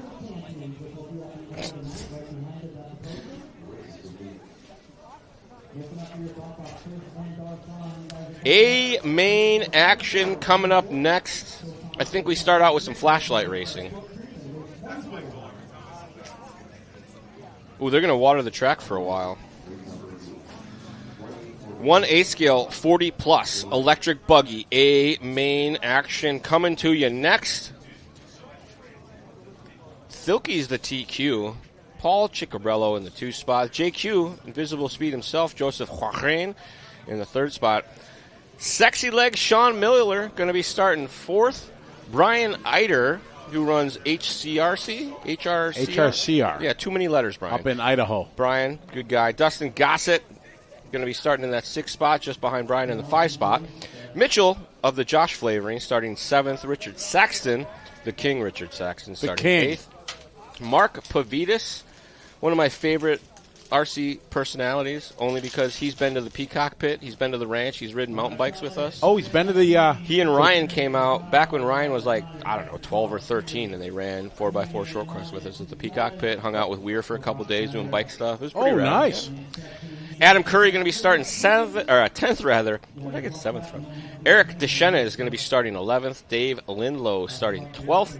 13th, lucky number 13th, is Leland Wolfolk. 14th on the grid, Daniel Lewis. And our transfer drivers working their way here from the B main. 15th position will be Ophir Komirian. 16th position will be Chevelle Scales. They corrected me in the chat because I was saying Chavel. Oh, trust me, I've ruined it for years. I finally got it.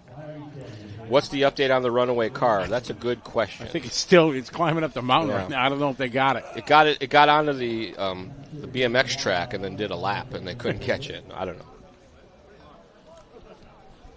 know.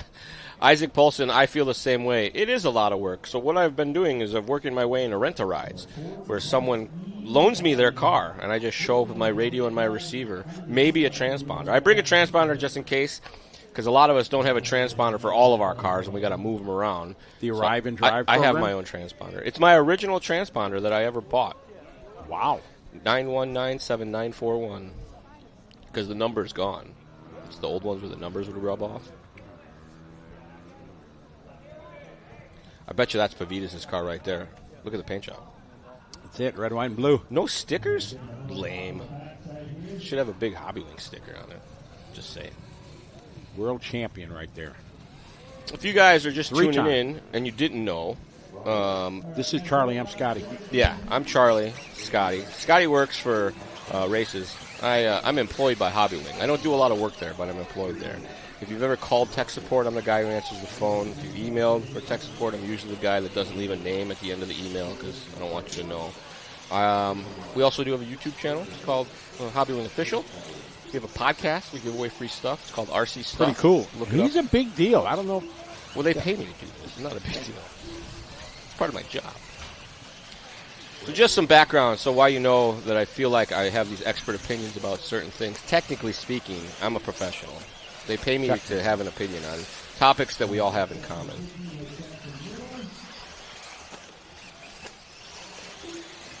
Charlie, too bad you're not like Scotty. He has 2 pro pit guys when he's a trackside, Jose Gray and Craig O'Brien. KOB. I got to pit next to KOB at INS. Oh, really? I've always liked Craig. Craig's but awesome. I've never done more than maybe sat at a big table of people, maybe not even next to him, but in his general vicinity. But we've crossed paths a lot. We have very short conversations. But to hang out with him for 3 or 4 days, never going to do that again. Oh, wow. No, I'm just kidding. I was waiting for you to say, great guy, had a blast. No. It was actually quite the opposite. I really enjoyed it. He's a sharp guy. We talked about a lot of motor stuff. I think he's one of those dudes that helps everybody all the time. Yeah. And because he runs the Hobby Wings stuff, he's going to be very helpful to the locals. Take some of the load off of Gregory and those guys who are helping people in the hobby shop all the time. He's a good guy. Yeah. Hey, we want to give a shout out to Mr. Rob Jackson in the house. What? Easy for you to say. I'm sorry, Rob Jackson. My host is you was so excited to see you. He choked right on his words. Wow. About to get underway Sorry. here in our 40-plus electric buggy A main final. Oh. We are very down and quiet. The whole race will be down and quiet, I think. Exactly. Maybe there'll be some ups. Rob, yes, we had another wonderful interview with Adam and Ronda, or Ronda and Adam, depending. It's Ronda and Adam. Uh-huh. You always say Ladies the lady's first. name first. Right. Ladies first. That's why my name's first and Charlie and Scotty. See, I beat you to the burn. All right, here we go. Up and running. BT. Brent Telke starting on pole. BT, a long-time member of Team Associated. He's been working there for as long, Couple since my decades. Novak days, I think. So it's great to see BT able to get out and enjoy and be a part of the team, help with setup. When you get into situations like this where you got a lot of factory team drivers, they can go out and test stuff and give feedback, or guys can watch their cars with that setup on it, and it becomes a whole thing. But as we say that, we jinxed him. BT off the track. You did, not me. Early on, and that's going to let Ciccarello and Chicky. Quadrain move by. It's Chicky, baby. I'm taller than Ciccarello by a half inch. We checked at Cleveland. Ciccarello.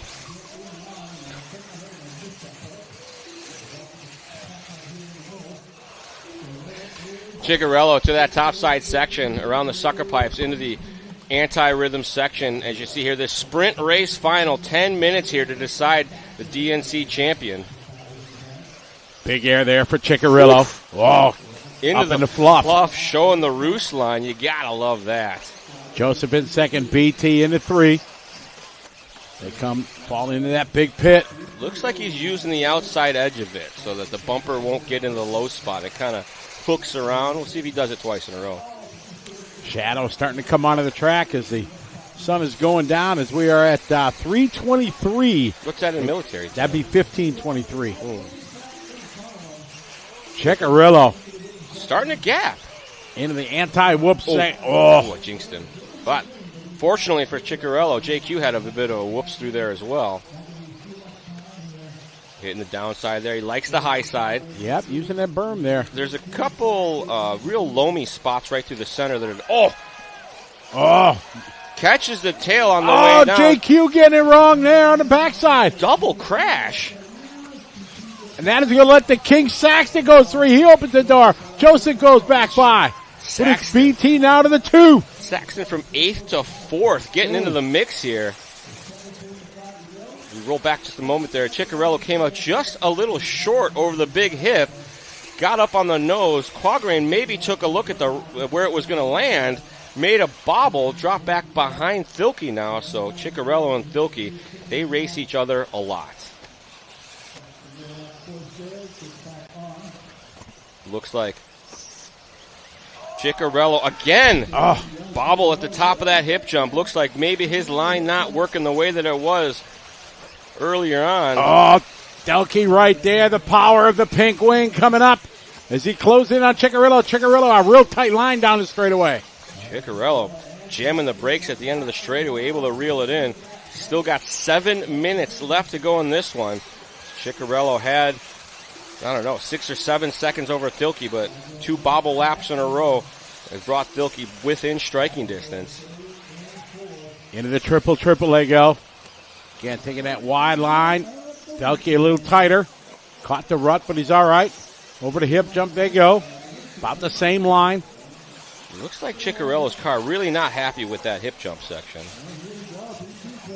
Different lines there. Ciccarello went to the high side. BT went to the inside. Thought he was going to make up some ground, but the ruts had other thoughts.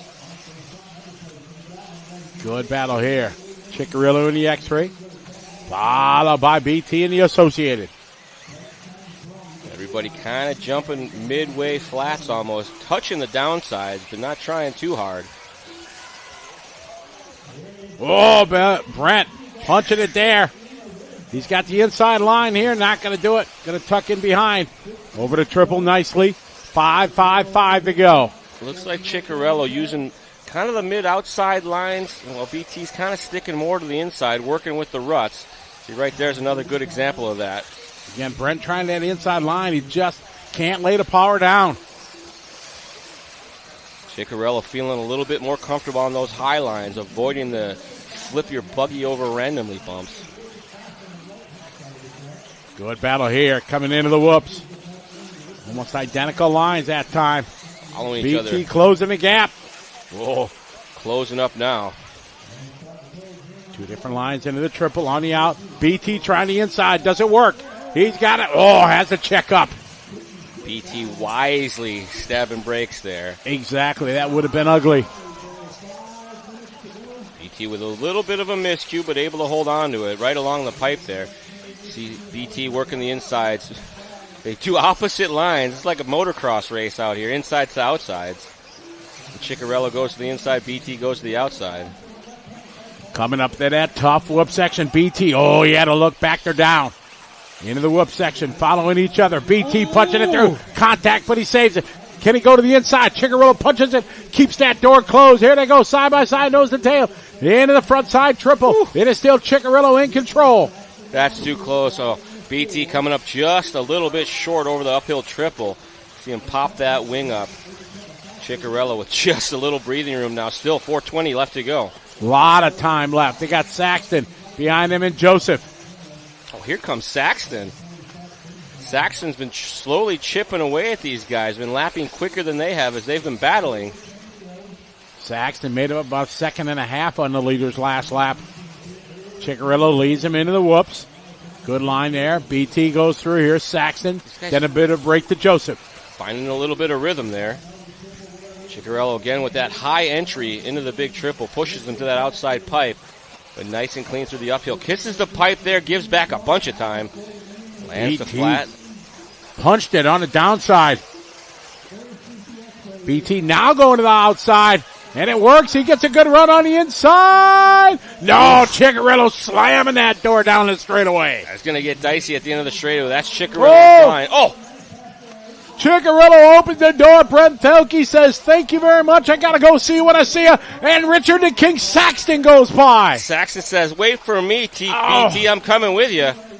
Ciccarello going hot into the whoop section. Gathers it back up. So now it is BT to the point, followed by the King, Richard Saxton. Trouble in front of them. Then it's going to be Ciccarello. The top three here coming to the right side of the raceway. BT working through that uphill double, jumps to the inside of the pipe, works right to the outside. Takes to the inside down the straightaway. But here comes Saxton, 41.3 to a 41.5. BT with a little bit of breathing room. 41.3 there. That's BT's hot lap out front. He's got a mirror full of the King. So it's not only a race for the win, it's a race for bragging rights for the AE boys. I can hear the rally towels going for Saxton from here. Up and over the tabletop one more time. Sizes him up here. Looks to the outside, looks to the inside. Saxton was doing 8 scale before it was cool. He is one of the originators of 8 scale in America. Has run it for a long, long time. Organized the 2000 World Championships in Vegas. Now he's battling here with his associated teammate. Oh, gets jammed up in traffic here. Lap traffic was moving to the high side. He didn't know that's the line.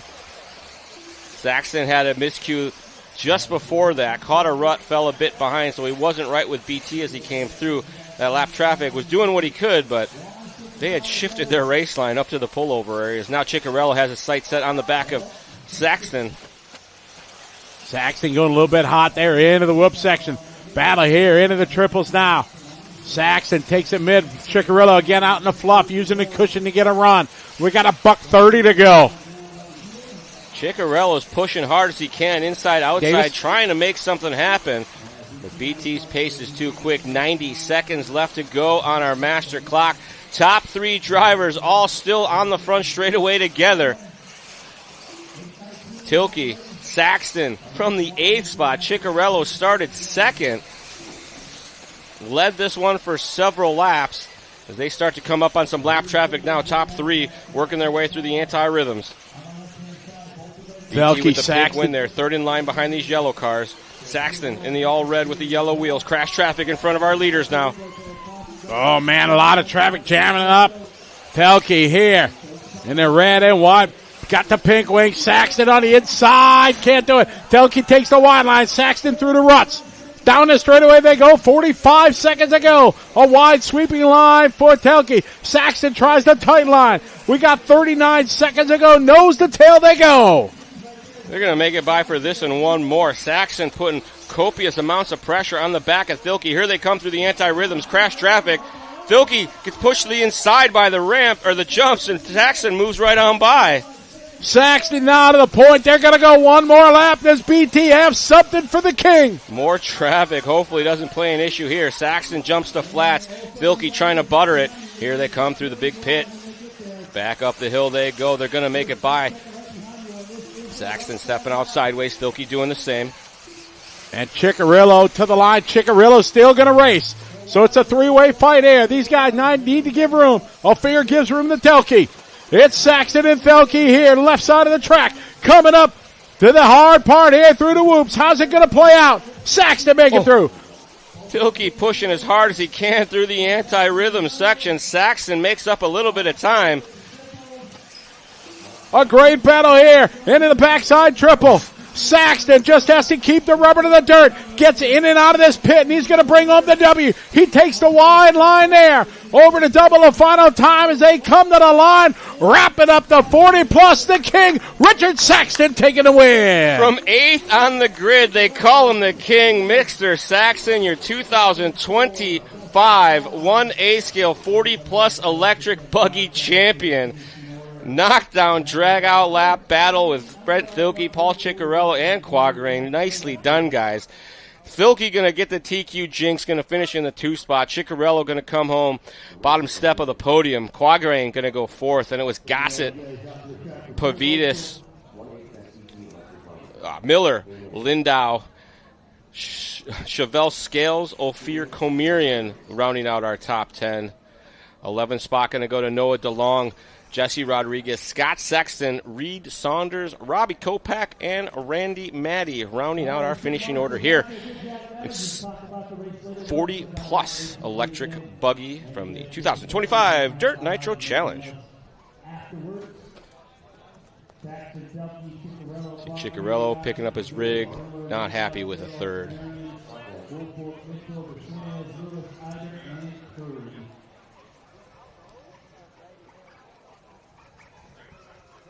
Scotty is running down right now to get a word.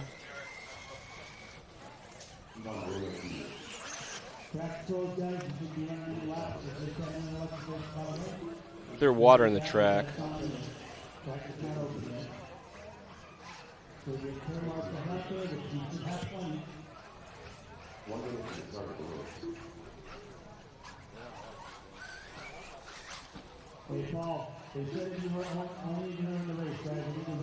Oh. These guys have back-to-back mains and stuff, so it looks like they're off preparing things, and we were not able to catch our race winners. Well, maybe we'll do it later. I'll go do a phone interview with Tilke and make fun of him for getting beat by Saxton. It was very close racing, Pizza Nitro. I would agree with you. He was gone. Saxton was already down the stand and on his way out to Marshall.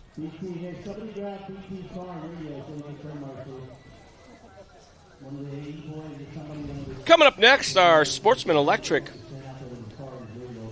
8th scale buggy, a final from the 2025 DNC. Garrett Dykes going to start on the point. Mac Marmon going to start second. Jeffrey Peterson after that. Josh Thompson, Eric Diandero, Joel Navarro, Joel, Scott Banta, Luis Zavis, Ivan Moreno Sr., Junior Castro, Noah DeLong, Jesse Rodriguez, Scott Sexton, Reed Saunders, Robbie Kopak, and Randy Maddy. Back-to-back racers. Some of those names were in the 40-plus race. Good to see. Wonder if they have multiple cars, or they just put a new battery in. Seems like a lot of load on your electronics back-to-back games. Back-to-back 10-minute races, yeah. With little to no break.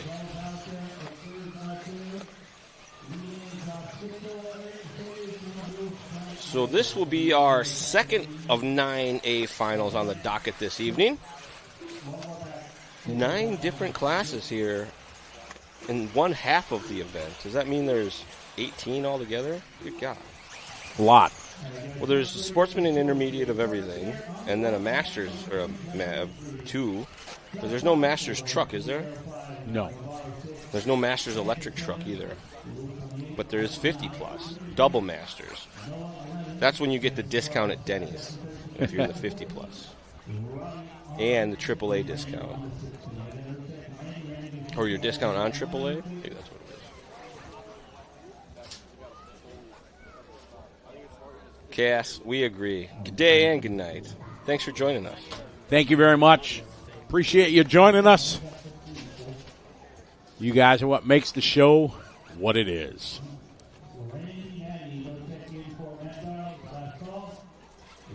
All right, Sportsman A main race 19. We're on the way to, I think, 26 tonight. You're correct. Well, at least that's what we said this morning. About to get underway here with our Sportsman Electric Buggy A main, and we are off. Leading them out, Garrick Dykes. That first corner running just a little wide there. They gave the track a bit of a spritzel, didn't they? Maybe they didn't. I think so. Maybe not. They did not. Well, through the anti-rhythms. Ooh. Oh, I was going to say, looking pretty clean there. I spoke too soon. Yeah. All I had to do was think about it, and the anti-rhythms were like, I'll show you. Big air there over the Techno jump cam. Almost landed on top of them. Yeah. I wish that there had a mic out there so you could hear the slapping of the chassis right on the ground. It sounds so bad. Richard B., hello from Norway. Well, hey, Richard, how are you?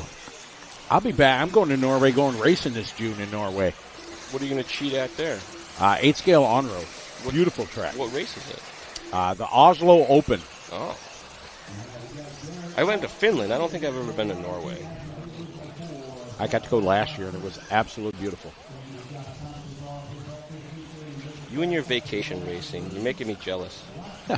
It makes me wish I was nicer to people so they would give me free stuff to go race. But look what it gets me. You're super nice to people, remember their names and stuff. I'll meet a dude 5 times, can't remember his name. Scotty meets him once, and they have one conversation. He remembers the dude's name, his kid's name, his mom's name, who's in the hospital, who's been doing great, what grade the kids are in. It's just disgusting. Not as good as I used to be on that. All that clean living. Yes, exactly. Scotty doesn't do any extracurricular activities that are fun at all. Yeah, I have no fun in my life. We spilled a beer on him once, and he went and took a shower because he didn't want to accidentally absorb it. That's not true. We wouldn't spill a beer. We're not wasteful like that. Right, you don't want to waste it. Dyke is still at the front of this one. Navarro into the 2 spot. Joel. Come on, Joel. Joel is my media master. He travels the world with me. Charlie used to, but then he quit and didn't want to travel with me no more. So this guy's terrible to work. Joel. Is that Joel right there with him? It is. Wow. Come on, Joel. That's a car and electronics that's probably been reviewed in RC Car Action. It is, well. yes. They get that stuff, they do the review, and then they race it for a while, and then it goes on a shelf. It's a pretty cool gig. Good battle here through the whoops. Look at that rhythm that Joel's got. Joel got some skills. We have to ask him who's working on his shock package, because that looks like it's working. Up on 2 wheels, good save. Look at the moves there. He steered into that one. Joel got mad. Someone must be driving his car, dude. I've seen this guy run before. He's not this good. Is A-scale easy or something? What's going on? Look at this guy.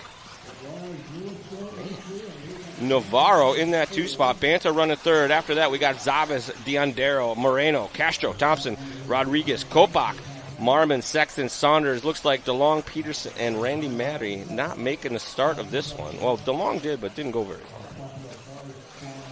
3 down, 7 to go. These guys checked out gone in this one, Charlie. They got an 8-second lead over. Oh, Joel! Marshall, run! Why didn't you run? Look at the. That was a very slow jog. Yeah. Sportsman, he's like, I don't know. I'm over. I always marshal very hard because I would like the same in return. Absolutely. And that's why I don't race, because if I marshal hard, I pull a hammy or something every time. It's not good. Ow, my spleen. Ken Kinwald used to tell me that too. He's like, I would marshal because he would ask me to marshal for him. He's like, I'm going to hurt myself. I'm like, take it easy. He's like, I can't take it easy. What if they take it easy when they marshal my car? Well, that's a good point. So he's like, he looks at me, he's like, so marshal hard. I'm like, all right, dude, I got it. Man, Kinwald was an absolute legend. Yeah. He was. On and off the track. You ever hang out with that guy after racing was over? Good God. You see him, he doesn't seem like he'll talk much.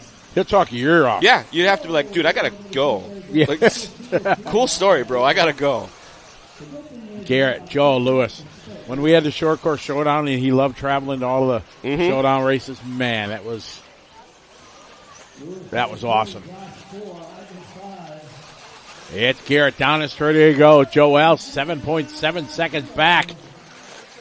Oof. Oh, our leader into the hay bale. Where's Joel? Where's Joel?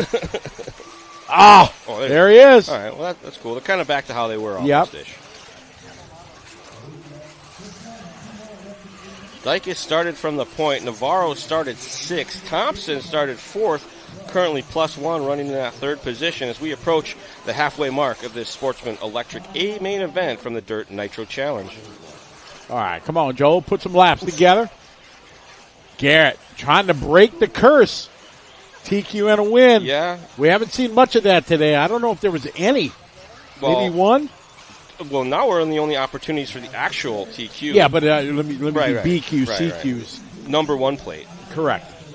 Oh, here comes Joel coming in a little hot down the straightaway. I make corrections like that so the chat doesn't have to. Ah, yeah. Like a lot of times they're like, well, actually, this is a TQ. The keyboard's so sticky. I don't know why.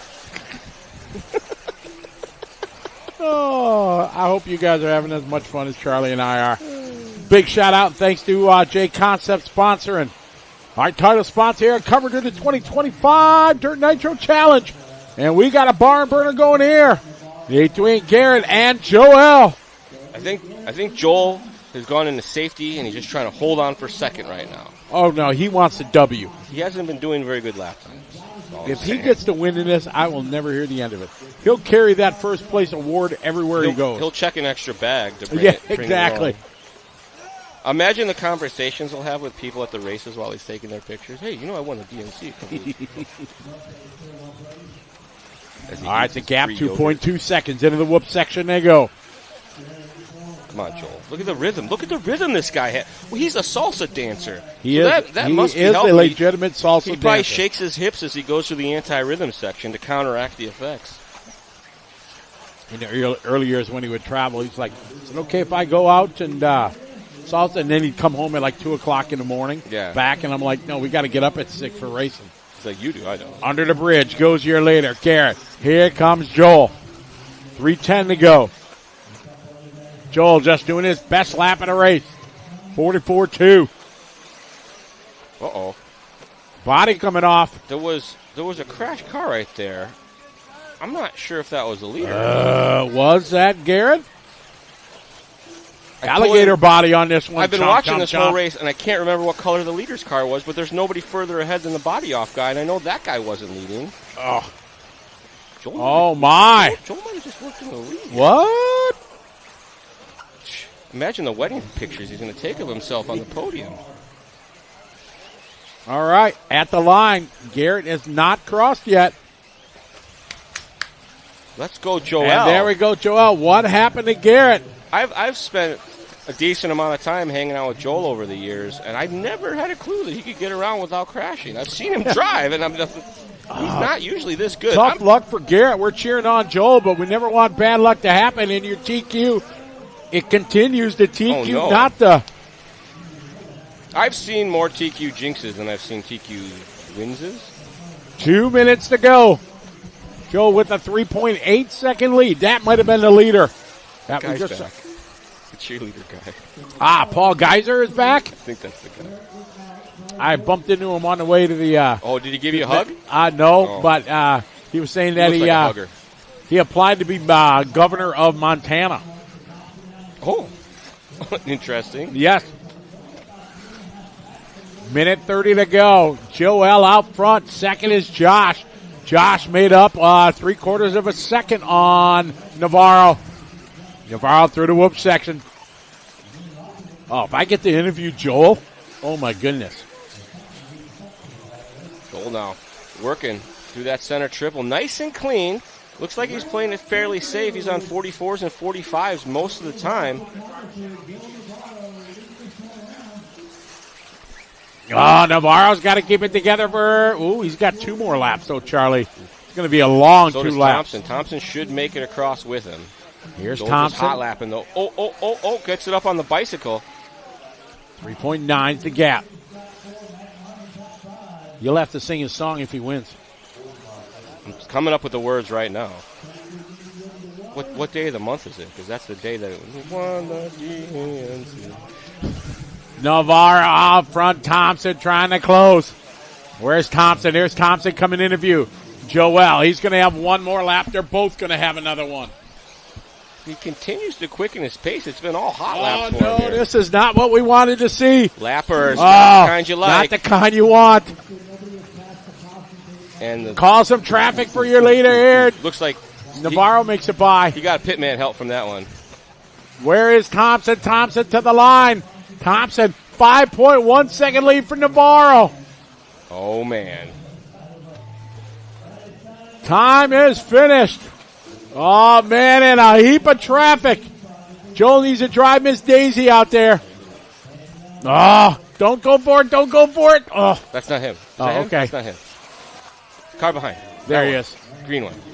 Oh, no. my. Almost got waffle stomped. Oh, no. Sit back. Just let him just go. Wait. All right. Here we go. On, my goodness. 2 more corners, buddy. One of the greatest days of his life. Do you believe in miracles? Yes. Oh, my. Joel. Coming around taking a win, Joel Navarro. Congratulations to cameraman extraordinaire media mogul Joel Navarro taking home the win here at the 2025 DNC in the 1A scale Sportsman Electric Buggy A final.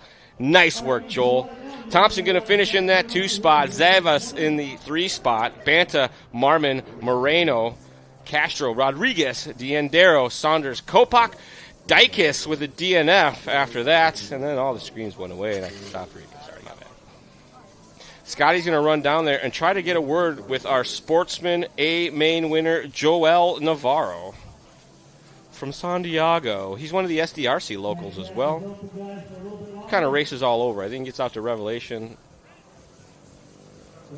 It's okay. We'll just... Looks like Scotty has Joel. I'm going to throw it down to them on the driver's stand. Take it away, Scotty. All right. Thank you, Charlie. We are up here with Joel Navarro. Joel, holy cow. That's the biggest win of your life. Yeah, the biggest win of my life. Charlie's in there? Charlie, can you hear me? Yeah, Charlie was cheering. We were both cheering you on. He's like, man, I didn't know Joel could drive. Take us through them last couple laps. First of all, Hobby Wing. It was powered by Hobby Wing speed control and motor. And, I was just trying to take it easy. The last few laps, trying not to crash. You saw that I didn't triple that last jump because I didn't want to crash. And just brought it in for the win. Good job, buddy. We were cheering for you. Thanks. Good job. Joel Navarro taking the win. Back to you, Charlie. Congratulations, Joel. That was awesome. I like that he got his Hobby Wing plug in there. That's good. Say my name. People say Hobby Wing. It goes hand in hand. So I was very nervous because if something were to happen to it on the last lap, that would have been our fault as well. So who knows? You see the track crew getting a little spritzel on. They do a light water, no puddles, just to keep the dust down, keep the surface kind of pliable so that when you run into these ruts, it's not that bad. And as they do that, folks, don't move a muscle. We're going to pause for a station identification. We will be right back.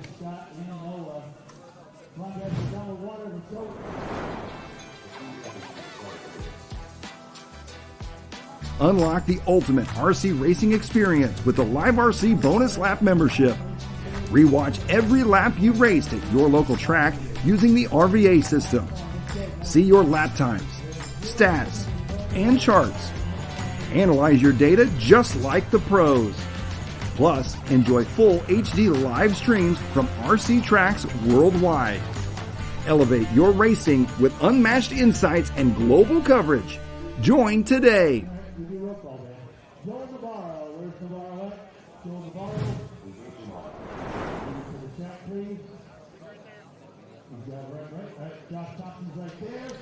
I was just talking about bonus lapping. That was a pretty cool sizzle wheel. That was. Reel. Sizzle, easy for me to say. Sizzle reel.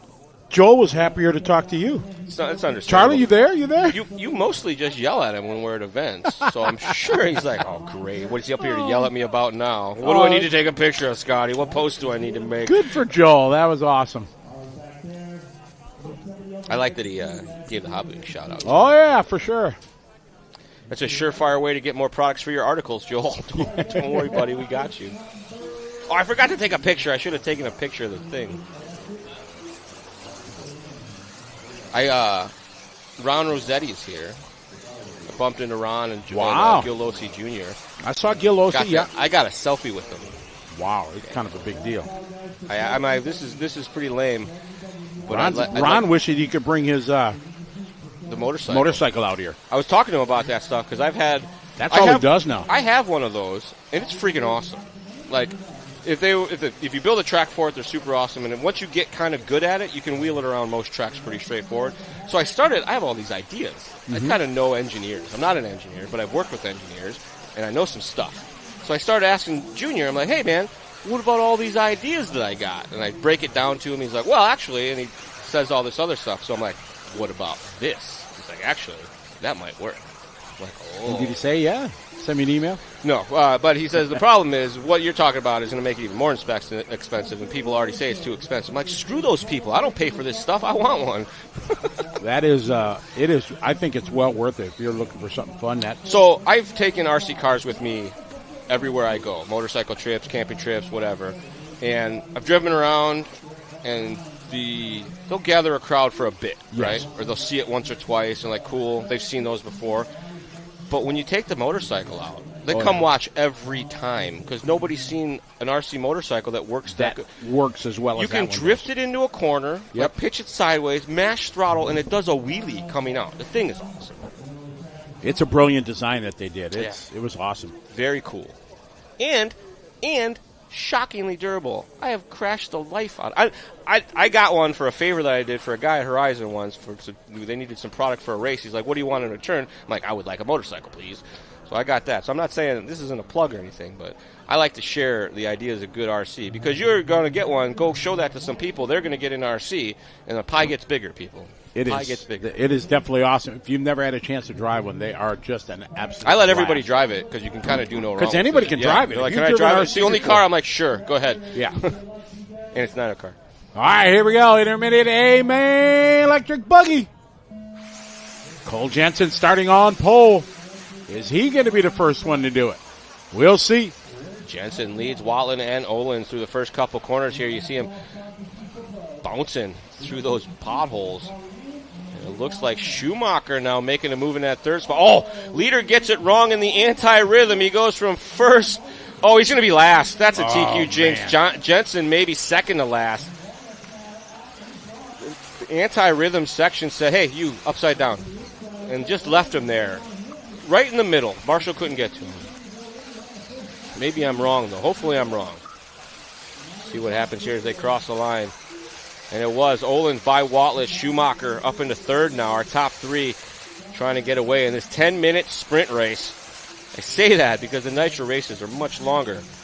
Different driving mentality. A lot of times in Nitro you can kind of fall into a groove. This you got to force that groove, force the rhythm. You don't got time to wait for the track to come to you. Watlett putting the pressure on the back of Olins now. Wally Builds himself, formerly known as Tic-Tac-Toe. Tic-Tac-Toe? I've never heard that before. Dude, that's the Tamiya race story when we were cutting banners down. Oh, no, Watlett with the rollover. And the Marshall goes track. Down. Watlett was trying to stay in contact, got it upside down. Watlett falling way down now. Sexy leg Sean Miller from 6th to 3rd. Schumacher now up the ladder 1 spot to the 2 spot. Olins loves the sound of that behind him because he's got some breathing room.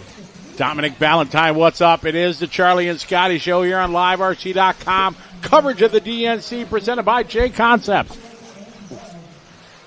And it looked like that was Gaetano McNeil having a hard time up the face of the double there.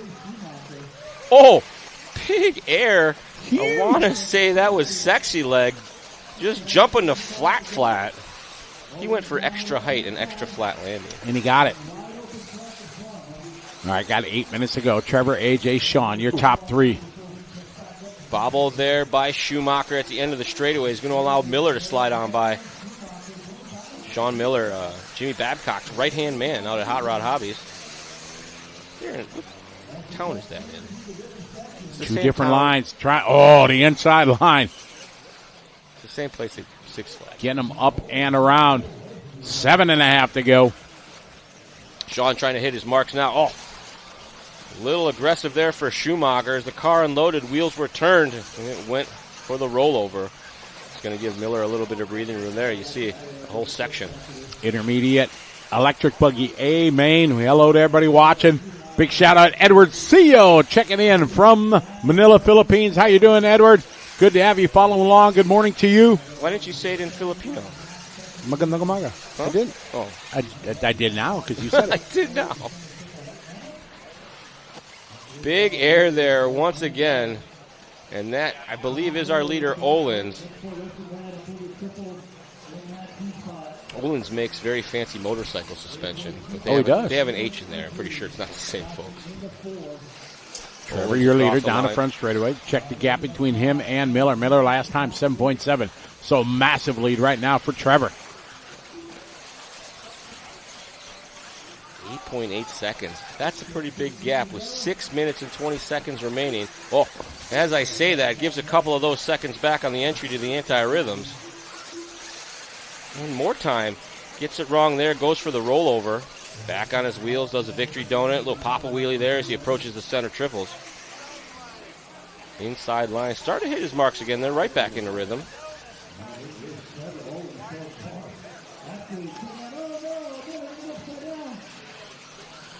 Trevor, your leader.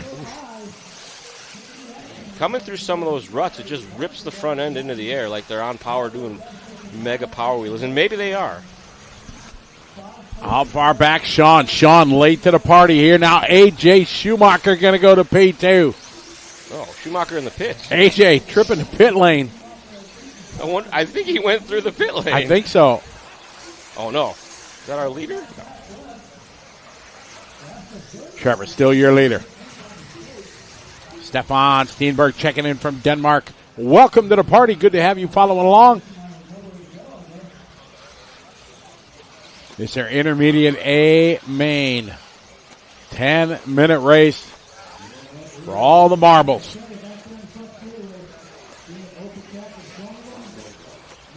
Oh, it's looking pretty smooth now. He had a couple rough laps, got it back together, took a deep call. Oh, check that. This is Miller. Sean, we're following. 10.5 back. I wasn't paying attention. Trevor out front. Trevor not even in frame. There he is. He got a huge lead. That's the kind of lead you want. Exactly. A huge one. Is it me, or is the rhythm section coming around? I feel like it's smoothing out a little bit. Usually if I think something, it's not right. So maybe they're working on the cars. Mr. Nielsen. Danke. No, that's not. Danke, that's German. Oh. I don't know any. You don't know any Danish? Nope.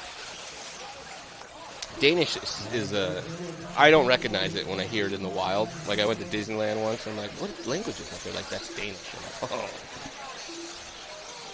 Trevor, Sean, AJ, and Dustin.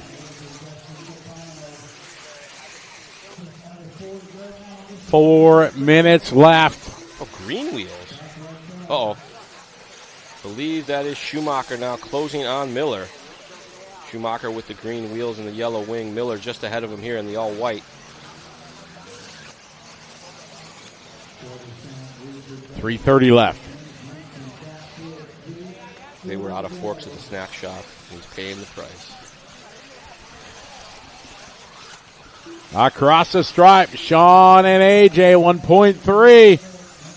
As Charlie said, Sean, part of JBRL, Jimmy Babcock. He's his right-hand man, his sidekick, co-announcer here, track worker. Oh, that's right. He's track everything.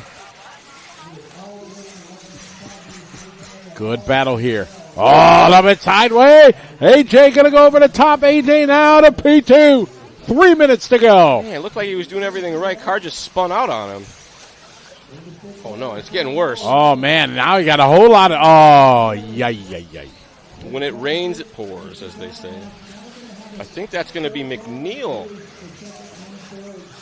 Schumacher now to the 2 spot. Gossett now to the 3 spot. Kyle, they do repair the track every night. Copious amounts of repair gets done. Copious. Trevor, AJ, Dustin, Sean. Sean got some work to do to get back up there on the podium. Gossett pushing hard here. I like when the track gets shadowy like this. You can see so much more of the character. You can, exactly. I wonder if the drivers can see it better. See, you can see the pit now. Yeah, exactly. The shadow shows it. Yeah. Yep. Oh, my, 2 to go across the line. AJ Dustin now going to go by. Gossett to the 2. AJ rocking the green wheels. Schumacher wants back to the front. Early on in this one, he was up into that 2 spot, but don't recall what happened or if we caught it. Finds himself now back in the battle with Miller. Trevor, your leader, a 17-second lead. That's checked out gone. That's like 3/4 of a lap almost. Maybe more. We got one dead one at the finish line here. Oh. I saw Smolnik and I asked him what happened during his electric race. He says your battery died. He didn't charge it already. Wah, wah, wah. Exactly. Well, another thing, folks, another electric pro tip for you when you're doing with these batteries and you're wondering why you don't get very much runtime. If it's an HV battery, you don't get all the milliamps unless you HV charge it. How that works. A lot of these races you go to, you're not allowed to HV charge. If they check that stuff, they're not checking. It's in your favor to HV charge because you need to get all the capacity. Otherwise, you're not getting all the capacity. I there you realize go. How many people didn't know that? I mean, I didn't know that until I experienced it. But 45 to go. Trevor out front, 18-second lead. David said you can't call it a Papa Wheelie. It's a wheelie. Oh. I always call it a Papa Wheelie. That's old school. If I'm at a track 70s. where Jimmy Babcock is there, it's a freaking Papa Wheelie. It's I'm a Papa sorry. Wheelie. That's what we used to call it back when we were kids. I'm going to do a Papa Wheelie, Dad. Watch. Do you see my Papa Wheelie? Yeah. 20 seconds on the master clock. This should be their final lap as Gossett and Schumacher duking it out here for the podium order. It looks like McNeil got across, so if these guys have any catastrophes, that order could still change, but it looks like Miller with a bit more gap than he's had. Schumacher playing it safe with the double single up the hill. Olin's across for the bonus lap. Miller going to get caught at the line, but that may be a good thing as he's going to take home second spot. Sorry, that was Gossett in the 2 spot. Sorry. As we pick up our race leader, Trevor Olins on a victory crash. Doing some celebratory cartwheels. Because that's what you do. Hope he does a donut. Do a donut. Your winner, intermediate electric buggy here at the DNC 2025 edition. Put your hands together for Trevor Olins.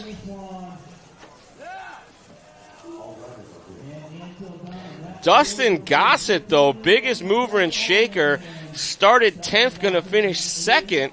Schumacher moving up a spot to finish 3rd. McNeil going to finish 4th. And it was Horn, Miller, Rodriguez, De La Iglesia, Avellino, Jensen, Watlett, Antil, Comerian, Bartlett, Martin, and that was it. Scotty is on his way down there to get an interview with our race winner. I like when Scotty does the interviews because he has to go up and down those stairs every single race. And I know he doesn't like it.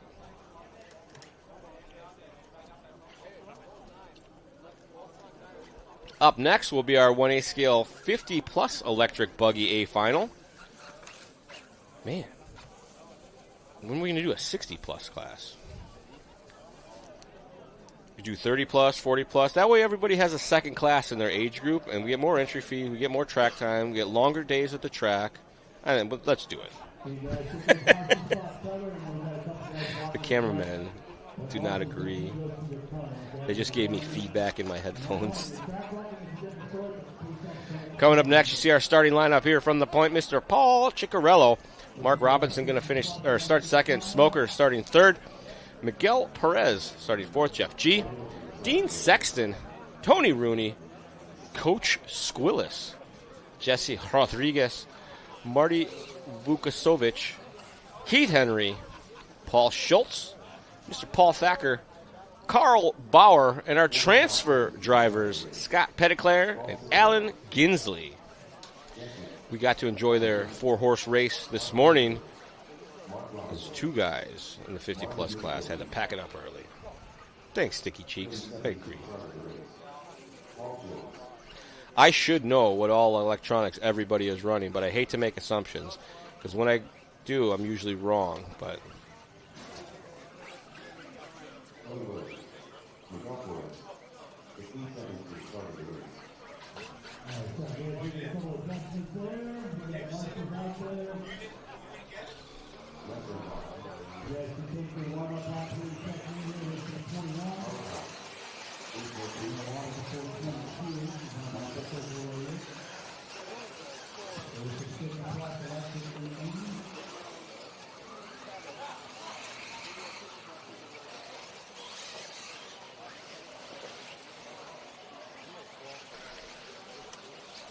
all right, these guys out in their warm-up as they circulate to get the diffs up to temperature, get the shocks feeling. Yeah, that's what I was saying. More classes. As always, folks, if you are joining this live stream, I want to say thank you very much. We appreciate you guys tuning in, gives us somebody to talk to. You can correct us when we're wrong. I think we found out earlier that cyclones and hurricanes are the same thing. They just go different directions, but it's the same type of storm. And one guy said that's true. Another guy said it's not true. Yeah, I saw both sides, yeah. So, but the guy that said it's true used more words, so I'm going to go with that. We could probably, there's this thing called the internet that probably would tell us. I don't like Googling things when I'm working. I like to say it as I type. It's not good. Oh, thank you, Mr. Sandate. Jerry long time Klingbaum. no see, Dave. I used to travel in race circles. I used to bump into Mr. Sandate occasionally. He knows what people are running. That's fantastic. Jerry said everybody in the 40-plus and 50 is running Novak equipment because they're old. That's pretty funny, Jerry. I ain't going to lie.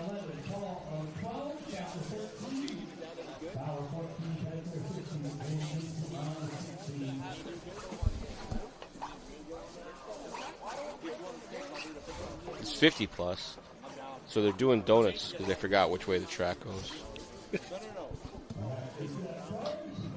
I hope they can make it through this whole race without a potty break. They come every year. The 50-plus jokes are coming. You got a Geritol rip or anything like that? New. All right, here we go. Paul Ciccarello. Jay Smoker, 8 foot tall on the driver's stand. Chicky got third in 40-plus, right? Yes. I wonder if it's the same car. Same I'm sure it is. Yeah. I hope it's a different battery. You don't get very good runtime when you hot charge those things. Contact here at the back. That is all good for Ciccarello. If Chicky gets his first lap in clean and leads it, he's got it. Yeah, he's using his high lines again. Smoker in that third spot. I saw the Eagle. Or was it a Phoenix? Chris Wheeler says people racing now have no idea what Novak was. I've actually had that conversation with people at the track. Oh, yeah, I used to work at Novak. They're like, so? What's that? I'm like, oh, never mind. You're not cool. That's some steel company or something? Oh, big. Oh. Smoker and Robinson side by side over that far side double. Robinson comes away slightly cleaner than Smoker, but that allowed Perez and Rodriguez right into this mix. Chicky out front. 2-second lead. You'll see Paul coming in. There he is, landing the triple. Oh. The racer helpfully turn marshaled him. I can hear him yelling. Big crash going to the triple. Yeah, there's been a lot of contact with that Smoker ride for some reason. I wonder if they're trying to take him out. Looks like they're trying to take him out. Maybe. Could be ratio wrong. All right, order changing now. It's Ciccarello, Robinson, Rodriguez, Perez, G, Roney. Oh, that wasn't Smoker. That was my bad. That wasn't even Smoker that I thought it was. It's just a similar. Smoker usually has a ribbon on the back of his car, like a rookie stripe. No, not anymore. Now he's an intermediate. Right. Stepping up. I got to run a class next year. How are you going to run a? I get somebody to work on it. We could get one of the teams to sponsor you. And we could do. All the associated guys, they'll get a car for me every round. But you need a mechanic. Yeah, they'll do it. You think they ain't got enough to do than watch you stink up the joint? Hey, we are going to go to the liverc.com instant replay. Oh, there's the inside move. Oh, excuse me. Super cheetah flips, wall rides, and more. Speaking of hitting the pipe, it does.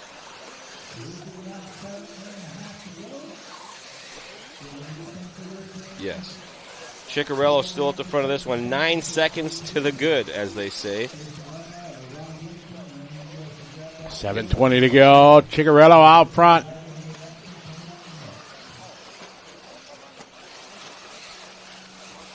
Big air to big air sections, man. That's fun. It's cool. Triple, you got to land it right and get enough momentum for the next triple. That thing's turning into a bull turn over there. It is. Pick up Robinson with a bit of a bobble there, allows Rodriguez. Oh, no, sorry, check that. Jeff G moving by Rodriguez. Perez also moving by Rodriguez. Well, as I say that, it's like Robinson with a bobble there. So Jeff G moving up one more spot. It's the battle here for third, fourth, and fifth. Or second, third, fourth, and fifth. I'm sorry. Fighting their way through that anti-rhythm section. Big air, jumps midway down to flats. Oh, very nose high, and then coming up short. That was Perez getting it wrong. Robinson through the potholes. They're all starting to move that high side Ciccarello line now. Ciccarello, G, and Robinson are top three here. 50 plus a final 6 minutes still left to go.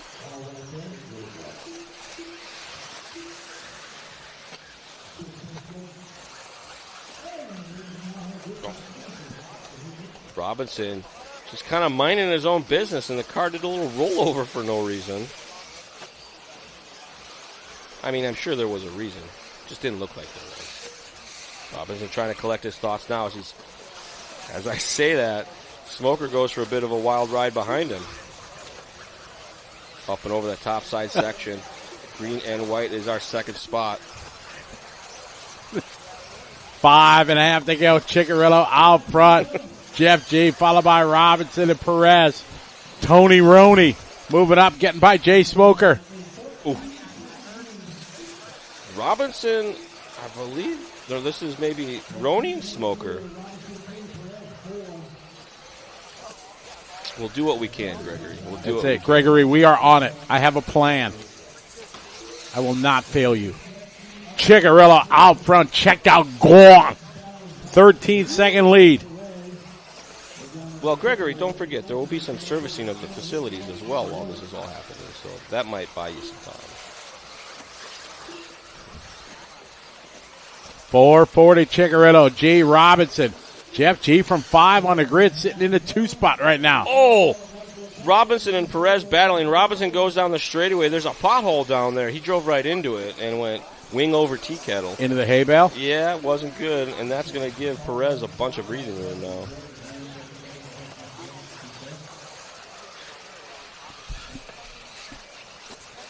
Ciccarello at the line, 43.7, white and yellow buggy, working his way through the shadows on the far side. Smooth and easy there. Look at that downside. We have the one and only. Oh, Mrs. Phend.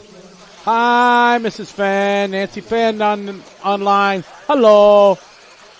We used to have matching Godzillas. We would take pictures of our Godzillas at the races, me and Team Phend. And then they got I think I got a cease and desist, and I was biting in on their Godzilla promos.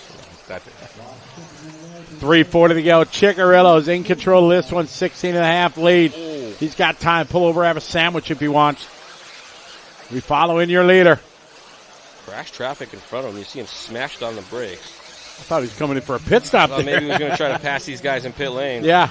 Ciccarello in between some lap traffic, hoping for the best here. Moves to the inside, gets some space. They give him a little bit of patience. That's nice to see.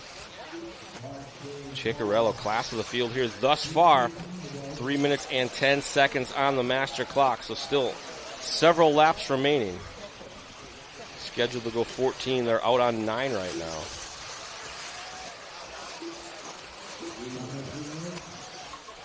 Over that hip jump section, smooth to flat.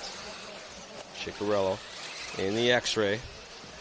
Happens to be a Hobbywing driver as well. Smooth and easy. He's got kind of a very avoid the bumps at the end of the straightaway line. He gets halfway down the straightaway and just makes a right. Changes lane, doesn't use his signal, doesn't check his blind spot.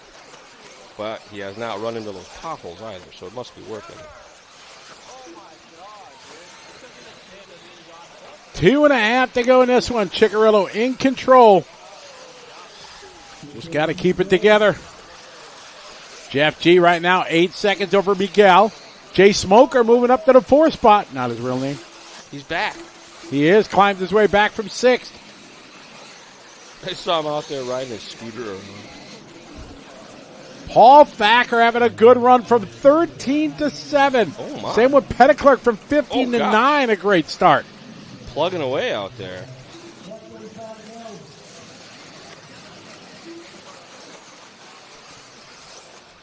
Just under 2 minutes left to go in this one. Ciccarello still at the front. Coming through lots of lap traffic now. You see getting a little buck wild there, turned sideways. Barely did the double single. There's a big hole going up the hill there that he just drove right through. A little slap on the wall there, roost the fans. Says, I'm chicky, baby. Minute 20 to go.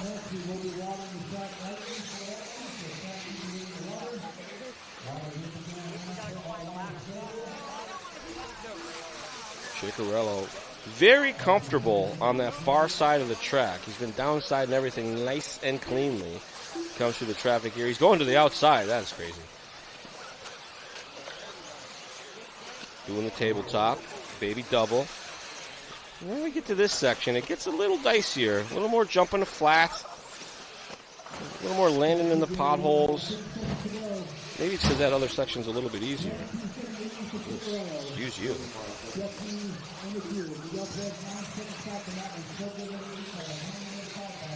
Coming across the line with about 40 seconds on the clock. Ciccarello, with a cheetah flip crash there at the end. Comes up just short, but the RC gods were smiling upon him.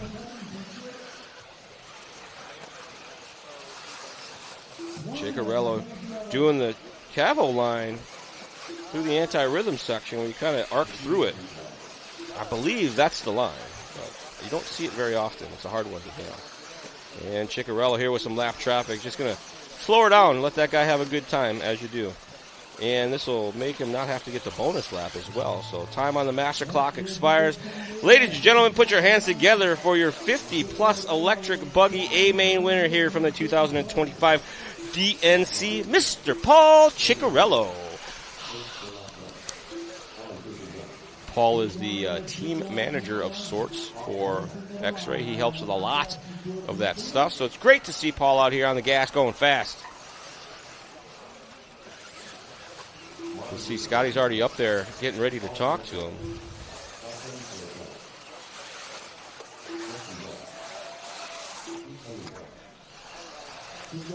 And a couple more cars still finishing up here. So your final finishing order, Ciccarello, G, and Perez, our top three. Smoker going to finish fourth, and Robinson, Roney, Thacker, Vukasovic, Schultz, Petticlerc, Bauer, Sexton, Squillis, Henry, Gincy, and Rodriguez.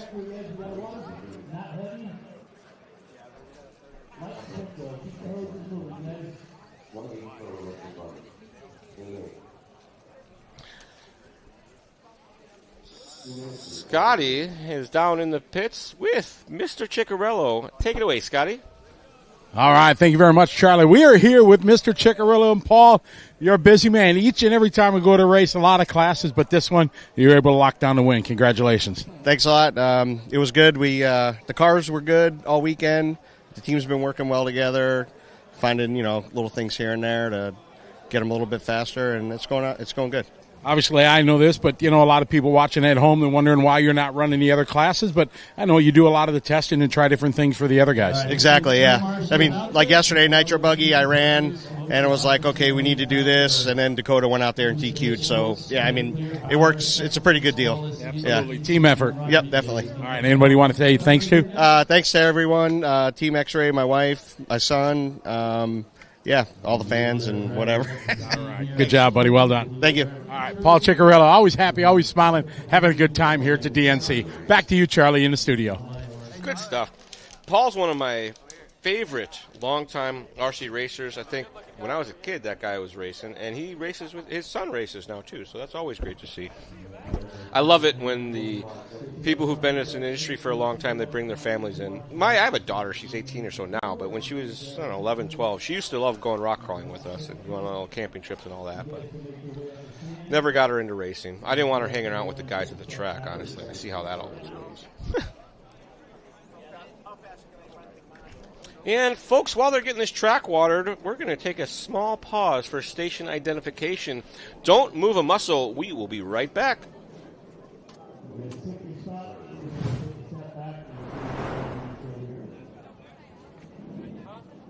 Live RC is the world's leading platform for all things RC, offering the most thrilling live RC racing coverage, breaking news, exclusive content, and much more. LiveRC.com lets you stay ahead with the latest RC news and articles, along with our industry-leading live racing results page that provides up-to-the-minute race results, lap times, stats, graphs, and race lineups. Unlock the full RC experience with our bonus lap membership. Enjoy live video streams from tracks around the globe, bringing the action right to your screen. Dive into our YouTube channel for live broadcasts from the world's biggest RC races, plus highlights and more. Follow us on Facebook for the latest news, announcements, photos, videos, and racing coverage from around the globe. Don't miss a moment of the excitement. Visit liverc.com today and fuel your passion for RC racing.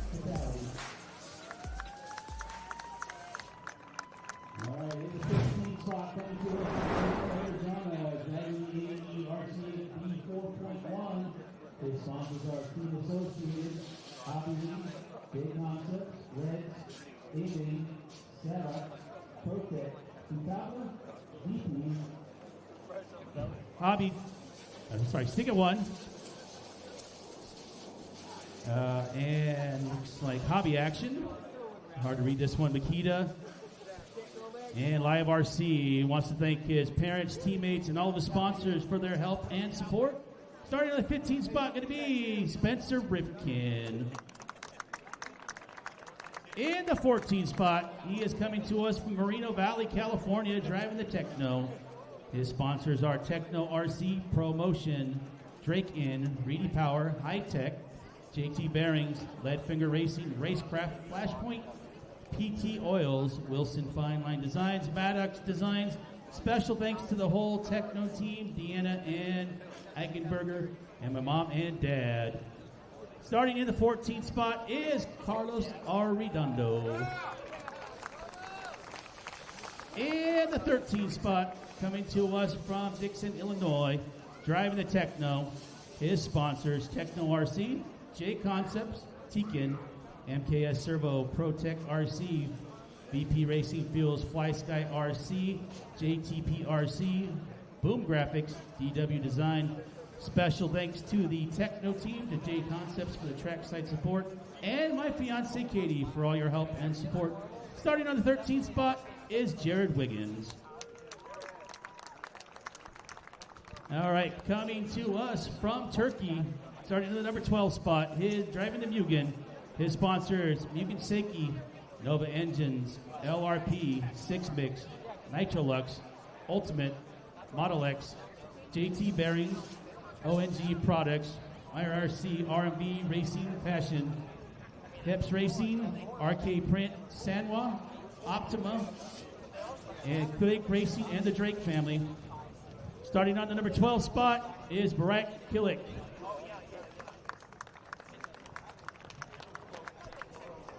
All right, starting on the 11th spot, he is coming to us from Milwaukee, Wisconsin, driving the X-Ray. Sponsors are X-Ray, RC America, Motive, Hobby Wing, Hot Race Tires, One Up Racing, Nitro Pro, Hoodie, FX, Trackside, 9-0, Colors by Crappie, and Gravity RC. He's starting on the 11th spot. It is Chase Lemieux. In the 10th spot, coming from Rivendell, Iowa, is driving the S-Works chassis. Sponsors are S-Works, Beach RC, J Concepts, Exalt Nitro Pro, Reds Racing, Bipolar Designs, RC Discharger, Zippy Drain, One Army, Wolf Den RC, and the No Name Podcast. Starting at the 10 is Mason Fuller. Starting on the 9, coming to us from Chandler, Arizona, driving the Techno. His sponsors are Techno, J Concepts, Coyote Electronics, Fly Sky, ProTech RC, A-Main Hobbies, Stick It 1, RM2, Flashpoint RC, and MIP.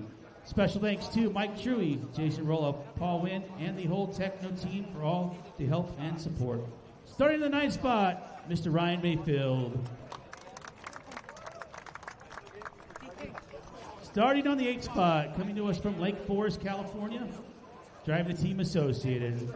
His sponsors are Factory Team, SenCal Hobbies, Bipolar Designs, Mark FX, Ultimate Racing, and Mom and Dad for the help and support. Starting in the number 8 spot is Jermaine Robinson. Starting on the 7th spot, coming to us from Foley, Minnesota, driving the Techno. Sponsors are Techno RC, J Concepts, Exalt, Beach RC, Ultimate Racing, VP Race Fuels, Send It RC, Boom Graphics, Busy Bodies, King Kong Hobbies, and Full Throttle Raceway. Starting on the number 7, Seth Van Dalen.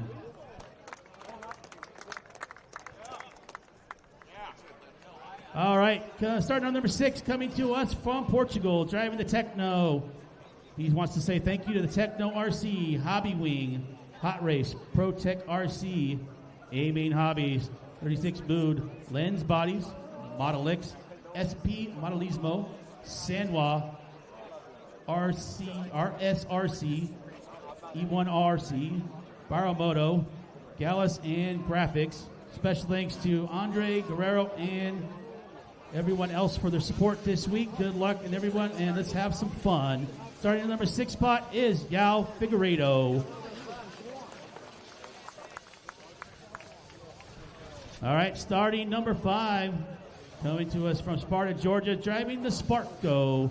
His sponsors are Sparko Ultimate Racing, ProMotion Tires, MKS Servos, Power Hobby, BP Racing Fuels, Futaba, J&T Bearing Company, Model X, True Form, True Source, Bipolar Designs, One Army, Assault RC, Beach RC, Racecraft Prevail Paints, Dial TV, Wolf Den, and OGO.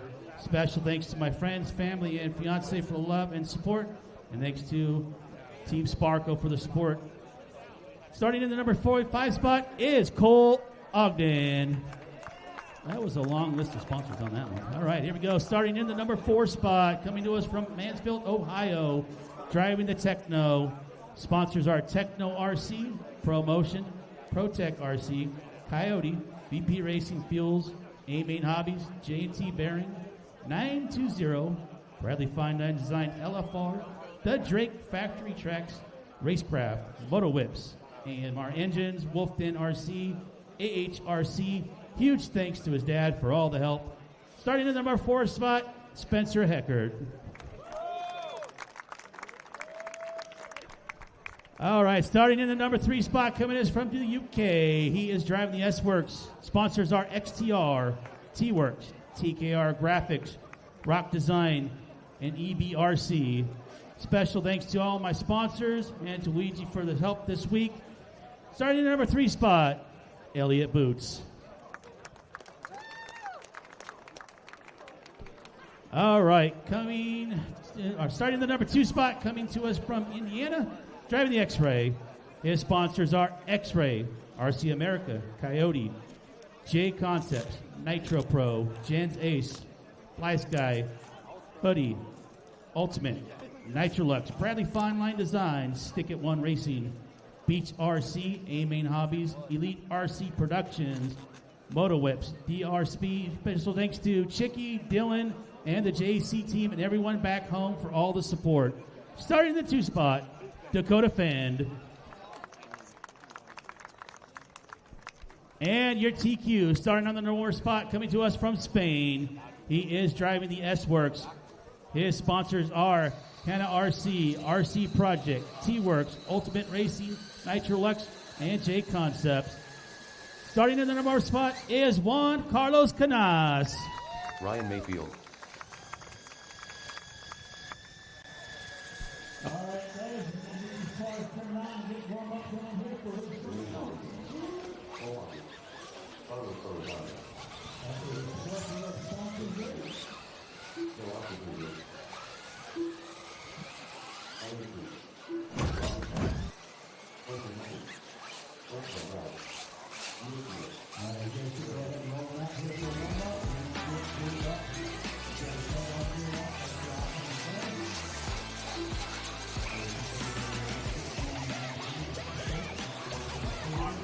As we go here, our starting grid here, starting in the number 1, Carlos Canas. Top qualifier all the way from Spain with the S-Works.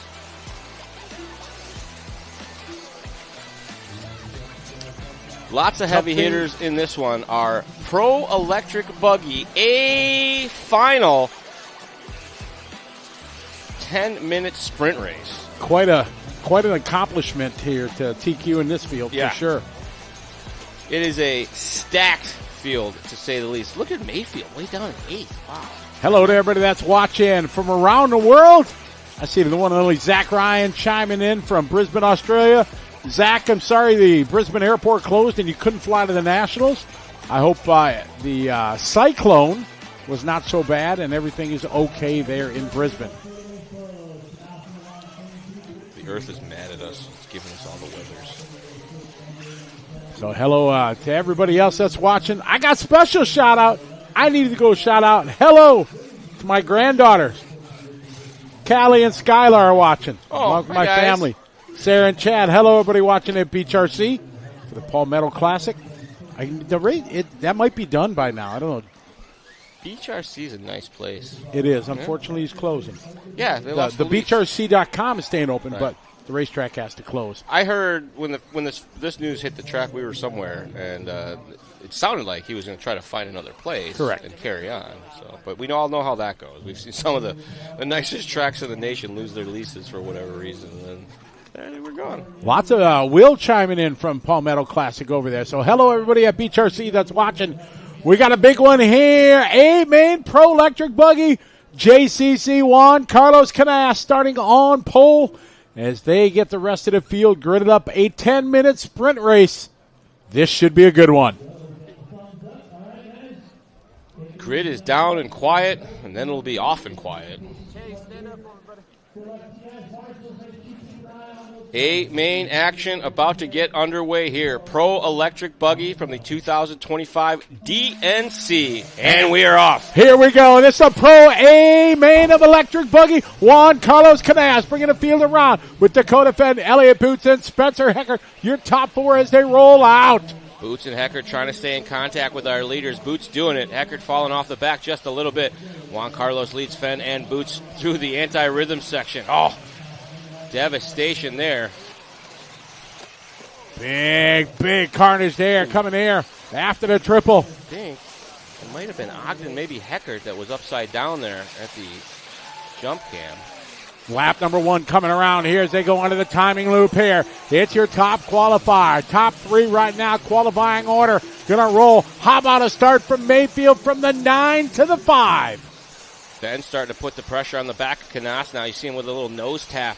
They came over that speed roller at the top of the hill section, around the sucker pipes, through the anti-rhythm section. Oh, Phend gets turned sideways. Boots had nowhere to go, got into the back of him. Phend was upside down. Boots got away. Nothing anybody could do there. That was a track racing deal.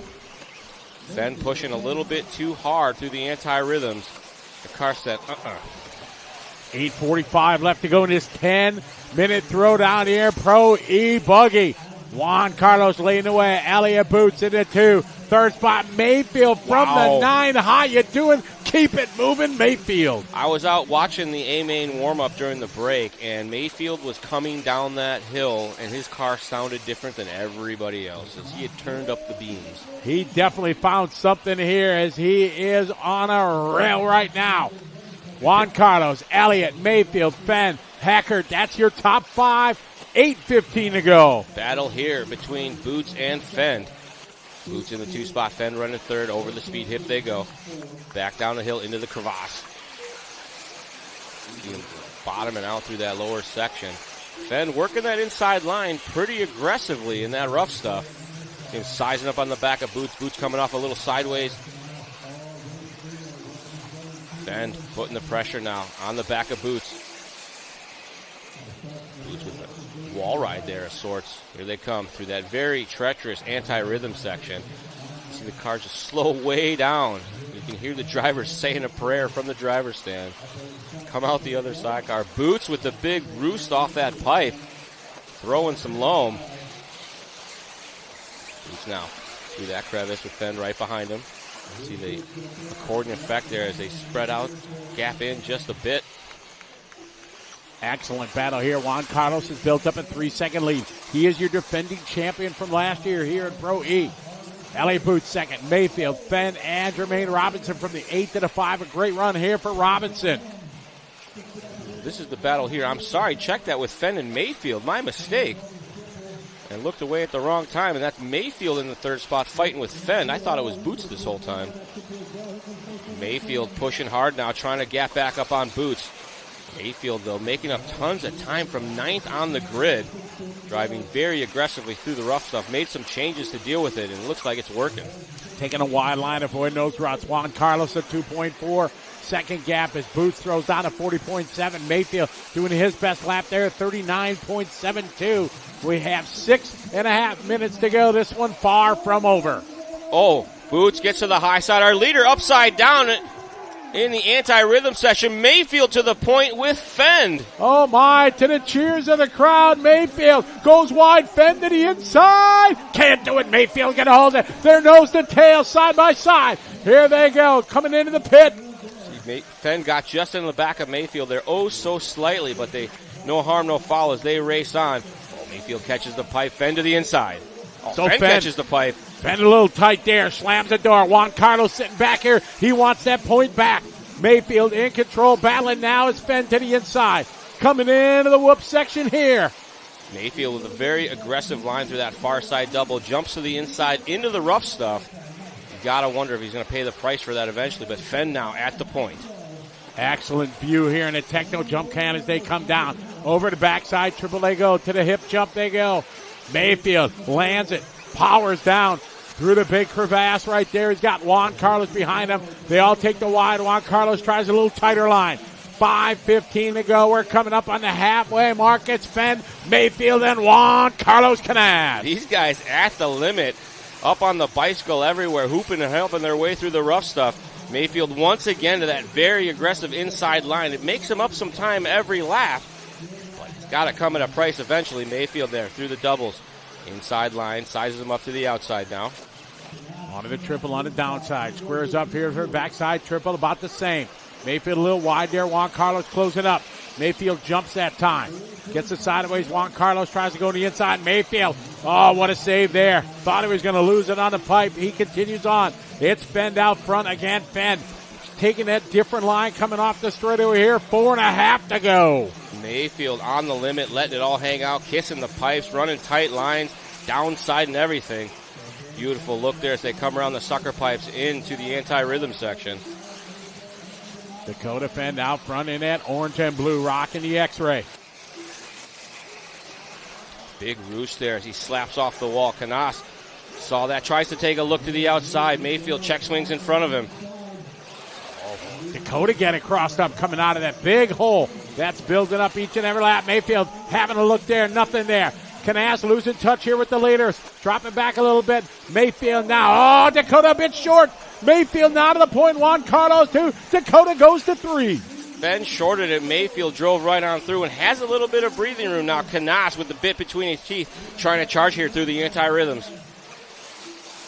Mayfield now coming up to the triple here. On the downside nicely there. Squares up. A little bit of roost. Juan Carlos behind him. Then a bit of a break to Dakota. Now it's Mayfield with 3.5 to go from the 9 starting spot. What a run here for Ryan. Mayfield around the outside of the rough stuff. Canas kind of doing the same. Both of them working to the inside line. Safely through the double section. Both of them downside cleanly. Mayfield working the inside line. See, nice and smooth down there now. Canas starting to pick up the points from Mayfield's line as they're kind of ghosting each other a little bit now. Canas pushing a little too hard there, costing him some time. You can't push through that section. We just watched Dakota in the back view there. Got a little bit sideways there. He's going to need some luck. Mayfield and Canas coming up over the hip jump. Perfect lines by both. Now in that big hole, Mayfield avoids it. Canas goes right through it, attacks it. 2:40 on the clock. It's almost like some of these rougher sections are turning into obstacles that are supposed to be there. Using it to their advantage, trying to pull out of the hole. Mayfield and Canas here, coming into the back section of the racetrack. Into the rhythm section. Just taking it slow and steady. You can't push. See, man, Canas just all kinds of up and down. Canas is pushing. 2 minutes and 15 seconds still to go in this one. Scheduled to go 15 laps. They're out on 11. Mayfield out front again, the wide line. Nice tight line there on Juan Carlos. Mayfield again wide. Juan Carlos takes it wide. Over that rut coming onto the straightaway. 1:55, minute 55 to go in this one. Pro E-Buggy here, 2025 DNC on liverc.com, presented by J Concept. One Up Racing, along with A-Main and Techno. Through the whoops they go. Mayfield a little bit sideways there, going over that tabletop. Kind of shorted the tabletop a little bit, but was able to gather it back together. Minute 30 left. Carlos. Carlos Canas trying to close. He made up a little ground this lap. Oh, Mayfield sideways. Juan Carlos to the inside. No, Mayfield going to hold the spot with $1:15 to go.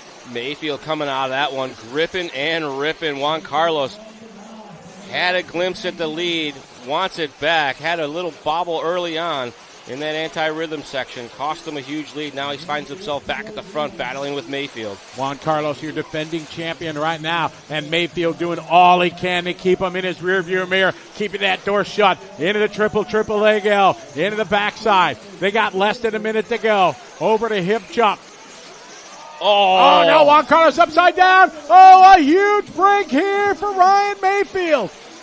Dakota Phend going to go to the 2. Over the hip jump, getting it a little bit wrong, caught the back of the buggy, went for the wild ride. Phend now to the 2 spot. This is going to be the final lap here, 28 seconds to go. Maybe, I don't know if they're going to go one more. Phend came up short over that backside triple, and so Juan Carlos right with him again. 15 seconds to go. Mayfield in control. He takes it. Double single here. Very safe. There's Dakota Phend. There's Juan Carlos. They're going to be racing to the finish line. Mayfield, as he comes around, time is winding down. Telling you all you need is a chip and a chair in the big game from the number 9 starting spot. Ryan Mayfield taking the win. 2025 DNC Pro Electric Buggy Champion.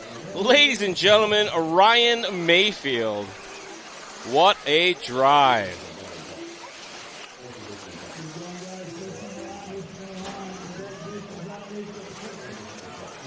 High fives all around. Mayfield on a mission.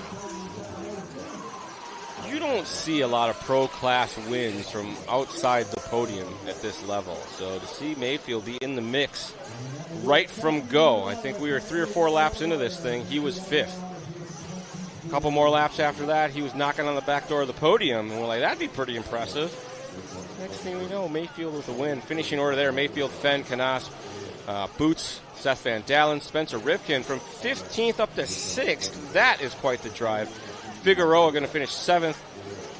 And then it was Kilnick after that.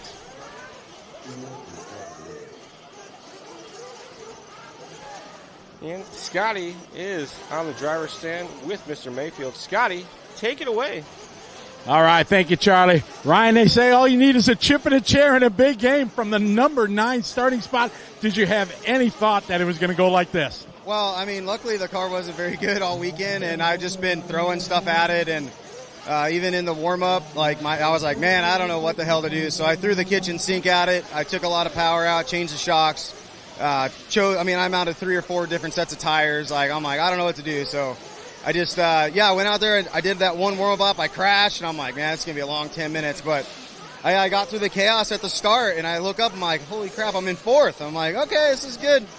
And then, once we got a pretty good leeway just for the 3 of us, me, Juan, and Dakota. We were battling. It was an awesome race. Everybody drove super clean. It was really fun. And, when I was running with them, I'm like, wow, my car's actually pretty damn good, And, fantastic. I didn't crash. Those guys had a couple more mistakes. And, I was lucky at the end. I was having trouble jumping this triple. I kind of stuck it for most of the run, but at the end I was glad to have a little gap. I just doubled it to get to the finish line. But, awesome. The new Coyote electronics have been working really good. Been developing that, and it's been coming along great. J-Concepts tires, as always. The Techno vehicles, like the Truggies, are good. We, had a good qualifying effort in truck. My Nitro buggy was really good too, but my e-buggy was rough. So, that e-buggy race, you could rewatch last year. It was chaos, and I knew I had a shot if I could just get through the chaos, and it worked out. So, pretty thankful, and thanks for everybody that supports me. That was a lot of fun. All right, well done. A great show. Congratulations. All right, thanks, guys. Ryan Mayfield from the 9 starting spot, getting a W. Never saw that coming, but a great drive from Ryan. Back to you, Charlie, in the studio. Man, sometimes all you can do is throw the kitchen sink at it and hope for the best. And Ryan with a roll of the dice there that paid off handily. So great to see. I like Mayfield. I have always liked Mayfield. I've been a big fan. Up next will be our 1A scale 40-plus Nitro Truck 30-minute A main event. We'll see 3 to 4 pit stops in this one, which I like.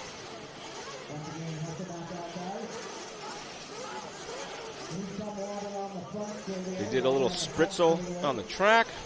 I hear the sound of nitro in the distance, which means they are frantically getting them up to temperature.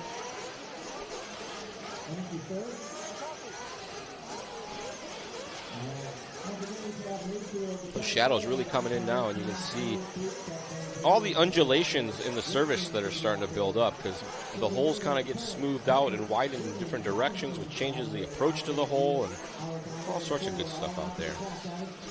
Character-packed good times every lap.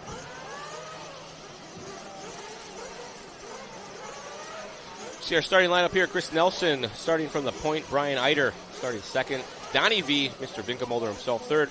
Degani going to start fourth. Howarth going to start fifth. Nick Zat going to start on the 6th spot. Comerian 7th. Morales 8th. Dunford on the 9. Nelson on the 10. Sexton starting 11th. Scales starting 12th. Hickerson starting lucky number 13. Langford going to start 14th. And our bump-up drivers starting 15th and 16th, Mr. Jeff G. and Mr. Paul Thacker. Hi. Hi. Man, what a race. Yeah. Holy cow. From 9. Flashlight racing has come a long way. Flashlight. Yeah, it used to kind of stink. Always stunk up the joint. And you're like, oh, man, electric ACL. But as the cars and the electronics and everything's gotten better and people got a good handle on how an e-buggy setup needs to differ from a nitro buggy setup. Like Ryan said, he took power out. I don't believe it for a second. His car had rip. Yeah, but maybe, maybe it more makes power traction. is not always a solution. That's true. We've done that before. Sometimes you're spinning tires so hard Absolutely, you don't even know. for sure. You can't pull the trigger slow enough. So I can see that. It wouldn't be the first time someone went faster taking out power. Pro tip, kids. Yes, pro tip. I know a lot of the top touring car drivers, they don't charge their batteries full. Yeah, you know? off-road's the same. Yeah. Tennis won Chili Bowl without charging his battery all the way up and running the longest battery wires I've ever seen in a race car in my life. I was making fun of him in the hobby shop when we were there for INS. It's like, you think these wires are too long? You think these wires are too long? Like, yeah, Jamie, I think these wires are too long. It's like, you know who doesn't think these wires are too long? Well, who? This guy. This guy. He points at the driller. Point the trophy, yeah. Trophy. Fair. Oh, my. Still getting that spritzel on.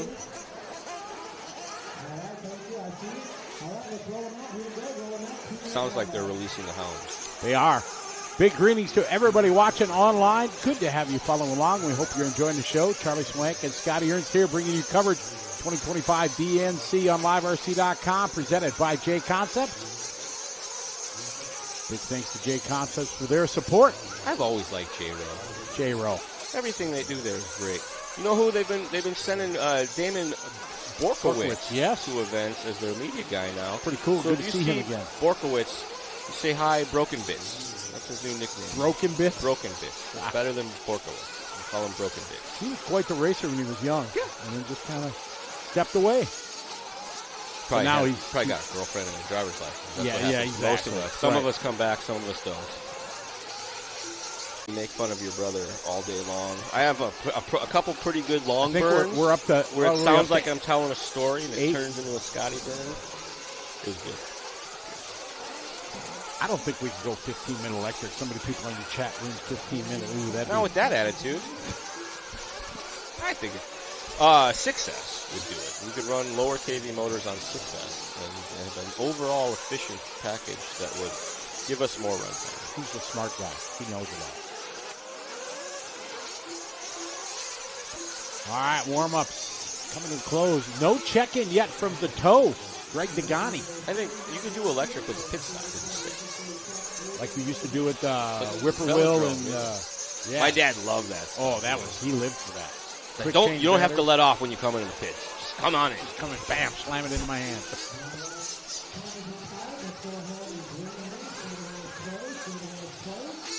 It seems so realistic. You're getting a fresh tank.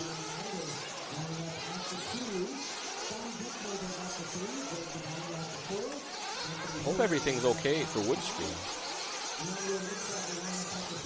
Yeah. The toe, wood screw. The wood screw story was like a Worlds or something. He stripped a screw and he just put a wood screw in it. And everything was stripped out and he just had to. Right. But they found out after the fact or something weird like that. I don't know. The story I heard years ago.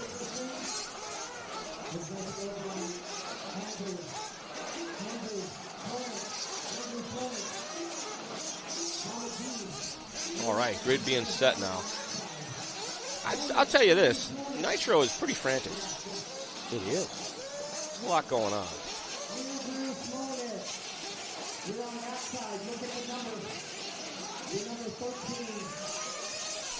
They're organizing the turn as the sun sets.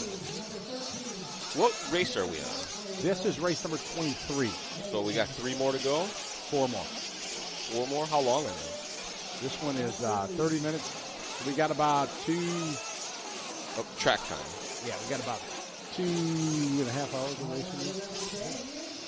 I was just curious. I like it. I like it a lot. This is my first day. I'm still all fired up about it. Yeah, right. Charlie's got the VIP just rolling from Maine. It's like it's 5 o'clock in 5 minutes. So my next break, I go do some Yogi Berra. Hey, boo. I think I found an ice cool cold. 2-minute call, maybe for Degani. 2-minute call. It might have been for Greg. Pro tip for you guys from the race director point of view. When you're at a big race and they give you a grace period, if something happens during warm-up, don't call the grace period then. Yeah. Wait for the warm-up to end. Right. Then call the grace period. Yep. Now, that plays into fact, some places have rules that you have to call a grace before you get called to grid, before the 30-second mark or whatever. But I've seen many places that they call there's 2 minutes left in warm-up, they call it grace. So you wait till it. That's a world. Excuse me. At a Worlds, there's an engine change rule too. It's different than a minute of grace. Is that true? Yeah. But you have to change the engine. So, like, if you call a minute of grace because you saw the front end off, while you're fixing the front end, you also have to change the engine. No, you don't. You don't have to change But if you call for the engine change time, then it's longer. Like they let you do it that for a while. I've never heard that before. It happened at the on-road Worlds that I was at in Japan, and something weird went down. Huh. You weren't there. I was with Ken Stout. It was a much better experience for me. Oh, yeah, that's right. Yeah, That was another long burn. You guys see where? Wow, I saw it. As soon as you said the Worlds, I knew something was gonna. Let me get all right, that's another burn. Wow, No, but they had an engine change thing that happened during the warm-up, and they came in and shut everybody down. No, because at the Worlds, I think it's a 10-minute race. You can call, you get 10 minutes. I think it's 10 minutes. Okay. 10 or 15. I think it's 10. So then, yeah, he changed an engine, so you could change an engine. Doesn't look like they got him out there. There's nobody on the 4. Waited all that for nothing. That's what I think. Up there he is. Bam! Just in the nick of time. 30 minutes, 40-plus Nitro A-Main action about to get underway here from the 2025 DNC in beautiful Paris, California. Right here on LiveRC.com. Brought to you by our good friends at jconcepts.net. Check them out. We get underway here. Nelson going to lead the field away. Clean start through the far side doubles up and over the speed bump. Backing up a little bit behind him as a bobble from Degani seemed to check everybody up. Not a bad start, though, Charlie. Older but wiser. These guys are experienced. Ruh-roh. It's okay. It's okay. Yeah, only affected him. You got one. Well, that's not a good place to crash. Great start for Nelson. Nelson's been on a pretty... We say Chris Nelson's name a lot. We've been saying a lot today. He must be running all the classes. Here comes under the timing bridge, yellow and black. Eider in the 2 spot. That's looking good. Degani up to 3rd. Nixat from 6th to 4th. Dean Sexton from 11th to 5th. That is a start right there on one lap. Horworth, Scales, G, Dunford, Nelson, Vinkemolder, Hickerson, Morales, Comarian, Langford, and Thacker are running order after one lap. Beautiful look there at the rhythm section, or what I've been calling the anti-rhythm. Anti-rhythm, exactly. 30-minute final here for 40-plus. Think anybody's trying to go the long haul? No. You old man driving and just kind of cruise Miss Daisy? Nope. Pretend you got eggs in the back seat? You ever notice how when you have hot food in the car, you drive more carefully than when you have your grandkids with you in the car? Drive with cake? Dean Sexton from the 11 to the 2. Sexton from 11 to the 2 spot. That's Sexton there. Yellow nose, green tail, yellow wing. That is the world famous Dean Sexton. Great battle here at the start of this one. Shout out to everybody watching online. A bunch of people checking in from BHRC watching. Hello to my family watching. Callie and Skyla. Hello. Eider now to the top spot as it looks like Nelson is off the track with the mechanical. I think I heard somebody broke an arm off. That may have been Nelson. Right now, we are in the battle with Sexton and Nixat. Nixat trying to find his way to the front of this one. Nixat playing a nice knee there. Sexton up and over the doubles. Big air through the triples. Sexton and Nixat side by side here. Dean with a little bit of a bobble there, able to rein it back in. Oh, getting shove and run there. Degani leaning up on Nixat. Oh, Nixat hooks up the pipe, goes for a wild ride. Degani skirts to the outside, moving into that 3rd spot. So it's Eider, Sexton, and Degani our top 3. Dunford from 9th to 5th. Good start for Ryan here. In long race, 27 to go. But a 6-second lead already for Brian. That is fantastic start. Eider and Nelson got away early in this one, but as we mentioned, Nelson off the track with an early mechanical.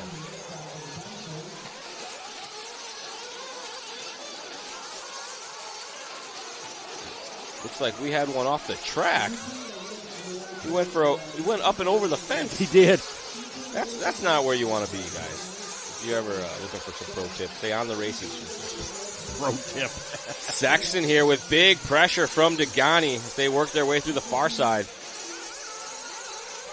Sexton and Degani probably raced together for years. Some SoCal locals. Brian Eider tripped the pit lane. Don't think he pitted at the 3-minute lane. Unlikely. Yeah. Unless perhaps they needed to make a tune adjustment. Maybe. Don't see him. Oh, no. Something. Nope. Brian.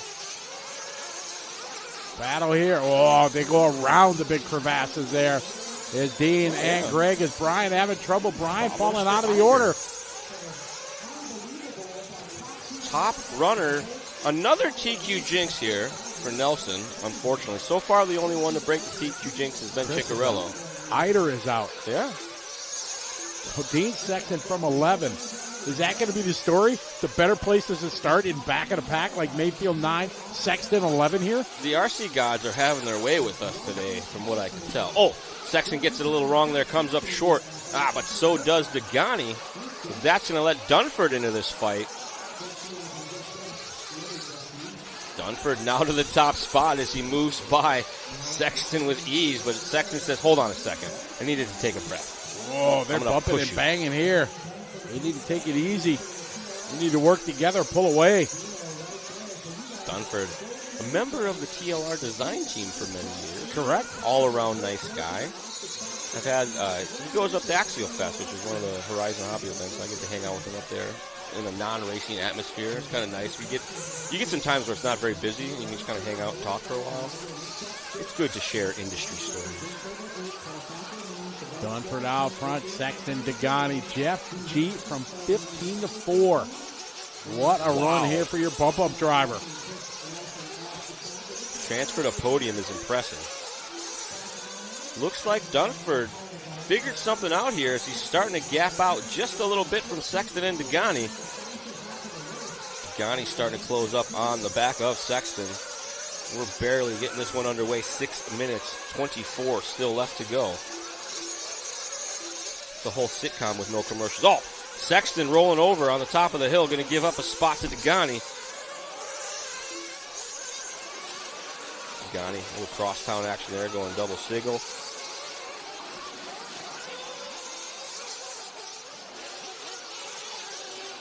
Degani looking pretty clean through this area. Inside lines there, going through the rough stuff. Truggy don't care. Just goes right through it, eats it up. Dunford 2.4 in front of Degani over Sexton, G, Haworth, Mike Morales, Emmanuel, followed by Donnie B. Donnie trying to climb his way back after a tough start from the 3. Paul Thacker from 16 to the 9. Good start here in the first 6 minutes for Paul from Alaska. Sexton looking pretty smooth here. Through that topside sector. I'm sorry, that's Dunford and Degani, my bad. Down the hill he goes through that little pothole, up and over that topside section. Degani pushing hard on that inside line. You see the big plume of smoke, grips and rips it, coming through the rough stuff. Made up about a second on Dunford that time by. 1.4 seconds is the gap between Ryan and Greg. Dean 3, followed by Jeff 4, Anthony, Mike, Emmanuel, Donnie, Paul, Ophir, Chavo, followed by Gene the Machine Ickerson, Lenny, Brian, Josh, and unfortunately, Chris out on lap 1. Such a tough. All right, Ophir coming in.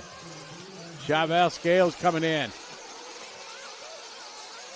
Pick up the Sexton, and I believe this may be Jeff G that got by him on that entry to this lap. Down in that pit. It's turning into its own little mini berm shot down there.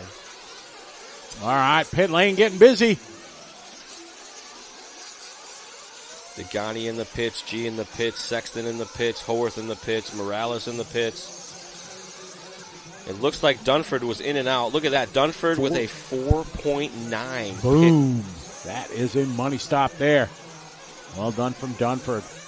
That's when your team doesn't want you yelling at him. When you and that was his hot lap going into the pit. How you do it?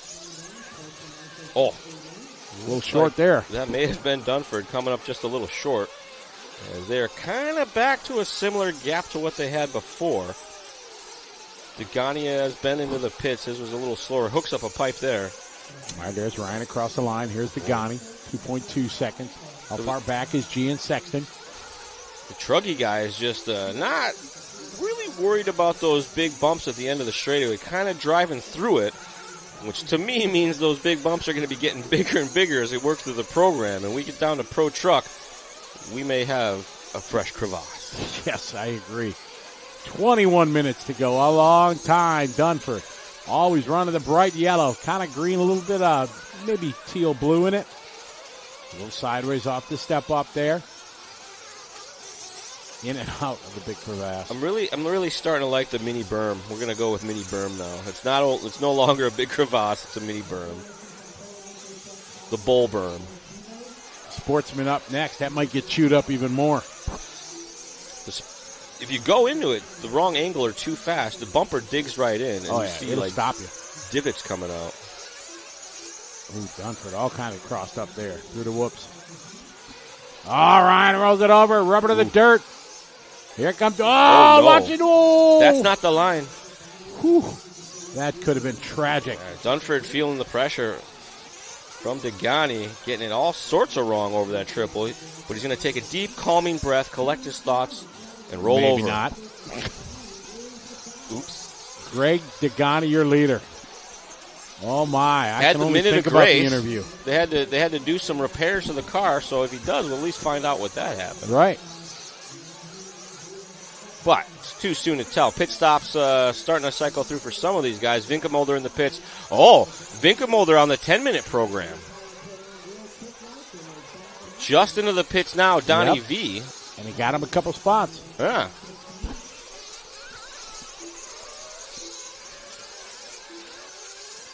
Greg, Ryan, Donnie, Mike, Brian Eater was all the way down to like 13th or so after that flame out. He had a minute 15 lap, and he's worked his way to the 5 spot. Consistently hot lap, 40.1, 41.0, 40.4. Brian bringing the heat.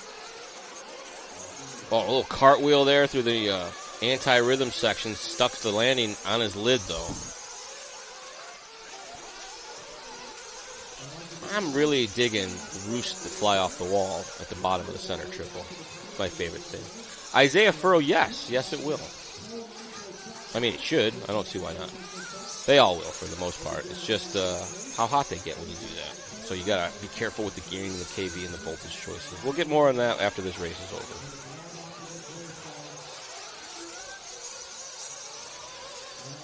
Degani just across the line. Dunford just across the line now. See Dunford trying to stay in contact. There's Degani here in the red and white coming up on some traffic. Oh, but here comes Eider back to third now. Brian bringing the 8. Brian in for fuel. 6.1. Not epic, but not terrible. Let's see if traffic gives the leader some love.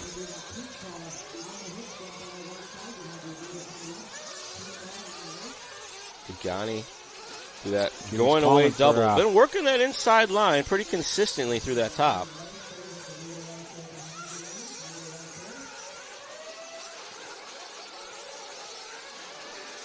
There you go. Good job. See Dunford a couple corners back. And then if he keeps, still can't see Eider. Well, now Nick's to the 3 spot. Morales up to 4th. Eider down to 5th. Jeff G from 15th to 6th. BJ says Eider lost a tire. Oh, no. That's not good. No, but heck of a comeback. Johnny looking smooth.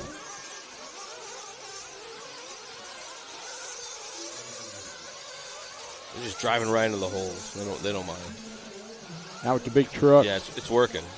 I raised my ride height for this. Degani, though, getting the business from some lappers. Not the kind of business you want. Oh, Degani, that was Dunford behind, upside down. Marshall was right there. He was in motion before the crash was over. That's what we like to see.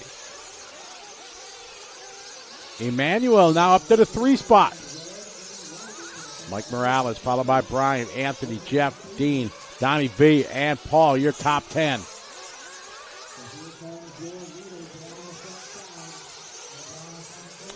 What year and where did Degani win his world title? For the Throbbing Brain.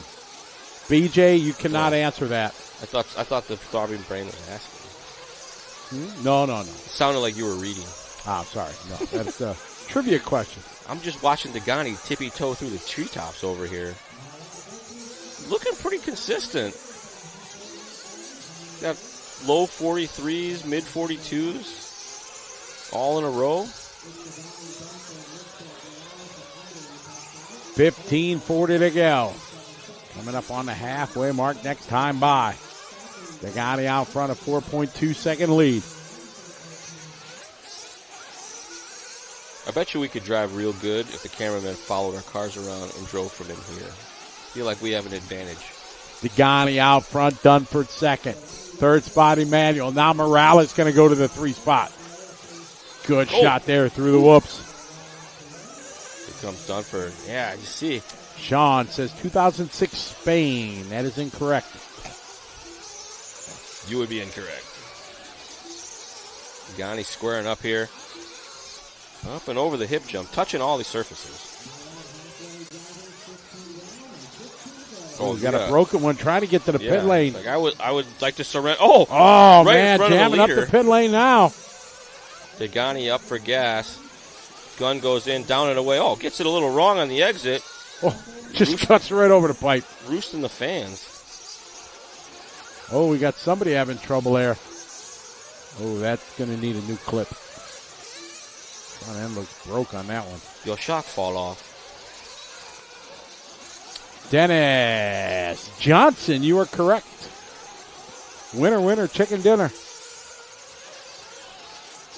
Greg Degani, 2002 world champion from Uruguay. Did you do the thing where you counted out how many world champions are at this race? I have not yet. Oh, No. I'm surprised. You love that stuff. I do. It's good fill. Exactly, BJ. You know too much. That's why. Get a hobby. He's got a hobby. Knowing everything you want to know about RC. He's our official live RC statistician. We need more of those. The guy's still looking pretty clean here. As on that pit stop, it showed Dunford as our leader. And that'll change here as they cycle through. Yep. There's Dunford coming in and out. No, that's Sexton. Oh, you mean on the bottom.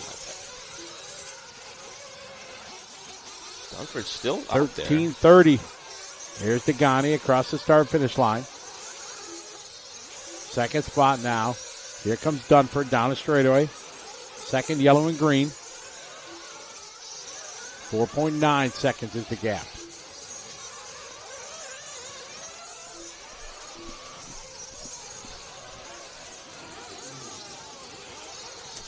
$13 minutes. 5-second lead right now for Degani over Dunford Morales, followed by Brian. With contact with the pipe there, it's probably pretty nerve-wracking to be tippy-toeing around the track, and the line that you ran 2 laps ago is now... It's a bit different. Yeah. Like, I just drove right there. What's going on? Oh, that was Gene Hickerson, they say, was the one that woke.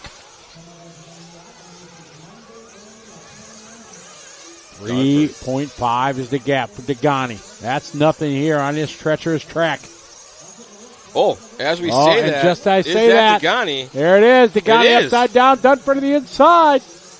Dunford, I thought contact there. That was Sexton lap traffic Right. making contact. So Dunford's going to go to the lead. And that might be Eider next in line behind. If Eider comes back, Degani.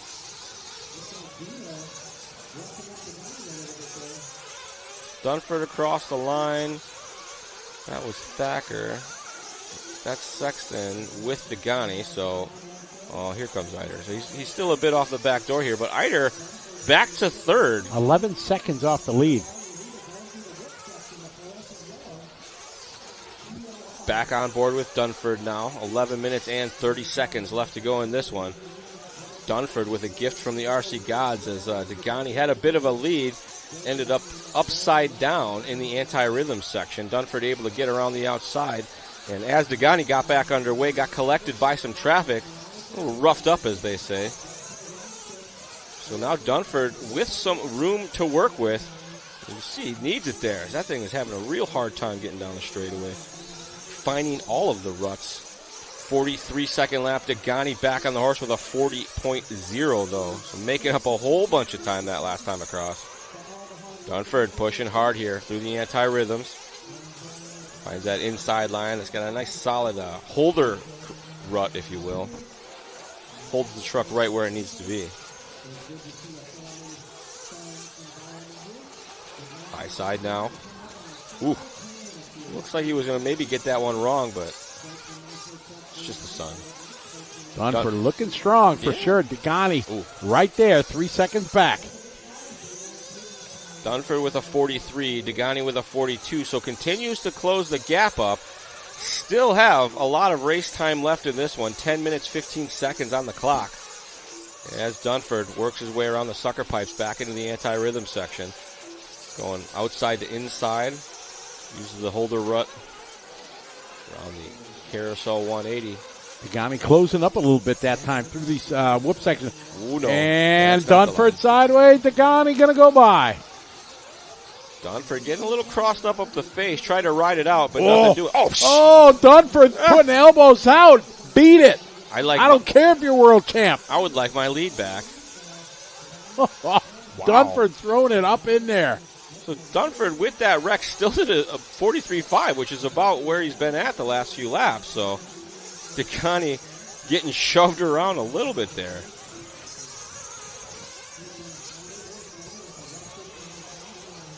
Probably another minute and some change before we see a next round of pit stops, but these guys keep this close racing action. It's anybody's guess. Degani going double single there.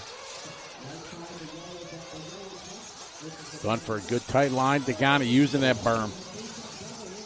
Dunford got a little crossed up again, giving some time back to Degani. Dunford checked in with that cross up, his hot lap of a 41.7, so 9 minutes to go. Dunford's got some pace here. Has to get a clean lap under his belt. Battle through the whoop section here. Bright yellow and green machine there. Dunford. Degani in the white and red.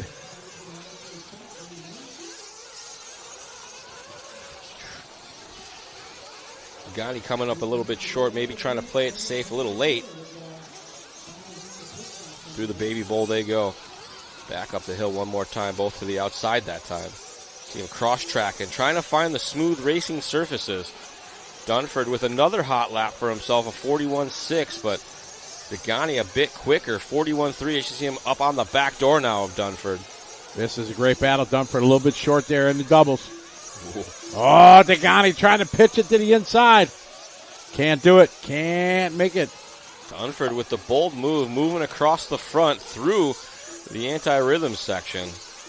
Or maybe the anti-rhythm section moved his car for him. Who knows? Pit stop starting to happen. See a great shot there from A-Main Hobbies pit lane cam. See if they're going to pull in. And no, and Degani is in. All right. So Dunford needs a perfect lap. Degani is up. A very good stop. Couldn't tell who that was. Good exit for Degani. So Dunford needs a great. Oh, Degani. Oh, no. Driver throwing it all away. More of a break here for Dunford. Let's see what Ryan's got.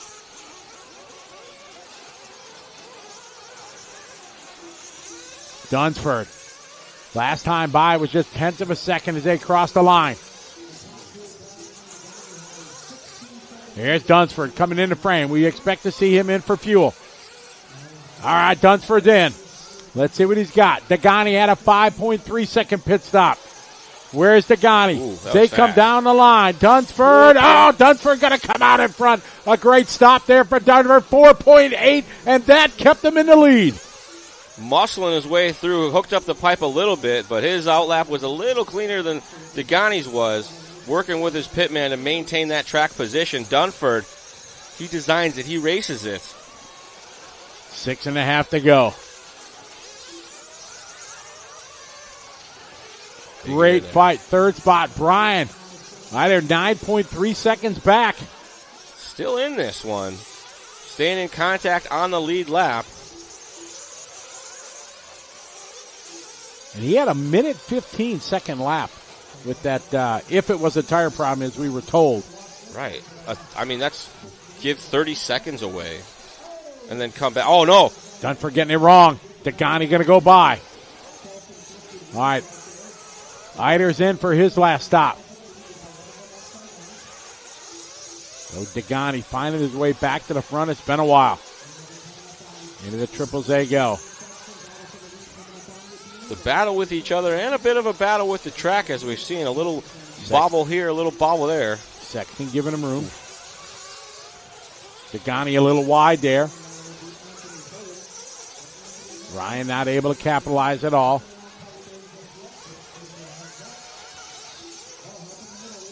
5:15 to go.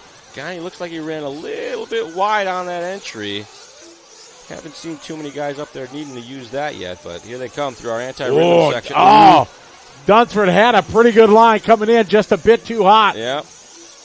He's been doing that move across most of the run here. I think that's where most of his lap time is. He's a little cleaner through there, but he just stuck with what he knew. Pushed a little hard there, gave back some of that gap. 4 minutes, 45 seconds still to go, though. 8-scale Nitro racing, anything can happen. Degani all the way out by the pipe there as he went across the timing loop. Here to the left side of the track. More traffic in their future. Dunford closes in. Over the little double roller. Into the whoops. Both of them pitching it sideways. Dunford that wide line. Oh, he comes up here. Degani opens the door a little bit, quickly closes it. Looks like Dunsford, now you got me doing it. Dunford checked up just a little bit there over the triple. Got his timing off. Big save there. Degani coming down the hill, sawing on the wheel. Across the line they go. Degani again, very wide out by the pipe. Here comes Dunsford with a head of steam. Now it's truck lengths apart. Over the left side, double. Dunford measuring him. Where is he going to try to throw it in? We know he'll do it. Great battle here. 40-plus Nitro truck. 2025 DNCA final. Here comes Dunford. Degani swung way wide, chopped the nose off. Oh, punches in a big save for Dunford. Oh, Degani shorts it. Here's Dunford. Can he go over the top? Not going to do it. Degani still out front, but Dunford right there. Is he going to throw it to the inside like last time? Can't do it. Oh, Degani breaks it loose. He is pushing it to the maximum to stay in front of Ryan. 3:15 to go. If there was some kryptonite for Dunford, it's these pipes, man. That's the second big bobble that cost us some time. Luckily this time, Degani had some bad luck over that triple and able to maintain, give or take, the same gap. Oh, donkey flip there from Dunford. Through the whoops. Oh, no. Ryan again punches it. He needs to gain his composure back. There's still time. Deep, calming breaths, Ryan. Degani, Dunford running 1-2. Still got some time left. Dunford can mount another charge, or you never know. There could be some bobbles. So far, pressure has been on Dunford, and he's cracked first. Fantastic race going on here. Greg Degani, your leader, Ryan Dunford. They have gone toe to toe. No pun intended for the toe. Down the hill, you see Dunford backing it down a little bit. See a little bit safer there. Wings stayed a little more level. Degani big air over the triple. Dunford right with him. Dunford seems to be having a real hard time. He's at the trouble bottom making of that corner. second triple where Degani's able to do it. It's like the third or fourth lap in a row where his car just kind of squares up a little bit down there, and he's shortened that upside. All right, 1:45 to go here. Closing stages of the 40-plus. Degani from the 4, Dunford from the number 9. We saw Mayfield do it from the 9. And now a whole no. Degani upside down. Degani. Dunford getting a Christmas gift there from Degani. Rolls it over out of nowhere. Minute And Dunford 20. does the same thing. He gives it back. Degani drifts it around the outside. A minute 20 to go. If the nerves were not going at it before, they are now. They both have had the lead. They both given it up. It's Degani's now to lose. Coming across the line, they're maybe going to do 3 more laps. Dunford getting it a little bit wrong there off the racing surface. We got 2 to go this time by. Degani, a year later. Dunford got to make something happen. Traffic in their future. Dunford now working on the back of some lappers. Through that double and that speed roller. This is where he paid the very price. wide that time. Staying away from those bumps. High lines everywhere. You can hear them. Applications of copious. Oh no, lap traffic. Tried to move to the inside. Contact. Dunford now back to the front. Dunford gets it wrong going up the hill. Degani back to the front. It is going to be a 1-lap shoot up. After almost 30 minutes, here we go. Showtime. Degani and Dunford, D&D. Down the straightaway they go. Who wants it more? Ryan Dunford putting the pressure on Degani, trying to run away and hide. Up on the bicycle there, over the baby doubles one more time through the speed roller. Dunford looks to the inside. Oh, what a pass from Dunford. Dunford made it happy going through the speed bumps there, and it's Dunford out front. Can he keep the rubber to the dirt? Degani running out of fuel. Oh my goodness. But Dunford, what a race. One of the best we've had so far. 2 more turns for him. A huge win from the number 9 starting spot. Ryan Dunford taking a win. Brilliant move there on the last lap. Pony up next to Degani, going through the most treacherous section of the track. Ended up being able to motor on by, complete the pass. Degani with the win. I'm sorry, Dunford with the win rather, but amazing race between Dunford and Degani for the last, 4 or 5 minutes of that one. Dunford, Degani, and Brian Eider back from a very treacherous start. The HRCR guys, congratulations, Eider. That was an excellent comeback, sir. Morales going to go 4th. Haworth, Nixat, G, Vinkemolder, Comerian, Thacker, Sexton, Langford, Scales, Hickerson, Nelson, and Nelson. Our finishing order as another TQ jinx. Chris Nelson being held victim, completing only 1 lap.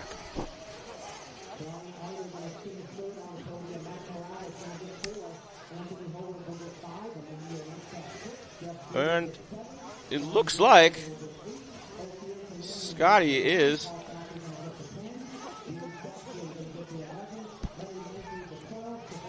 great race there between Dunford and Degani. And the good news is Scotty is down on the driver's stand with Mr. Dunford. Scotty, take it away, sir. All right, thank you very much, Charlie. We are here with a very happy and elated Ryan Dunford. This is your second win, but this is your real one because the first one was over there. What a run with Degani. Oh, it was awesome. Degani and I think we raced pretty clean. I feel like we did. It was just a good race for 20 minutes. So that was fun. My throat's all dry, but no, it was awesome. These guys did such a good job getting this track back in shape. I mean, out here all night, every night. The props go out to them. We just get to enjoy and have fun. Thank you to my wife, mainly, and my teammates, Donnie, who always helps me with everything testing. Adrian's been helping me testing. Darshan, all these guys pitting. Adrian pitting for me. So much fun. TLR was awesome out there. We've got some new stuff on it, and it worked really well for us. So, well, it was a brilliant drive. The pass, the whoop section, the hardest pass. Oh, you had to go for it, and it all worked out like you meant to do it. It was perfect. Yeah, I meant to do it. Yeah, that was it. Roll with it. Exactly. Yeah, I'll just take it. All right. Well, a hell of a win, man. Congratulations. Right on, man. Great run. Congratulations. All right, Ryan Dunford, a brilliant drive. Him and Degani went toe-to-toe. It was awesome, taking it on the last lap. Back to you, Charlie, in the studio. That's good stuff there. Dunford with the accidental pass through the whoops. That's a pro move right there. Impressive run there to wind things up in our intermediate Nitro Truck A final. Up next, we will have our 1A scale Nitro Truck Sportsman A final, a 30-minute main event, as they prep the track for another main. I think we have Sportsman. Is there just one more after this? Is Pro up after this? I know. I can look on my phone. I'm sorry. I was eating something before I came back on air. I apologize for that sound. I hate that when people do that. LiveRC.com. Live events. Results. Main events. Aha! See, I'm getting good at this. And then I scroll down to the 20s.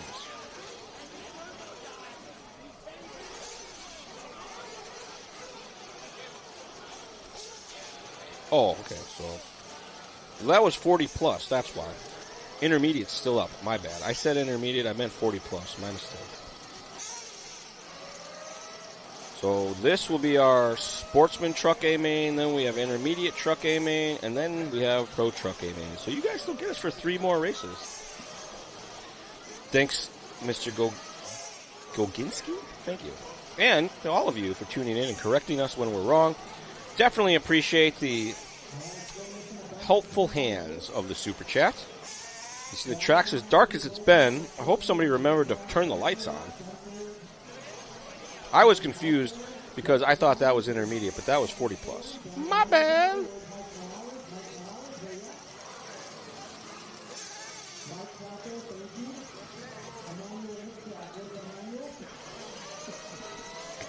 I'm still Gregory. Are you guys done turn marshaling? Did you get to watch Pro Buggy or not?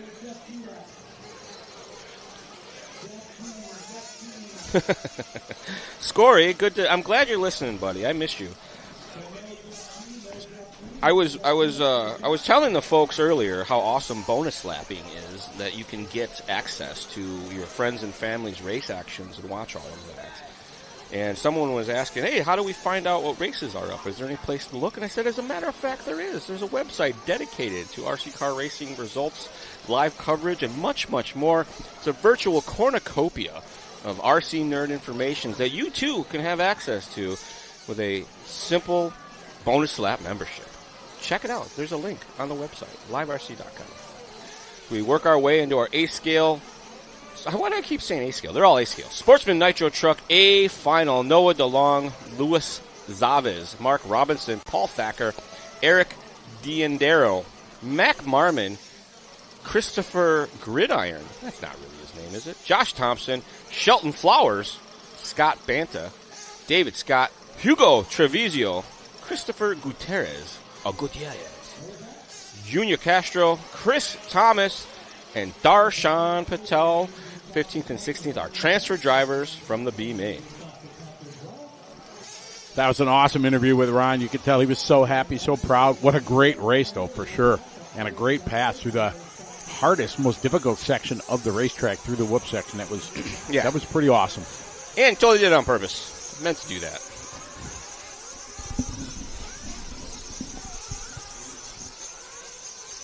Goginski. That's what I said. Sorry.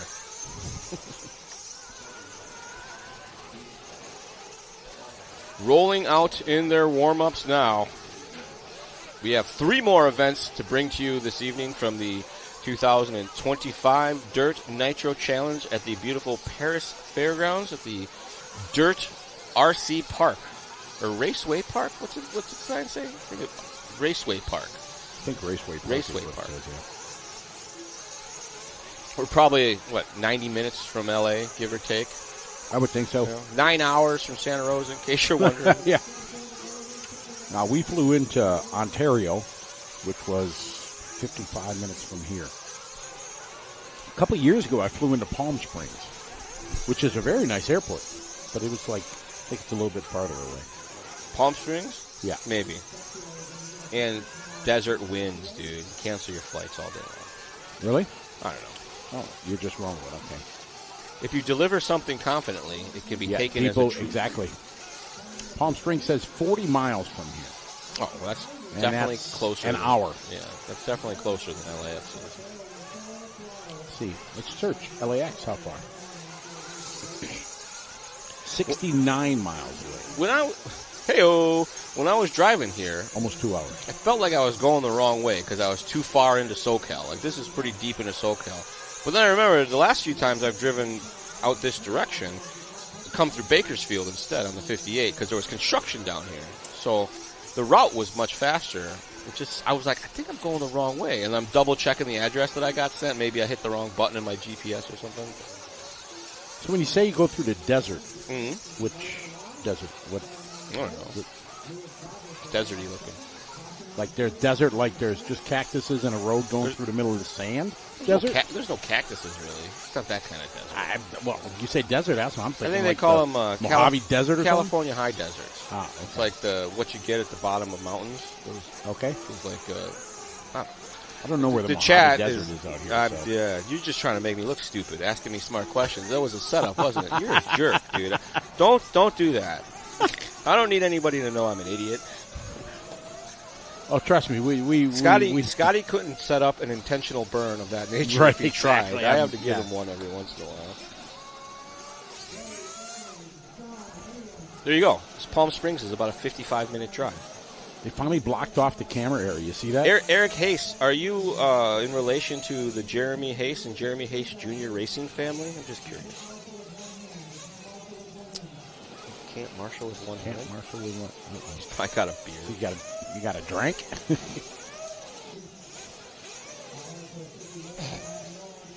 could have one of them pokey sticks. Maybe he had his phone. Roger Seraphin. What's up, Roger? How you doing, buddy? Long time no talk. Hope you're doing well. We get ready. Sportsman Nitro Truck. 3 races left.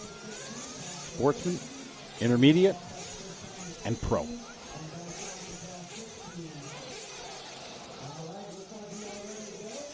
All right, Jimmy says we're ready to go. 30-minute final. Trucks. Polar Bear is giving us all the geographical information we need. The throbbing brain knows all. All right, here we go. Noah DeLong starting on pole. Is he going to be able to break it? Ooh, that was a big toss from the 3 spot. Oh, second spot of Zavis. Louis Zavis. He's just taking the inside line there. Oh, man. How did he come out in like 4th? He got hit, spun around. Oh. Ooh. Oh, gosh. That guy didn't even use his window mask. Oh, I think Noah got away pretty clean here.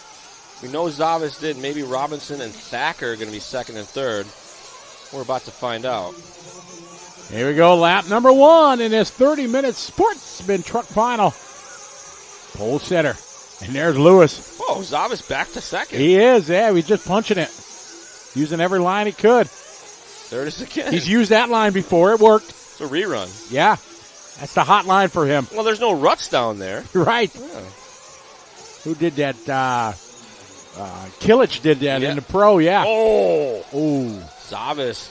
RC guys were like, hey, stay on the racing surface, sir. This is what's going to happen. So that's going to move Marmon and Thacker up a spot, second and third now. As I say that, Lots Marmon of crashes. gets it all kinds of wrong getting up the hill. I think that bottom kind of bowl turn after the center triple, getting a little dusty down there. It's giving these guys no drive up the hill from what we've been seeing. DeLong now, 6-second lead already. You see him there at the bottom of the screen. Second, third, and fourth here. Freight training as they work their way over the speed roller in that baby double section. One more time up the hill. Here through the sucker pipes. Looks like Robinson maybe getting by Gridiron there. Thacker still in the 2 spot. Oh, gosh. I do believe that was Gridiron. Maybe Robinson getting it wrong over the center triple. Man, big lead here for Noah. Great run for Paul. Oh, wait. This might be Banter all the way up into the third spot now. What? About to find out. Cross the line right there. Marvin. Mac. Then Mark. Then Scott.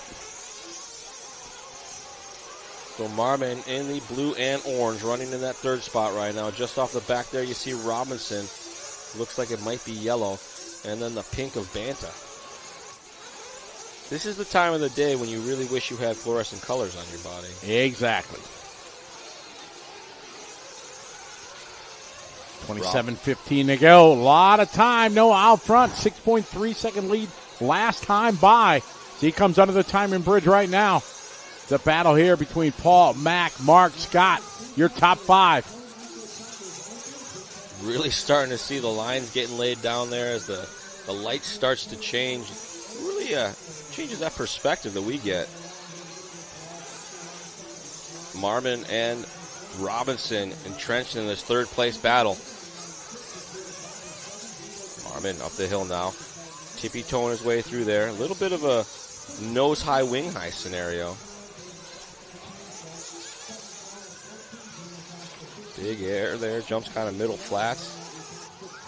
Doing double single up there. Hooking up a pipe. Found one of the stakes. He's doing the hay line now.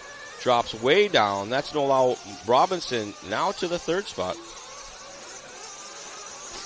Noah out front, stretching out that lead to 5.1. Thacker doing his best lap. Pretty much most of the field hot lapping. Once they all start getting spread out, the nerves calm down a little bit. They're feeling the flow. 4 down, 26 to go. I'm sure their pit men tell them lots of motivational things yes. to get them to clean it up. As you would be. You'd be yelling at me. Quit messing up. Oh, you suck. Why'd you do that? That used to be the fun one. If you ever work around people that haven't seen a lot of RC and then they see it, they go, why is he doing that? I'm like, well, you know, we're not always fully in control when this is going on. All right, pit stop. What? Wow. Early pit stop there for DeLong. He wants to get on the open pit lane. No. Something is... That's not who. Are they still working on it? It looks like it. They came in on power. Yeah, but I see thrashing down at the end of the pit lane. Oh, this is not good. Enhance. Yeah. So that means Thacker now to the top spot. As DeLong is still in the pits. Oh, there he goes. Not sure what for. Oh, my. But a 34-second pit stop. Almost a lap. Yeah. Be interesting to find out what happened there. Thacker now. Oh, Sparks over the double looking very cool to crash. That was Thacker. Or no, that wasn't Thacker. That was a lap car, my bad. Payton just said Noah's tires were coming apart. Oh, they saw it coming loose, so Maybe. they brought it in? Oh. I don't know. I would have, yeah, who knows. But he had a good lead. Yeah. He was still turning laps. I'm bad at gluing tires. I mean, Noah was 42, 42, 42, 43 before the pit stop. Paul Thacker from Alaska leading the way. From Alaska? He is. Does he live there currently? Or does he just They have racing up in Alaska. Really? Yes. Oh, cool. Usually Anchorage House of Hobbies. What am I thinking? Of course they do. What's that? Anchorage House of Hobbies. Well, of course they have RC up there. That place has been there since I was a kid. When I worked at Novak, Anchorage House of Hobbies was a thing. Oh, there you go. See? You know. Alaska. No, I was shaming myself for not remembering. Thacker out front. Oh, lappers. Oh, boy. Not the kind. Very dark out there. The lights are on. Thacker coming up on a whole lot of traffic. It's probably getting harder for the drivers to keep track of the holes in the track as this starts to happen. And, I mean, I don't want you guys to think I'm complaining about the surface. I think it's great. They've been through a lot, but it's just one of the things that happens out there. It is a big part of circumnavigating this track correctly, is avoiding the obstacles. Circumnavigating, that's a big word for you. Yeah. I looked it up. I'm like, I got to find out fancy words for go around. Paul out front. Mark second. Christopher.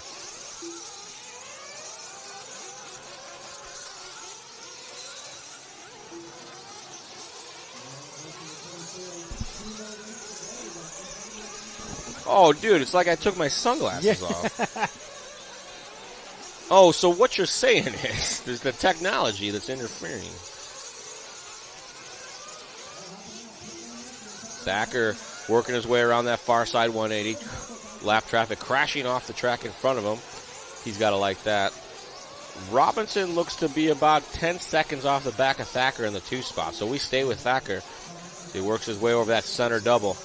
It's been tricky. He makes it look easy there. Slaps to the high side, goes double single up the hill to play it safe because he's got a 10-second lead. He's got a 10-second lead, so that was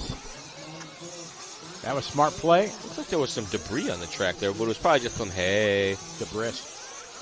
Thacker into the pits. All right, your leader's in.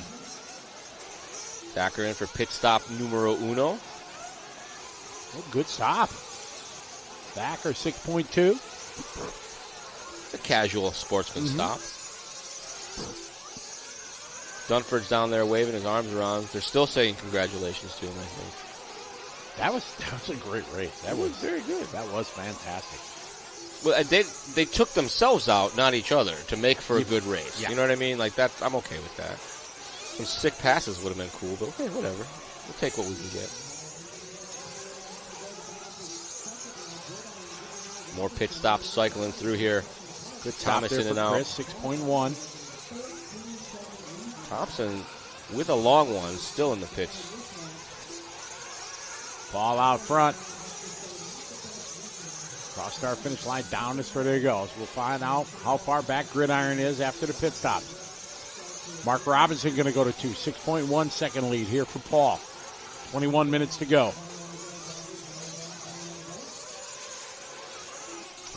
Shane, that's correct. Paul Thacker. I think he's a 3-time snowcross, X Games snowcross medalist. I don't know if it was all gold or a mix of silver and bronze, but yeah, 3-time, if memory serves me from what they told me a few years ago. He owned the long distance, like world record for motocross jump for a while, something like that. Yeah. Bet you somebody's Googling it. I'm sure right now, you Paul Thacker, it'll tell you. Unfortunately, he had a terrible snowmobiling accident. He's in a wheelchair. But when he comes down here, he's got this like tank he sits in. It's pretty cool. Yeah. He's got full tracks and everything like that. Gun turrets on the side. And flamethrower. I've only seen one dude have a beefier setup than what I saw Paul's. This guy Corey that I met through drone stuff. You go anywhere in his track. Yeah, just upstairs and everything like that. It's out of hand. And it's got range for days. Abe Froman, Sausage King of Chicago, he recognizes that name. Robinson in the pits with a bit of a long one. Ooh, a long one. This is a huge break for Thacker, unless that was a false trip. Oh, Noah DeLong. Noah had that minute 16 second lap. Tire change, perhaps, is what we heard from the Throbbing Brain, but you guys learn you could probably make stuff up and we wouldn't know. You type it confidently. Oh, they say we got to hurry up because the Supercross gates are going to drop soon. So this is way better than Supercross. I've been enjoying the Supercross coverages. And do you guys know who is the official scoring and timing for? Thacker hit the speed bump at the end of the straightaway. Yeah, and he saved it. That was nice. Got away with a lucky one. Anyway, who is the official scoring of AMA Super Motocross? A live time scoring. Yeah. That's right. The same people that are here with us, they are the official scoring and timing for Monster Energy Supercross. If your data system can manage the amount of racers and laps that we do at an RC car race, motocross ain't no thing. Exactly. I think I think when I first met Scory, he told me very early on, like, I'm doing this to, do more stuff later on, and Scory and him are bosom buddies. Watch Supercross and you see the leader light that's on the forks. Yeah. That was done by Scory and Brandon. Yeah. Super cool. Exactly. All from RC. I tell people that all the time. I don't think they believe me. They don't, but I work with those guys. Official timing of the Mint 400. Yeah. Backer out front. You see him here coming out of the whoops. Brody called me about when they were doing that. He's like, hey, we got to do all this remote stuff. I need a way to measure how much this draws and how long it's going to last. So we had a quick conversation about a thing to buy so you could set it up and measure it, and it'll tell you all that stuff. So one of those few times when somebody's like, I better call Charlie. He'll probably know the answer right away. All right, your leader. Backer across the line. He had an 18-second lead last time by. Just Joe, you know who the Sausage King of Chicago is, right? Oh, also the official scoring of the Baja 1000. Yeah, there's a boat series that they do as well. Yeah, there's like exactly. a Formula One boat series. They do way cooler stuff than ours. Well, depending on the ass. Official scoring timing Scotty Runs Productions, too. Well, boo. I mean. 17 minutes to go. Paul Backer out front. Yeah, Scotty comes up with these race formats, and then he calls Scory and Brandon. He's like, hey, guys, I need some custom code. Can I have this in like a week? In a week? Yeah. No. Maybe morning of. He's like, hey, we decided we're going to change the scoring. Can you guys open the matrix for me real quick and move some X's and O's around and maybe add a Y? Forget all that Supercross stuff you're working on, yeah. I've had to call Scory. I've been working races that I got hired for, and I didn't know what I was doing. And I'm like, hey, I'm about to push some buttons here, and I need you to walk me through this. Backer in control, 17.5-second lead. Noah was your leader earlier. Reports from pit side, trackside said he lost a tire or had tires coming off, so he had to make a pit stop. He's worked his way back to the 2 spot. Mac Moran is 3. Christopher Gridiron back to the 4. Eric moving up to the 5. Backer across the line that time by 46-1. Not a great lap. Randy Noop's back in from the Netherlands. Welcome back. Got 2 races or a race and a half before the pros are up, Randy. It is Thacker, DeLong, Merriman, your top 3. Great story for Paul here, qualifying 4th here in Sportsman. DeLong just turned in his heater lap, 41.7 that last time by. Closed the gap to 12.8. Thacker going back to trying to yard up the triple again and came up just a little short. A little short. The double single was working for him. Takes a Y line around those ruts. But when you get halfway point, dude's only 12 seconds back. He's making up 2 seconds a lap on you. It might be time to do the jump. Yep. I bet you his pit man told him. His pit man probably tell him, hey, you got to step it up. I'd just like, don't crash. Oh, no. Flame out in front of him. Look out, don't run. Look out, look out, look out. Oh, he did not look before he crossed the street. I do believe the driver checked up a little bit to avoid the contact. That's going to affect the lap time. All right, let's see what Paul's got this time by. 43.9, 45.3. Where's Noah? Noah definitely closing the gap. This one. It was 12 seconds last time across the line. This time, 8 seconds. Made up 3 seconds on your leader. I believe you pick up DeLong here, dicing through some traffic. He is on a mission. I'm willing to bet it's that one with the yellow right front. That's the tire that they had to change. He's got one yellow front tire. Oh. He is very affected by our announcers. Did he get scored? Well.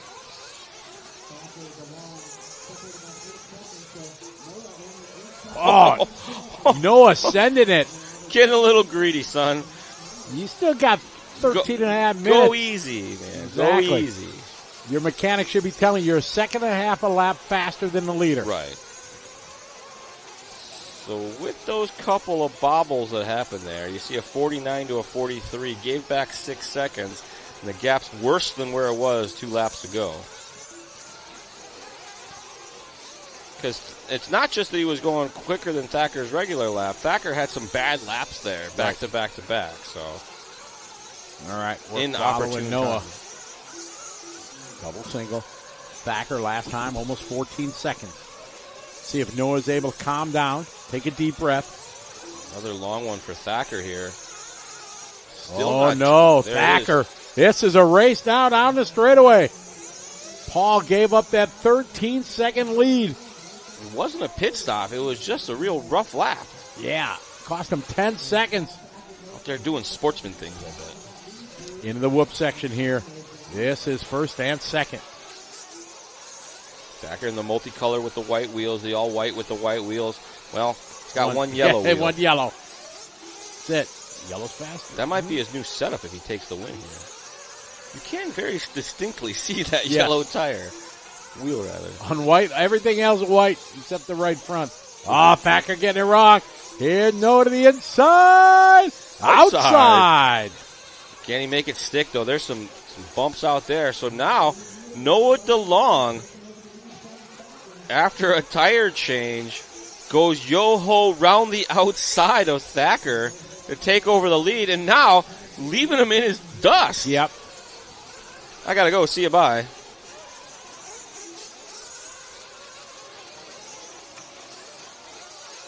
So, Noah DeLong with a new hot lap that last time by 41.3 to Thacker's 43 second. Noah's the only one that's been down in the 41s on a regular basis. Paul second. He's got a 28-second lead right now over Mac. So Paul just needs to keep his head down, keep the rubber to the dirt. He's going to podium here at the DNC. Noah is out front with 11:15 to go. He's pushing real hard there through that far side sweeper. Got a little crossed up into the far side double and almost kind of jumped off the track there, but luckily lap traffic moved well out the way for him.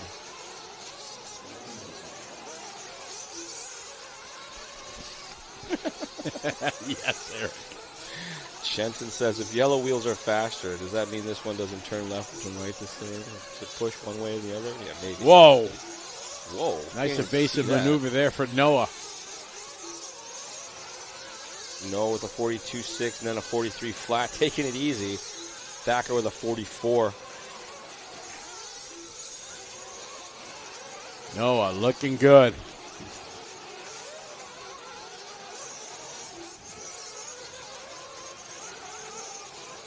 He's able to bring home the win here.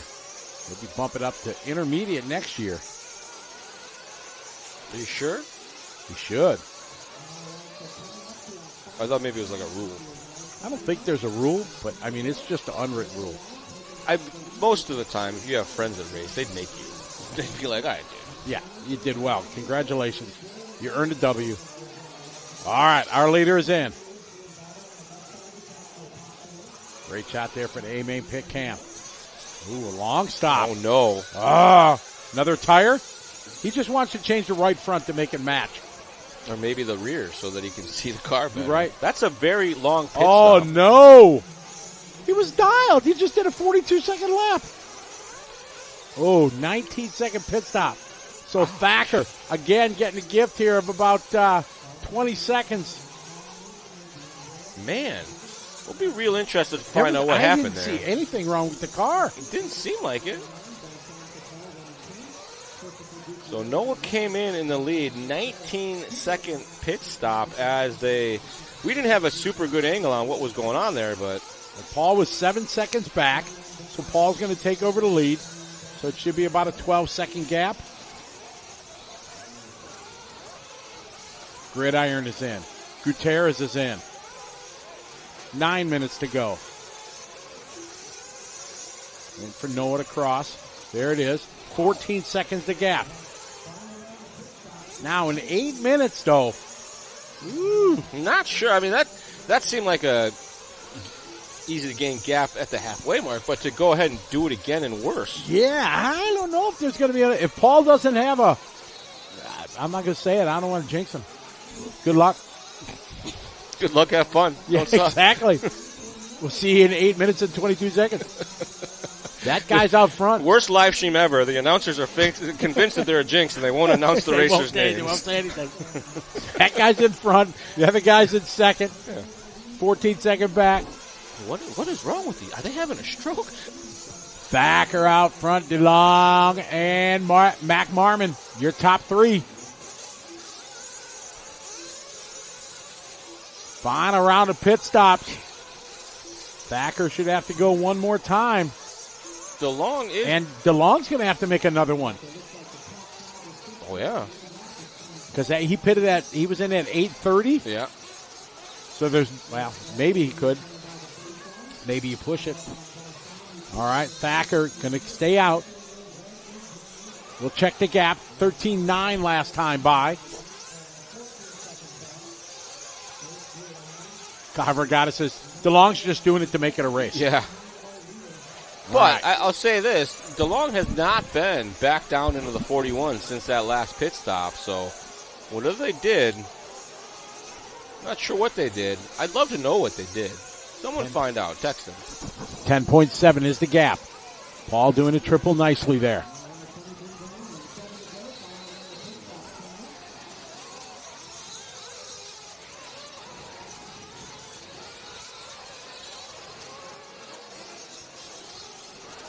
Thacker across the line, 43.3 is Thacker now into the pits.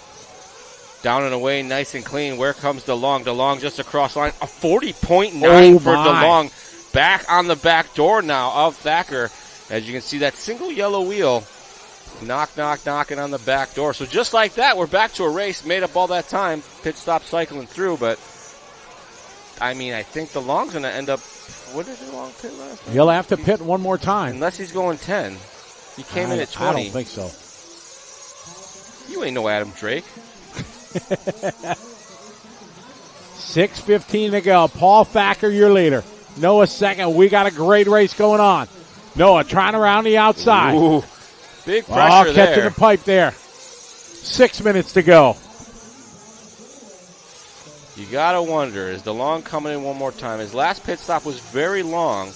Came in at the 20-minute mark, 20 and 5. So he's got less than, a 10-minute run by 5 seconds. Maybe that's all he needs.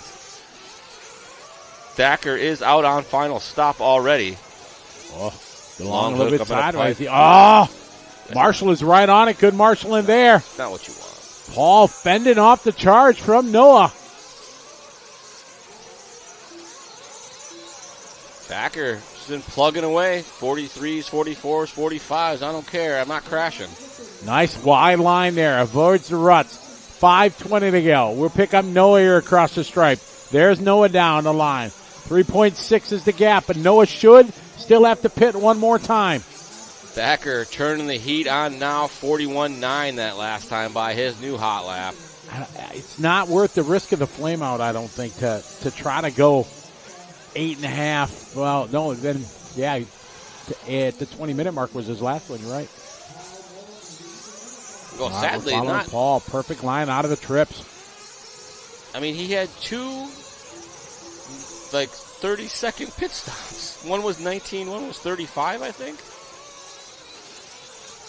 Across the start-finish line, 4.5 to go. There's Paul across the line. Thacker going to that inside, flirting with the pipe. 6-second gap for Noah. Noah losing 2 seconds on Thacker. Hi, Kyle. Thacker out there looking good, feeling the flow. 4:20 to go. Thacker here through the anti-rhythm section. Perfect line there. Yeah. Just slow and steady through there. Nicely done. I think he's like bop, bop, bop, bop, bop, bop, bop, like that. Just like that. Just like that. We're going to have 4 minutes to go with Paul crosses the line. A little bit less. He had a 6-second gap. He's starting to gap him now. Thacker's just been waiting to put in his race laps till the end here. 42.8 Paul across the line, 43.2. Let's see where Noah is. Noah was 6.0 seconds back last time by. This time, 6.3. Match and lap times, in fact, 0.2 quicker was Thacker. Noah's car definitely not as quick as it was. 3:30 to go. Thacker, big power move there on the flat. Gets it wrong up and over. Oh, no. Triple. Marshall. All right, here we go. We got a race. Triple there. Here comes Noah. Oh, Noah pushing it. Thacker down the hill. Back up now. All right, let's see if Paul can regain his composure. Cross the line there is Paul. Here comes Noah. Again, Noah should still have to pit, though, Charlie.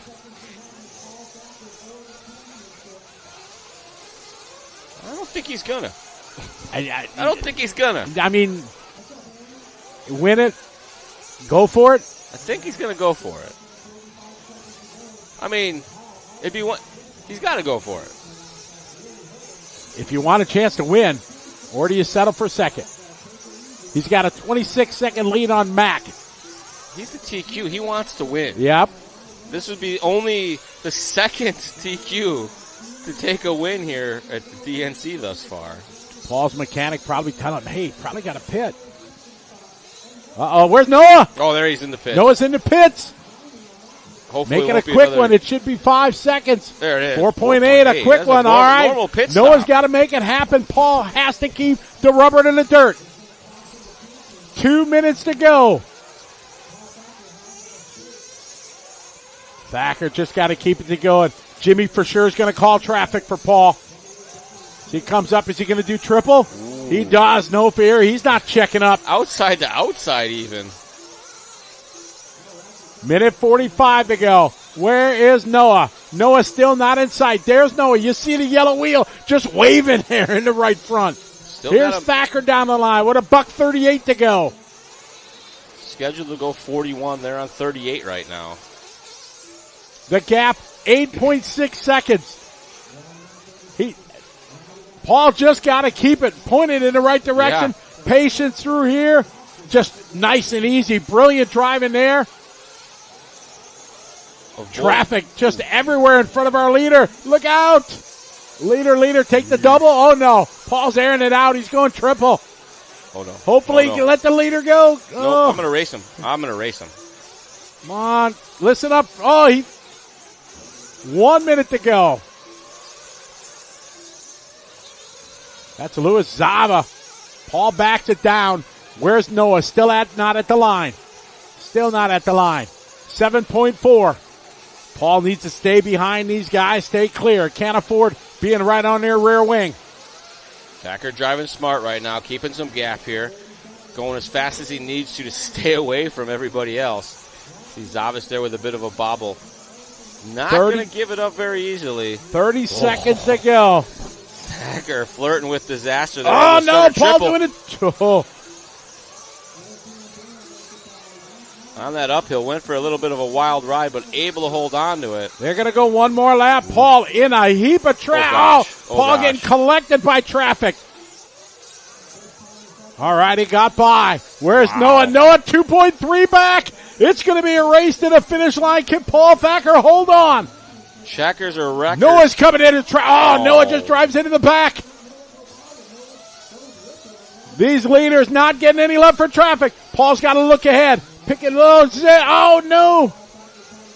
That is Louis Zava in front of him. Oh, he slows way down there. Oh, way down. He's got to keep it together. Don't try to triple. Doubles. Oh, no, he goes for it. He's just got to bring it home. It's a race to the finish line. Cinderella story. Paul Thacker trying to bring home the W here from the 4. An excellent run here. Paul Thacker taking the win. And tough break for Noah DeLong. TQ jinx in full effect. Had 2 very extended pit stops. Was back in the mix, showing amazing pace all race long here in Nitro Truck Division. Sportsman category, but great run there for Thacker. Able to just chip away and kind of bide his time until the end.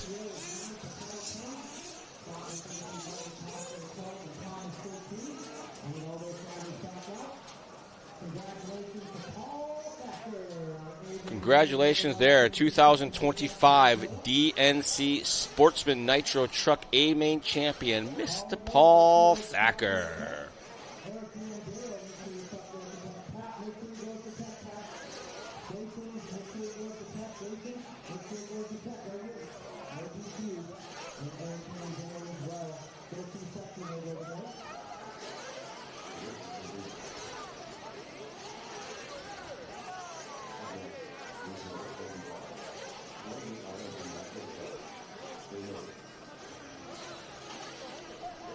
All right, up next will be our intermediate Nitro Truck A final.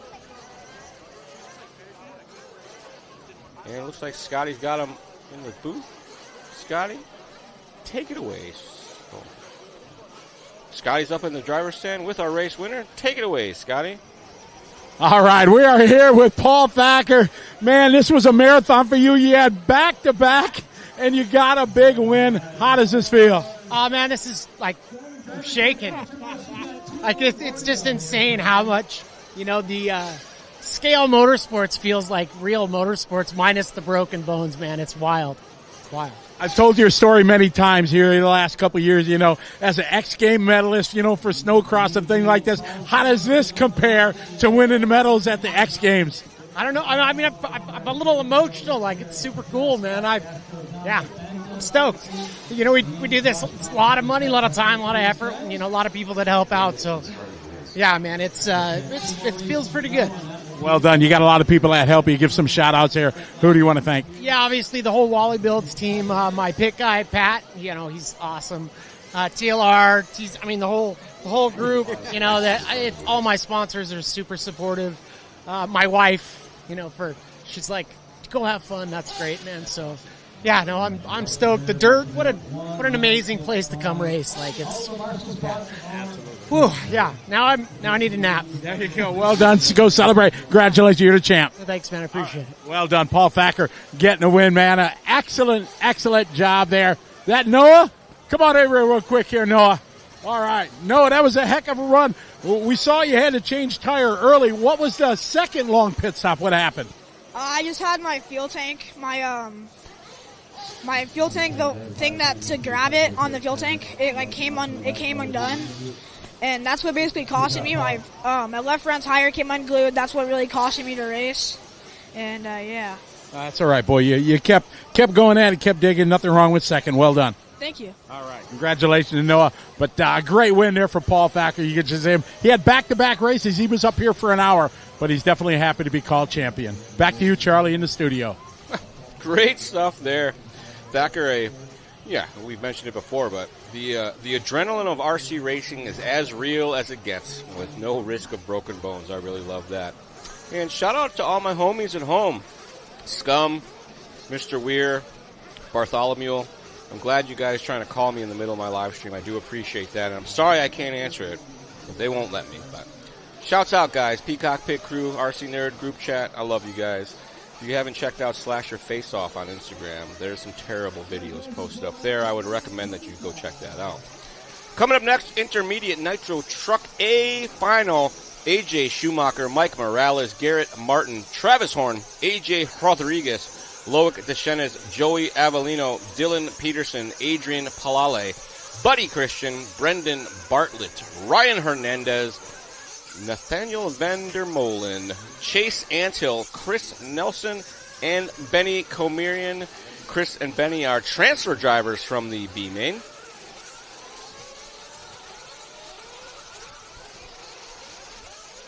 He wanted to tell the world. I'm glad we found out what happened to Noah. He said he had a tire problem, so they had to change a tire, and then they had the thing that opens the fuel tank. Like, they couldn't open the fuel. Or it broke. Oh, yeah. The spring disappeared. Or fell off. Lots of nitro things. You could just feel emotion in Paul, though. I mean, it was awesome. Yeah. I like what he said. It's all the adrenaline and no breaking of the bones, as he's experienced. But yeah, back-to-back races, an hour-long driving, exactly. Man.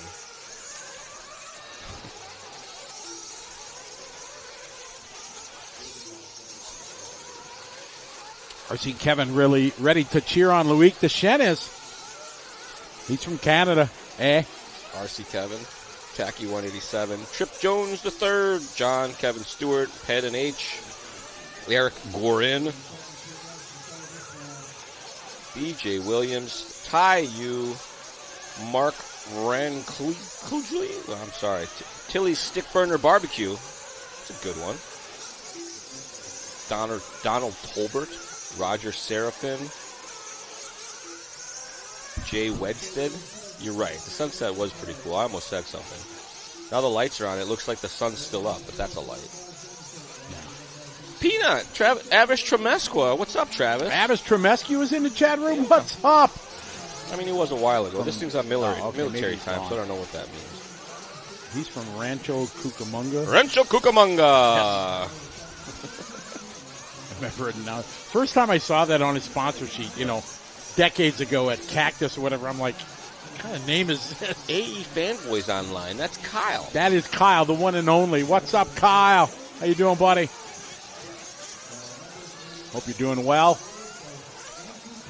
Rockin' Coop, Charlie and I are not making predictions. Jet says Tebo. That would talk about Cinderella story. I can't remember, but so far everybody I've picked has done terrible. Chris Nelson was just walking up. I'm like, it's got to get better. He's like, I know.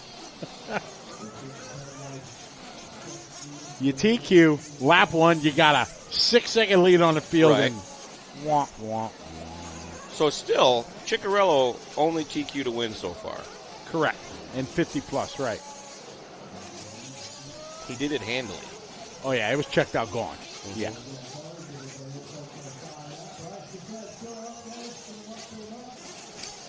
Yeah. All right, here we go. 2 to go. We got an hour left, or 30 minutes, and then a 45. The intermediate, AJ Schumacher, the young gun. See what he can do here.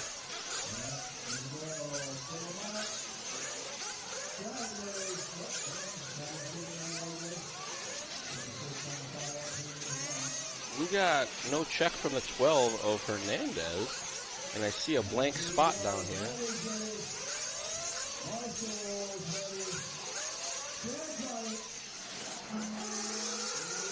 And we are off and rolling here. Intermediate Nitro Truck A main final as Schumacher leads the field around. Morales and Martin in tow. A little bit of a bang up at the back here as things start to shuffle around through third on down. Into the anti-rhythm section for the first time. Most of the crashes happening beforehand. Should make some more elbow room here.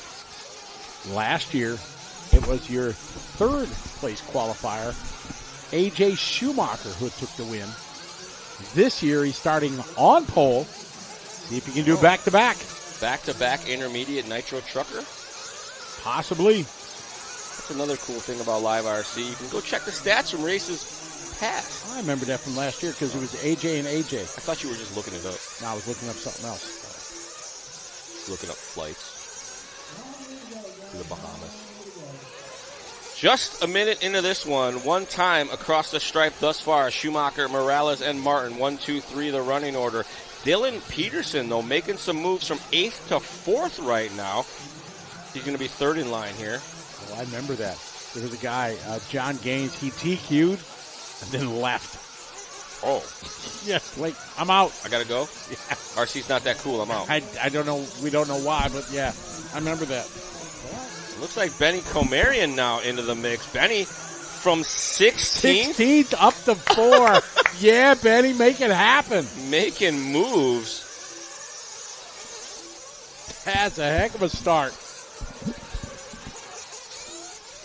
Benny with some pressure now here from Chris Nelson. The 16 and the 15th starters working together to get their way back up or to the front of this one. Schumacher, Morales, Peterson, our top three. It looks like Martin in the pits.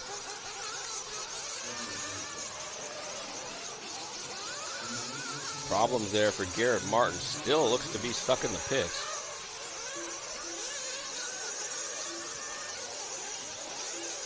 Schumacher, bit of a lead now. Morales trying to close in 43.7 to a 42 flat. So some time coming back the way of Morales.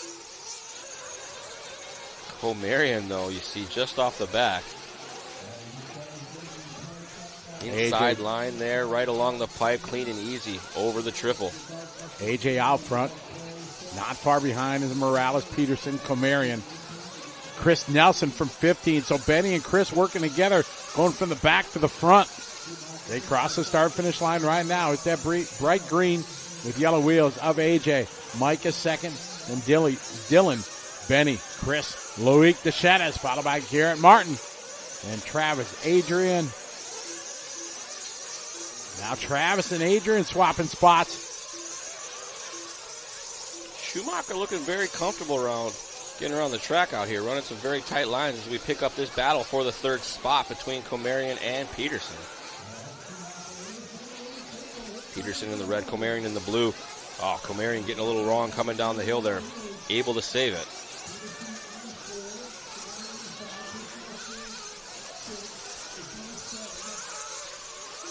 AJ, Mike, Dylan, Benny.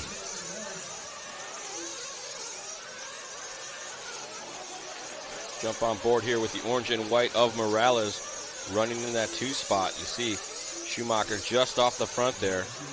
They work their way around Sucker Pipe Alley. Into the anti-rhythm section they go.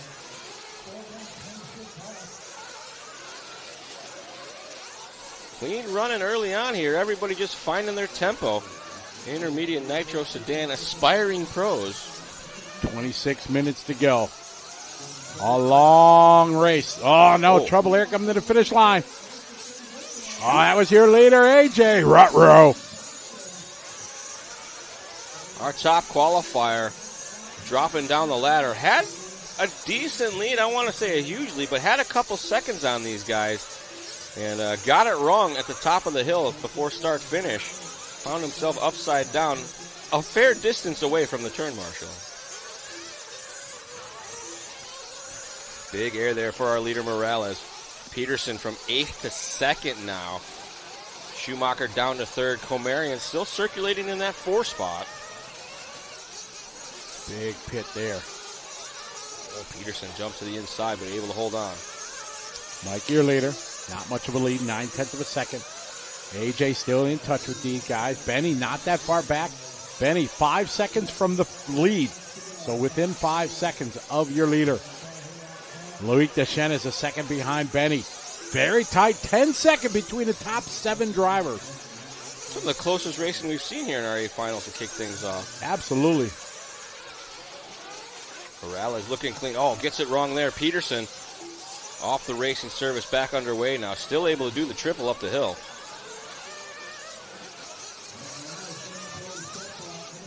And the new Baby Bowl corner shaping up quite nicely as they've all been kind of hooking the edge of it.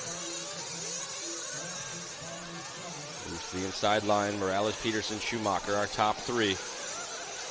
24 minutes of racing action still to go here in our intermediate Nitro Truck A final. Oh, bobble there by Peterson. Going to allow Schumacher to close that gap and try to make a move. And here comes Komarian. Benny right there, blue and white with the white whip. I love me an antenna tube. Exactly. AJ showing some restraint there and patience. Coming out of the triple, a little short, goes to the inside. AJ now to P2. See if AJ can pull away here from Dylan. AJ, a good line there, coming in and out of the pit. Yeah, Peterson needs to find his rhythm back. He had everything going pretty strong there. Those couple bobbles really set him off key and trying to hit his marks again and stay in front of Komarian at least.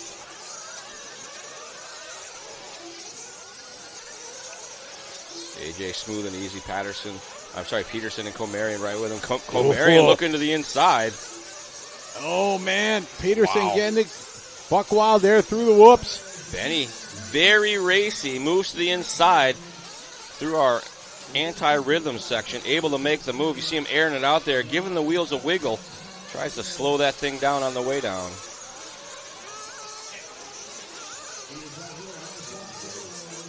Morales and Schumacher at the front. Komarian from 16th to 3rd. What a run right for now. him. Pick up our lead battle. Morales in the orange and white. Multicolor with the yellow wheels is Schumacher. Komarian just off the back with the white wing, white wheels, and the blue body.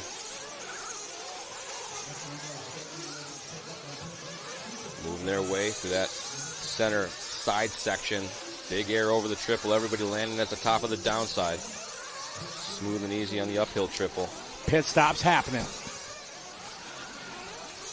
4.8 second pit stop for Rodriguez. Nicely done. That is a good one. Should be coming in probably together. Yes, they are. They come. All right, our leader's in the pit. See Schumacher off the end. Komarian down on the far side. AJ 4.7 pit stop, and he got out in front. That right there was the difference.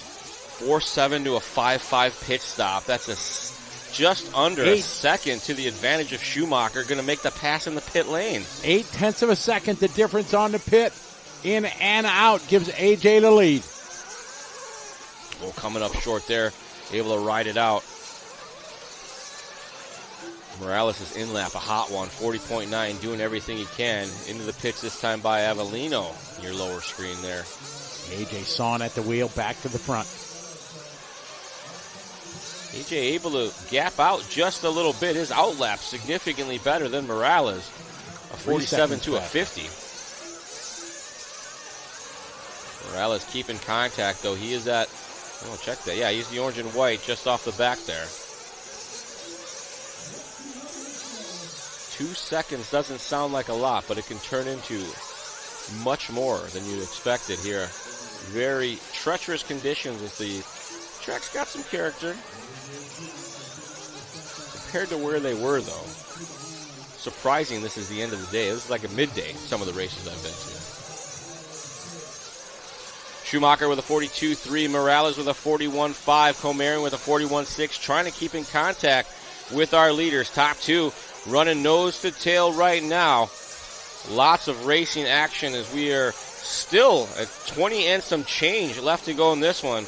Top three are running nose to tail. Schumacher, Morales, Comerian, Peterson now up to fourth. Horn running fifth. Rodriguez, Deschenes, Bartlett, Palale, Vander Molen, Antil, Christian, Nelson, Avellino, Martin, and Hernandez are running order. Looks like Hernandez not making the call to the start here. To jump back on board now with A.J. Schumacher. Across the line he goes, 41.8, 42.1 for Morales, trying to stay in contact. But young Benny Comerian hot lapping both of them, doing a 41.1. So Comerian is coming.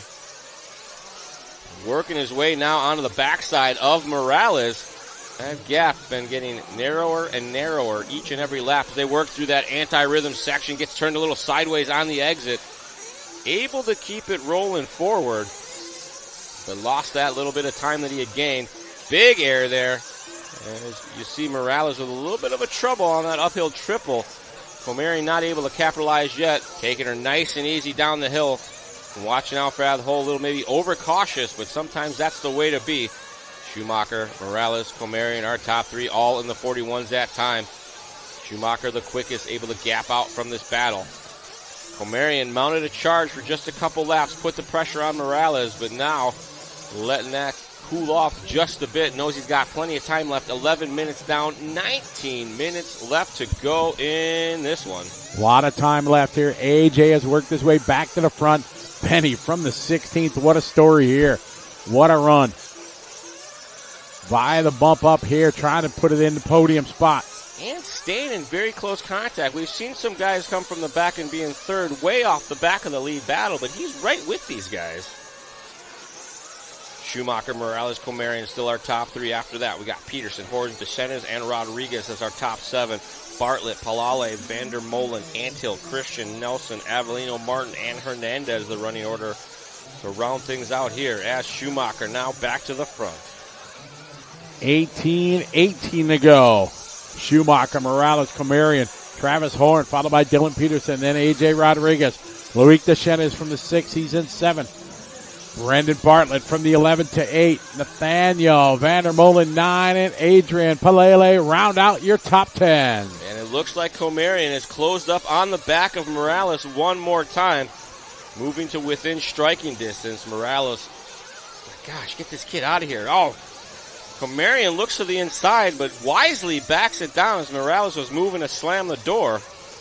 Oh, Comerian pushing a little hard there, but able to land on his wheels and somehow keep it rolling. Good line there through the inside. Usually that's been one of the most more harder areas to try to make a line through. You see that Techno jump cam there's a little bit of an extra jump starting to form at the bottom of the jump. Oh, they nailed the berm right that time, just right through. Mini Bull's looking strong now. I think they figured it out. Comerian again mounts a charge, falls off a little back. I think he musters it up and then puts it in and says, hey, not yet. Maybe we should wait a little bit longer. 13 minutes down, 17 minutes left to go. Last pit stop came at about the 7:45 mark for all three of our leaders. We expect the next one to be at probably about 8:25 or so. 16:45. A little bit of contact there, but able to keep it going. Morales got it wrong as he had gotten up to the back of Schumacher. Got turned sideways. Komarian now to the 2 spot. What a drive for Benny. Morales was off the racing surface for just a moment. You see him maybe fourth in line here, the orange and white, just off the back of the shot. Oh, Komarian.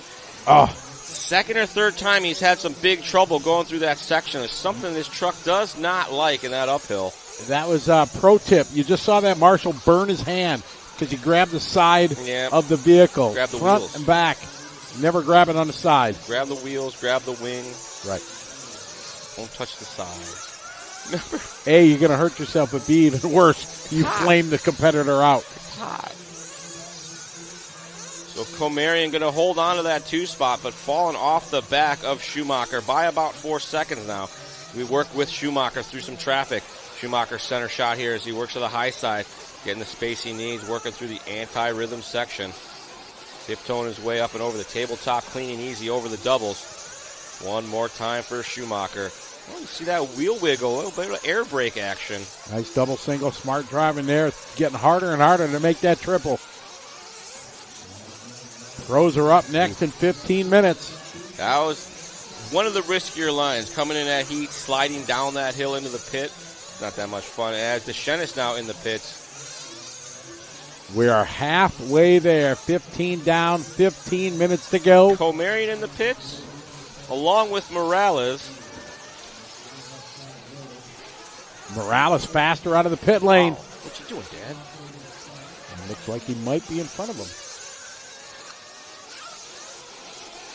As we get back on board here with A.J. Schumacher, probably going to be pitting soon and having a very rough in-lap. Couple mistakes getting him collected by some lappers to the high side. I think he's trying to let these guys go so he can get into the pits clean, but... And here they come. Pit lane getting busy. Schumacher is in. Schumacher in with Palale, Christian, and Van der Molen. Oh, trouble in the pit lane. That's not what you want. Oh, we got a flame out and traffic jam. A fender bender. We got pitmen running all over the place. You never want that. AJ, a 4.5 second pit. That's pro level right there. We'll let these guys shuffle through, and we should get a running order. Looks like the entire field except for Nelson has been into the pits. And maybe Brendan Bartlett on a 10-minute program. So Schumacher now should be able to maintain. But will Horn stay in front of Komarian is the real question. Schumacher across the line. Check the gap between him and Travis Horn and Benny Komarian as the pit stop cycled through. Still there. Morales goes 6-7. Travis Horn, then Benny. So Horn getting into the mix here as the pit stop cycle through. You see Horn been down in the 40s and the 41s. That'd explain it. Some great laps there from him. 3:20 left to go. We ride along here with Schumacher. Going double single up the hill. Lap traffic woeing down for him. Nicely done. Down the hill they go. One more time around that very tricky top section before timing and scoring. We've seen lots of guys come suddenly rolling down the hill. 41.3 that time by for Schumacher. Morales across the line with a 42.6. Horn with a 44. Komarian with a 43. As it stands right now, Schumacher starting to stretch this one out. Will he be able to bust the TQ jinx? We'll see. AJ, Morales, Travis Horn. Oh, no. Got a little crossed up, kind of still went for it. Last year, Travis Horn finished second. So these guys trying to replicate what happened last year. AJ out front, 8.1 second lead. A little off the racing surface there, but not bad enough for anybody to worry about it. Morales making up some time, a 41.8. Horn with a 41.5. Komarian still struggling to get back on that race pace, 43.1. Good line there for AJ. Kind of that rounded line he took. 7 second in front of Morales and Horn. Benny still 4, Dylan 5. AJ followed by Loic, followed by Chris Nelson from the 15 of 8. It's never a comfortable feeling when you lap somebody and then they start pacing right off you. Yeah, like exactly. That. Like, all right, guy, I could use that space back. Oh, there's that interesting inside line. No ruts there on the inside of the pipe. No. Yeah.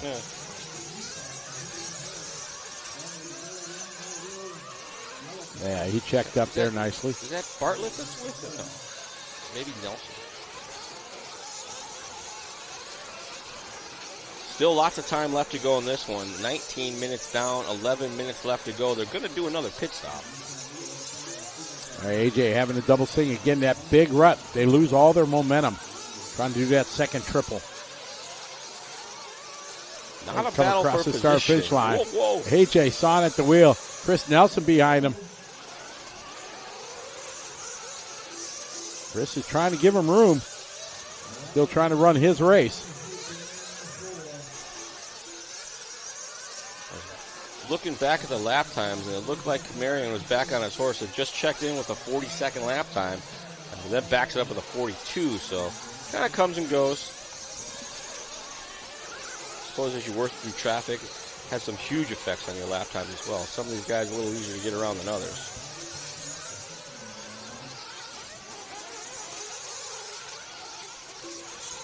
Coming up on the 20-minute mark, 10 minutes left to go in this one, just a bit over now. Schumacher, Morales, Travis Horn at the front. Horn now to the 2 spot as it looks like some problems for Morales. Morales now down to 3rd.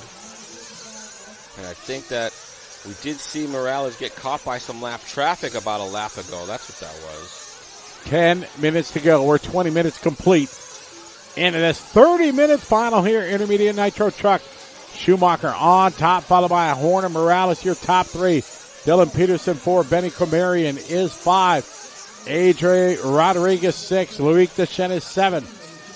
Chris Nelson round out your top 8. If we get on board here, this should be Mr. Horn across the line. The Travis Flavering, 41-2, not too shabby. No, that was a good lap there. Closed the gap to 5.6 seconds. Oh, hooking up a pipe there, a little 50-50 grind. I think maybe that was a crook grind. Only one truck was on there. Right. 9 minutes to go. Clean and easy there, past the lap traffic. Horn now going to try to get his sights set on Schumacher. Last time made up 0.2, about 5 seconds off the back, but still has 9 minutes left to go.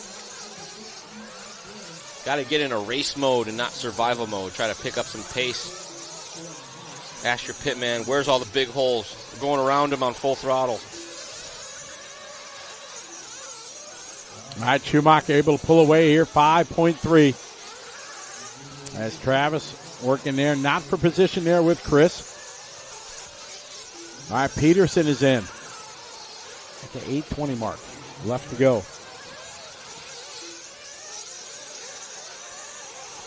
I got to tell you, that rhythm section must be so frustrating to try to race through.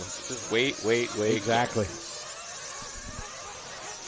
We'll have to add one of those to the Peacock pit, some sort of section that just ruins the cars. To the Peacock pit, we need an equalizer section that just makes it so you can't go fast. You've got to slow down. Well, you do one of those, that'll do it. Yeah.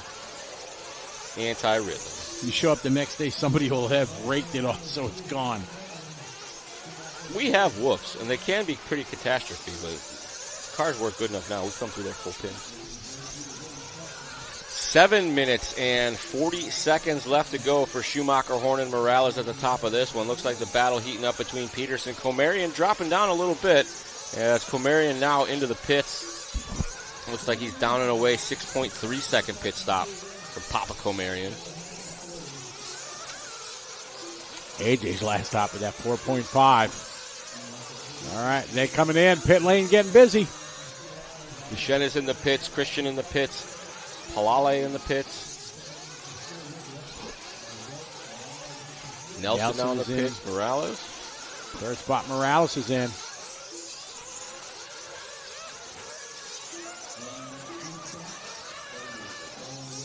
as we jump on board here with young Benny Comarian.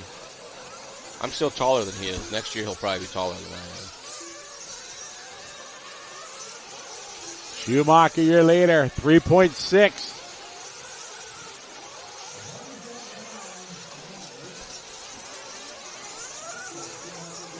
Schumacher now into the pits. And Horn. AJ, Travis, Mike. There's Morales across the line, 4.8. AJ, 4.7. Another stellar pit stop from the Schumacher team. Little of a bobble there for Morales. Hooks up a pipe. And again,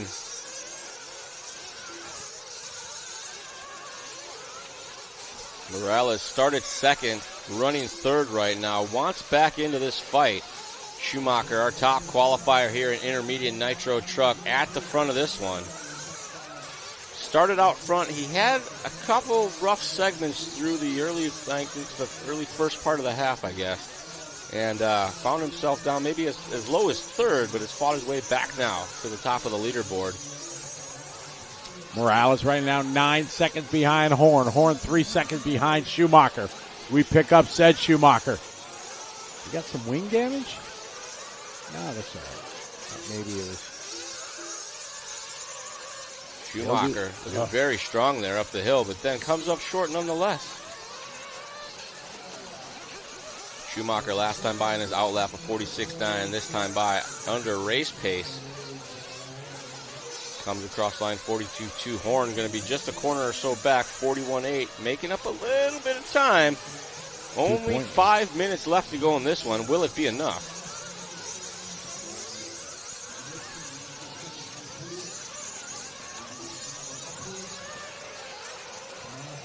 Schumacher, your leader. Second spot, there's Travis in the all yellow. See Schumacher coming into view. Over to triple. Here's Horn. Great shot there from the Techno jump cam. Horn looks a little aggressive, trying to make up some time there. Definitely going into each of the sections pretty hard, just mashing brakes to get to the right speed. Schumacher across line, new hot lap for him, 40.5. New hot lap for Travis Horn, 40.3. These guys laying it down here, pushing to the limit, feeling the push. AJ can see Travis behind him. Schumacher at the front, about separation, the separation about the anti-rhythm section right now.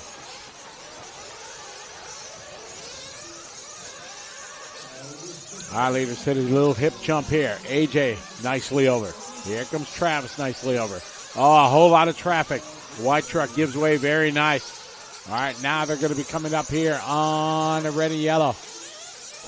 All right, a couple guys coming in for pit stops. Horn looking a little bit smoother these last couple laps, and it's not much, but it is a couple tenths advantage to him, so chipping away ever so slightly, but only 3 minutes and 30 seconds left to go. They're scheduled to do 43 laps. They're out on 37 right now.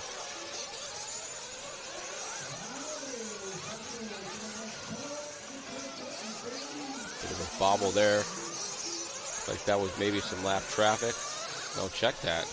That was Horn pushing a little too hard. Inside, outside of the baby bull corner. Schumacher across the line. New hot lap for Schumacher. 40.3, 40.4. Horn not giving back much.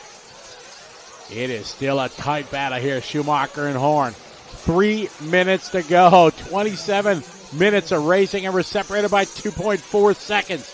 Schumacher with a little miscue there, but nothing too terrible. Still separated by about the anti-rhythm section.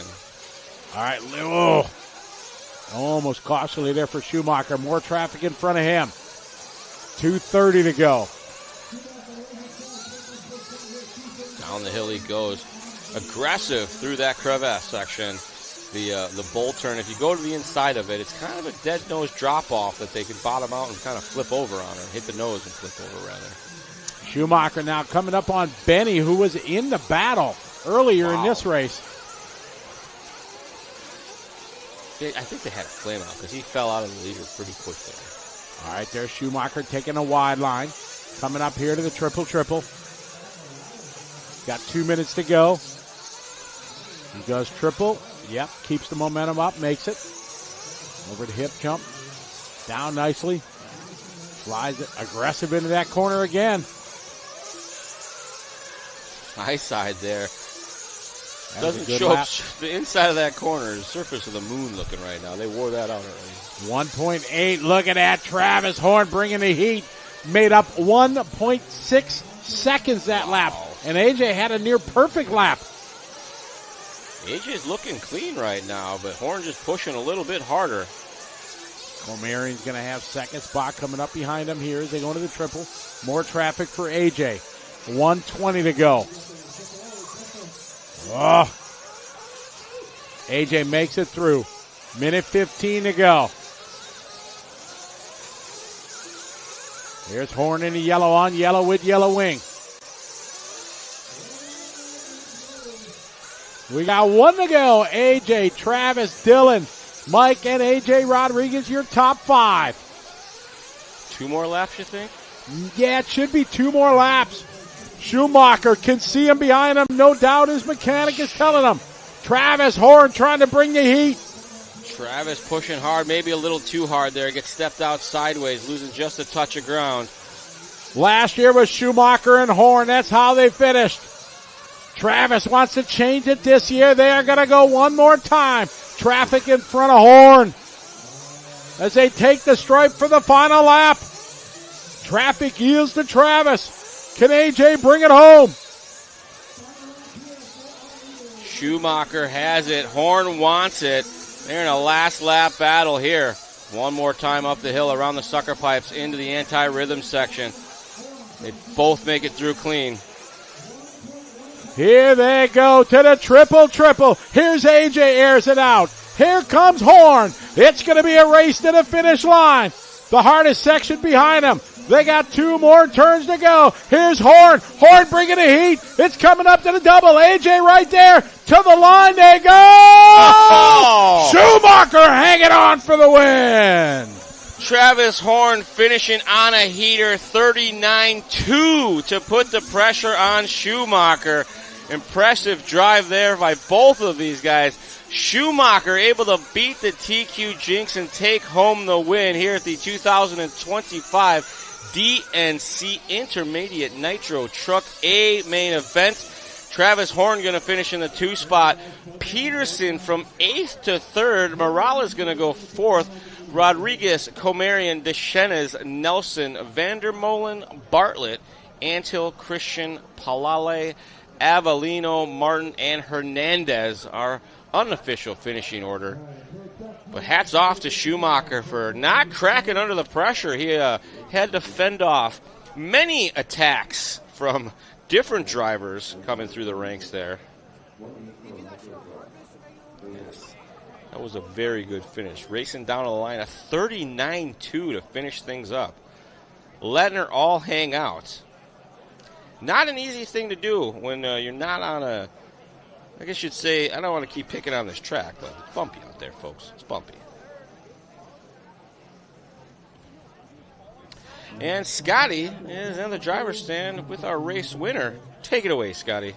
All right, thank you very much, Charlie. We're up here with AJ. AJ, that was an incredible race. It came down to the final corner. Travis was pushing hard. Yeah, Travis was doing really well. I saw him, out of the peripheral vision, and I was just hanging out, cruising around. I had a couple mistakes over here on this rough side, but other than that, after I got going, I just kind of went onto cruise control. I was having my old man in the ear, and he was telling me, they're 8 seconds, 6 seconds kind of thing, and I'm just cruising around, trying not to wreck. And then once I heard Daniel say, he's 2 seconds back, I slowly started getting into it. The truck was a little loose, a little hard to drive, but it finished the job, and it did what it was needed to do, so I can't thank anybody else but ProTech, TZO, the Nitro Compound, and most importantly, my very own hobby shop, TNC Hobbies. I mean, we all put in great effort this weekend, and I couldn't do it without anybody else, so I just want to say thank you to everybody and all my Arizona locals for supporting the track and supporting me and my endeavors on starting on my own hobby shop. I mean, I couldn't thank them enough, and words just don't exactly tell me or tell them how much I appreciate them so much. Absolutely. Well job to be able to win it back-to-back. Does that mean next year you're bumping to pro? Possibly. Silver State, we're signed up for pro, but I'm not sure if I'm going to do that yet just because we're probably driving to P&B we'll drive back. I'll go to work for about a week and a half, and then I'll drive to Vegas. So, I mean, driving to Tennessee sounds fun and all, but that's a lot of racing for somebody that doesn't get paid to do this. So that's a lot of time off work. So. Great job. Congratulations. Another win for you. Thank you, sir. Thank you so much. Right on. Great job. Great run for AJ. It came down the last corner. A very exciting race. Back to you, Charlie, in the studio. Congratulations, Mr. Schumacher. And what a fantastic post-race interview. Man, that guy, very well-spoken young man. He didn't thank his dad very directly, so he should have done that. But otherwise, awesome. All right, folks. They're prepping the track. They're going to do some super sweet driver introductions. And then what we've been waiting all day for, 45 minutes. Pro Nitro Truck A main event 2025 DNC. Mayfield, Phend, Figueiredo, Tebo, Fuller, Rivkin, Heckert, Van Dalen, Pariente, Fishback, Wiggins, Lutz, Carlos, Robinson, Battier, and Contreras are bump-up drivers with Battier.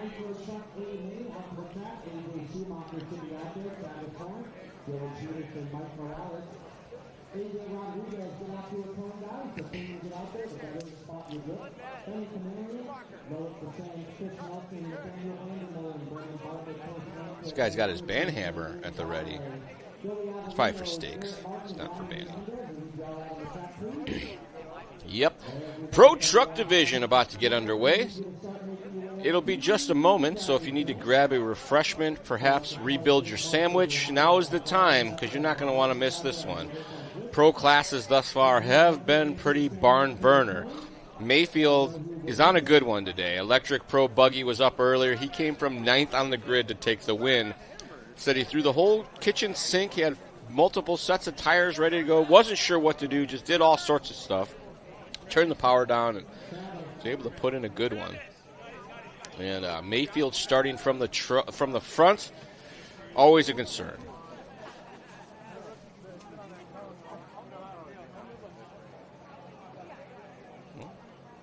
And good news. Scotty is down on the track to show us some of these surfaces. All right, thank you very much, Charlie. We're here trackside with Ryan Lutz. Ryan, I see you walking the track, trying to see what's going on.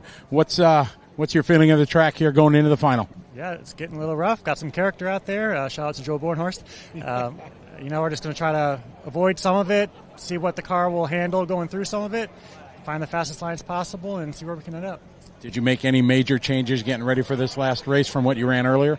Yeah, a little bit higher in the ride height, softer rear spring, and a little bit lighter in the front shock oil from the warm-up this afternoon. So we'll see how that goes. All right, best of luck to you. Appreciate it. Thanks. All right, Ryan Lutz, he's all goggled up, ready to go. Back to you, Charlie, in the studio. Great to hear from the second tallest guy in RC, Mr. Ryan Lutz.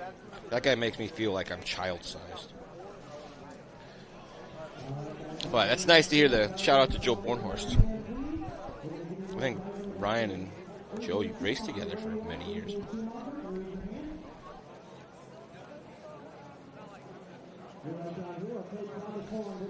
And welcome back, everybody, in our Super Chat. Good to have you guys all with us. If you're just tuning in, you're right on time. If you're about to leave, don't go yet. The main event is about to get underway.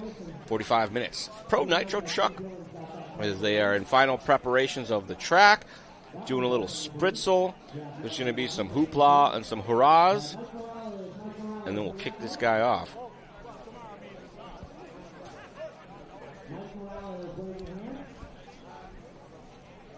They're out there making sure they got turn marshals in position. That's always a good time.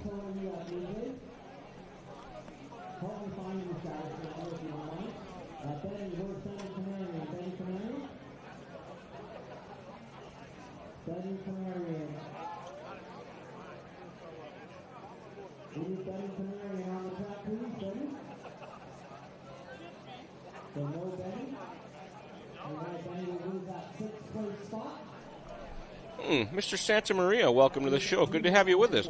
You tuned in just in time. Charlie Mack, good to have you with us. Kyle Vergata, thanks for tuning in. Joshua Ebert, thank you, sir. We're glad to have you guys all with us. Mr. BJ Williams, sup, dog. Rimfire, welcome. Sam Arsenault, Arseno? Sure. Isaiah Furrow, good to have you guys with us. Droid Smith, hello. Roger Serafin's back. Jerry K, Cameron Tanner. I'm scrolling as fast as I can. Run Wee, good to have you with us. Jason Nims, welcome back, sir. Papa Bear, hello. Derek Valentine, good to have you with us, sir. Notchism, hello, chat. Hello, Notchism. No Name RC Podcast, Lefty. Thank you for tuning in, sir. Good to have you with us. Trip Jones III, what's up, dog? And that's as far as I could scroll so far. Will Crow, good to have you with us. Teddy Deone. Hello, James Marsh. Thank you for tuning in, everybody. It's a 45-minute main. James Lavoni. Oh, hello, sir. Long time no talk. I'm glad we haven't talked in a long time because that means your stuff's working good. So, cheers, sir. Mark Whitlow, he's picking Mayfield. How could you not? They should call this the Mayfield Nitro Challenge, I think, sometimes. Jerome Singletary. Hello, Emilio Gomez. Thanks for tuning in. The Hayworth? Howarth RC Club. Fee Long. Thanks for tuning in, sir. Hope everything's going all right on that side for you. Dana Tennell, good to have you with us. Levi Jackson. Welcome back, sir. Craig O'Brien. As we're going to send it down. No?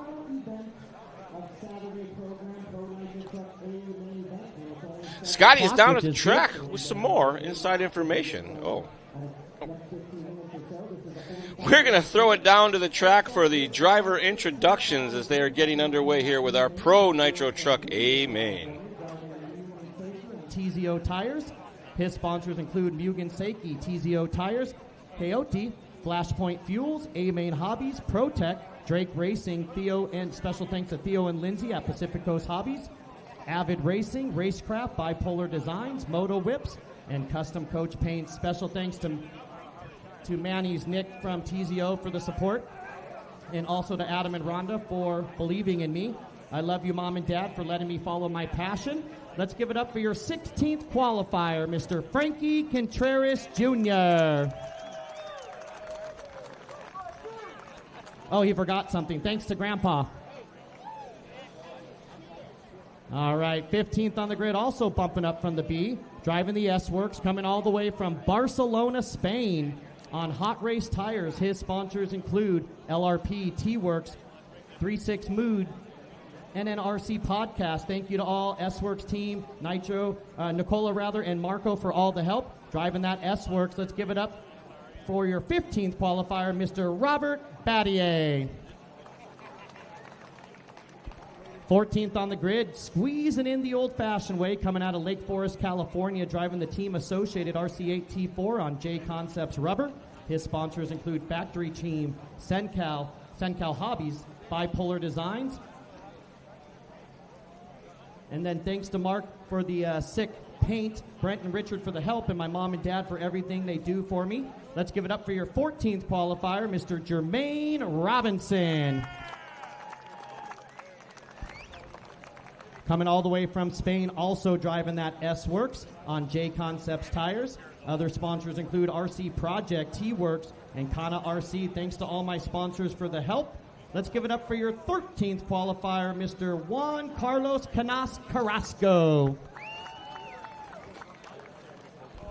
Your 12th qualifier, Medina, Ohio, Kyosho MP10T on Raw Speed Tires. His sponsors include Kyosho, Raw Speed, Alpha Plus, Futaba, VP Racing Fuels, Tekin, Invisible Speed, ProTech RC, A-Main Hobbies, Boom Graphics, Prevail Paint, and Lutz RC. Special thanks to Eric Thor and Caetano McNeil for the pit help. Let's give it up for your 12th qualifier, Mr. Ryan Lutz.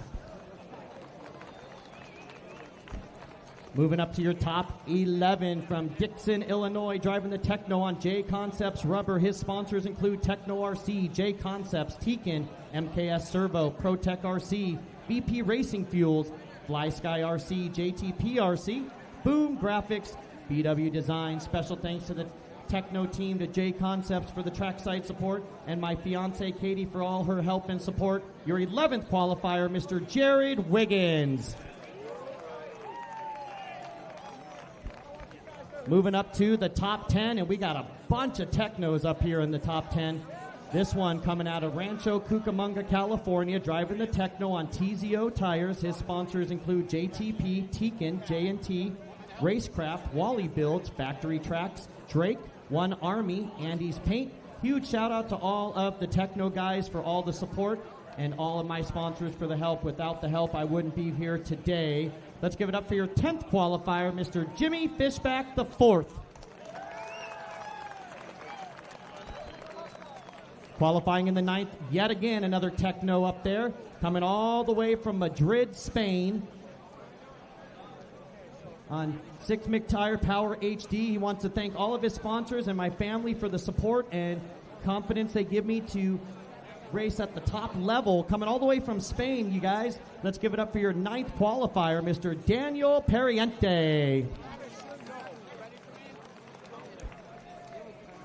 Coming to us from Foley, Minnesota, driving the Techno on J Concepts tires. His sponsors include Techno RC, J Concepts, Exalt, Beach RC, Ultimate Racing, VP Race Fuels, Send It RC, Boom Graphics, Busy Bodies, King Kong Hobbies, and Full Throttle Raceway.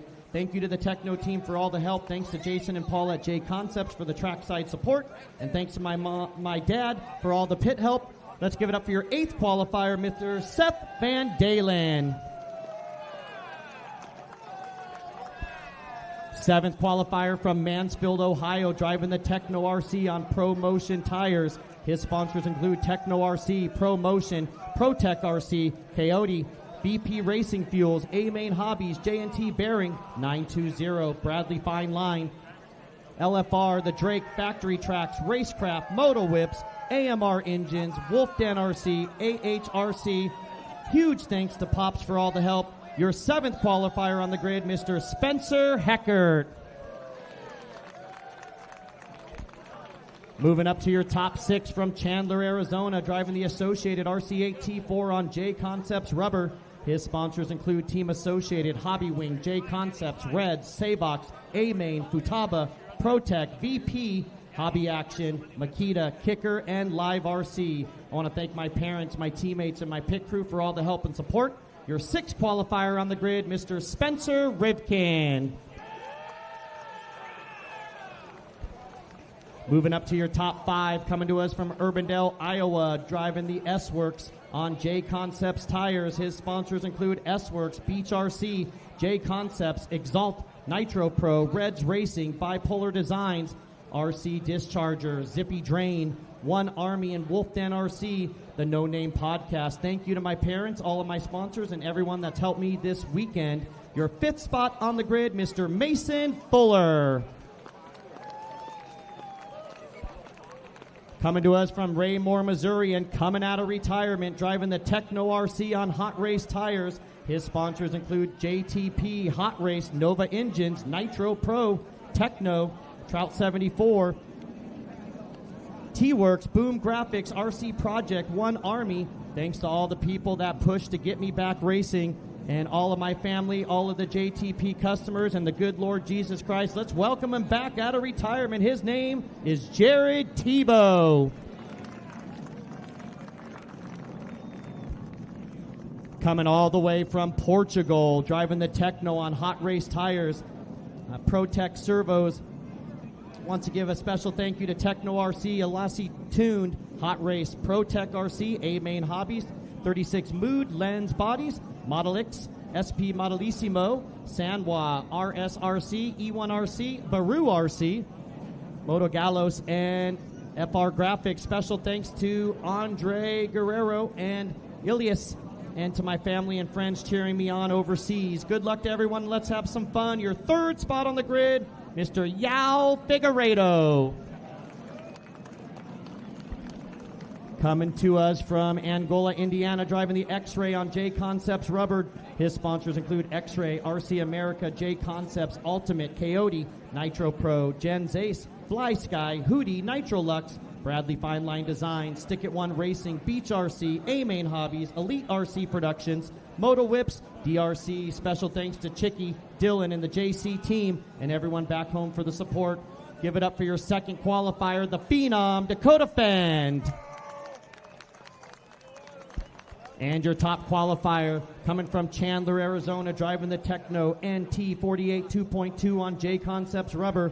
His sponsors include Techno RC, J Concepts, Fly Sky, ProTech RC, A-Main Hobbies, BP Racing Fuel, Stick It One, RM2, Drake Racing, Flashpoint RC, and MIP. Special thanks to Mike Truey, Jason Rona, Paul Wynn, Adam Drake, and the whole Techno team for all the help and support.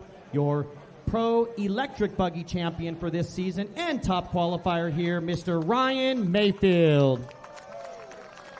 Fire him up, boys. Fire him up.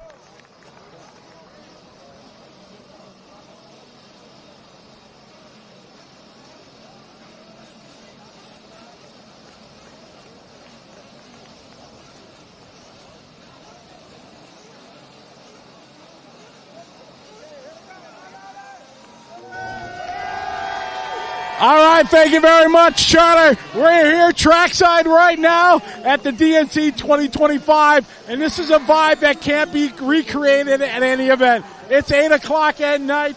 The smoke is going to be hanging in the air. This track is amazing. We talk about the holes here. This big crevasse that has grown here. Charlie was calling it a berm as he went through. It all makes what the DNC is so special. We got Joey and Aaron over here. You guys, this event, the vibe of this race can't be recreated at any other race in the world. This feeling, everybody on the hay bale, it must give you guys a huge amount of pride. Oh, man, we love it. That's what we do it for.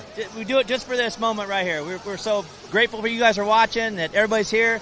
Man, we love it. It's been a challenge this week with the weather. Each and every year, it's something, but you and your crew, absolutely the best at the business. Another sense of pride you guys have that no matter what comes, we are racing here at the DNC. There's no not doing it. If you guys are here, we're doing it. No isn't an option. No isn't an option. Well, again, a hell of a job, guys. It's an honor for us to be here each and every year. All right, best of luck to you guys. All right, we're getting ready to rock and roll here at DNC 2025. Here we go. Back to you, Charlie. It is a party atmosphere everywhere that you go at the DNC, and you gotta love it. People be camping here, hitting out together for a week long, just having a great time. You can have gourmet meals randomly throughout the day at any of the campers. Pretty awesome. So hats off to everybody who's a part of the DNC, and we thank you guys all for tuning in. We are about to get underway with our Pro Nitro Truck A main event. 45 minutes to determine the 2025 DNC champion. Will it be Mayfield again? He's already got a win under his belt. He came from 9th. He's very fired up. Hi there. Hi, Scotty. That's awesome out there. Oh, it's cool. It's it's cold. Everybody's sitting on a hay bale just hanging out, and it's just a vibe unique to this event, and it just makes this so special. Mr. Tebo down there doing pit work for J-Rod. Yes. All right, we get a chance to say hello to everybody in the chat room. It has been a great, great time so far, and this is the one of two of the big mains we have. Tonight, Nitro Truck. Tomorrow, we will wrap it up with Nitro Buggy. And you folks in the chat room from around the world, you are what makes this show what it is. Charlie and I love doing it. All the team here at Live RC. Want to give a big, huge shout-out to J Concepts for their support, making it possible for us to bring it. Also, a shout-out to One Up Racing. Big thanks to them, to Techno, and to A-Main Hobbies. All those play a part in us bringing you the show here from Paris, California, DNC 2025. I'm excited for this final.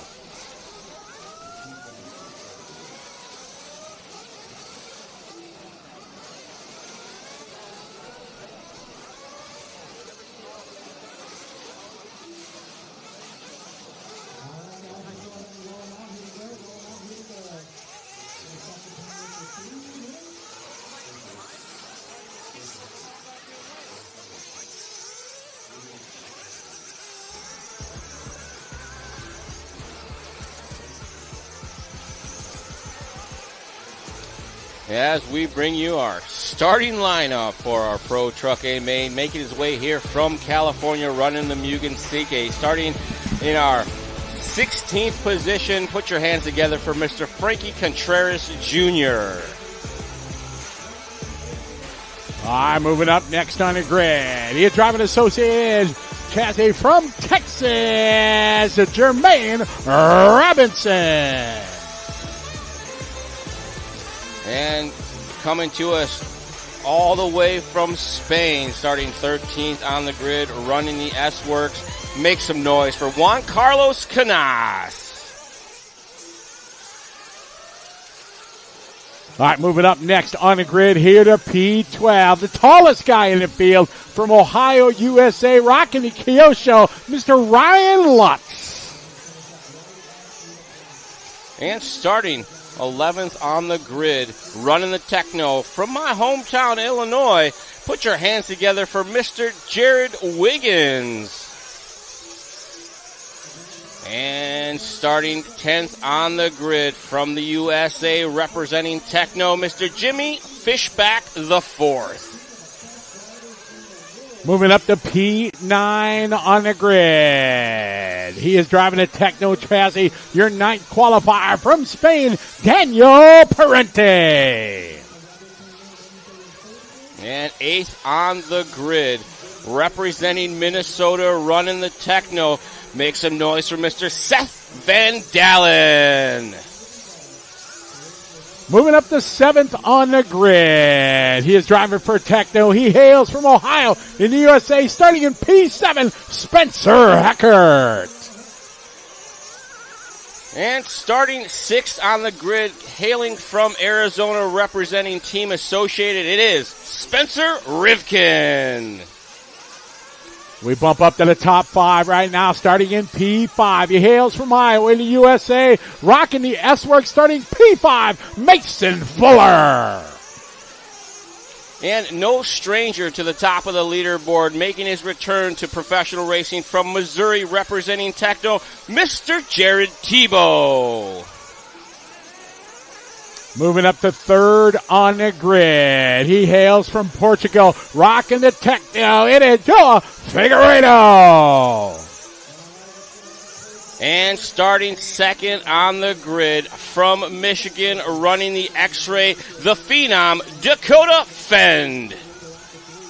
And we move up to the number 1 starting spot, carrying the number 1 plate here tonight in our Pro Nitro truck field. He hails from Arizona, one of the best in the world, starting on pole, Ryan Mayfield, rocking the Techno.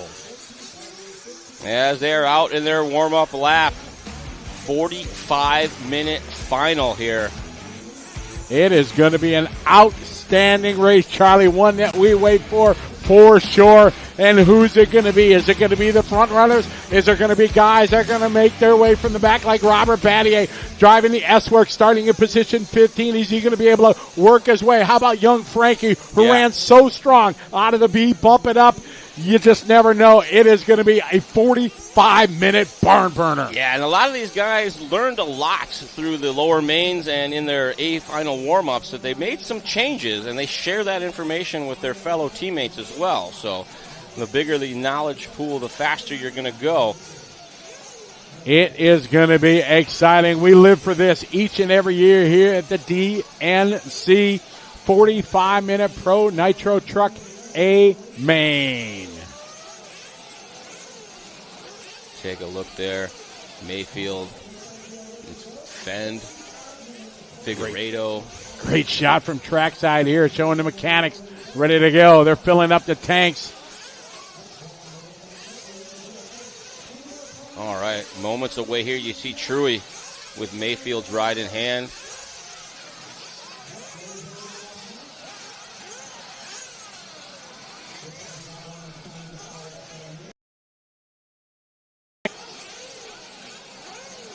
That is Mike True right there, mechanic for Ryan Mayfield.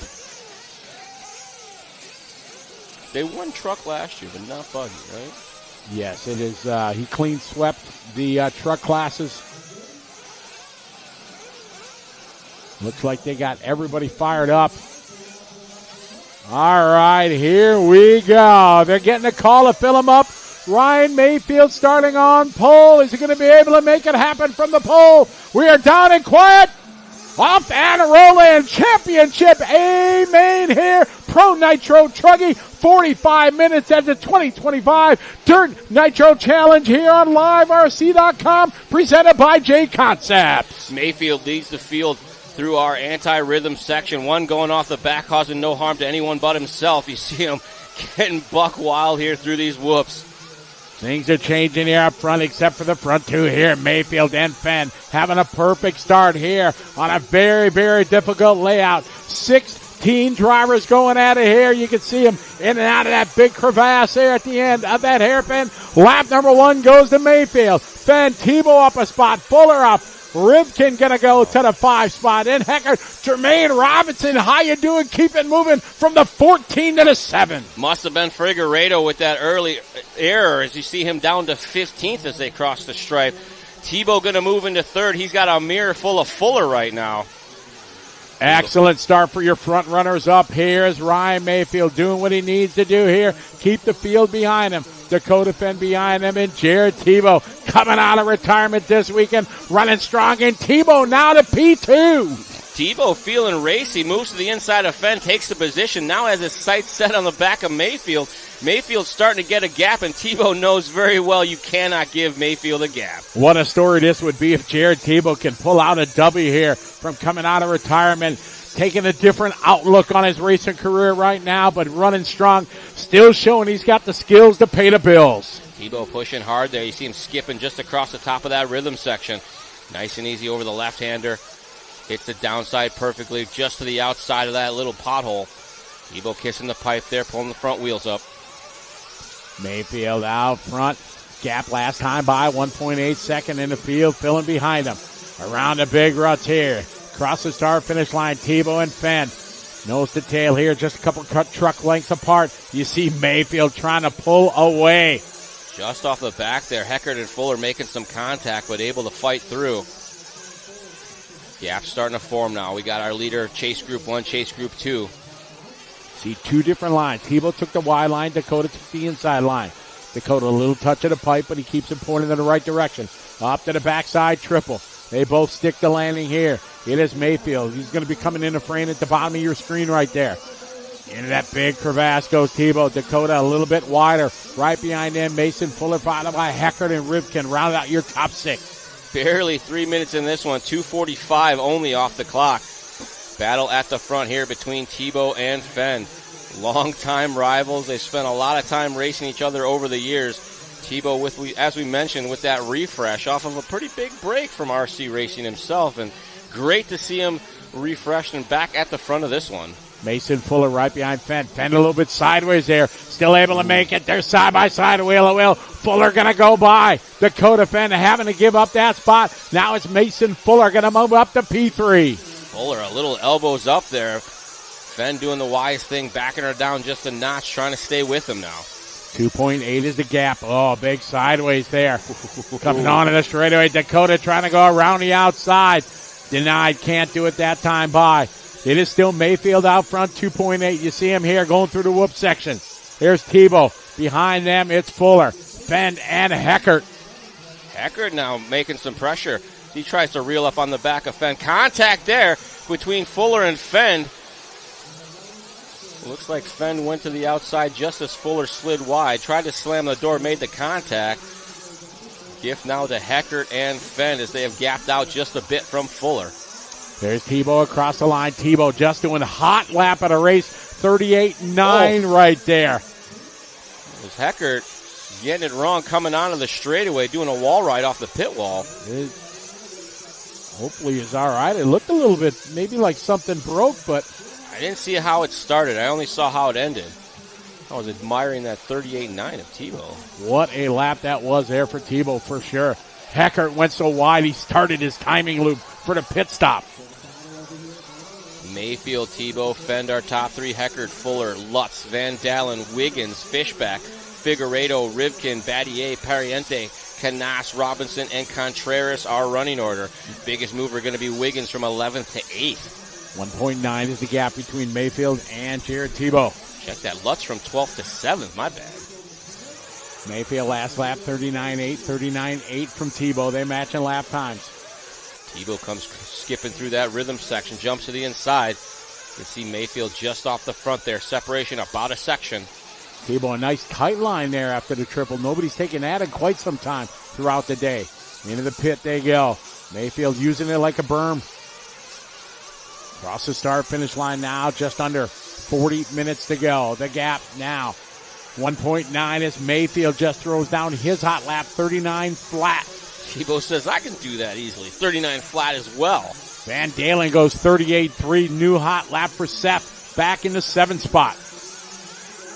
Tebo running that high side here through the rhythms. Up and over the tabletop, comes up just a little bit short, able to clear the doubles, no problem. Through the center triples, top of the downside, inside line. Again, that's twice now he's taken that, and it's definitely working for him. Inside to inside line, something we haven't seen a lot of here. There's a lot of outside to outside lines to avoid, but Tebo making it work. Mayfield across the line, 39.6. Tebo a bit slower, 40.1 as we jump back on board with our race leader, Ryan Mayfield. Mayfield looking strong, rocking the techno out front. Over the little double here, coming up to the speed bump. Already going to be coming up on traffic here at the 6-minute mark. Mayfield on a mission right now, out front. Only guy in touch with him right now is Tebo. Mayfield looked like it got a little crossed up before that tabletop double section, but can't tell from the way he's leading the way now. Mayfield last time by at 39.6. Tebo a little bit slower. See if that happens one more time. Mayfield comes across the line 39.8 that time. 40.2 for Tebo. So ever so slightly, Mayfield starting to gap back out over the field. 38 minutes and 10 to go. Mayfield out front. Mayfield through the rhythms. Comes up a little short on that tabletop, but I think that's the line now. Going away through that center triple. Right along that little outside roost line. Just hit the 38 minutes to go. Here it is. Mayfield on point, leading away from the pole position. We'll check the gap. This time by was 2.8. Last time by as Tebo crosses the timing loop. A little slow there. 3.6. So Mayfield pulling away just a little bit. Tebo at 40.1. Dakota Phend closes the gap to 1.2 second behind Phend. Mayfield to the inside middle line there through the rhythms. Finds that inside tabletop line one more time. Looking smooth and easy here. Did a 39.6 last lap. All right, we got some pit stops starting to happen here in the back of the field. 7:45 complete. Mayfield in and out of that big pit. Wing high. See what Mayfield's going to do. He is staying out there. Crosses the line here at 7:57 complete in this 45-minute championship final. 2025 DNC Pro Nitro truck. His gap right now, 3.9 as Tebo's in for fuel. Tebo with a pit stop, a long stop, 7.0. That is not what he needs. Fuller at a 4.9. Lutz a 5.5 second fuel stop. Mayfield through that center triples, looking nice and easy. Waiting for the clear pit lane is my guess. 8 minutes and 30 seconds elapsed.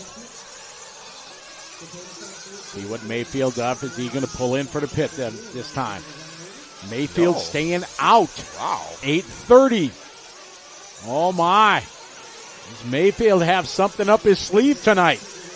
How about Dakota? Dakota's out there. We know Dakota can run long. Seth Van Dalen is in for fuel.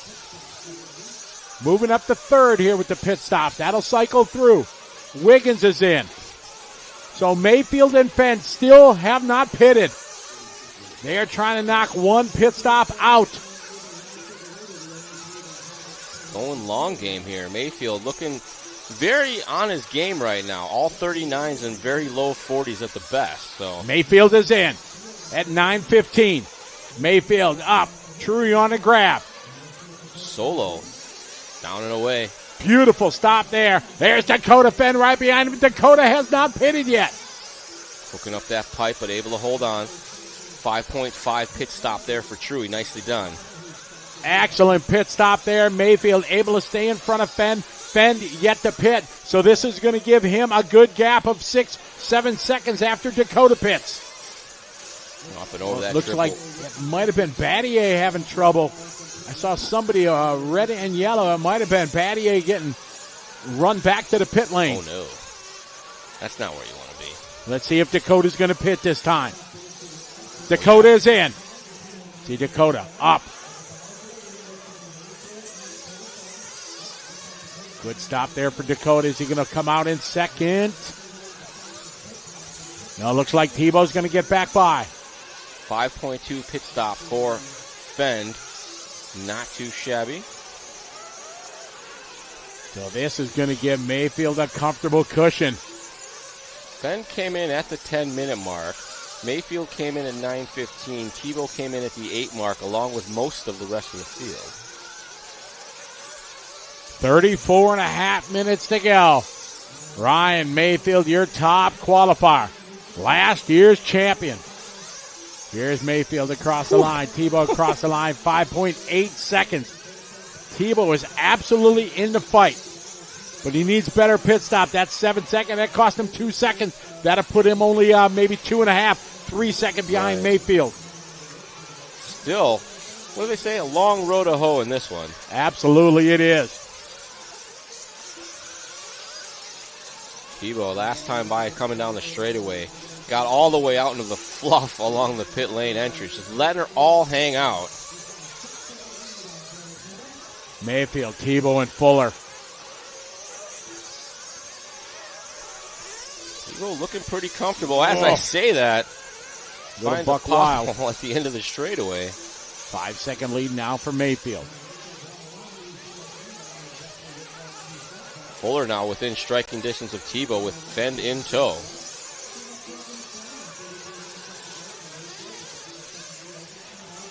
These guys make it look so effortlessly. Some of the best in the world going here as I was coming there. Oh, no. Coming up short there out of the triple.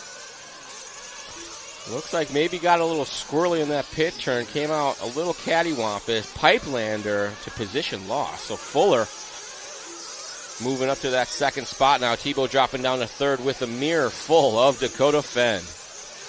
Excellent battle, 2, 3, and 4. Mayfield, 8.1 second lead.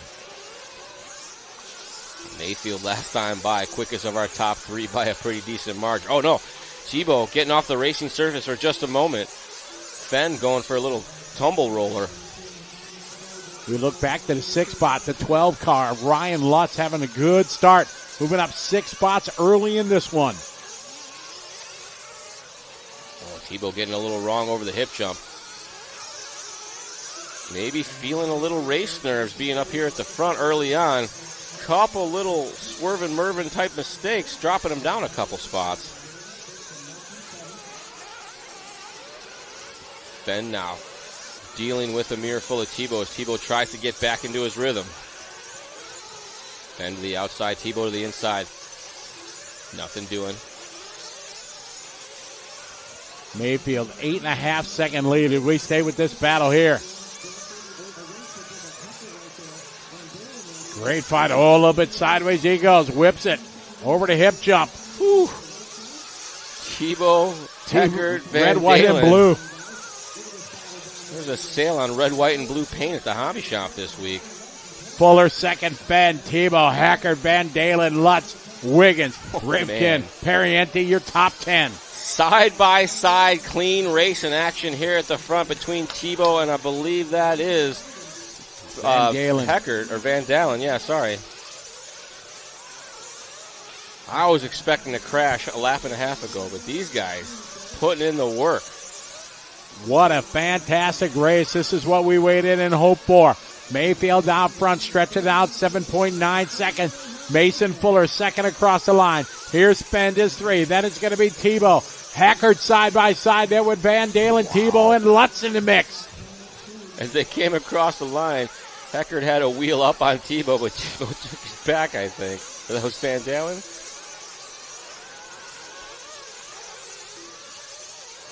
Tight racing action here at the front of this one as we approach the 15-minute mark, 30 minutes left to go.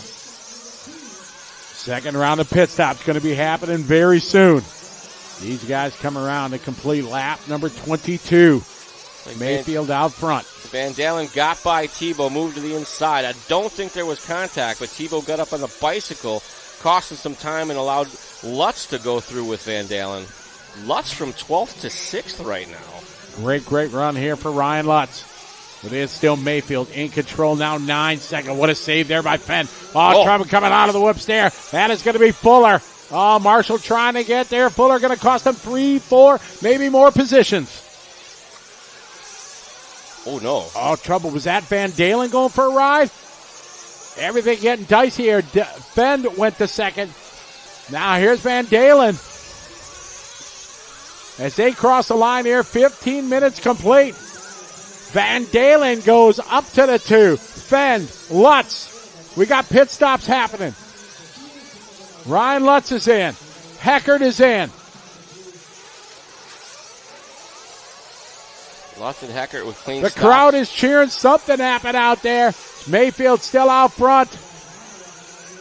Heckert with a 5.5 second pit stop. Rivkin 4.8 last time by. Stay with this battle here between, I believe it is, Heckert.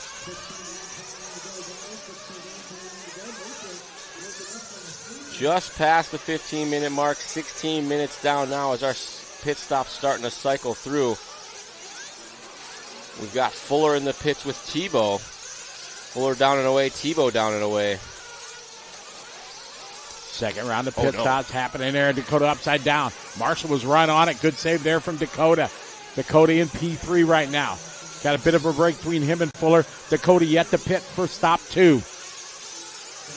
Van Dalen just checked in with the hot lap of the race, 38.3 last time through the stripe.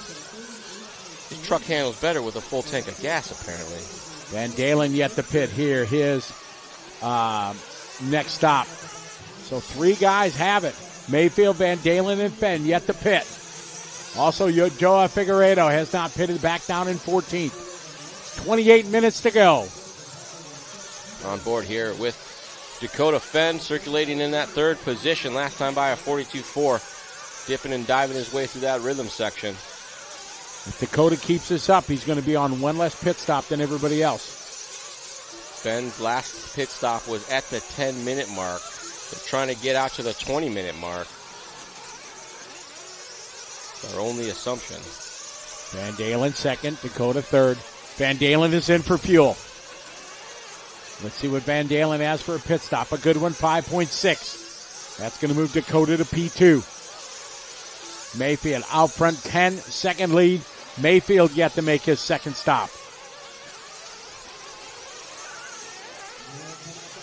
Yeah, Mayfield last stop was at 9:15. Does that again, we'd expect him around the 18:30 mark. Mayfield, Van Dalen, Phend. We're on board with Phend, and it does look like that is Mason Fuller closing up on him. All right, across the start finish line here. Dakota, Van Dalen right behind Dakota here. More pit stops happening. Mayfield out front, a 14-second lead. Battle heating up here as Fuller, Van Dalen rather, closing up on Phend. 26.5 minutes to go in this 45-minute championship final. Ooh. Van Dalen pushing hard, drifting through that low side corner, still able to gap the triple. Trying to reel in Dakota now, just a couple truck lengths apart. Keeping the pressure on. I'm sure they're aware of the pit stop strategies. Van Dalen has made his second stop at the 17.5 minute. Mayfield has just stopped. Mayfield came in last lap. At 18:30. Called.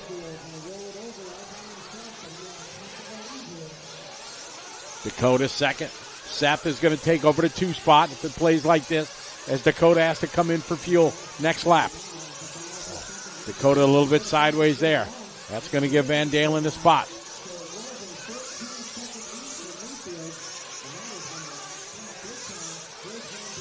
And right. Phend now into the pits. Dakota's in.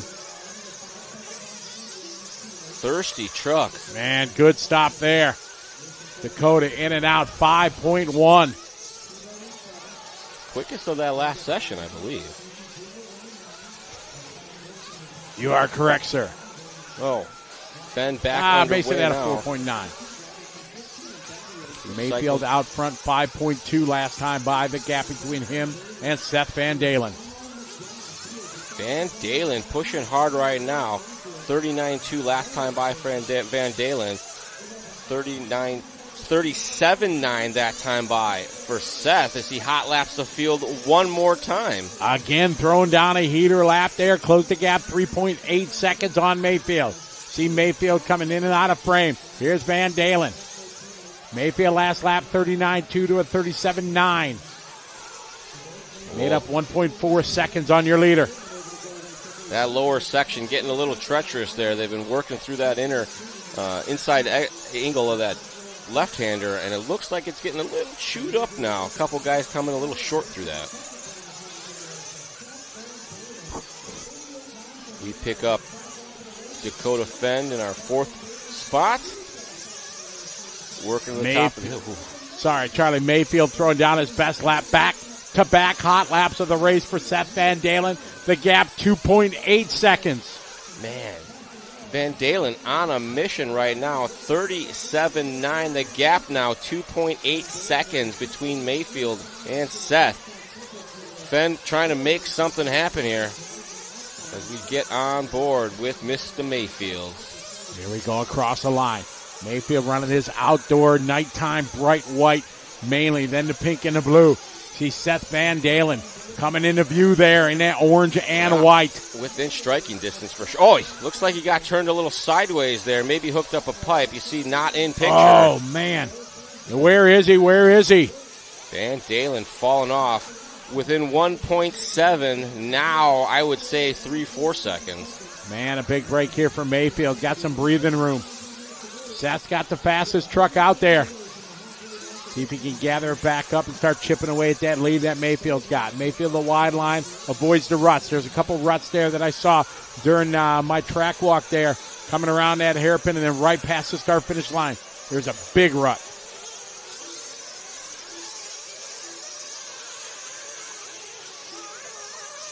Mayfield working his way through that rhythm section. You see him pushing hard, getting all sorts of sideways, a little counter steer.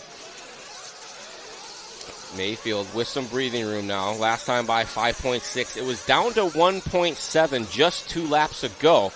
But Seth hooked up a pipe. You see that 42.9 costing him oh so dearly. Last time by for Mayfield, 39.1. This time by 38.9. What's Van Dalen got for him? Van Dalen across the stripe, this time by 39.1. Losing 0.2. Oh, Mayfield getting a little wide there. Out in Rooston, 23 minutes down, 22 minutes remaining. Mayfield's next pit stop probably going to come at the, I'd say, 27 minutes and 45 seconds. Mayfield, Van Dalen, Fuller back to the 3, Dakota Phend, Spencer 5, Ryan Lutz 6, Tebo in 7. Tebo is in for fuel. Perrienti is in 8, Rivkin 9, and Frankie Contreras Jr. round out your top 10. Mayfield pushing hard. Last time by 39.4. Van Dalen, though, making up a second 38.4. Van Dalen ain't going down without a fight. Great shot here, pick and pick. We got Mayfield to the top. We got Van Dalen at the bottom right. Van Dalen just punching it there through the whoop section. Gap last time by 4.8 seconds. Mayfield's truck does not seem to care about the condition of the track in certain sections. I feel like he's driving at a much higher rate of speed through some of these rough spots. But here come Mayfield across the stripe this time, 39 flat. Let's see what Van Dalen has and a gap. Last time 4.8. 4.4 with a 3 at 38.7. Closes up 0.3 of a second that lap is Seth. Fuller still in the 3, followed by Phend 4, Spencer Heckard 5. Mayfield through that topside double around the 180. That's the corner that cost Van Dalen like 4 laps ago.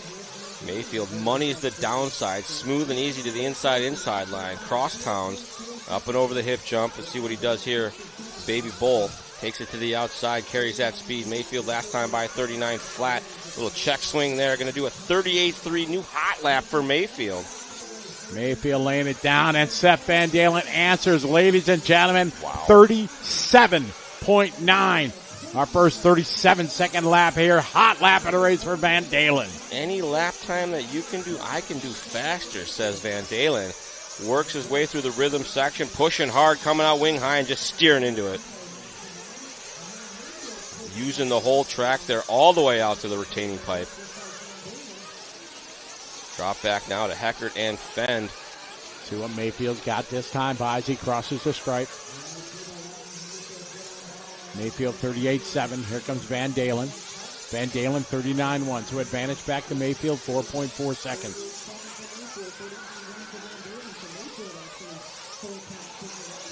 We're following Dakota Phend here. Dakota Phend sitting back in P3 as he goes through traffic. Going to be coming up here on Jared Wiggins and Joe Figueredo as they are battling there for position number 11 and 12. Up in the mix early on, but 17 seconds off our leaders now for third spot. After Phend, we got Heckert, Fuller, Lutz, Tebo, Pardiente, Rivkin, Contreras, Wiggins, Figueredo, Fishback, Canas, Robinson, and Battier. Looks like maybe Jermaine and Robert off the track early. Mayfield across the line, 39.6. Van Dalen's in for fuel. Van Dalen in the pits right now. 4.6 second pit stop. Very good stop there from Pops Van Dalen. Coming in at the 26-minute mark. I expect Mayfield in at the 27:45 mark. That'd be my heard guess. it first. New hot lap for Heckert, 38.2. Fuller at 38.9. Lutz at 39.1. Mayfield year later, 4.6 to the good right now for Van Dalen. Last time by, going to be a bit more now with the pit stop. We stay with Dakota Phend.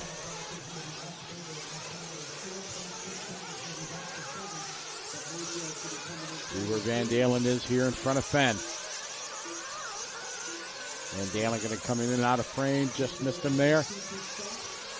Van Dalen across the line. Here comes Phend across the line. Phend right now 11 seconds back from the front runners. Phend's on a 10-minute program from what we've seen so far. Came in at 10, came in at 19:30.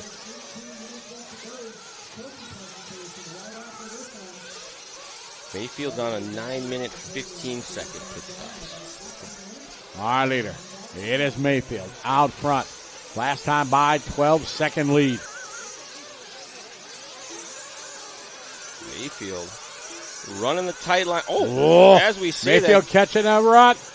Marshall is right on it. First mistake for Mayfield here with 17:20 to go. 27.5 minutes without blinking. That's pretty good. Not too shabby. It's like he does this for a living or something. Kind of good at this, Yeah. I'm saying. Man, there's another line getting created there in the baby berm. Mayfield coming in for fuel. 17 minutes. Oh, coming man, in. did you see Tree? Just fuel just splashing around Mayfield. Oh, no. Was that a bad toss? Mayfield a little bit aggressive coming out of the pit lane. Dusty. And the Van Dalen right there. Oh, game on. That Two bobble. mistakes on that lap from Mayfield. He lost some time when he got her upside down, and that pit exit wasn't doing him any favors. The dusty wood surface, probably a little slick. 16.5 minutes to go. Van Dalen putting the pressure on the back of Mayfield. Kind of ghosting each other on the track. Van Dalen does have the fast lap, and he did make up a bunch of time. You got to think that's weighing on Mayfield's mind just a little bit. Who is this kid? Not all this pace, but they are Techno teammates. They are. Mayfield out front, but he's got a mirror full of Seth. Oh, no. Mayfield get it wrong. Seth Van Dalen now. Mayfield, 3 small mistakes, kinks in Mayfield's armor, and Seth for the first time now to the front. Van Dalen just biding his time, putting the pressure on, and now finds himself with about a 2-second lead over Mayfield. Cross the line this time by. See a 38.7 to a 40.4 that last time across the stripe. Van Dalen from 8th on the grid now finds himself leading the way here in our A final at the DNC in the Pro Nitro Truck Division. Van Dalen out front, orange and white, followed by Mayfield. White, pink, and blue. Traffic in front of you. No. Oh, Seth. Nice save from Seth, though. He hangs on. Drive into the smoke, turn into the crash, whatever it takes. But Mayfield now back to the front. He catches the run, almost gives it back. 15 minutes ago, we're 30 minutes into this championship final. Mayfield looking strong once again, back in command. Take a look back here, our live RC instant replay of the Mayfield pit miscue. See, as he comes off, just kind of hops down, lands off the pipe, back onto the track he goes. Man, he was so close from hitting the steel girders there would have took him out. Could have been very bad. Mayfield, Seth, Dakota third, Ryan Lutz to the 4. Almost a second now, the gap for Mayfield, but Van Dalen pushing hard. 39.5 to a 39.9 advantage to Mayfield. Fantastic fight here. 14 minutes to go now. Oh, Jared Wiggins having trouble. Oh, bobble there by Van Dalen trying to get around that 180. Nice tight line there. That's what Tebo was taking earlier. There's no ruts there. Through the baby bowl they go. Coming back up the hill. Looks like Mayfield with a little more gap now. 1.3 last time by, this time by 1.5. Takes a sigh. 38.4 to a 38.7 separation. Mayfield working through the traffic here. See Seth not that far back. 1.5 was the gap last time. Mayfield just rhythm it through there. 13:20 to go. Well, on occasion, in that little tabletop before that double, I've seen Mayfield hook up that rut, get a little sideways, ripping the wheelie up the face, did not back her down, went double single on accident, and then feeling the pressure as Van Dalen was right with him, rolling off that baby bowl corner. So Van Dalen now to the front. 1.2 seconds the gap between Van Dalen and Mayfield last time by. But Mayfield in second place can be a different driver than he is in first place. Absolutely. Seth now in control. Seth over the front side triple. Nicely takes it tight. A little short there, but he saves it.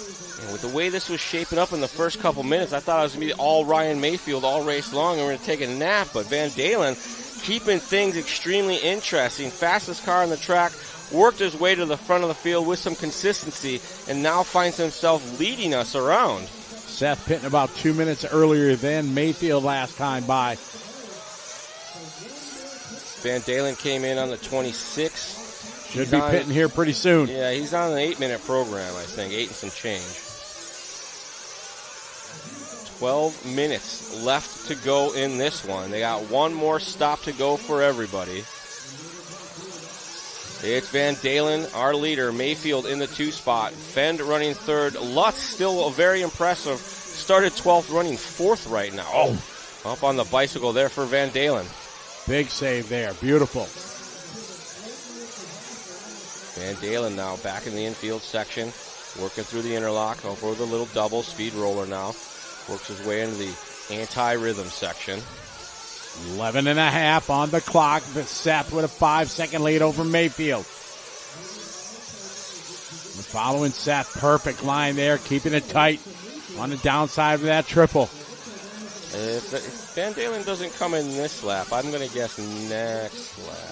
Nope, that gives him 2 more pit stops then. Whoa, again, just bouncing, banging here. Just hold on. Van Dalen 38.7. He put 2 seconds on Mayfield. 6.8 second lead for Seth. That's not something you hear folks say very often, putting 2 seconds on Mayfield. Oh, no. Oh, wow. He punches it and saved it. Great job there from Seth. Good heads up driving there. Van Dalen working through that top side section, keeping the pressure on the field. Says, catch me if you can. I'm going to go run with the ball. All right, Seth coming in. Seth is in for fuel. And Dalen coming in with 10 minutes and 20 seconds on the master clock. They're going to do one more. And oh, wow. He got out in front of Mayfield. I think he did. Yes, he did. Mayfield's going to have to come in one more time. So Mayfield's got one stop on Van Dalen. But Van Dalen's going to have to come in once more, too. Correct. He's not doing 10 minutes at this pace. Exactly. He was pitting earlier, so Mayfield stretching it out. Is it going to come down to pit stops? 9:50 to go. What a race. We've been hoping for something magical here, and we are set for a 9:45 shootout here. No. Oh, man, Van Dalen upside down. Mayfield avoids him. Somebody out of the crowd going to marshal him. As you do if you stand around the track. Sometimes it's the best of you, but bobble there by Van Dalen coming onto the straightaway, got up on the bicycle, tried to power through it as he had done so many times before, but now we find Mayfield back to the front. Oh, Van Dalen, another bobble. Seth, come on. Deep calming breaths, bro. Third spot, Dakota Phend, quite a ways back. So this is a huge break here for Mayfield. Mayfield's got one pit stop in the pocket still compared to Seth.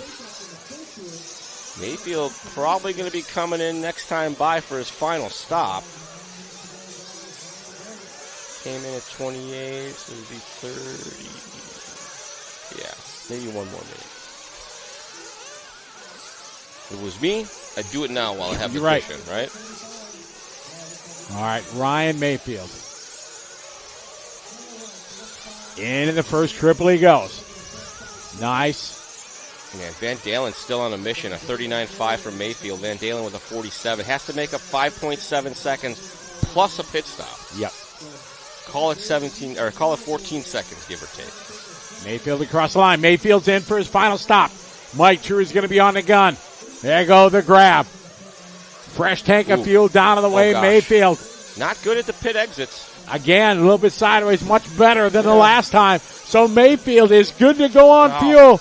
8 minutes left. You see Seth right behind him. Seth has got to stop one more time. Dakota sitting 3. Heckert 4. Mason Fuller round out your top 5. And Van Dalen is jumping into the anti-rhythm section now. He's clearing 2-3 jumps at a time. Now he is right there. Oh, a little bit short there, but a good save. Van Dalen, Techno teammates here doing battle at the front. Hard on the binders with Seth right there. Great shot coming down the straightaway.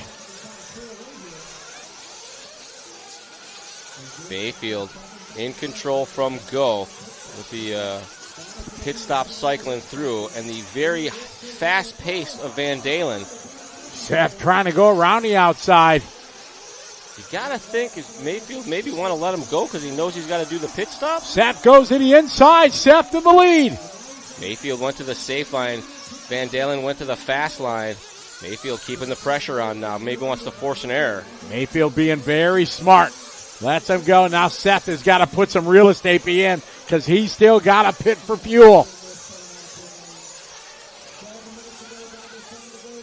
Man, makes you wonder. Come in now so you have more time to chase him down? I don't know. That's why we're here and they're there.